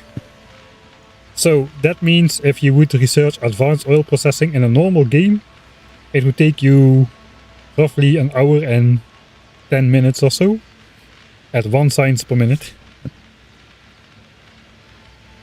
Wait, I'm overthinking this. 75 signs at 1 signs per minute should take 75 minutes, right? It is actually very simple. And now it becomes actually very easy then to calculate how long technologies will take with our definitely very true 1,000 signs per minute base. Now you just need to keep 1k SPM until game is over, no problem. This number can be 1k every time. If you know, if a lab starts not work, we'll just have like a 1 minute break in research. That will back everything up again for the next half hour or so. The mod is smarting. What do you mean? The proof is on the screen. The computer has calculated we are doing 1,000 signs a minute. I don't know what you're all talking about. 1 signs per minute megabase. Yeah. How many texts remain? It is not about how many texts remain. It is about how many signs packs those technologies are on average. The average price of a technology is gonna go up now pretty quick. We get a little bit of slack early on. Alright, I'm gonna save here. That is it. 1,000 SPM. Heck yeah. Believe in yourself. Etc. Let nobody tell you otherwise. We can do it. Just handcraft the extra bit of science. That is actually tempting. I could just be handcrafting science all the time, you know, and just... How many signs per minute would we get out of that?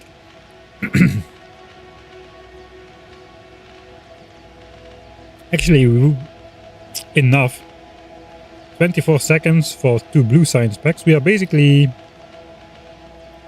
at 990 signs a minute. No, we cannot do that.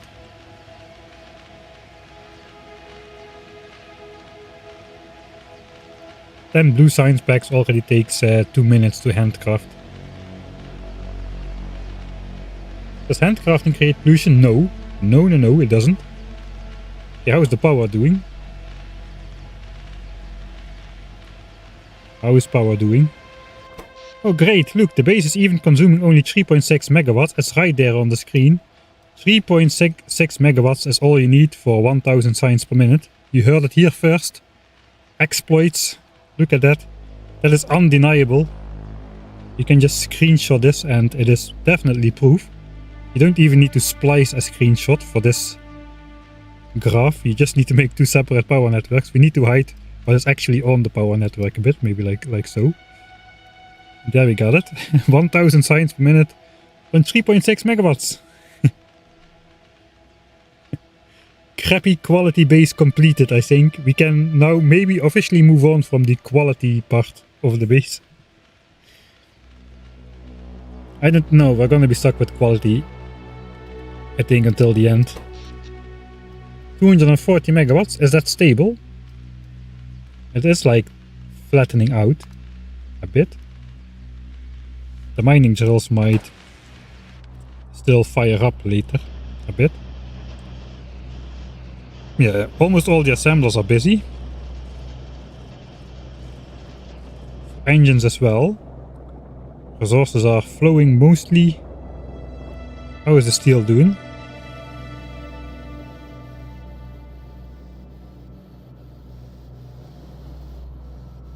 Right, yeah, so I was afraid of that. We will need to like hand balance these chests a little bit, so resources go on both sides of the belt enough, because we don't have enough inserters putting steel on the far side of the belt here.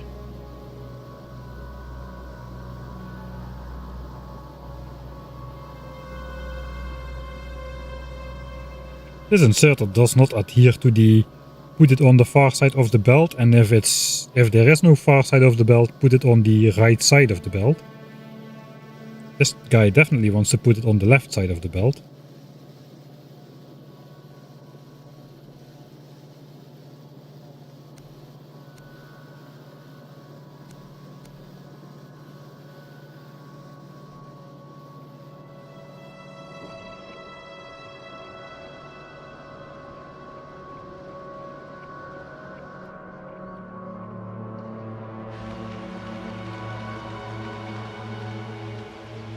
Still on 1000.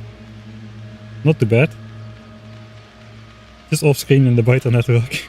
Hamster was generating the power. Yeah. For Raiders research.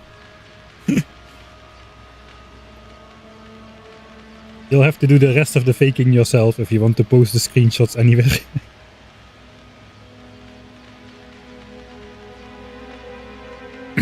Yeah, I'm thinking about like unlocking both Vulcanus and Volgora and just getting both of the sets of special 50% productivity included, 50% resource drain mining drills, etc. To unlock those straight away.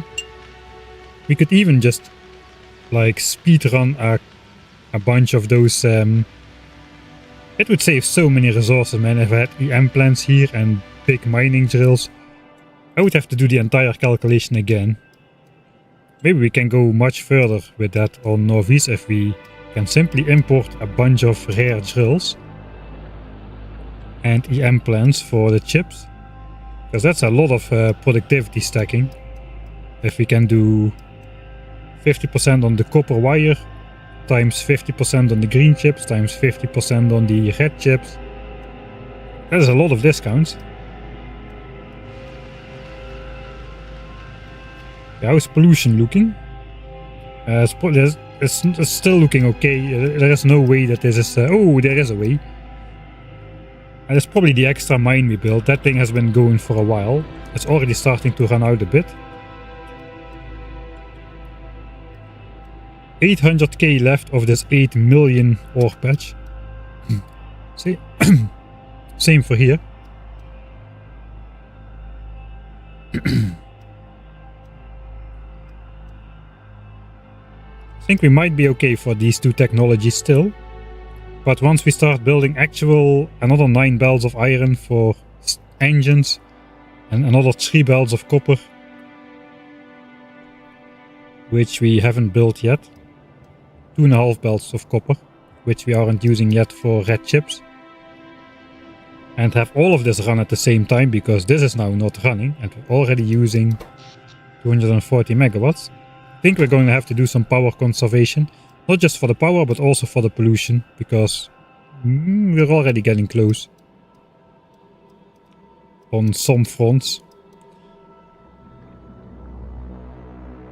We're like 2 chunks away from polluting the biters. Maybe 3. The copper mine is not gonna do much.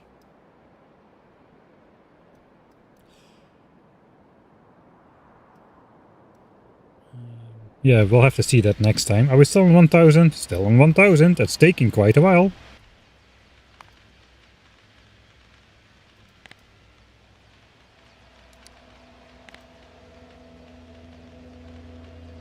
It's on 1000 for a good 10 minutes. 998, 998. Here we switch to 1000. Yeah, about 10 minutes ago. So it's definitely good for 10 minutes then. 10,000 signs in 10 minutes. Yeah, 1000 signs per minute, exactly. Undeniable.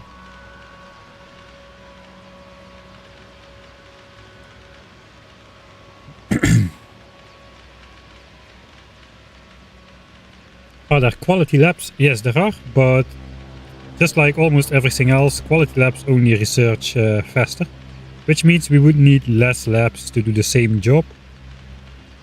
But I'm not sure it's gonna be worth it, especially because this fits so nice on the screen. How could I possibly shorten this? It would look a lot less epic.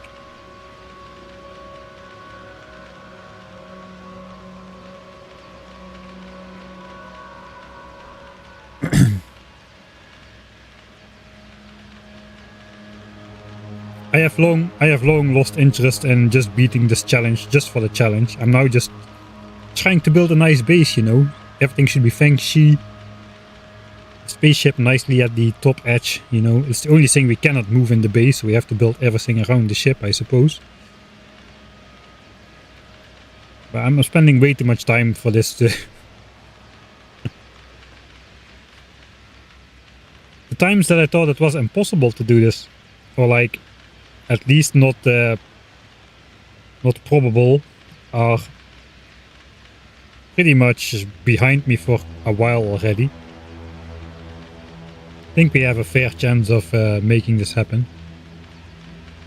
if we would just go straight for it. So we'll see. Yeah, I think we might introduce some other challenges on the way still to make it hard again, because right now all the strategies are in place, and now just the fortress needs to hold for the time that it takes us to get through the rest of the blue technologies. After we build steel and have true engine production from the steel, we are just basically a couple of mining patches and a couple of smelters away from having actual 900 signs a minute, or 1000 signs a minute. 1000 quality signs a minute.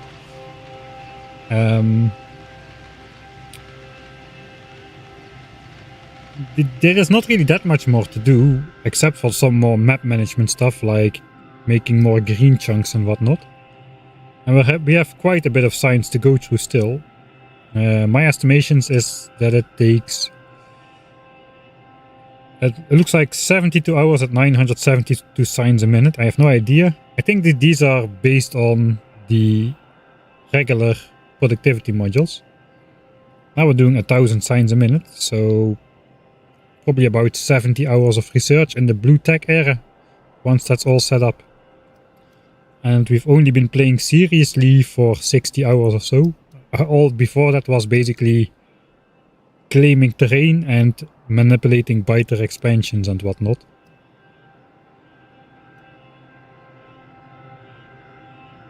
So we definitely have most of the resources still to burn through. 4 million blue signs. Yes, like 120 to 130 million resources there are still to burn through just for signs. If we look at everything we mined so far, we're up to about 45 million iron and copper in total. That is what we have mined.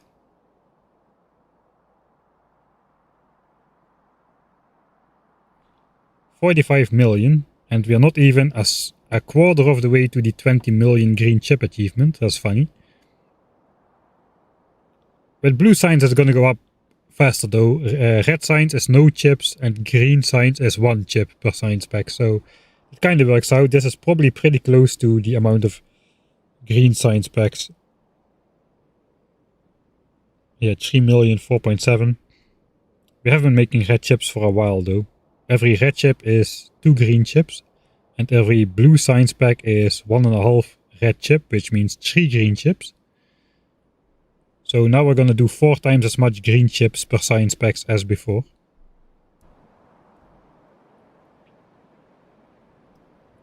But yeah, we still have most of the resources to burn through lays in front of us still. In terms of raw science, how much did I burn through? I said 3.5 million. Yeah, it's about 35 million. About 35 million ore went into science.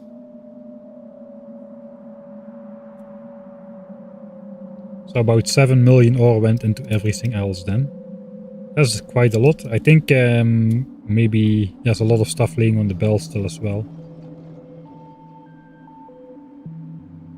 But yeah, the real resources burning still has to commence. And we're going to have to tap into many more of those distant resources. How is it going with our favorite distant resource? It started at 24 million dispatch. We started mining this a whopping 27 hours ago. We've been mining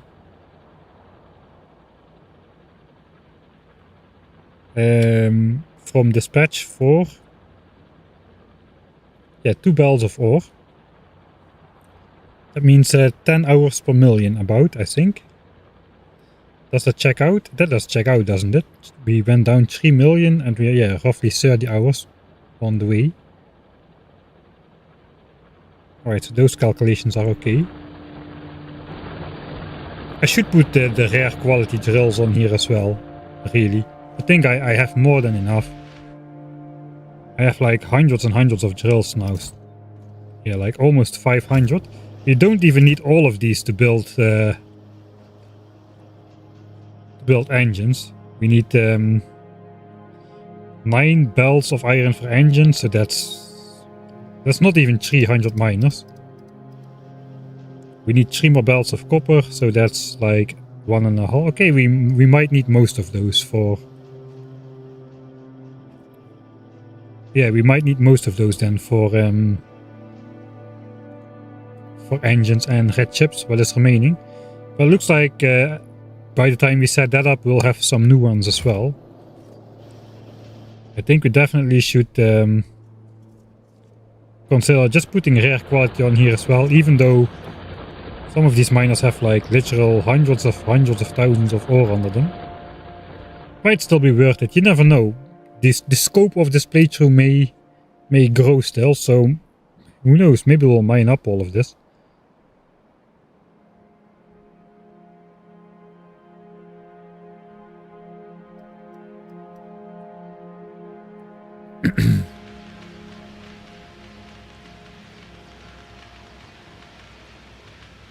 Do you plan to produce most signs on Norvis?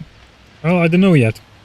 Originally I was just gonna get off the planet, and by the time I would leave, I would have, according to the original plan, I would have barely have enough resources to get off of the planet.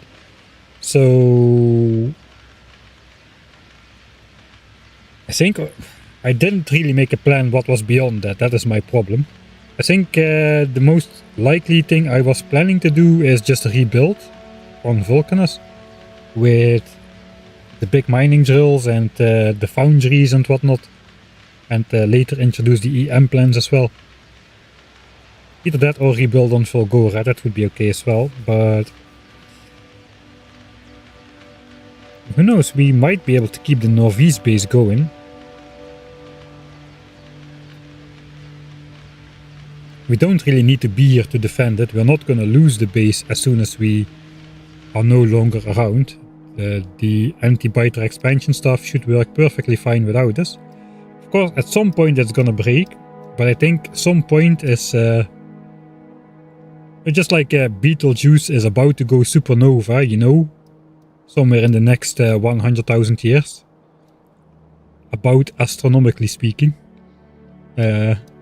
Someday the byte expansion wall will break. There's a tiny chance that it will happen in the first couple hundred hours, but there's a much larger chance that we might be good for thousands of hours. Who knows? I don't really know what the chance is.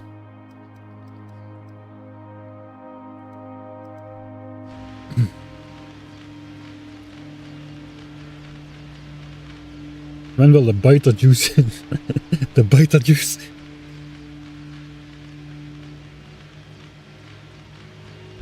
Maybe maybe I need to redeem my new player experience and just import everything to Novice.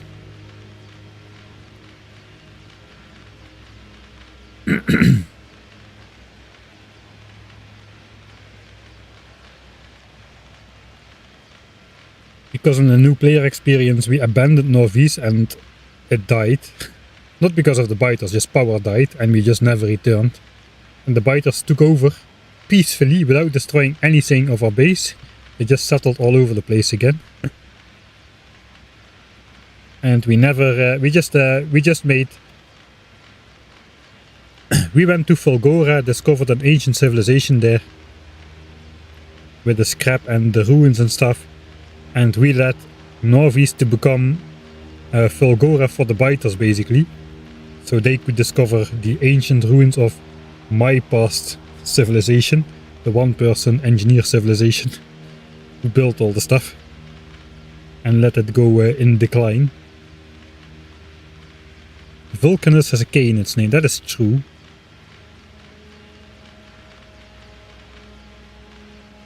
Fortunately, Kleba does not have a K in its name.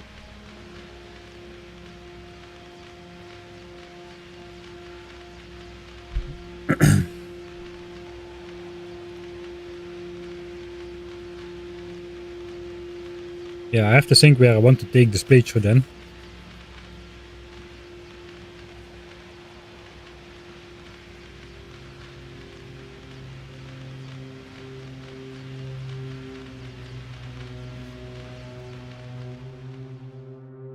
Something's cooking.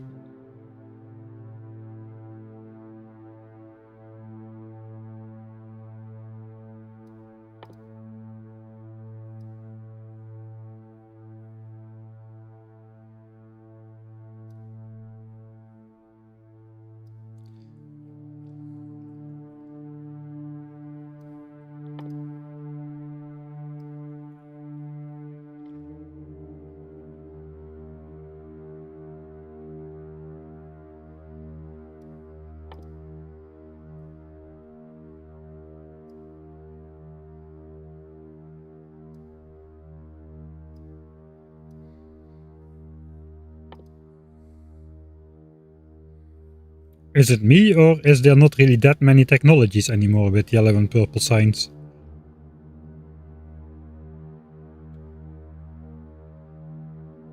Without introducing the new planetary science pack, I mean.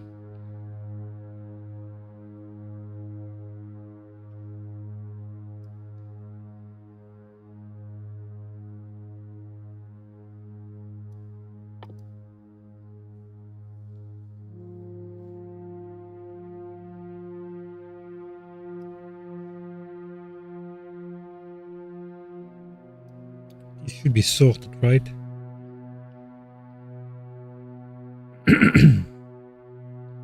Okay, what we got on purple signs? 1, 2. Okay, some of them are expensive, but there's not all that many. Some of them are really expensive.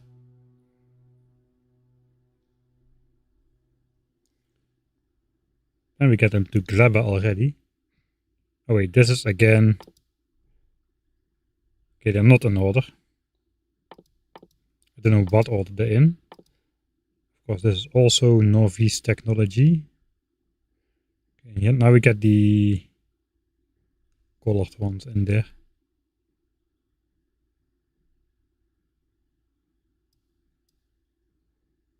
I might have a new idea.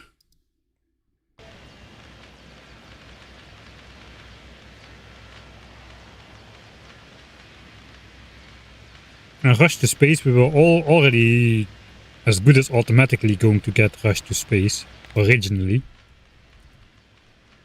Research a technology using another planet science pack before unlocking production or utility science packs. That was the plan all along, I suppose. Just get off of the planet. As an automatic even.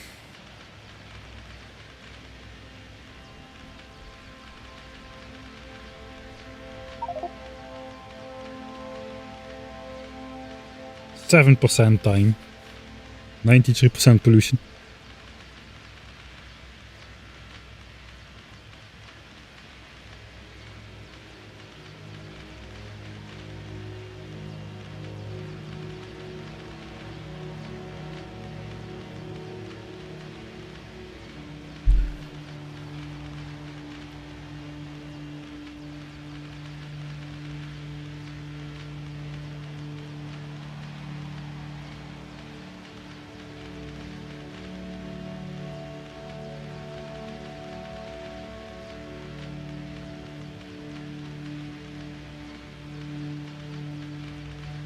Is it possible to set up stuff on another planet remotely? I think you do need to physically travel there the first time, right? To actually unlock the servers and whatnot. And put down roboports and everything. Yeah, you need to build the cargo landing pad and a rocket silo. Or at least the cargo landing pad and some bots and stuff, I think. The cargo landing pad does not function like a roboport, right? You need to have actual roboports around. You have to go there first.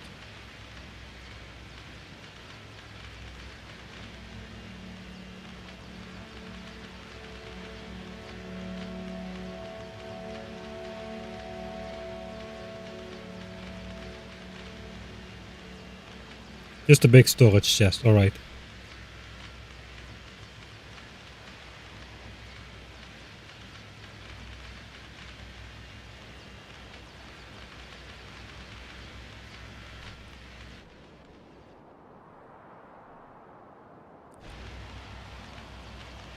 Still 1000? This is actually holding up for longer than I thought it would. Yeah, looks like we capped out. This is now stable. So I don't think we'll be using much more until we actually have the rest of Blue Science completed as well.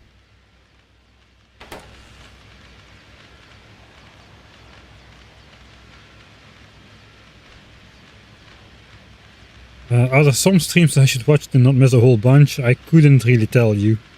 There's probably a couple good sections in most of the streams.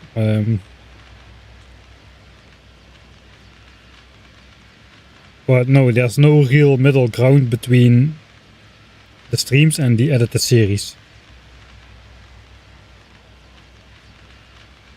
Is there streaming for tomorrow? I don't think so. Yeah, I was streaming today instead of tomorrow. It kind of depends on the weather. It should be a good day, or like a good day for the second part tomorrow. Which means I won't be streaming. But, you know, if everything falls into the water, then I might.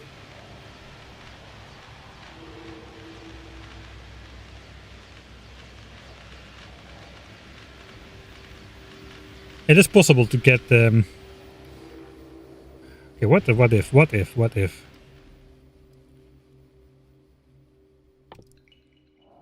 if we go to Vulcanus?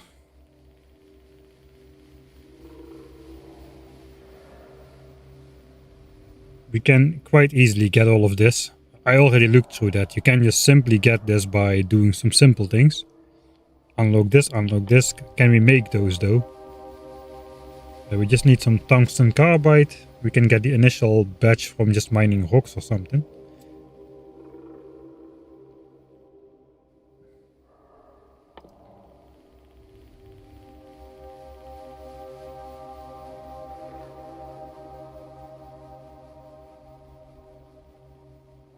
The problem is going to be getting the rare tungsten carbide if we want rare big mining drills.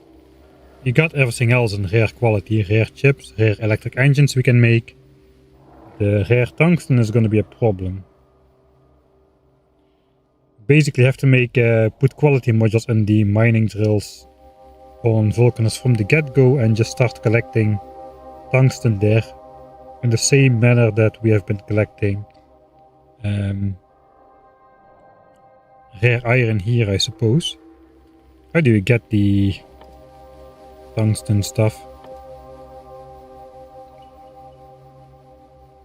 There should be a recipe for that, right?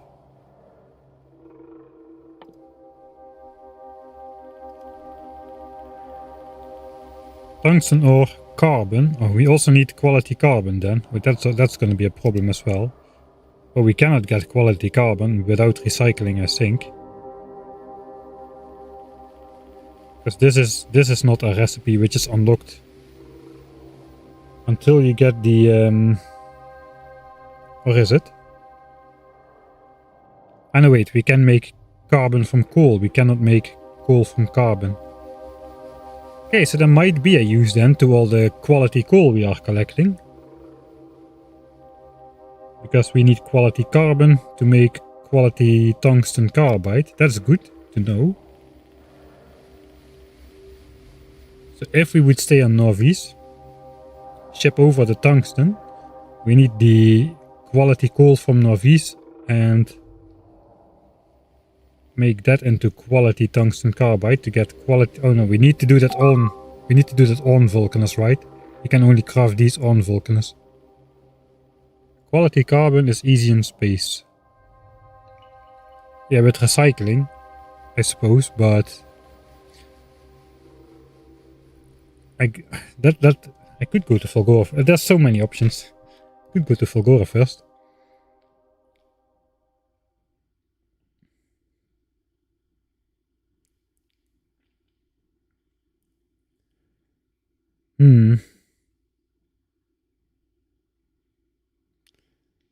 We cannot really do Fulgora remotely, I think, because you cannot expand Roboports like you can on the other planets, right? Not until you got the super heavy landfill thing. What is it called again?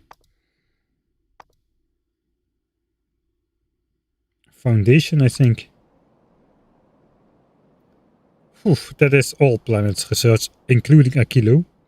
That's not gonna happen anytime soon.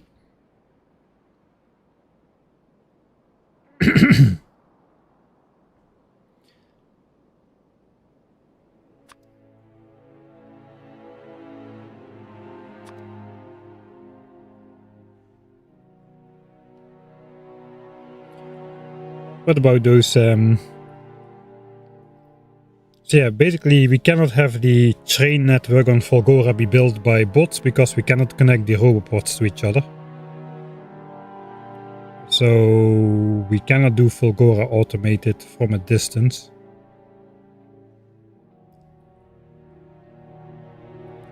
Vulcanus though, we can.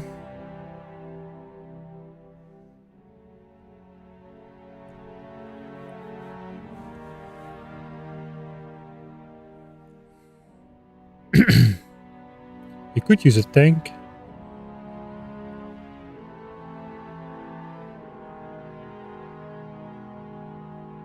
Oh, I forgot about that. Tanks and stuff can have Roboports now as well.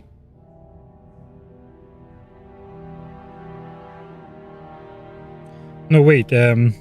Is there a solution now to...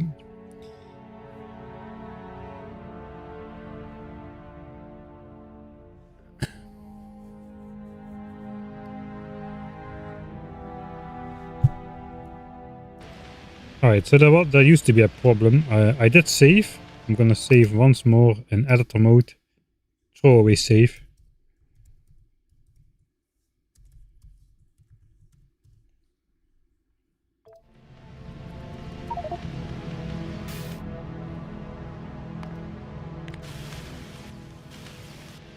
Alright, I have never played around yet with the new vehicle inventory grids. Equipment grid. So there used to be no way to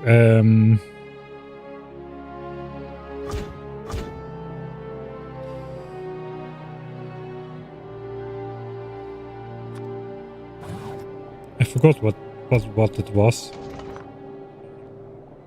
Alright, suppose you have a tank and the tank has like a roboport and like personal construction bots and whatnot.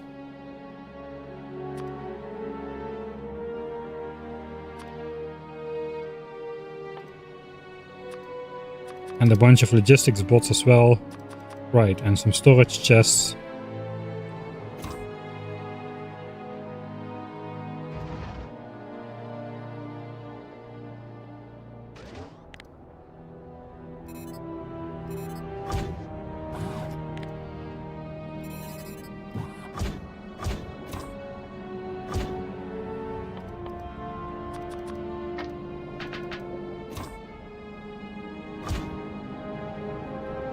How do you even drive remotely? From the map view?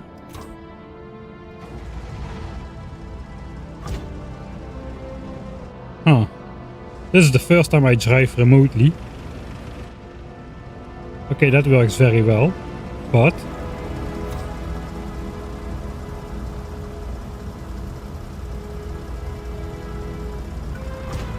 alright, I can get the construction bots to place these, right? Can I take stuff out of the tank with inserters?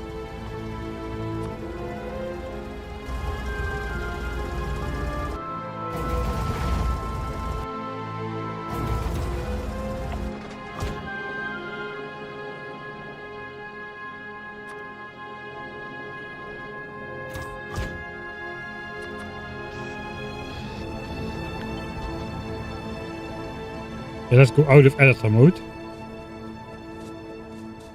I'm on a different planet. I'll hide behind this rock. I'm not here. So there used to be no way to put logistics bots in the roboports or to put stuff in here from a Spidertron. But can we do it with a tank?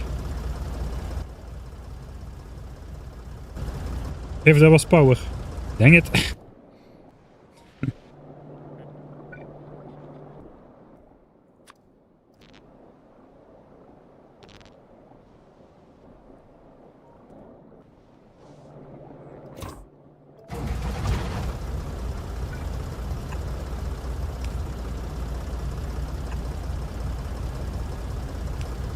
Oh, yes we can. Alright, then we can set up logistics networks remotely now. Because Spidertrons do not interact, or at least did not interact with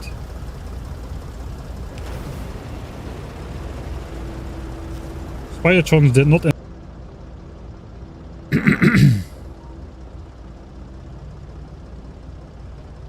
Okay, and then we can build a rail network with like remotely driven vehicles. And we can even do it without elevated railways if we just move the tank around.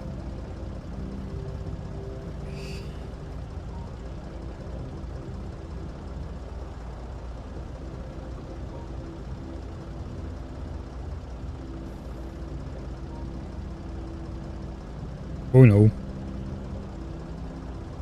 Ripstream.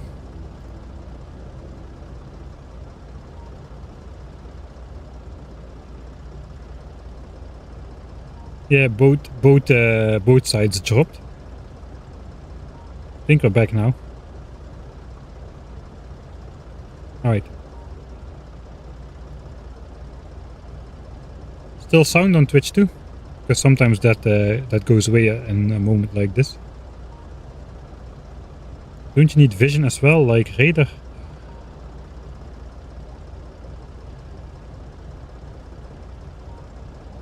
Yes, I think so. Did roboports have radars integrated now, right? I think roboports now are radars as well, like tiny radars. Or am I tripping?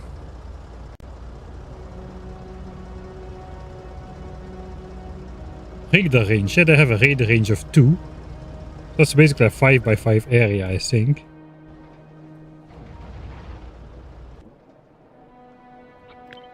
So if I would put this somewhere where I have no coverage, like say here, because I disabled my radars there, I would be able to see that area, right? Yeah, the roboport is revealing that. Here we got a radar, let's disable that then.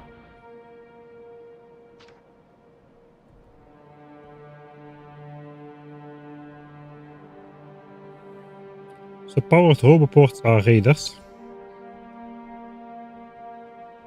But then again, powered radars are radars, so... I think we can build like blueprints in the fog of war, right?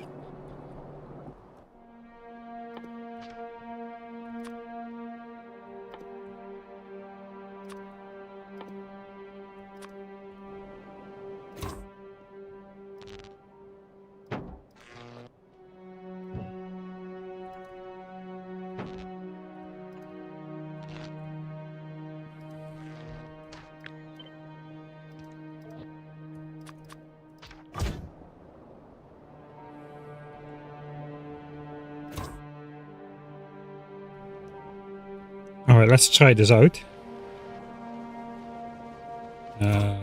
Drive remotely.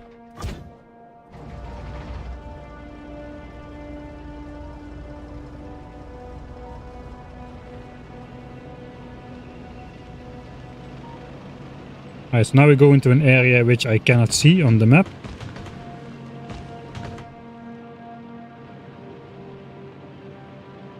I will be driving into the fog of war, right?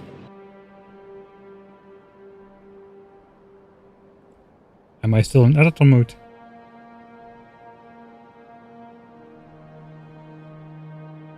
I was still in editor mode, alright.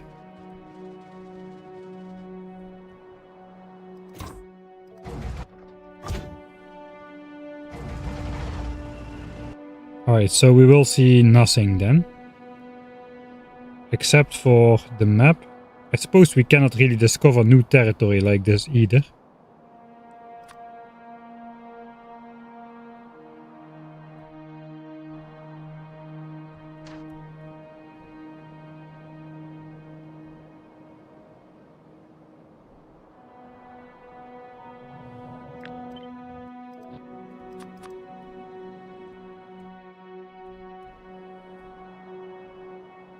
There's my actual inventory.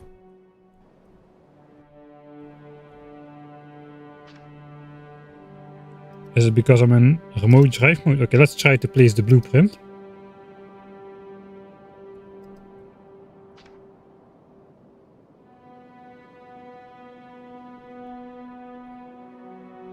It might be night.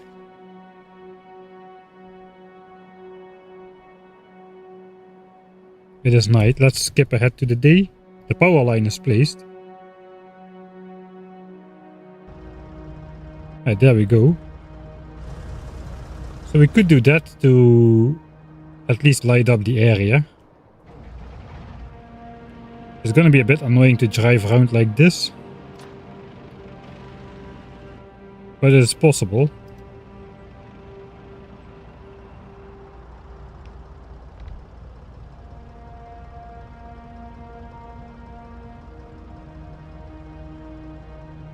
We can just continue on. Let's unleash the spitters.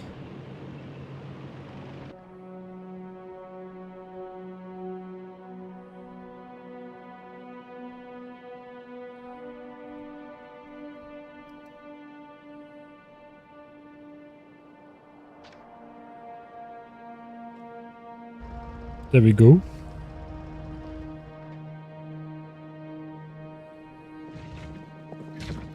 There's the guys gathering for the attack now. Alright, so there are options then. There are options to do everything remotely, even on Volgora by driving around with a tank. The question is, do the demolishers care about tanks or not on Vulcanus? They don't care about the player walking through their territory, but do they care about vehicles? driving through that territory.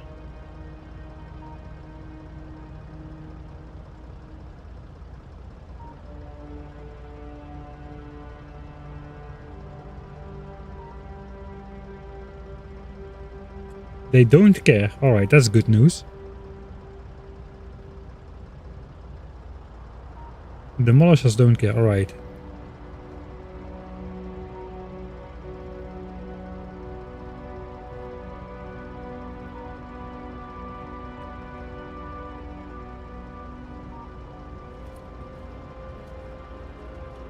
They do care about buildings placed. Alright, that makes sense. Tanks are not really placeable buildings. Okay, let's deconstruct this raider.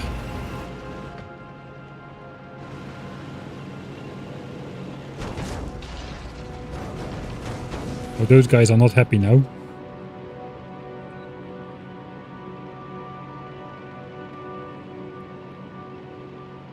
I think the tank is not strong enough to defeat all of those.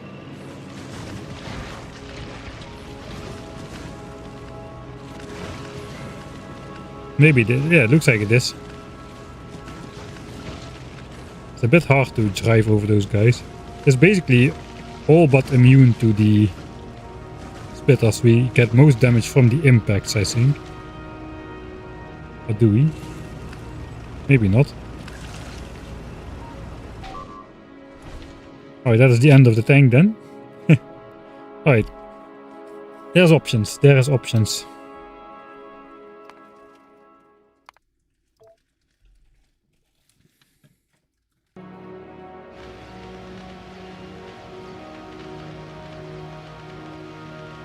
Just open a chest from remote view and give order to put stuff from tank inventory and they will do it. Alright, so you don't... And you can do it from spider troms as well.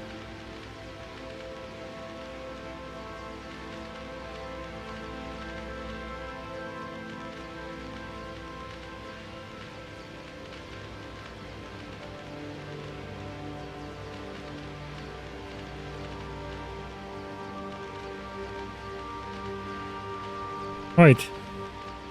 I think that's going to be it for today. It was a good stream. Got way further than I thought we would. Especially after yesterday where we made basically no progress at all except for placing some solar panels, and I don't even remember what else we did. We did something else, but not something very noteworthy. How is the iron situation? So we are no longer smelting steel from the extra iron. That means this mine has all but stopped providing ore. This will be able to provide green signs with all the replacement ore it needs for a very long time, I think. It's only 2 million, but we've got another helper mine over here, which is prioritized. We are using all the ore from this mine. We're also using all the ore from the other 2 miners. So basically these 3 iron patches together are our green signs iron mine, and this is just a helper mine keeping the belts compressed, and it does look like it does not need to do a lot right now. For copper we've kind of got a similar situation where we have 2.5 belts of ore coming in for 1.5 belts of ore compression. This is not compressed, that's okay, because we are compressing it with plates from the other side. So this is a guaranteed 1000 signs per minute. We're still at 1... Okay, I reloaded. This is going to be 1000 signs per minute green signs for a very long time. How is red signs looking? Red signs is looking excellent as well, because we got the remote belts from the 24 million mine, which we are mining next to the biters over here. So iron is sorted. I think the best strategy for red signs is to also find a belt of copper somewhere. Like maybe over here we can mine half belt of copper. Or over here we can mine a full belt of copper, something like that. And just belt that into the base. And then we have copper similar to iron, just coming in from afar. Because now we are leaching the copper of the red chip build. Of the miners for the red chip build, which is not going to be sustainable. On the other hand, we have 8 belts of copper here. And we need 7.5 red chips, so half a belt could flow this way. And we are not using half a belt of copper here.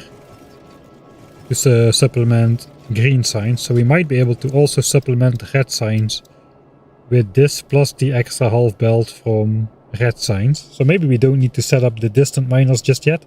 That's going to be hugely time intensive. Maybe even better when we have bots? Question mark. Not to build all the long belts, but just to build all the tedious parts of the mine. We probably can just do it by hand.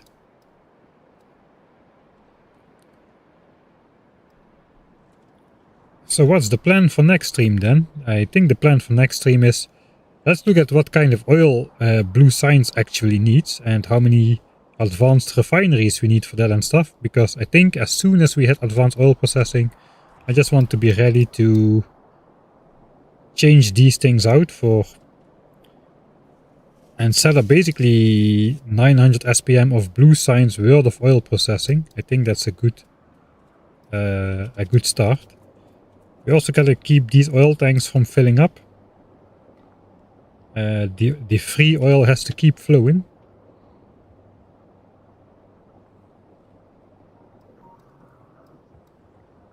But I think we'll finish advanced oil processing before this fills up, and then we can start producing petroleum gas again from the oil using the advanced oil processing recipe, cracking the rest of the oil to petroleum gas as well.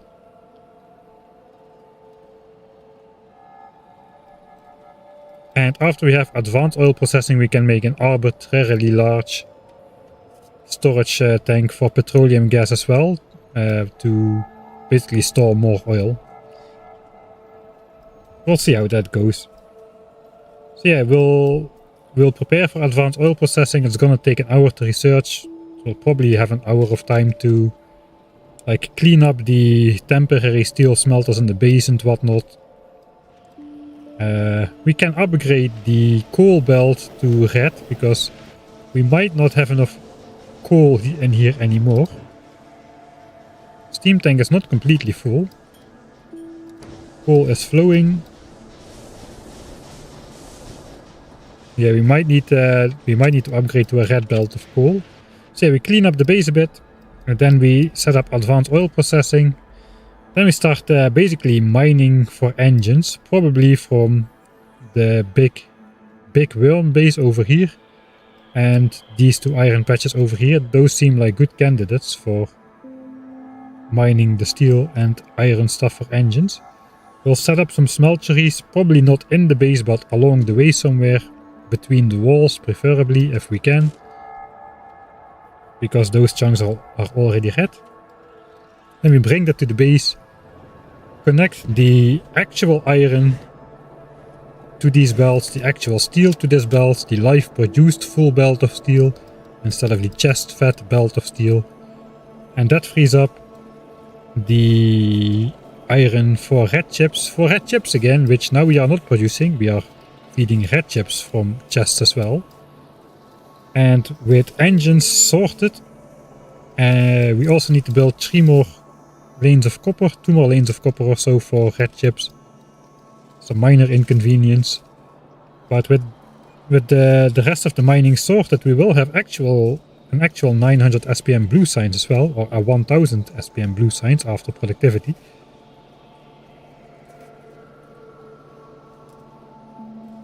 We'll get quality steel from the steel smelteries, the electric steel smelteries, which we are about to unlock. We can put quality modules on these, unlike the steel furnaces. Confusing names, unlike these furnaces. Those don't accept the modules.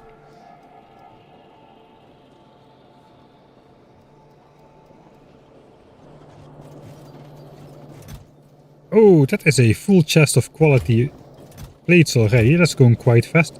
Previously we were spending all of this on quality mining drills.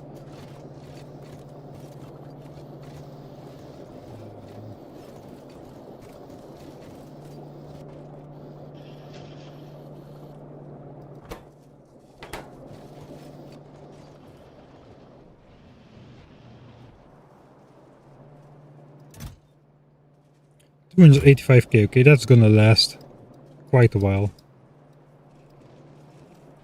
Alright, then we've got true blue signs after we have the engine stuff sorted. Then I'll probably have power problems, I suspect. So we either need more power, which I don't really want to do. I don't want to spend even more space for my steam power plant. Not really. I also don't want to build another 3000 solar panels or something. So we'll probably try to hold on until we also have bots. Bots is not that far away. It's a lot of technologies, but it's all small ones. Lubricant for 50k. Electric engines for 50k. Robotics 75, that's 175. Then it's construction bots. That used to be 50k, I think, but now it's 100. That unlocks the Roboport driven bots. And I think we'll also invest in the personal Roboport. And we might even get cheeky and pretend we don't have limited resources. And get bot speed 1 for 50k. We'll see about that. Maybe that's wishful thinking.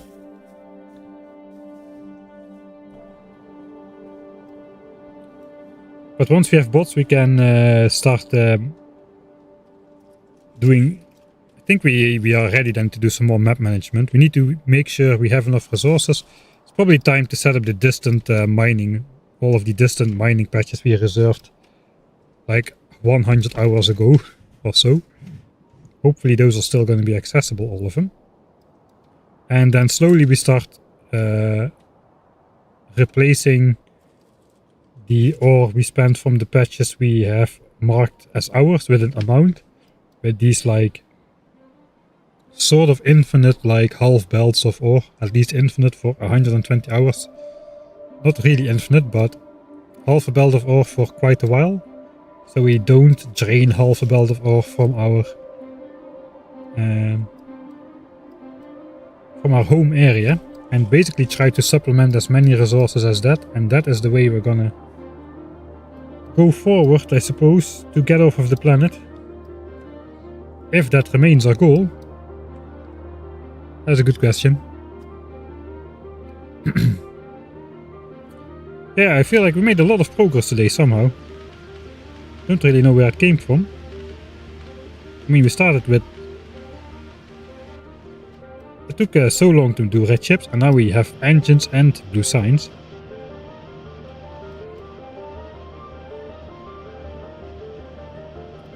I think it's the fake resources. It's not really the designing, or it's not really the building of this which takes all the time. It's getting the resources from everywhere and belting all of that stuff back to the base in the most horrible ways you can imagine. I think that's where most of the time goes into. So yeah, we'll have 4 hours, 5 hours maybe, until electric furnaces. That is a nice bunch of time to set up 9 more belts of resource intake. So I suppose we'll be busy with that for quite a while.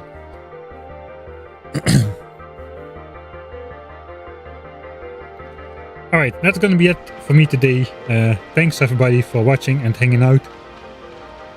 And yeah, I hope I will see you all, of course, next time.